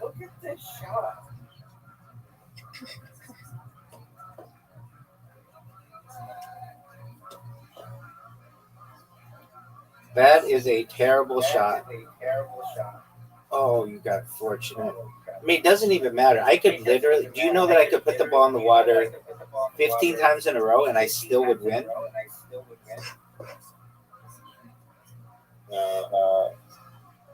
This is bullshit. I mean, what do you want me to, do you want to send me the invite? Do you want to send me the invite? Yeah. Big dog. Do whatever you want. Dude, it's over. And that wasn't even a challenge. I wasn't even looking. Dog, I was multitasking. How many blogs did you create during that game? That's my question to you. That's my question to you. How many blogs did you create during that game? I'll wait. How many blogs did you try to create during that game? I will wait. I will wait. Do I have an invite? Do I have an invite? Do you want to know how many blogs I'm going to create during this game? Lots, baby. Lots. And I'm going to win. Are you going to join? Hey, I'm here, baby.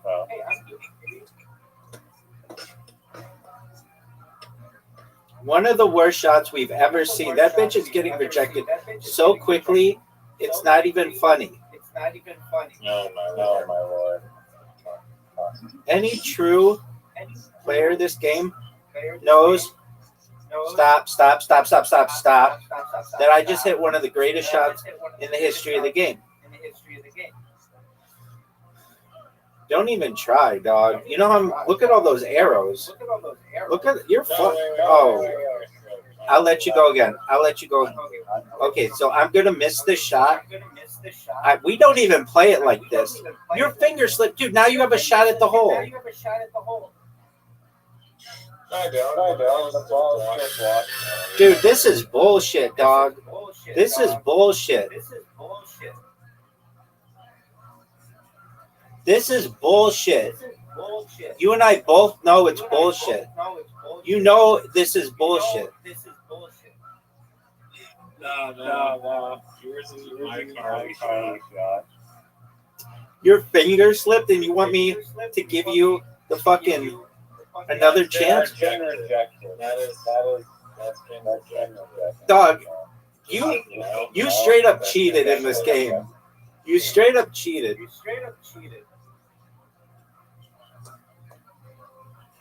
Oh. Pressure's on. Nope, that's a miss. Dog, you fucking cheated. You and I fucking... Because you asked me, you said my finger slipped, and then you fucking hit my ball. Dog, you know that you cheated? Dog, I don't even want to hear it. I don't even want to hear it. That was the most bullshit thing ever.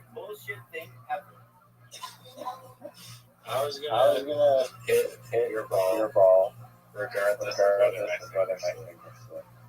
My finger just happened. You couldn't get to my ball, son. You couldn't get to my ball. That's the thing. I could have.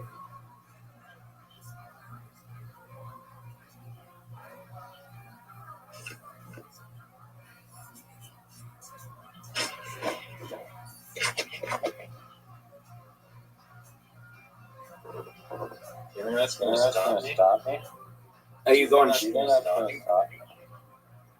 It's not gonna stop me. Hi, Carly.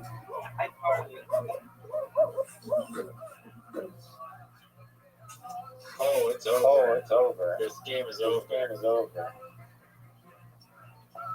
I'm gonna shoot into the water. Do you think you're gonna win 3 in a row?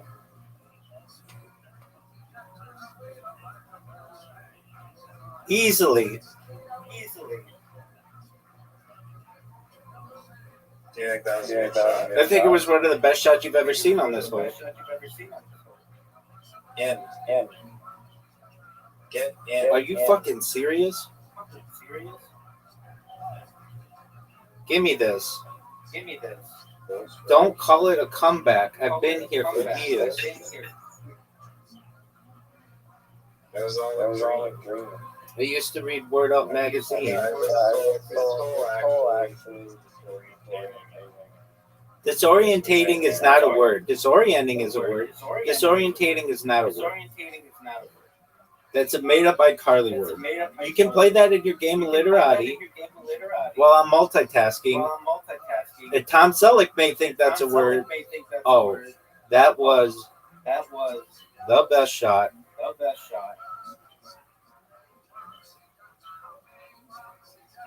My strategy. That's going in the car. You don't have the balls to put it. You don't have the balls to put it in the car. You have to have one of the greatest shots in the history of this game. This is iCarly. Like, you know that you should be down 2 holes to 1.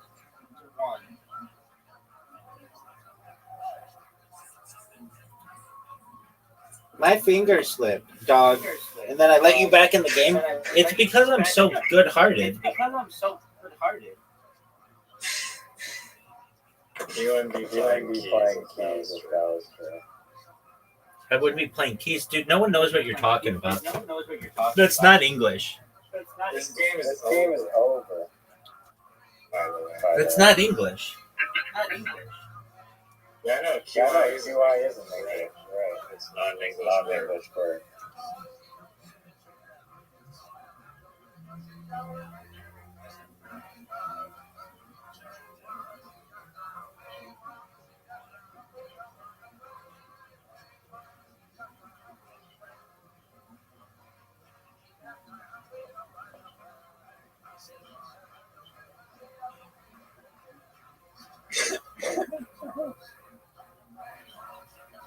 Wow.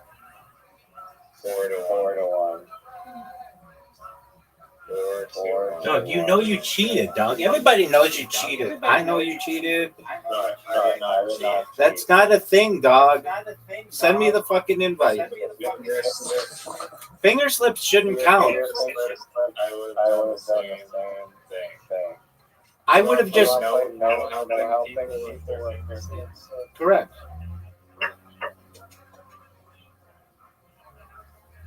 I hate this hole.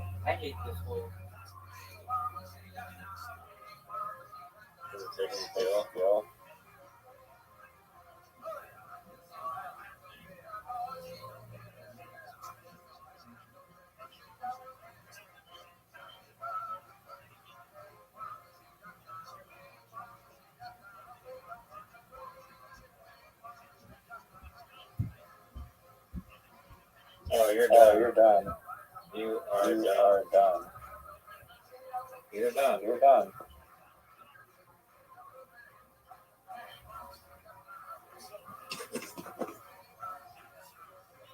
Can't blame this one on the fingers that big. You're done. You're done. That's not a hole. That's not good. That's not a hole. That's not good.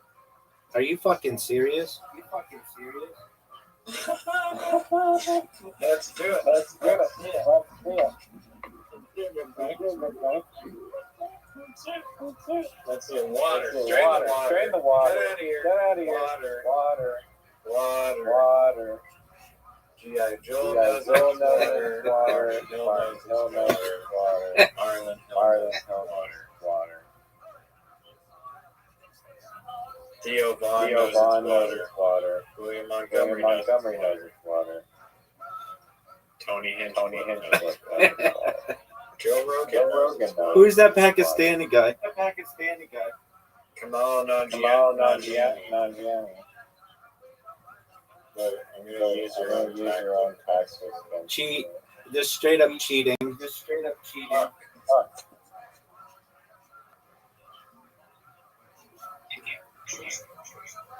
Mr. Stupid Time has Illinois.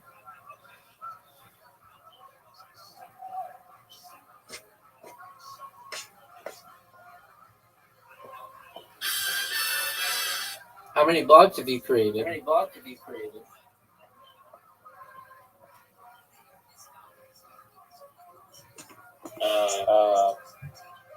I'm not trying to create blogs, but I was. It'd be a lot. This would be the greatest comeback in the history of the game. I just want everybody to know that.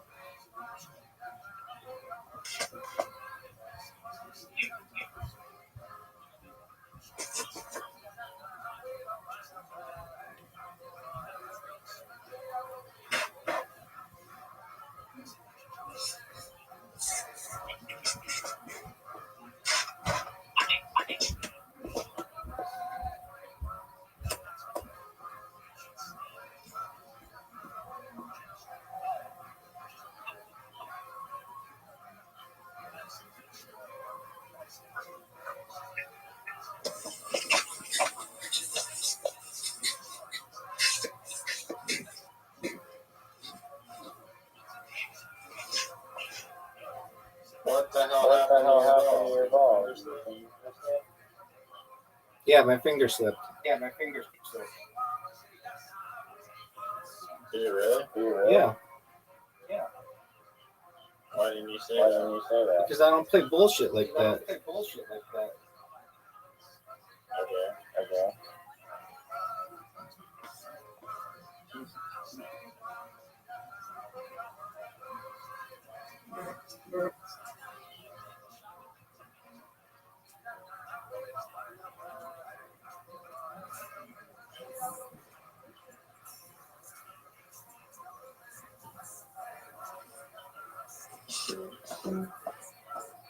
It's over. Yeah, play me best 3 out of 5. I mean, I already beat you. 3 games, or 2 out of 3 games. Yeah, I beat you when it was straight up 1v1. You said beat me in 1. And then you had your finger slip moment, and that's just been bullshit, and everybody knows it.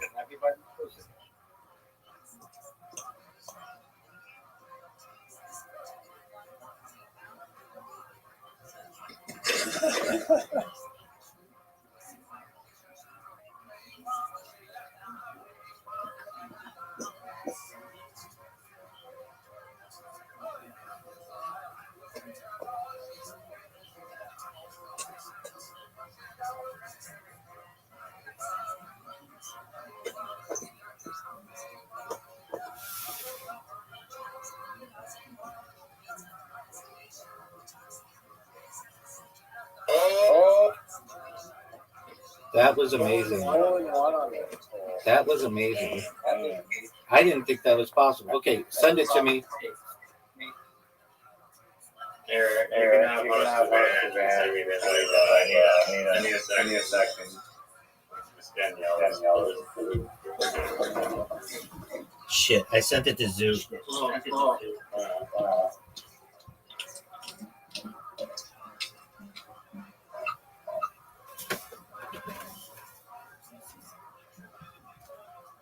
Give me a sec. All right.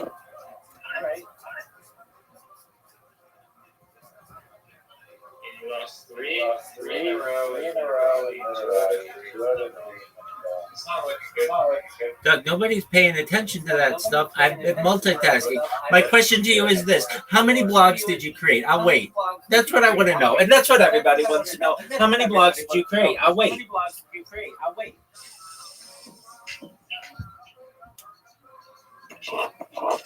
That's such an arbitrary question. It's the best question in the history of human. Are you gonna go? That's the question that the world wants to know. Are you gonna go? Jafar Jackson wants to know, are you gonna go? Jeanette McCurdy wants to know, are you gonna go? Tom Selleck wants to know, are you gonna go? Bob Lazar wants to know, are you gonna go? Betty Ann Barney Hill want to know, are you gonna go? I will go. Oh, now we have to wait 1 second for this motherfucker. And he's not even creating blogs, kids. If you're wondering at home, is he creating blogs? The answer to that is no.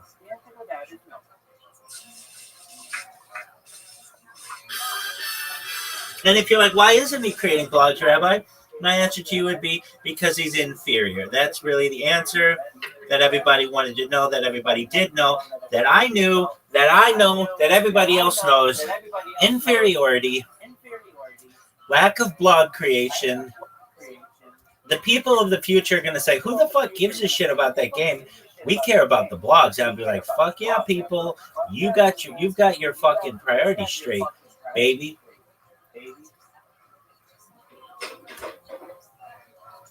Yo, dog, this motherfucker has to go slaughter the animal and make it fucking dog food and eat the dog food for Yellow. Why don't you just accept the invite? That's my question. And the world would want to know.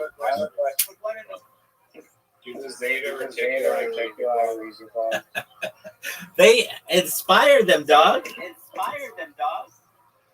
That's not the question. Yes, they read the blogs and they love them. They love everything about them. Zeta Reticuli and I are like this, son. They just I get a gut feeling. Are you ready? Yo, dog, I've been fucking waiting on you. I was going.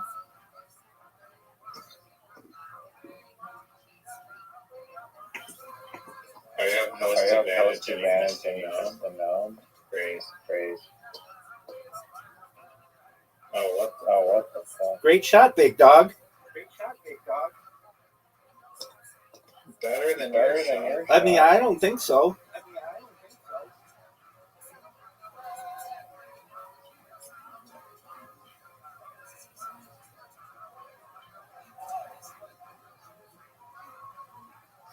Get there. Short. Sand.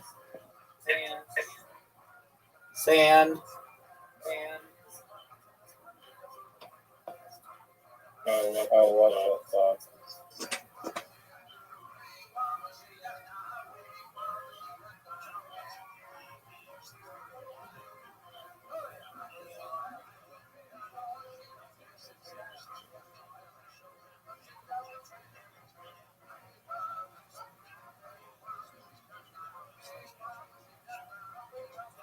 One of the greatest shots.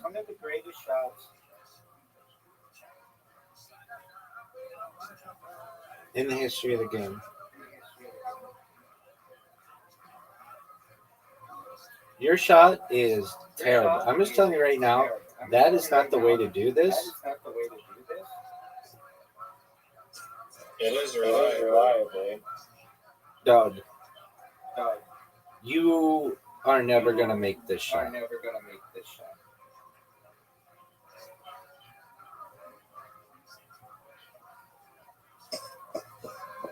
You got lucky. You got extremely.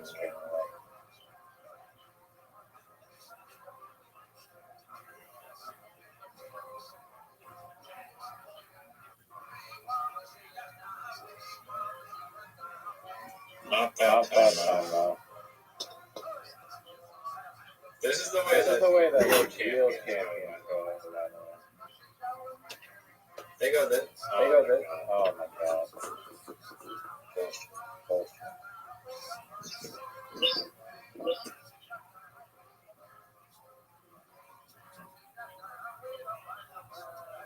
Oh wow. Talking about Baby, what do you want me to do about it? What do you want me to do about it? Son, what do you want me to do about it? You're done. It's over for you. That's done. Get out of here. Wasted shots. You're done.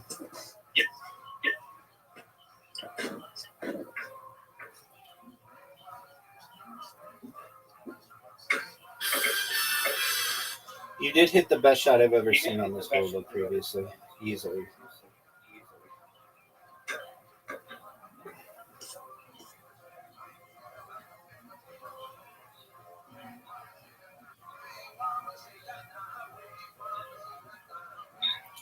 You got blown out. No, you got lucky. You got incredibly lucky.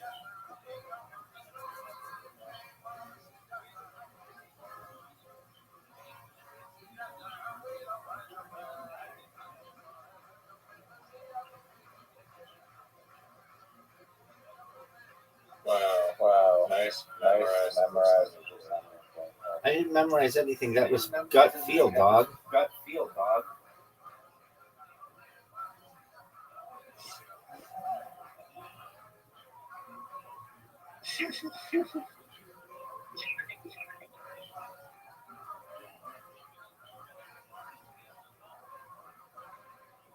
Look at this shot. Dog. So I mean, it doesn't even matter at this point. How did it hit that tree? We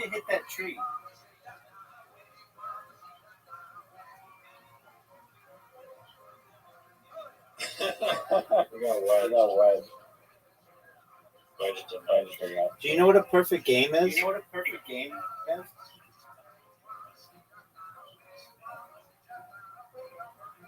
Camille and Gianni knows it.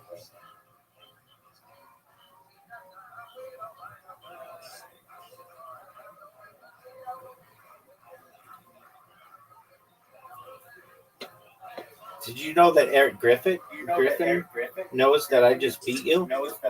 He was watching. It's 2 games to 2. Send me the invite, baby.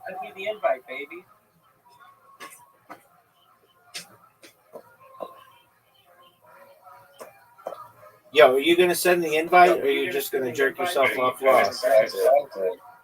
Yo, this is bullshit. Okay. What is your bullshit statement? No, it's bullshit. It is a lot of bullshit. Host advantage.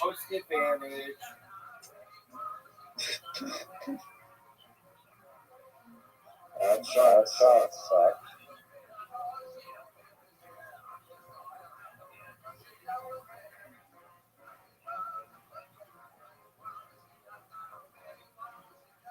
Stop.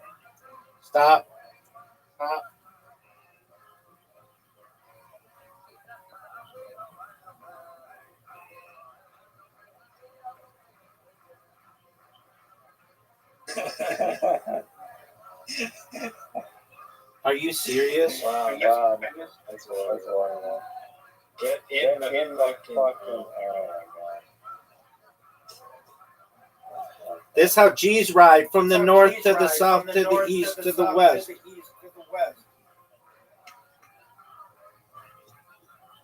Nope. Once again, in the water. Look how good I am. Dog shit. I hate this hole.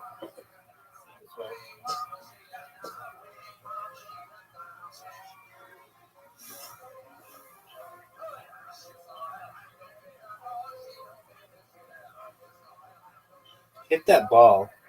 Hit that ball, baby. Hit that ball, baby.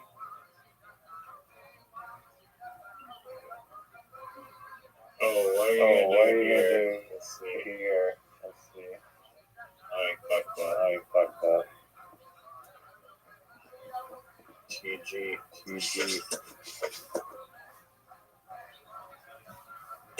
Uh-oh.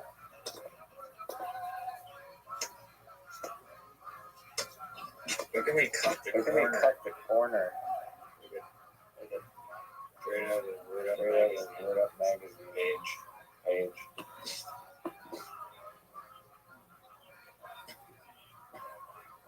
Why don't you water bump me?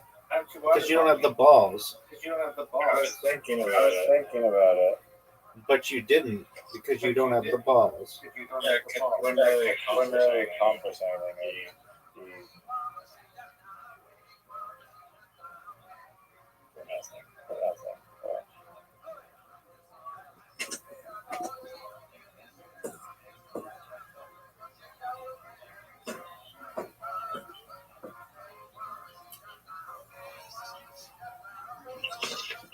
Oh, here we go. Where's the hole?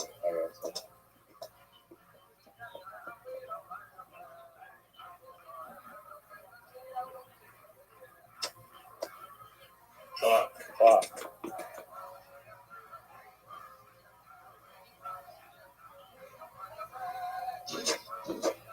Stop. Stop.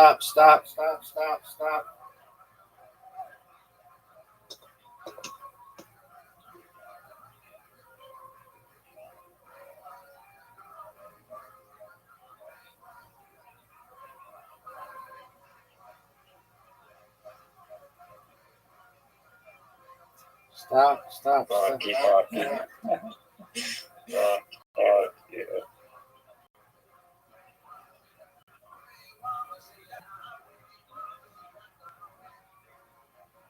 Oh my god, bullshit.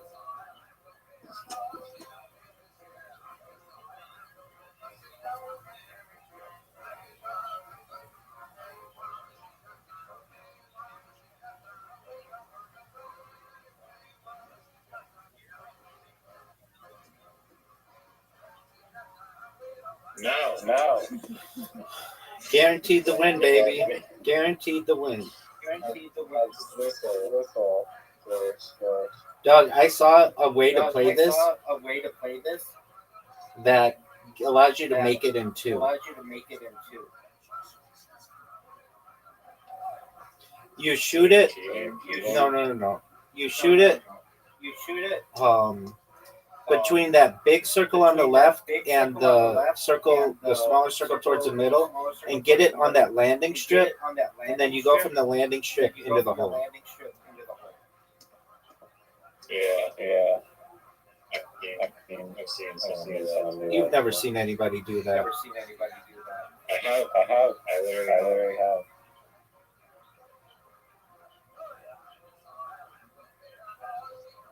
Stop. Devastating.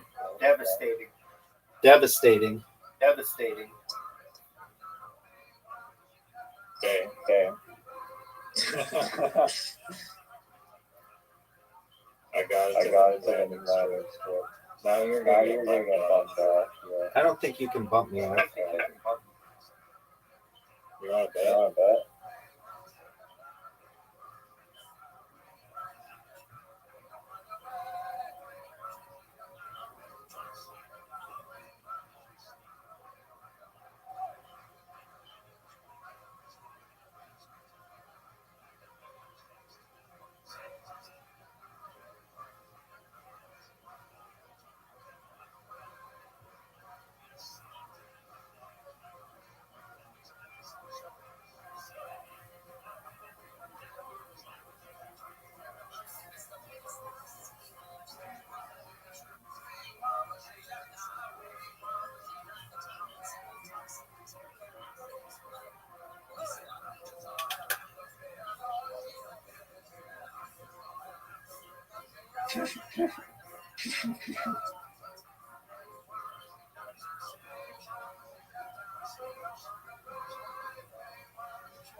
Are you serious?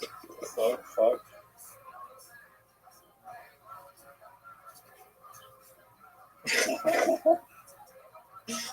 Wow.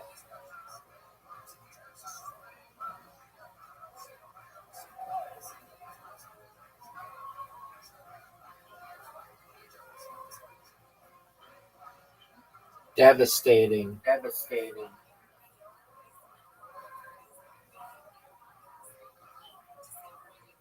He has to make the shot filter. It's over. It's over. The champ's here. I'm not the greatest. I'm the double greatest. Doug, I won. Best of 5. The champ's here.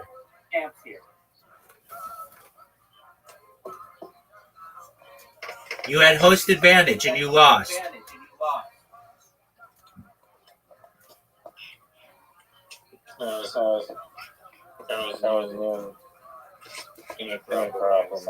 My question for you is this. How many blogs did you create during that game? I'll wait.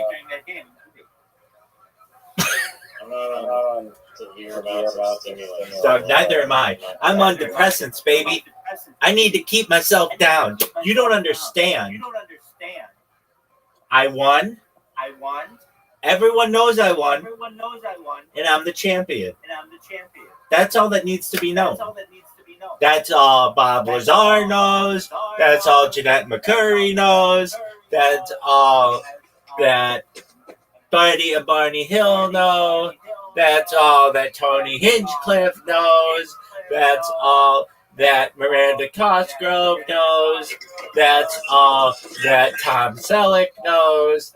That's all that Phil Rizzuto knows. Did you know that's all that Phil Rizzuto knows? Did you know that's all that Phil Rizzuto knows? No, you did not know that. But I do. I'm the champ. I'm untied, untried, undefeated. I'm the best there ever been. I'm the best there ever was. I'm the best. The best. I could change my name from Rabbi Rothschild to the best, and people would understand. Oh, yeah, that's the best. Everybody knows the best. It's the best. Formerly Rabbi Rothschild, the best. Because they know I'm the best.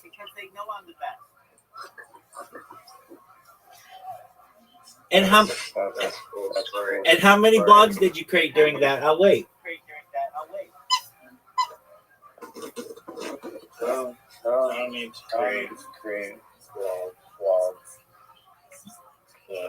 Do you think Jeanette McCurdy thinks you should create blogs? I think that Jeanette McCurdy does think you should create blogs.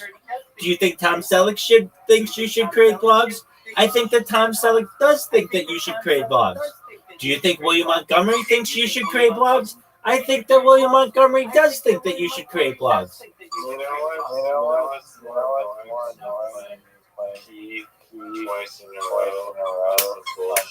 The shit talk that I give the world, including you, after I win in mini golf. It's not even shit talk. I call it sex appeal, baby. I just call it my aura. Pattern known to me. It's called sex appeal. Get over it. You'd be in a Hustler magazine if you had sex. Let me ask you this question. Let me ask you this question. Do you want to play again? Hey. Yeah, absolutely. Here's my question. Do you want to play again? No. I can't. I'm not enough stimulated to win. But it was a good run. Maybe it's comes later. Do you want to watch Michael?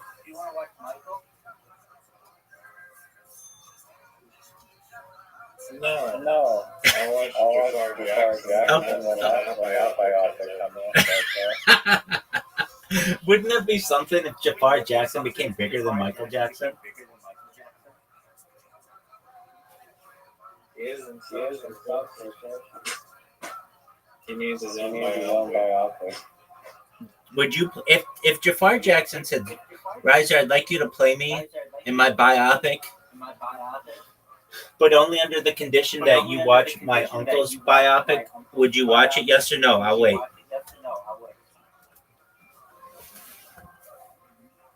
Yeah, I would. Reluctantly, I would. Do you think you could? Who would you want to star in your biopic? Who's going to play you aside from me because I'm so sick? Who else would you want to play you? I thought I was Jafar. No, I get that. But if you needed a biopic of yourself, the person who would have to lose all the time in mini golf in this movie, who would you want to play you?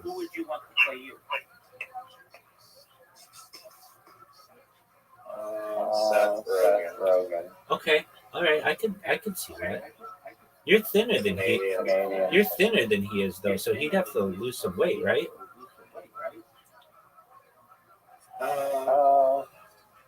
You can fix that with camera lens. Pretty sure. Okay. Do you think Seth Rogen would be as bad at mini golf as you are? Probably really high. And everyone knows when you smoke splits all the time, your thinking ability goes down the toilet. Does he smoke spliffs with Marlon Hill? I'll wait. Okay, do you know what activities that Rogen is known for? Everyone does. What would that be? Acting? Nicotine. I just said it. No, not his career. There's like a hobby. Smoking weed? Yeah, no, that's not it. That's not an activity. I mean, I guess you could. It's not that. Dude, I named two things. It's not just even though it kind of is. It kind of is, but it's not. He's like a specialist. Smoking weed. No, it's not that. You don't think he's obsessed with smoking weed? He has like his own company. Yeah, everybody knows that he has a company based around it. Are you going to give me a clue? Shape.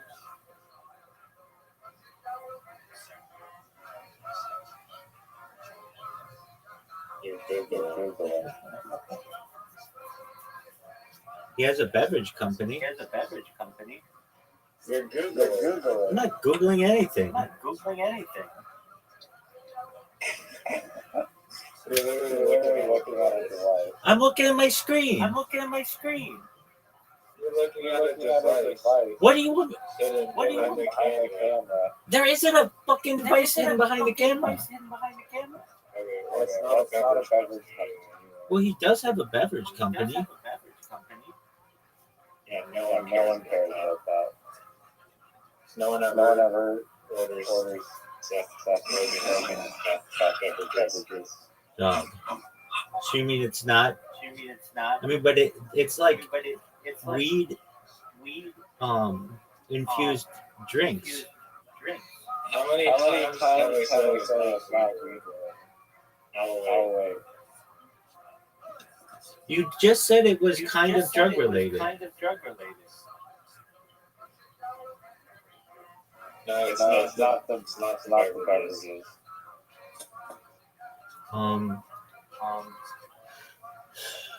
Well, I mean, Seth Rogen. yeah, he grew up in Vancouver, dog. Everybody knows that.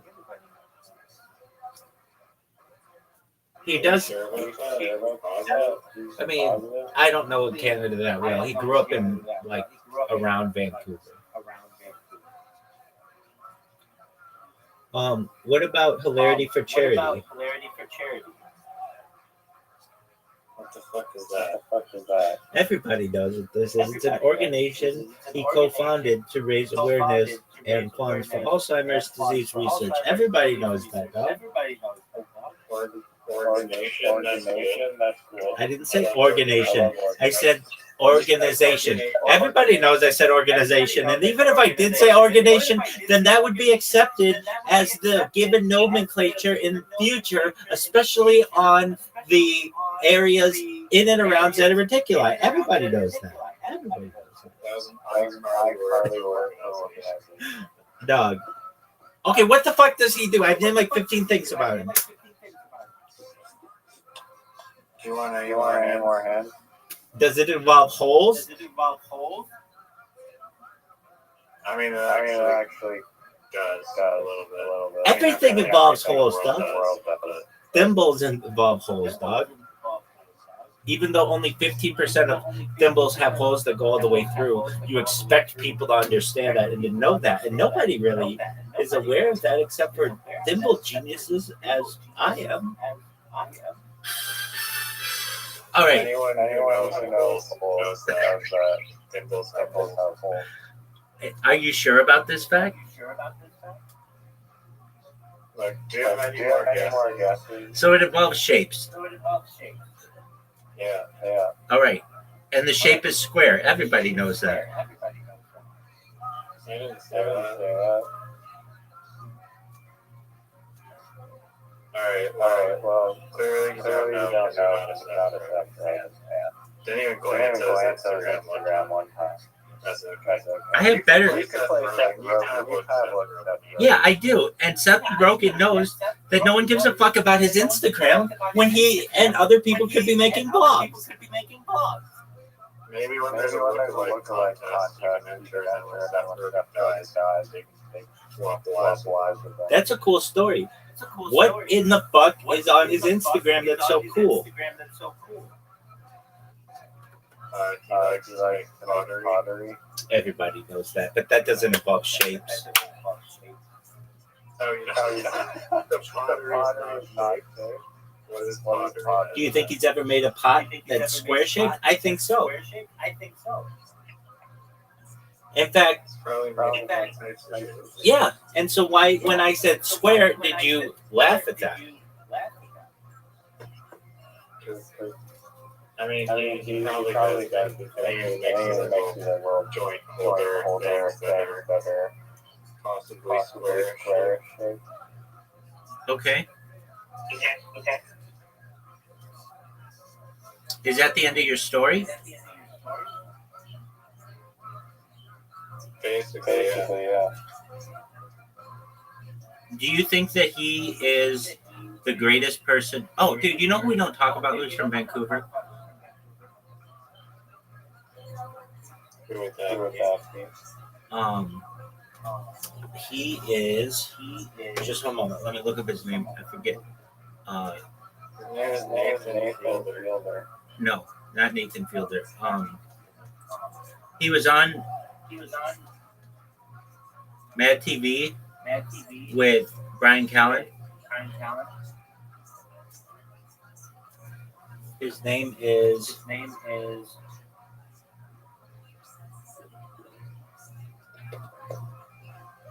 He's Italian. He's Italian. Who? He's Italian. Will Sasso. Why don't we ever talk about Will Sasso? I'll wait. Because no one knows who that is. You don't know who Will Sasso is? He's from Vancouver.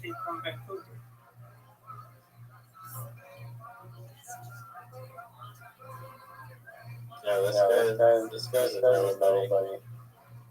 No one ever. I've never even seen him. Do you know where Ladner is? Like the destination? Ladner, British Columbia. Do you know where Ladner, British Columbia is? That's not a real place. It's an iCarly town, is what you're supposed to say. And it is in Metro Vancouver, dog. Do you know what? Do you know where the Fraser? Do you know where the Fraser River is? It's right next to Ladner. Yeah, exactly. Did you know where Ladner is? No, I'm just looking on the map right now. Did you know where Delta was? Yeah, that I did know. All right. So, what are your thoughts on Ladner? I'll wait. Is that real Sasso guy from there? Will Sasso is from Ladner, which is a suburb of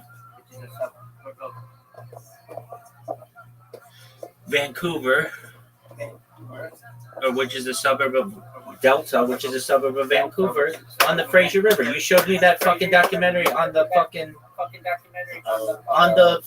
salmon, and salmon were on the fucking Fraser River. Everybody knows this. I know this. Will Sasso knows this. Jeanette McCurdy knows this. Everybody knows this. No, you don't fascinate about that.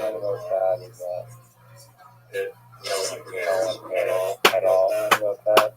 But I have a question. What is your question? Where is Jafar Jackson? Los Angeles? That is Yeah. Ask me something I don't know. right there.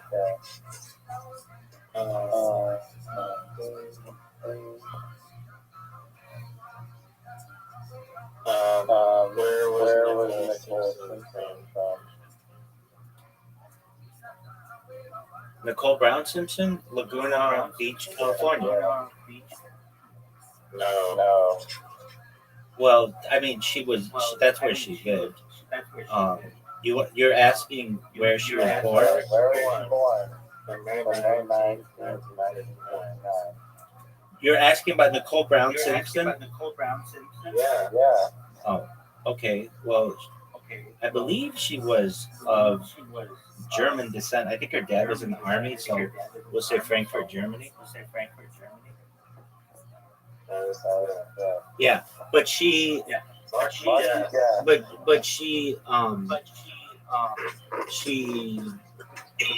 grew up in, or not grew up in, but like as an adult, she was in Los Angeles, and her family's from Laguna Beach. Where was Jessica born? You're asking me about the pop star? Yeah. Like who married Nick Lachey? Yeah. She's from Texas. That's through town. Oh, I think on like an episode of the show, it was called Nick and Jessica. I think she's from Abilene, Texas. Alright, How am I cheating, dog? You're not cheating? Doug, do you see me Googling anything? No, I'm not looking at this. What are your other questions? I'll wait.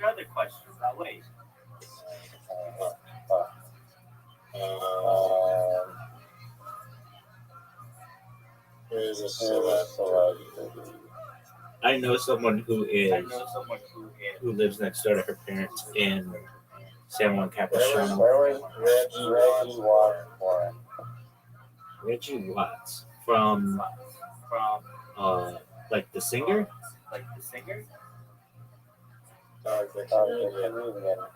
Oh, isn't he also from Germany? Yeah.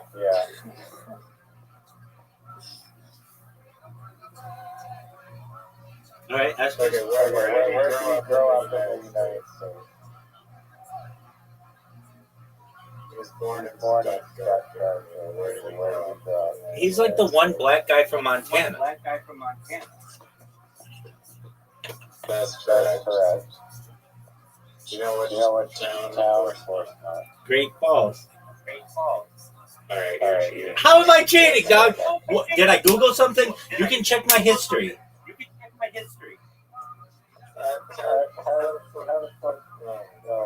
He talked about it on a podcast. You don't listen to Reggie Watts' podcast. Everyone listens to Reggie Watts' podcast. I listened to it when I beat you in the third game of today in mini golf. Everyone knows that. Next question.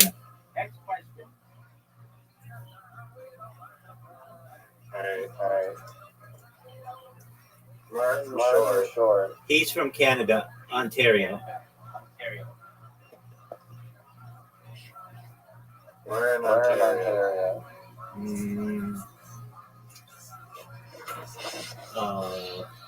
Hamilton. Like he's right by Buffalo, Hamilton. Dude, I answered Ontario. I answered Ontario just like that. Did I not answer it right away? I said he's from Canada, Ontario, Canada. And you're like, we're in Ontario, Canada. And I'm like, Hamilton, Canada.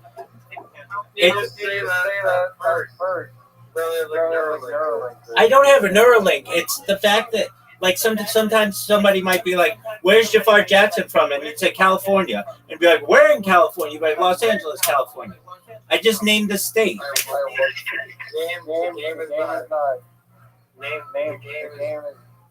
Name is specifically like the city as and not the general area. Dog, you just told me that. I didn't know the rules.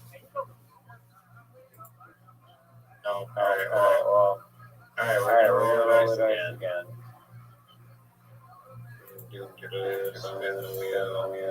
Okay. Steve Harvey. Where is he born?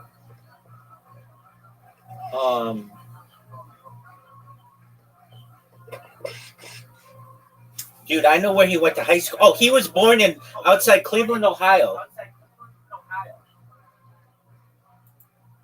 I mean, what kind of bullshit is that? Dude, that's where he's from. And he No, that's true. But he's from like maybe within 20 minutes of Cleveland, Ohio. He was raised in Cleveland, Ohio. He was born in. Well, I think he was maybe from. Okay, the reason why I say that is he does a stand-up. I know you're not going to care about this, but they used to have this really funny, the Real Kings of Comedy. It was Steve Harvey, Bernie Mac, Cedric the Entertainer, and D.L. Hughley. And Steve Harvey talks about being class of like 74 of his class or whatever. But he's from West Virginia. Yeah. Nice.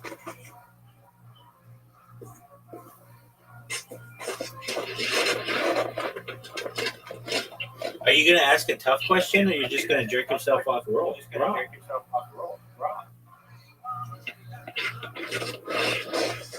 Okay.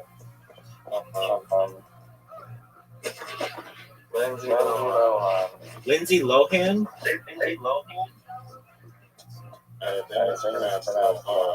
Nobody pronounces it that way, dog. It is Lohan. Nobody says no one says Lindsay Lohan. No, I'm telling you. No, it's Lindsay Lohan. That's how it's pronounced, and she's from New York City. She's from New York City.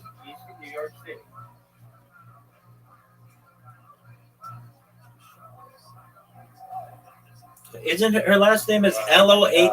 Lohan. Yeah. Nobody calls it that though.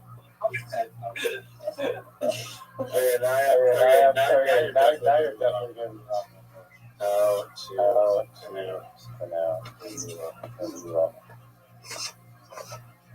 to the Google thing is wrong. It's Lohan. Okay, that's cool. Why don't you ask me some? Nobody says that. Everybody says Lindsay Lohan. Nobody says that. Everybody says Lindsay Lohan. Are you going to ask me a question that's hard? Or are the easy West Virginia, outside suburbs of Cleveland, New York City, Los Angeles? Give me something hard. Great Falls, Montana. Where is Steve Carell? He's from Massachusetts, Newton, Massachusetts. Next question. Concord. Yeah, okay, but he did stand up in Newton. That's close enough, dude. It's like within a few miles. Is it stand up? No way. Did he really? Did he really do stand up?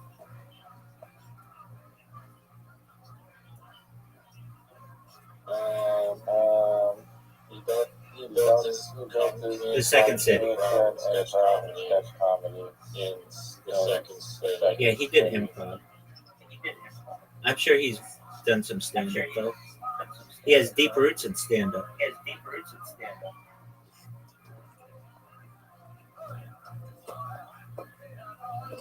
Okay, what? Bryan Cranston. You mean the guy from Malcolm in the Middle? Yes. And Breaking Bad. Absolutely. Everybody knows this. He is from. I think he's from LA.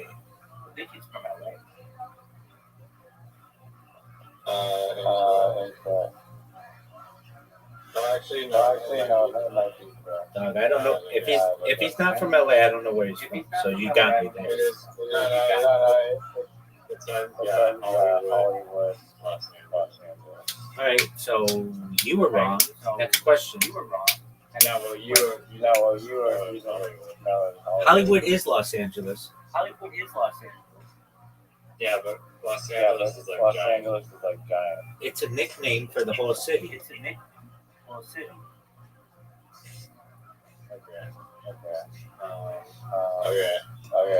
David Lucas. Macon, Georgia.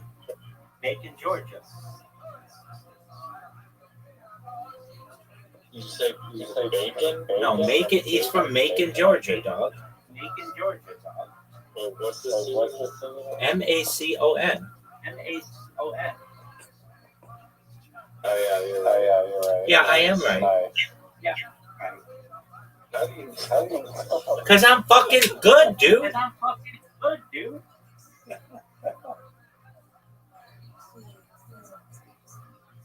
I gotta realize something. You know where Tom was born Canadian. Yeah. Nowhere. Yeah, I do. It's where he. I think if it's the same place where he did his show, it was. He's also Ontario, Canada. Yeah. Starts with a P. Pembroke. Nice. That's correct.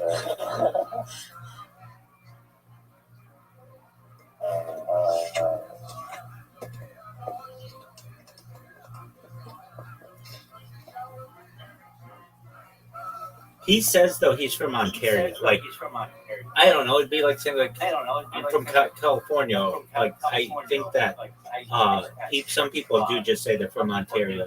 Not like I'm from Hamilton, Ontario. Like Martin Short would be.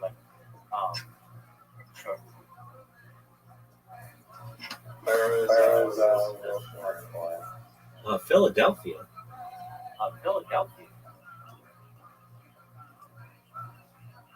West Philadelphia.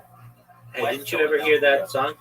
West Philadelphia, born and raised. On the playground is where I spent most of my days. Sitting out back and relaxing all cool and shooting some b-ball outside of the school when a couple of guys who were up to no good started making trouble in my neighborhood. I got one little fight. My mom got scared. She said, "You're moving with your auntie and uncle to Bel Air." I whistled for a cab, and when it came near, the license plate said fresh and had dice in the mirror. If anything, I could say that this cab is weird, but go home to Bel Air. I have heard that song. Okay. Have you heard Rothschild rap album? Nobody's ever heard that. No. Everyone heard it.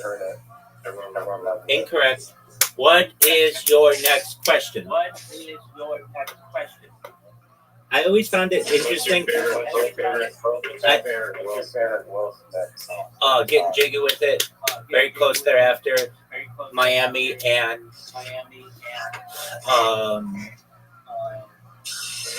Men in Black, and then just the two of us.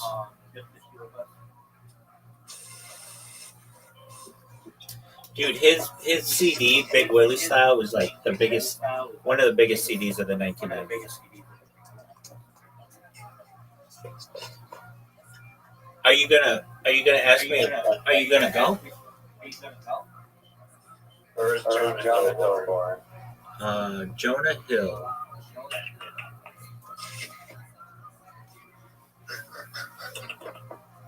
That's a good question. I always get him and Seth Green, like they're both kind of similar. I think Jonah Hill's from Los Angeles. Like if I don't know, that's right. I think he's from LA. Did you know that Will Smith's name is Willard, not William?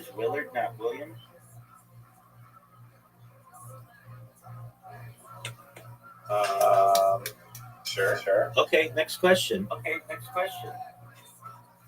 Well, wait, where's Jonah Hill? Where's Jonah Hill from? Los Angeles. And is he brothers with Marlon Hill? Could be. Excellent. What's your next question? What's his name?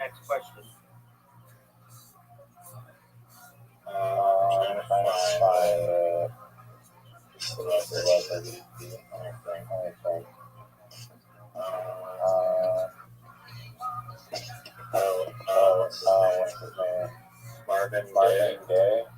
Marvin Gaye's from Detroit.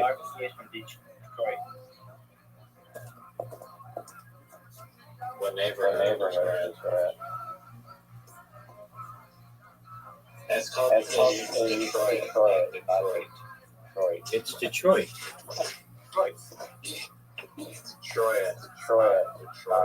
Actually, I think he was born in Washington, D.C., but he just spent a lot of time in Detroit.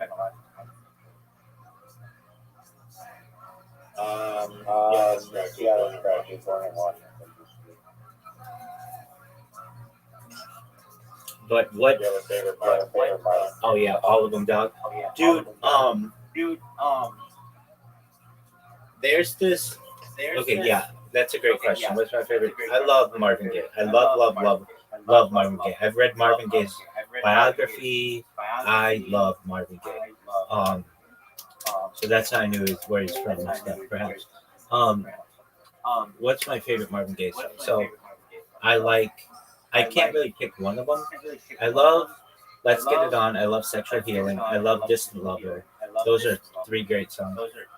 Back in the day, I used to play a lot of Marvin Gaye when I hook up with chicks. And this one time, this one girl who I really liked, she like.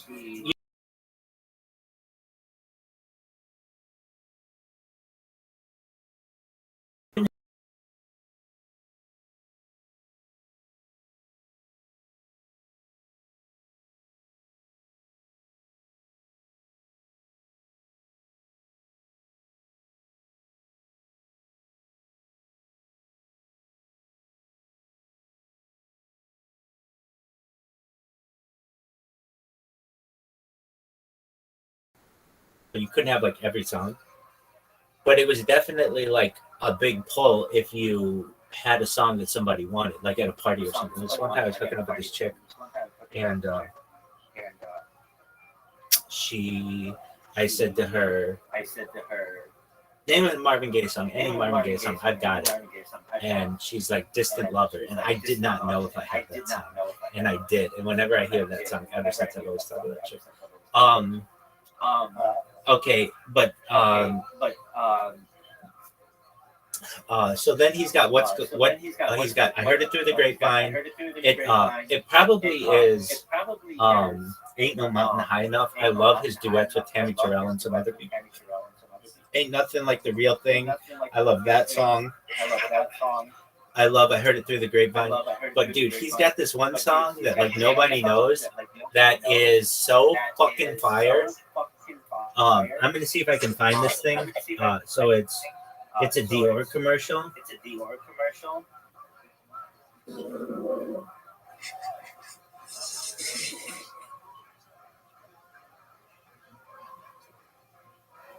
It's so fire. I'm gonna even send it to you. She looks beautiful in it, and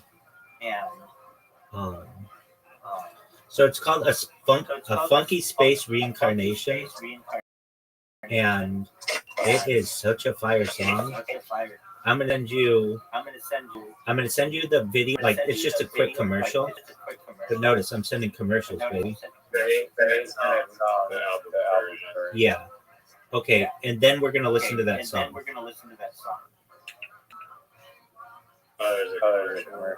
Wait, go to your Discord messages. I'm on YouTube. Okay. Type in Dior, Charlize Theron. And tell me when you're hitting play.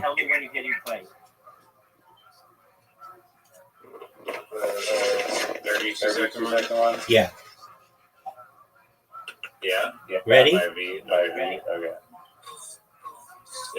Yeah. Okay. Fine. Go.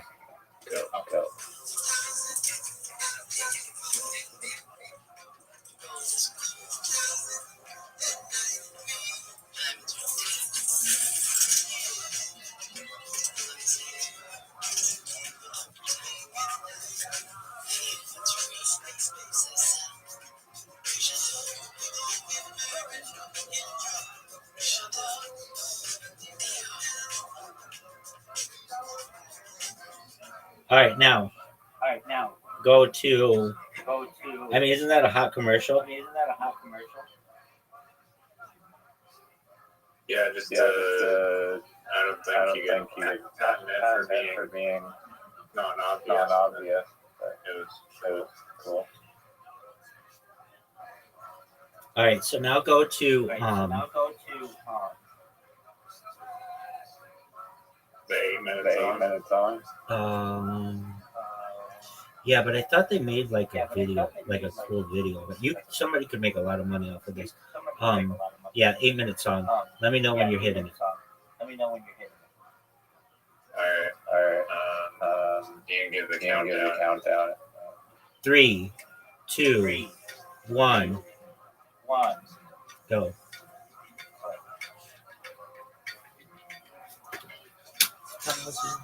And 73,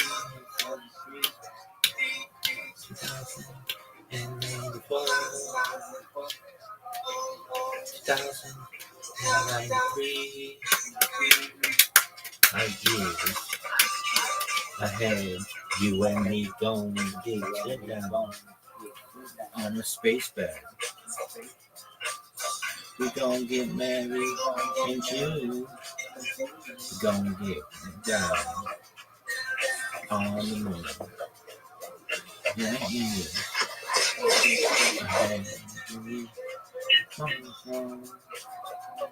Need to get down. You want to hit golf balls for this song? Yeah. You like it? Yeah. It is chill.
should watch a Marvin Gaye documentary. Any good ones?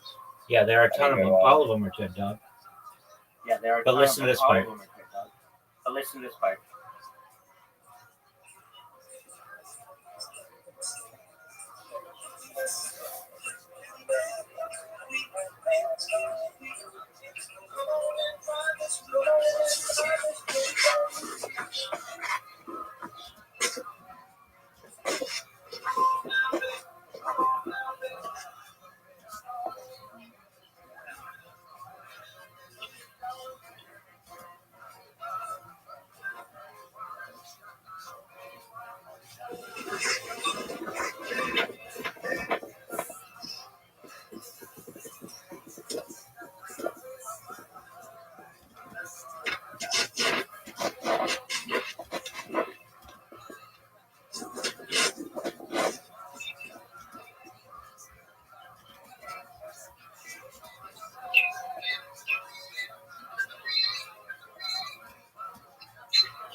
You want to watch a Marvin Gaye documentary? Marvin Gaye documentary.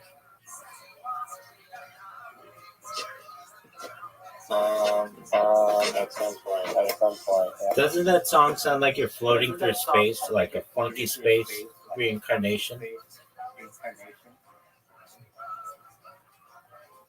Yeah. Do you think it's baller as fuck? I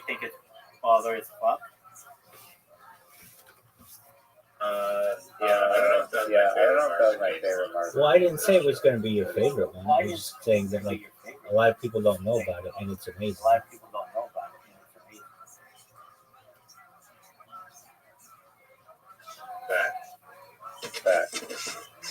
Most songs that are like 8 minutes. Where the Doobie Brothers were born? Well, there are multiple ones. They're an LA band.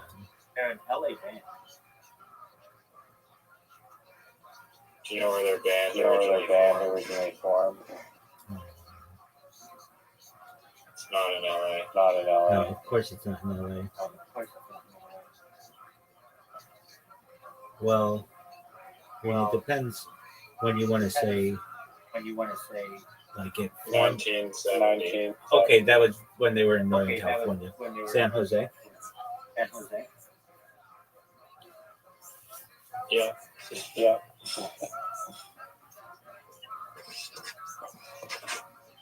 Is that the end of your questions, or do you have more questions? Yeah. That was the end of that question.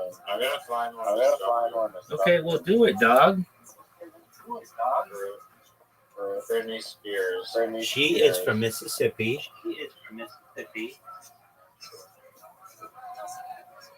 But she grew up in Louisiana.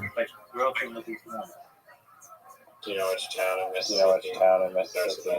Yeah, I do. I just watched it on. I was watching that Kabbalah podcast. She's from Macomb, Mississippi.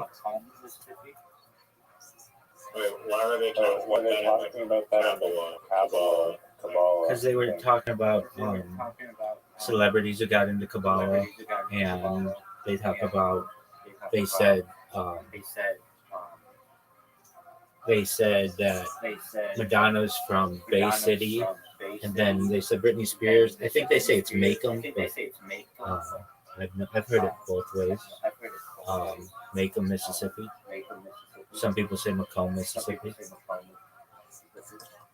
And the professor who taught it, he's from Mississippi, but he lives in Michigan now.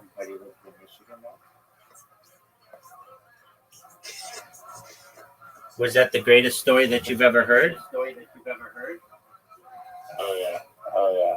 Do you know where Ellen DeGeneres was born? Yeah, she's from Louisiana. New Orleans, I think, are right outside. Yeah, suburb of New Orleans called Terry. Okay, I mean, like if they're from like a small suburb, I always know. But I know you wouldn't think that Ellen DeGeneres is from like that far south. She doesn't have a southern accent, and she's a lesbian, which is like pretty liberal for that area. But yeah, I mean, yeah, nice try.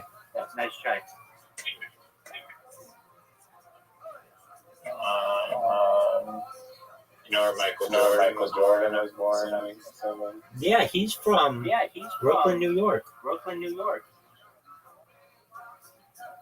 on. But he grew up in Winston-Salem. But he doesn't want people to know that.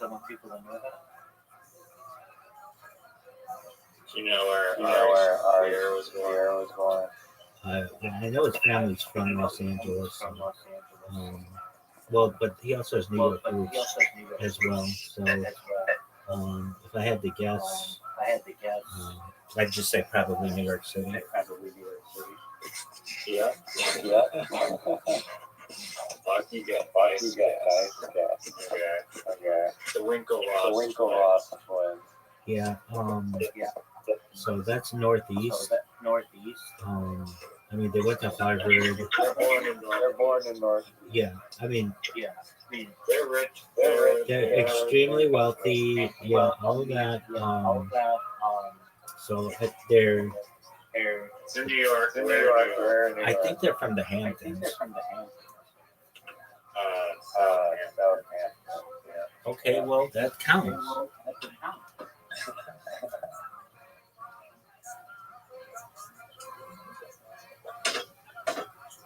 Do you know what the Winklevoss twins father did to have all the money?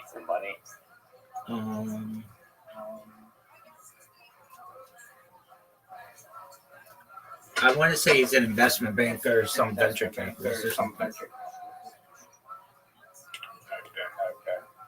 What was he? Did you know that? What was he? The Winklevoss. Oh, I don't know.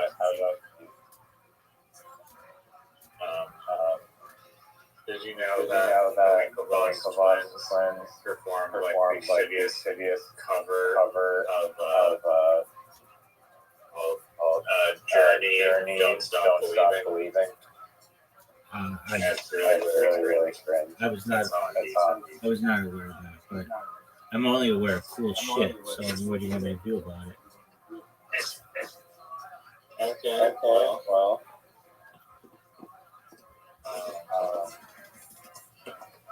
Is it better or worse than a Funky Space reincarnation? I'll wait. Where's Rosie O'Donnell? She's from New York. She's specifically, I want to say, from Long Island.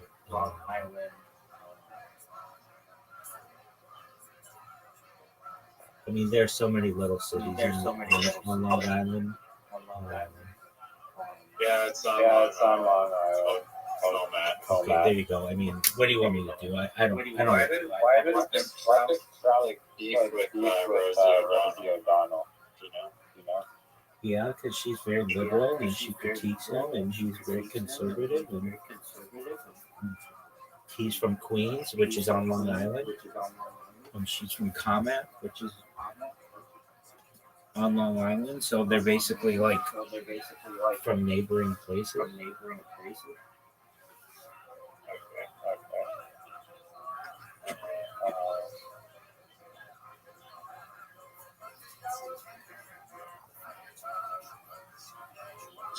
Taylor Swift.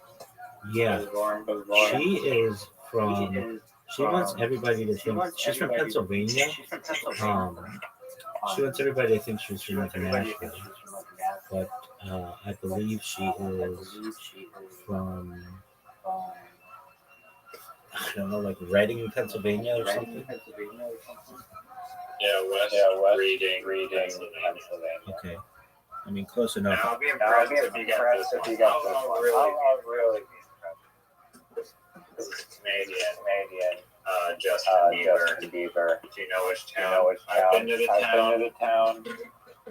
Or do you know which town Justin Bieber is from? Yeah. Well, I've heard him previously say that He's from Ontario, Canada, and I think it's right outside Toronto. I could be wrong, but it's like London, Ontario. It's not Ontario. It's I don't think too far from that area. Dude, he's from London, Ontario. You need to check your shit. It's not from London, Ontario. He was born in London, Ontario.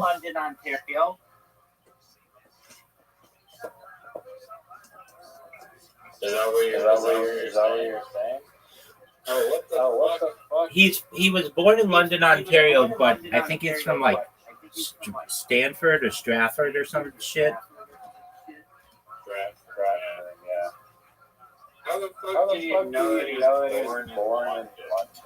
Because there are only so many towns in London or in Canada. Oh wait. Wait, no, he was born in London, Ontario. London, UK. No, he's from London, Ontario, Canada. Okay. Well, sorry. AI messed me up.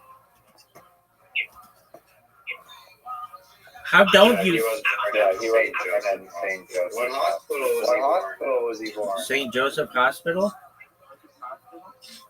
Fake. I just made that up. I mean, I was just repeating you. I don't know what hospital Justin Bieber was in.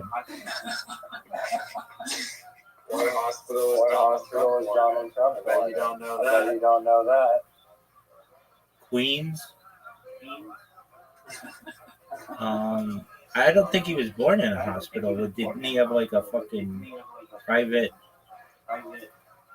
like a midlife situation? Yeah, that was a trick question. What hospital is each of the Doobie Brothers born in? No, come on. Answer me like a real question. Oh, you want a real question? Okay. I guess so. I mean, he didn't really get the. I guess you dig it. Born. Okay.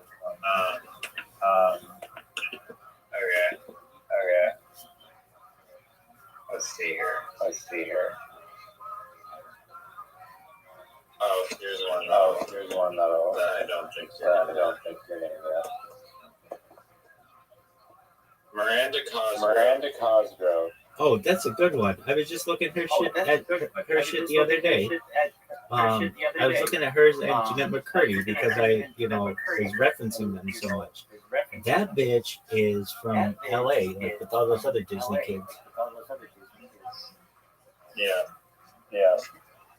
She went to USC.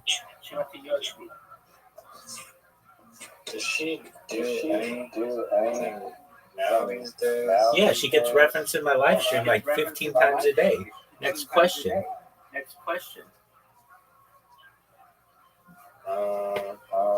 Jack Black. He is from LA.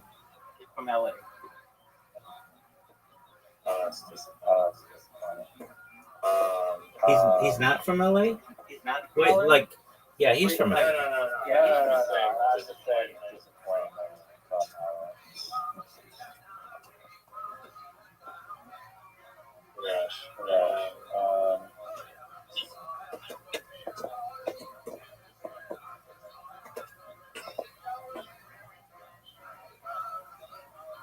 let's see. What the hell? Larry David. He is from New York. Specifically,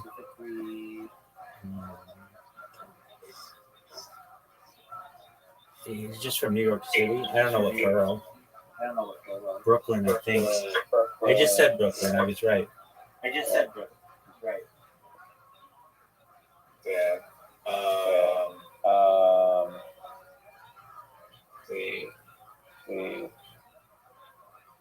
Jerry Seinfeld. He's from Queens. Yeah. Sarah Silverman. She's from New Hampshire. Dope. Sacha Baron Cohen. He is from London, but it could be like a suburb. He's from England. And I want to say Sarah Silverman's from Concord, New Hampshire. She has a joke about it. That's how I know that. Her dad owned a like a furniture store or something. Bedford, New Hampshire. No, Concord. No, it does say Concord. But she grew up. She was born in Concord. But then Right. She lived in Manchester, New Hampshire. That's a cool story. Yeah, she and Adam Sandler are from New Hampshire. They're like the only two people I know from New Hampshire. Matthew McConaughey. He's from Texas. Specifically, he's not from Austin, but he's from Texas. If you want to know exactly where, if I have to guess, let me think. He went to University of Texas at Austin. I know that. Oh yeah. Oh, I know this one. They had a shooting there. Uvalde. Yeah, that's right. Yeah, because he did a thing like when they did that, like that was like his hometown. I did not know that. You talked about it. Yeah. Damn.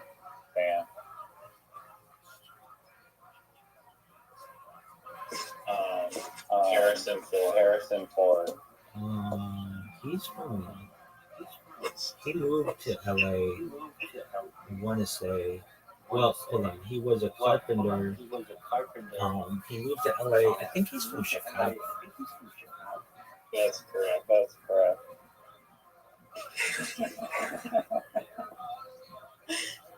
What the fuck? Okay. Harrison Ford. Yeah.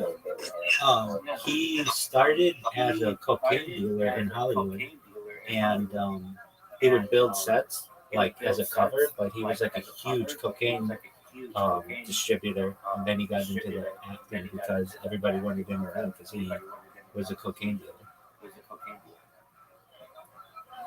That's crazy. I did not know he was that much of a badass.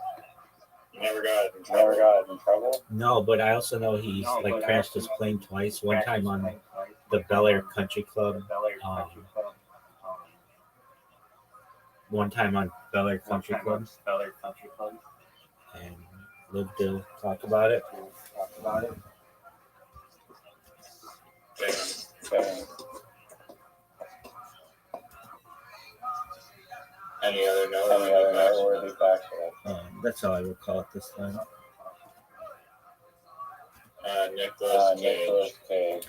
Nicolas Cage is from LA. I want to say his mom his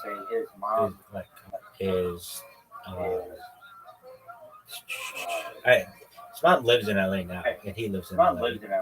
His mom is Talia Shire. She was the wife in Rocky. So they're all. That's his grandfather's Francis Ford Coppola. So I mean, once you get to that level, but yeah, I'm gonna say Los Angeles. Where's he from? He was born in Long Beach. Okay, that's close enough. Though. That's close enough. Yeah, Long Beach, LA. Long Beach, LA. It's all the same. No, it's not. Oh, yes, it is. In fact, they border each other and they come on, right? I've lived in Los Angeles in my life. I've lived in Long Beach in my life. I can vouch. It's all in Los Angeles, greater Los Angeles metropolitan area. Join the Rock John. He is from. He went to University of Miami, and Miami has a bunch of suburbs or different things. His dad was a wrestler, but I want to say he was born. Was he a good wrestler? Yeah, he was. I want to say he's from Hayward, like Northern California. That's true. That's true. Yeah.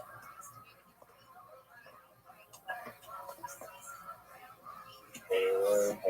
Have you ever been to Hayward? Yes, I have. Is it good?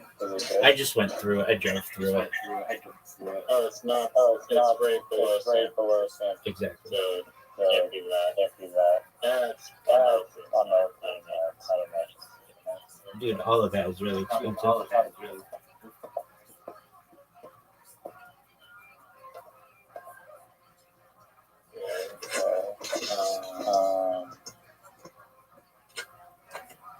I don't know if you know who this comedian is. He's very funny. Do you know Fred Armisen? Yeah, he was in Portlandia. Yeah, know who else is in Portlandia? Nanjiani. Yeah, exactly. Everybody knows that. The guy from Pakistan. I think Brad Armisen, he's also in Parks and Recreation. He's from Mississippi, but I don't know where. Hades-burg. Okay, it sounds beautiful. Have you watched Portlandia? Nobody's watched that show. It's funny. I've seen parts of it. I haven't seen that whole lot. I am a big Fred Armisen. All right. Well, did you ever watch him on Parks and Recreation when he represented Venezuela? I'll wait. Yeah, straight to jail. That's exactly right. Good job. Seth Meyers. Ooh, this is a good one. He's from the East Coast.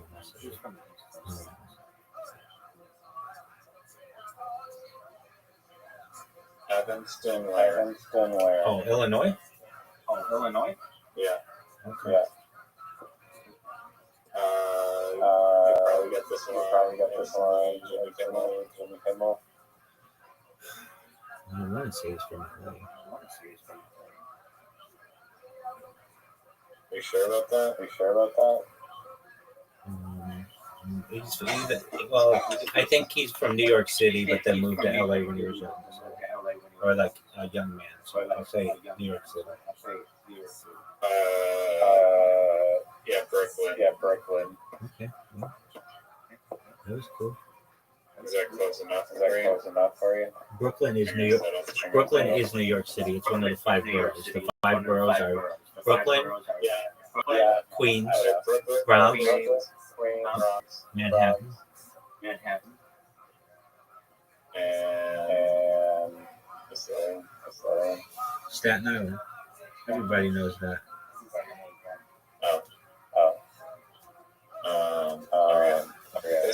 This one, I'm not sure if you're gonna get. You should be able to get. I think everyone on Earth probably get it.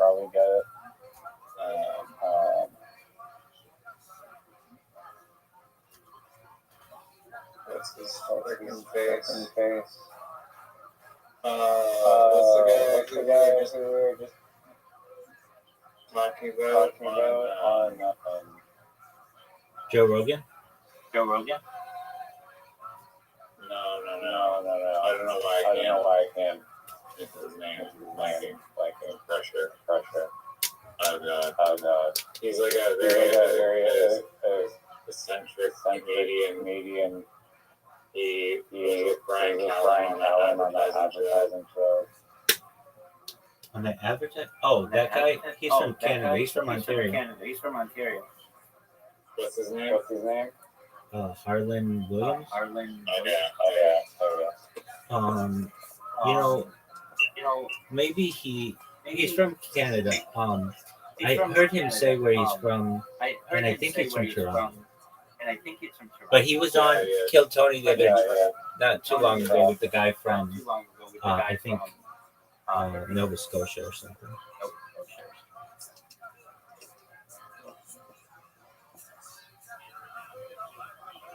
Very good. Are you going to ask a good question? Dane Cook. Dane Cook is from Massachusetts. Specifically, those are all like really. They're all really close to Boston. I'd say like Boston, Cambridge, something like that. Yeah, Cambridge.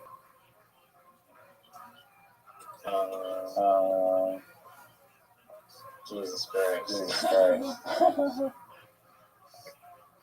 Joe, favorite Dane Cook or I have favorite Dane Cook albums, but not movies. I haven't really seen anything he's in. I guess the one with Jessica Simpson, Date Night or whatever. Yeah, that's what I meant. But I haven't seen it. That's the only movie I really remember. Okay.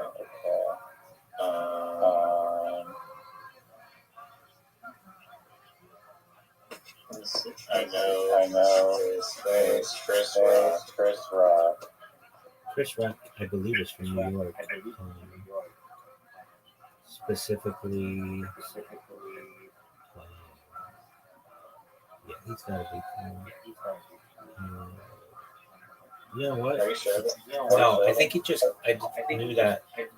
He's from the same place, but really close to where Aziz Ansari's from. He's from South Carolina. Nice. I don't know where though. Andrews, South Carolina. Are you sure it's not? Are you sure it's not Andrews? That's what I just said. Andrews, South Carolina.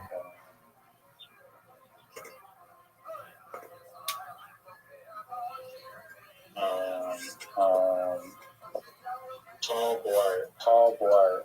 You mean Kevin James? Yeah. Well, I mean, he was in King of Queens, and he played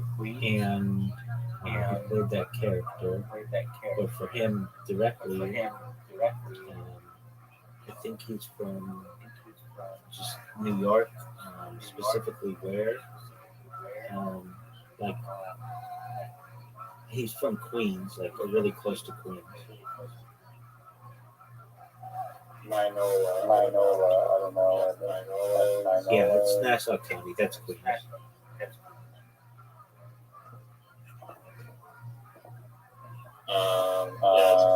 it's pretty close.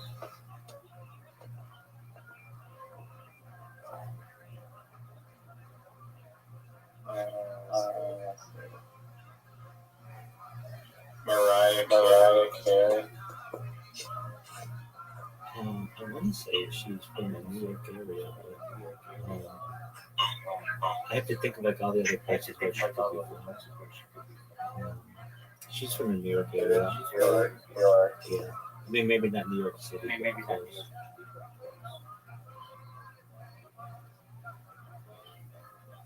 Begins with an H. I think she's from Long Island as well. Huntington. Yeah. Jay-Z. He grew up in Marcy Projects, which is in Brooklyn, and Correct. so Brooklyn, New York City. Snoop Dogg. Snoop Dogg grew up in the LBC. He lives in Diamond Bar now. And, Where's Diamond Bar? Yeah, it sounds really nice, but it's not. It's nice, but it's not that nice. It's in Inland Empire. It's like 40 miles from. It's like 20 miles from Orange County, but it's on the other side of the mountain. He's from Long Beach.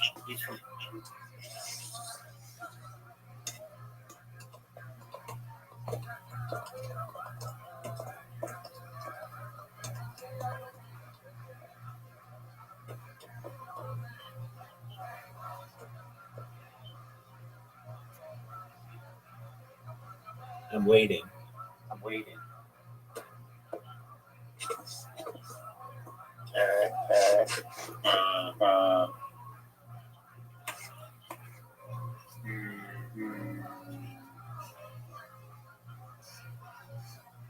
What's her name? Roseanne. The girl dating. Benny Oh, Selena Gomez. She's from Texas. Specifically, I think she's from like around, I don't know, like Grand Prairie, something like that. You're positive you're not cheating? I'm not googling it. Nice. Do you know where Benny Blanco is? Yeah, It has to be a New Yorker. yeah. Well, either that or Los Angeles. Oh, I was wrong. Yeah, I would say that he is. Well, that's where he's in LA now. He lives in like Santa Barbara, but I think he's originally from like closer to Washington D.C., maybe like Virginia. Yeah. Rest in Virginia.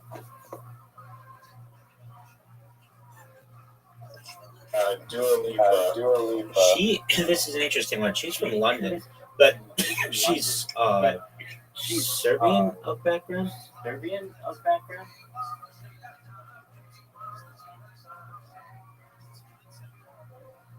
Her parents are ethnic Albanians. Oh, that's what I meant to say. But where's she from? Yeah, London. What did I say? So London, England. That's good. So that would make me right. Where's Bad Bunny from? He's from Puerto Rico. I want to say San Jose.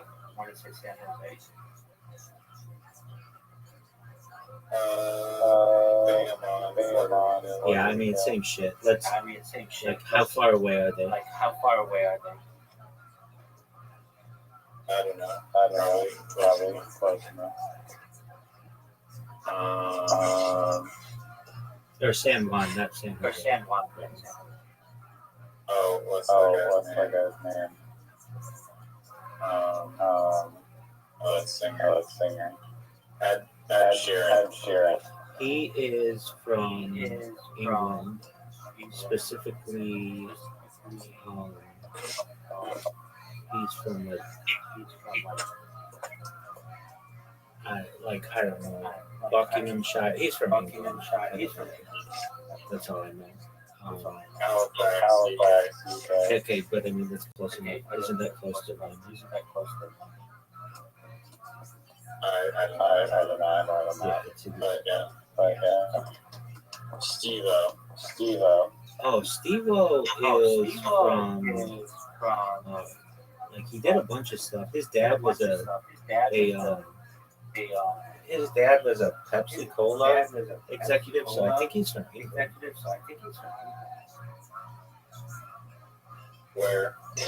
London? Where specifically in London?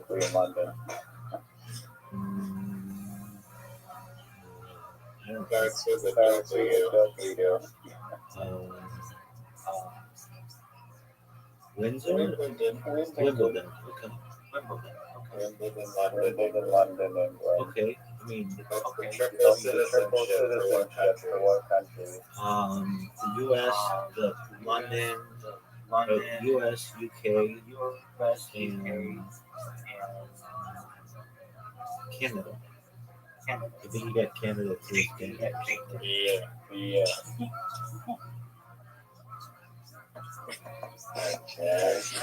He also went to Clown College. Not many people know that. I actually did know that. Talked about all the time. Okay, well, not everybody knows that. Hopefully watch that. Of course not. This one's kind of obvious. He's from Knoxville, Tennessee. Yeah. Everyone knows that. Let's see. Eric Andre's from. Yeah, I do. I want to say he's from. He's from Florida, like Fort Lauderdale, like Boca Raton, something like that. Yeah, Boca Raton, Florida. You know where Steve will do it from? I don't know who that is. I've heard of him, but I don't know. You don't know the streamer Steve will do it? No, nobody knows of that. Okay. He's from Florida. Do you know where Young Thug is from? Yeah, rappers are different. A lot of times. I think he's from the ATL. Yeah, Georgia.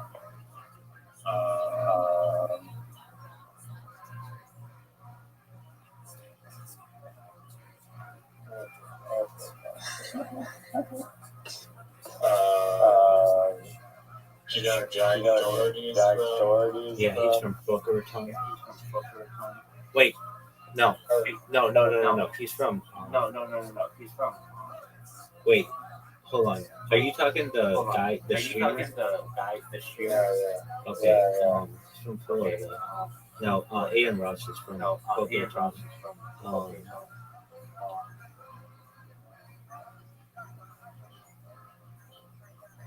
I just know that he lives in like around Miami. I don't know exactly where. He's from Long Island.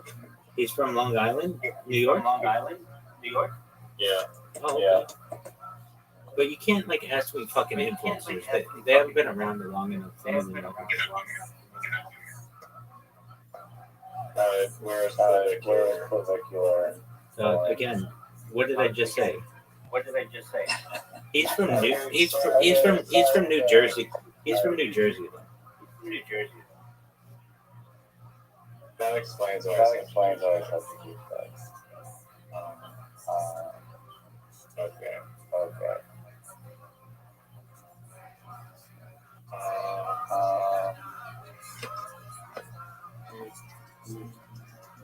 Give me a sec. Where's Emma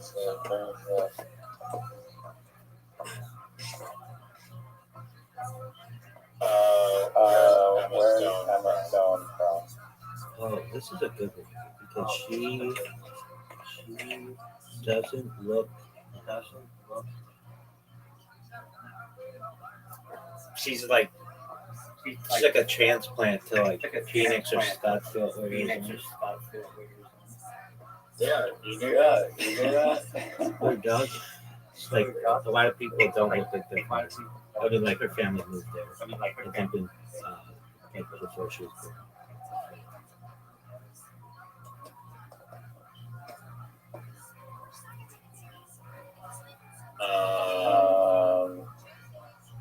Where's Haley Bieber from? She's, I think, from LA.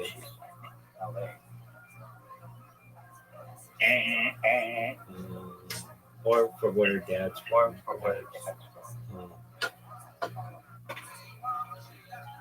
Which would be. You mean Haley Baldwin? No, Haley Bieber, the skincare founder. Oh, I think she's from Arizona as well. That's correct. You know where? Your city in Arizona. Yeah, I think she's from Tucson. Yep.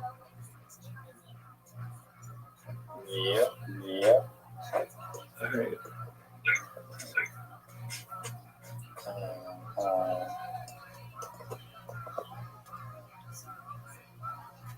That'll be obvious. Where's Morgan Freeman from? Ooh, that's a good one. I want to say it's the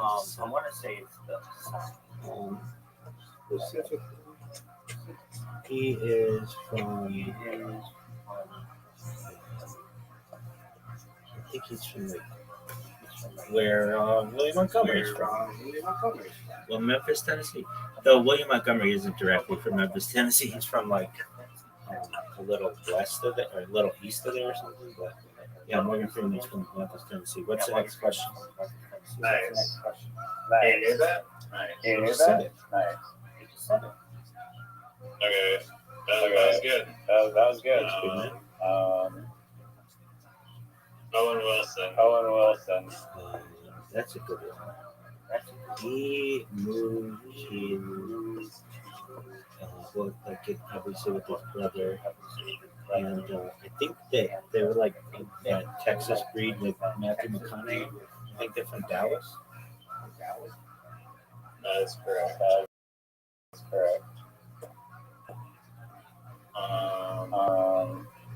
You should get this one right off the here. Maybe there's some on. I'll give you Eli Manning. He, I believe, is. I don't know if this is that easy because I have to think when his. I want to say it's New Orleans, but because his dad was playing for the New Orleans Saints, and but it also, yeah, I'll say it's New Orleans. Yeah, that's correct. Nice one. George Lucas. He is from Marion County. California, but as for his place of birth, I mean, it's like the Bay Area, like I don't know, Modesto, something like that.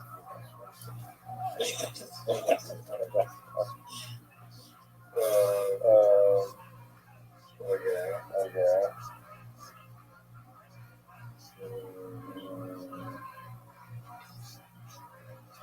Let's see.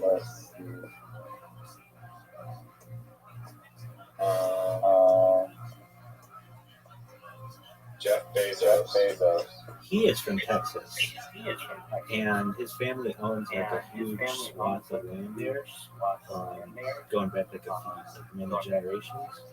And oh no, wait, his family owns land in New Mexico, but I think he's from Albuquerque.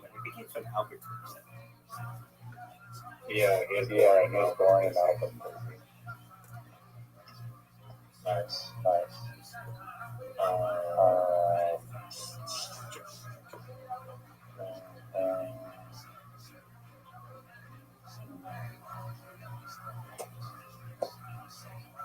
His grandfather was a founder of DARPA. Oh, I know that. But you didn't know it before me. You didn't know before I told you. Where's William Shatner? He is from Canada as well. He's like 94 years old, and I believe it's from Ontario, specifically.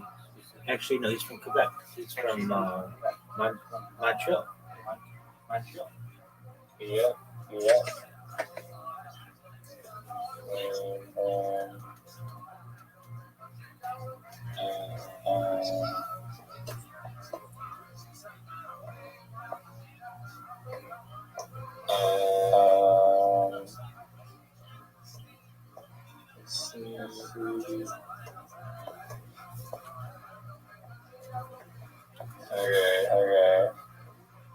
Fred Durst. From Limp Bizkit?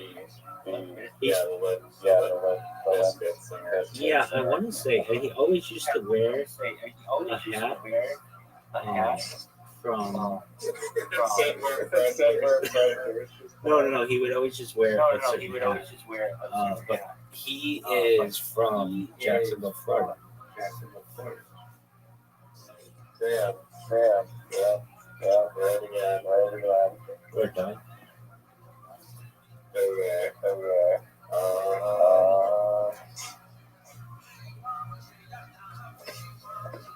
Okay, this one's a good one.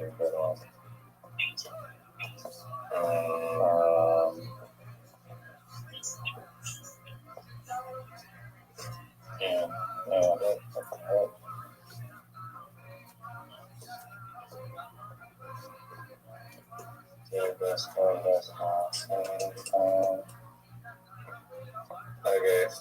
Phil Knight. He's from Oregon. Yeah.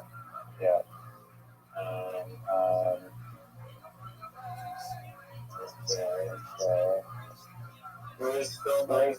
He's the founder of Nike. I believe he's from Portland.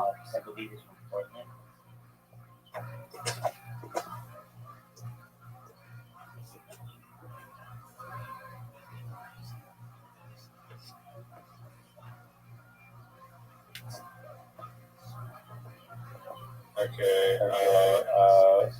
Werner Heisenberg. I don't know who that is. Oh, Warner Heisenberg. Sure.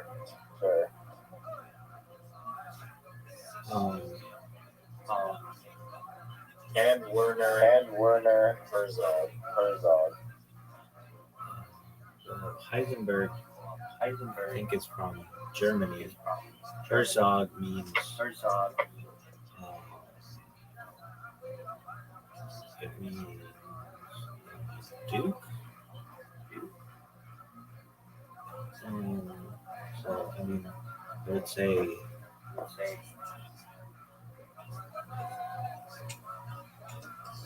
say German. Yeah. Munich.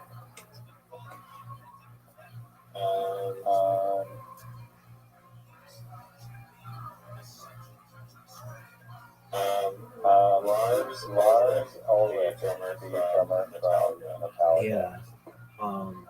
He is interestingly enough from it's Europe. I want to say it's Denmark, but I'm not exactly sure. Lars is like such a Denmark name. Denmark. Yeah, it is Denmark. Okay, we're in Denmark.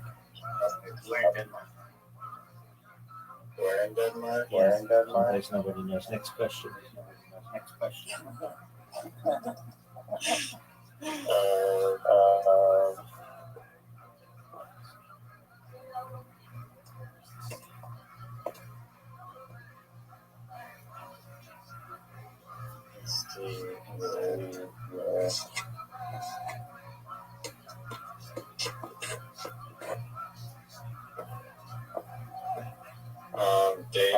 David, he's not famous enough.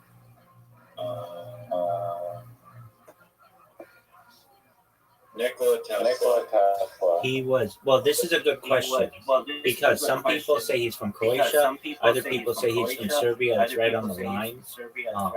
So, like, it's kind of a trick question. Specifically, he's like Serbian or he's Croatian. He's Serbian, but I believe he was born in Croatia. Yeah, that's true. Okay, this one's gonna be. Okay, this one. Probably no. Trevor Noah. Yeah, he's from South Africa.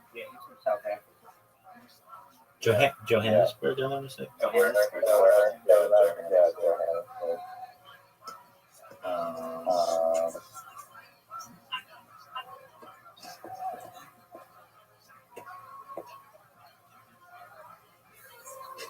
You know, I just read Wikipedia and enjoyment. Oh yeah.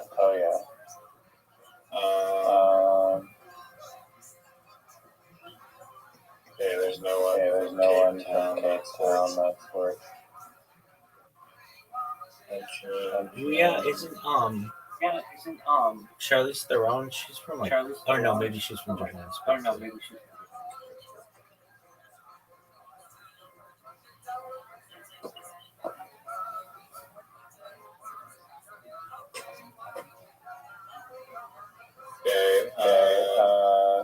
Tim Allen. He is from.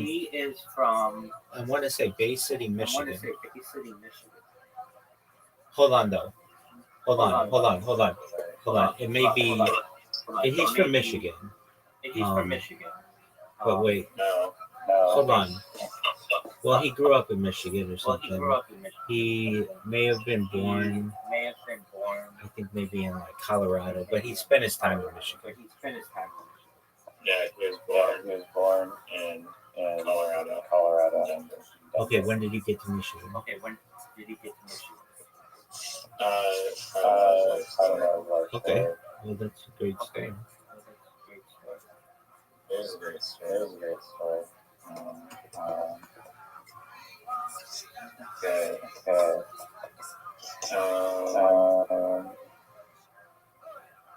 Let's down to Oscar Wilde. Oh, this is a good one. I'm going to say at least he spent his time in New York City. That's where he did a lot of stuff. But I think he's originally from Ireland. Yeah. You know where? It's a major city. Dublin? Yep. Do you know what? He has a quote that I love. He's a big pervert, but he says, everything is about sex. Sex is about power. And that's my quote. That's my quote.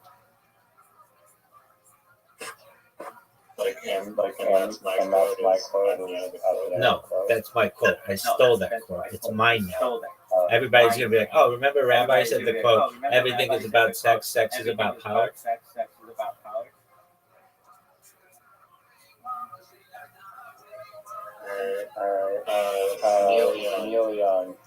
Neil Young is from, well, so this is an interesting story. He, I believe, spoke out publicly about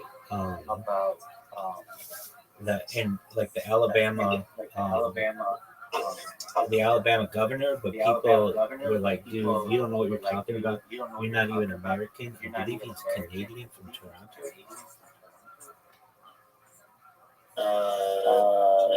Canadian. Yeah, from Toronto.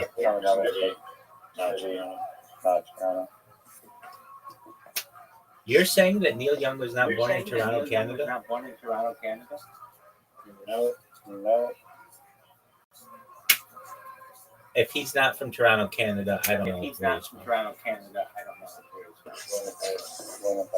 Will you please check your facts? I'll check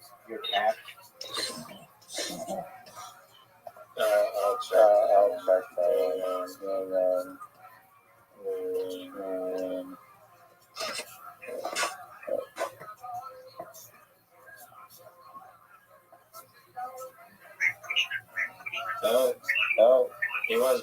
There you go, Big Doug. Get your shit together. Okay, well, he was born in Toronto. Next question.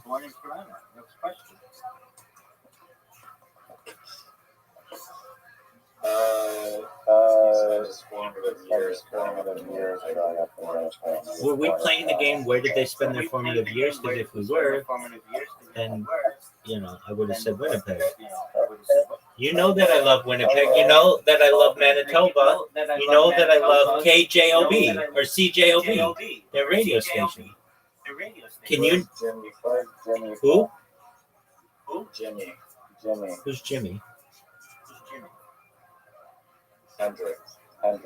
Oh, Jimi Hendrix is from Seattle, Washington. That's correct. Where's Rainn Wilson? Rainn Wilson. The guy from The Office? Yeah. He is, interestingly enough, from Seattle as well. That's correct. You really knew that? Yeah, dog, everybody knows that. I love The Office.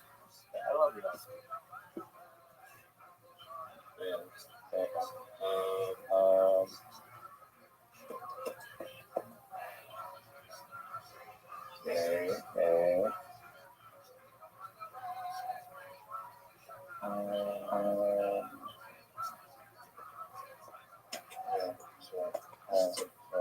Okay.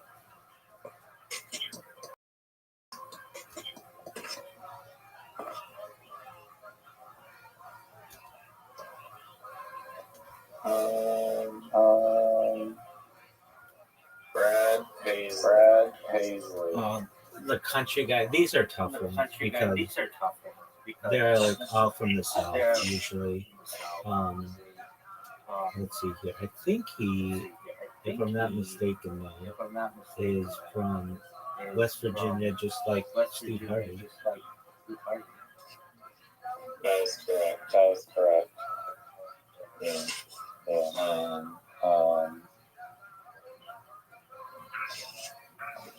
Okay. Wiz Khalifa? Oh, Wiz Khalifa is from fucking Marmot, North Dakota. I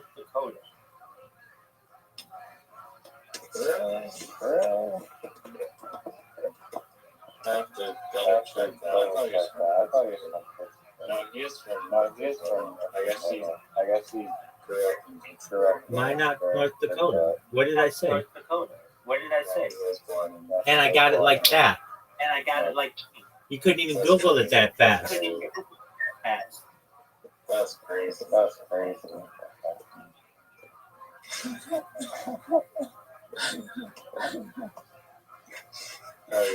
Okay. This one. Nicole Kidman. She's from Australia. Specifically, so her dad was like a director, I would say. She's from like really wealthy. But we'll say. Oscar-winning Oh wait, no. Well, she grew up there, but I think she's actually American. Honolulu. Yeah. But she has Australian because her dad. Yeah, because like sometimes like there are some people from Australia that are trick ones. She's a trick one, and Mel Gibson's a trick one because everybody thinks he's from Australia, but he's not. He's from New York City. And then Russell Crowe is a trick one as well because he's from. Everybody thinks he's from Australia, but he is really from New Zealand. So those are like the three that are trick ones that a lot of people think they are from Australia, but they're actually born in other places. But they're recognized as Australian.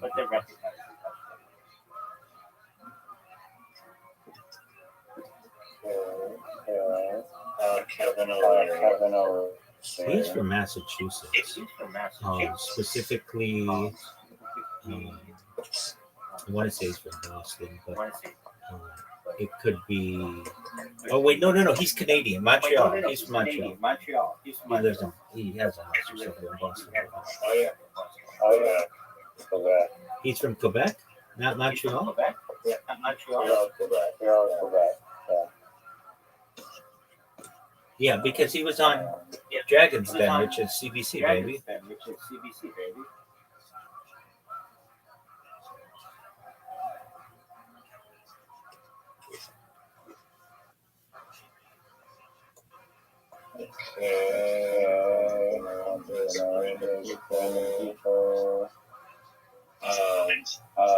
Jack London is the iconic Yeah, everybody knows who Jack London is. So, as I recall, he is from San Francisco.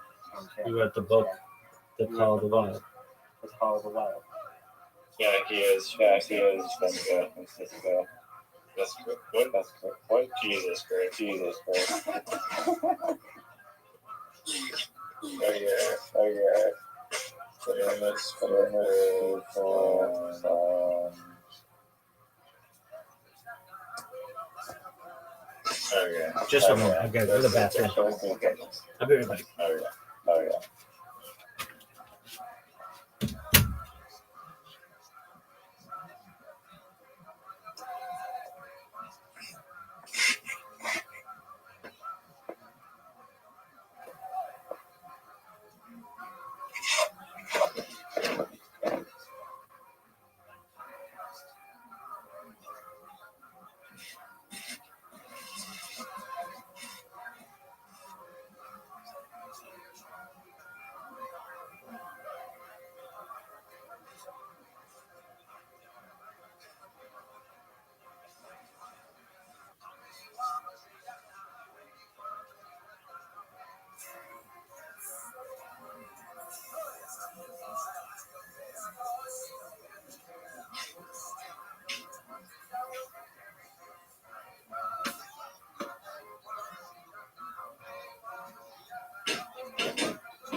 I'm back, baby. You have one for me? Floyd Mayweather. Floyd Money Mayweather. Well, I know he lives in Las Vegas.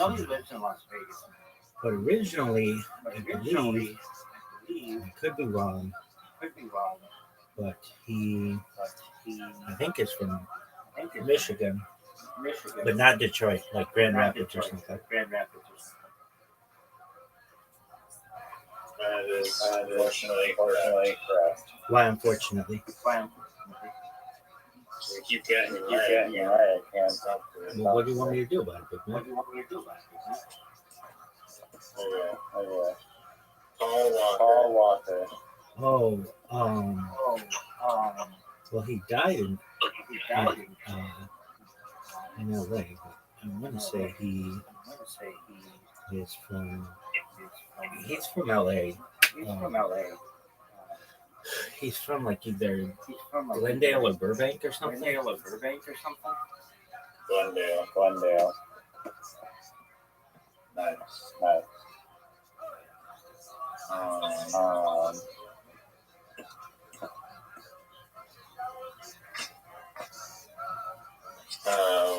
One second. We're gonna find one. Okay. Ray Romano. He is from I want to say New York. It's got a New York accent.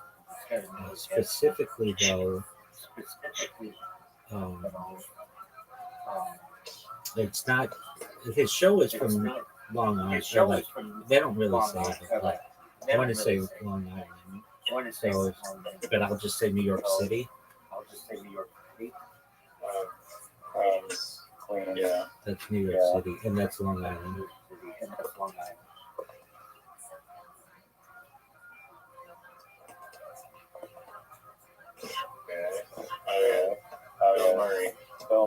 Bill Murray. Bill Murray.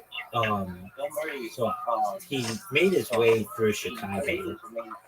Specifically, though, like I want to say he's from like northern Chicago, like Evanston.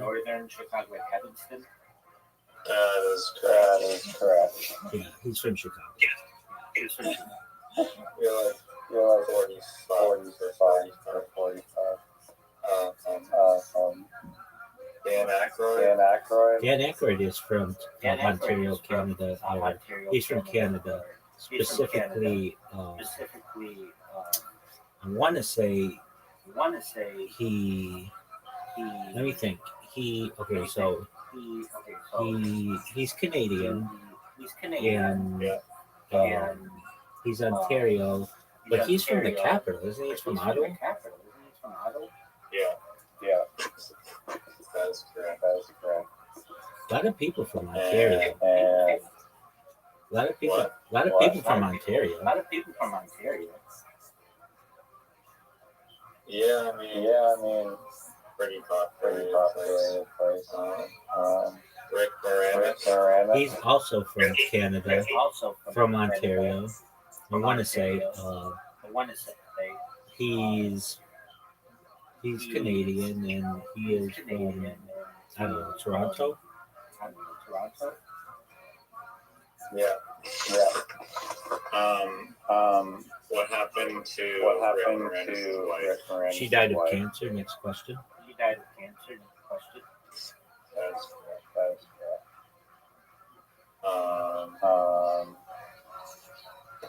Let's see here.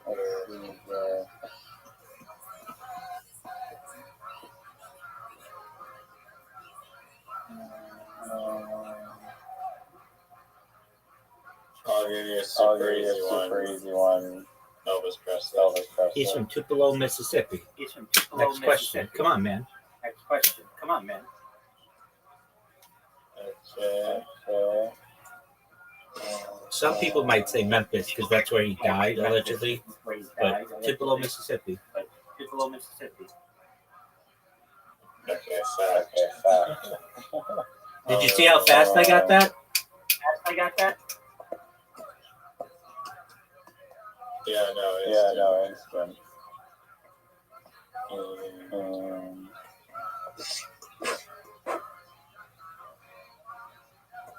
Okay.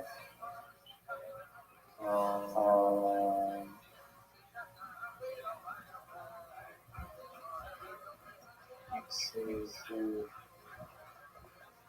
Jackson Pollock. Well, he is from like Chino, Chino, California, or like that area. But well, that's where he did his stuff. But I think he's one of like the few people from Wyoming, maybe Cheyenne or Cody, something like that. That's Wyoming night, or however you say that.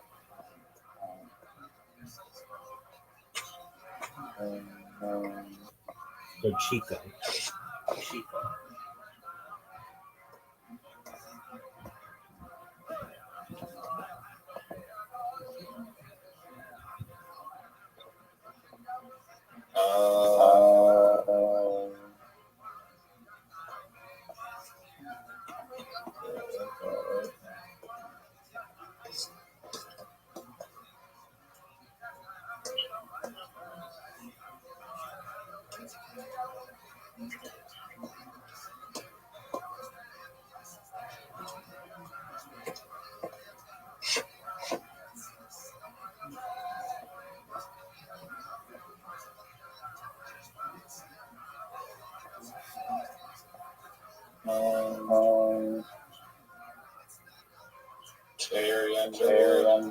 Carrie Underwood is. She always does that Texas stuff. However, I want to say she is from Oklahoma, along with that other country singer. I'm not sure where, though. I think she's from Oklahoma. Nashville. No, she's not from Nashville. Everybody wants you to think they're from Nashville, but she's not from Nashville. She's from Oklahoma. Okay. Look it up. Look it up. She's like, she and that other guy are like the only people from Oklahoma who are anything. What's his name? He was on The Voice. They have like a song. There you go. Why did you say that she's from not Oklahoma? I was reading it on Google, and it was telling me there's a famous people from Nashville, and her from Nashville. But she's not from Nashville. She's from Oklahoma. Yeah, I can see. I can see.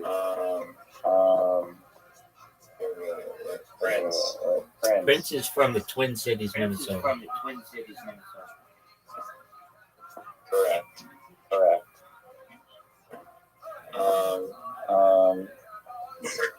Have you ever been to trivia night? Yeah, dude, I've got this really great story about it. This one time I was with, I just moved into this house with three other guys, and our one friend had just gotten a job at this bar, this like really popular bar, and he was like, "Hey, we've got a trivia night coming up. Do you want to go?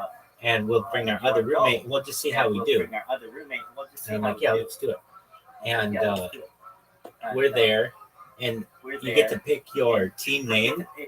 And so we're like talking, like, what should our team name be? And I go, our team name is Tonight's Winners, because it's the cockiest name I could think of. And I thought that's the best fucking name. And they're like, that's fucking hilarious. Okay, let's do it. So we go and we're playing, and they're asking us questions, and we're doing okay. And by the end of the game, we're like, there are like maybe 14 teams, and we're like number 8. Like, we're right in the middle. And the last question is, how many people have died in space? And I just get up from my chair, walk directly to the person who was running the event, and wrote down my answer and came back. I didn't even discuss it with anybody else. I knew the answer because I like to read Wikipedia, and I had read this article on Wikipedia 2 days before or something. And the guy looks at me like, I got up like immediately. Like, this guy must have thought that I was cheating because I knew the answer so well. I get up, I put the thing down, and everybody puts their guess in. And the answer is 3. It's 3 Soviet astronauts. You know I know space pretty well. And we fucking won. And we won a gift card to this bar. And I thought that was so fucking cool. I was like we took the gift card and put it above the mantle. We like didn't even spend it. Like, it was our prize. Like, we were just happy that out of nowhere we fucking stunned this room. And we won with the name Tonight's Winners. So we called our shot. That's amazing. Yeah, it's a baller story.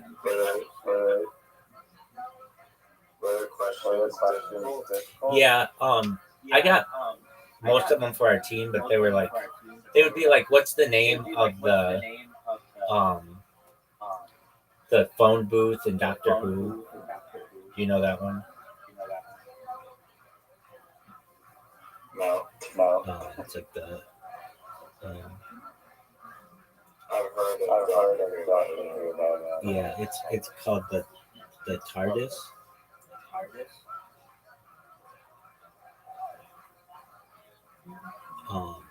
So like that would be one, and it's the time and relative dimension or something in space. I remember that question. I don't remember too many other questions, but I remember we were not gonna win, and I just fucking didn't even consult with the team. I just stood up, walked right to the guy, put the number down, and he must have thought this motherfucker cheated, because how else would you know that exactly like that? And the only reason why I knew it is because I had read it. I woke up really early 2 days before and was reading Wikipedia before work, and I just it was like a fact in my head, like, oh, only 3 people have ever died in space, like and outside of Earth orbit, and we shocked the fucking room. When you read Wikipedia, do you just do random articles, or do you just click on random links from articles?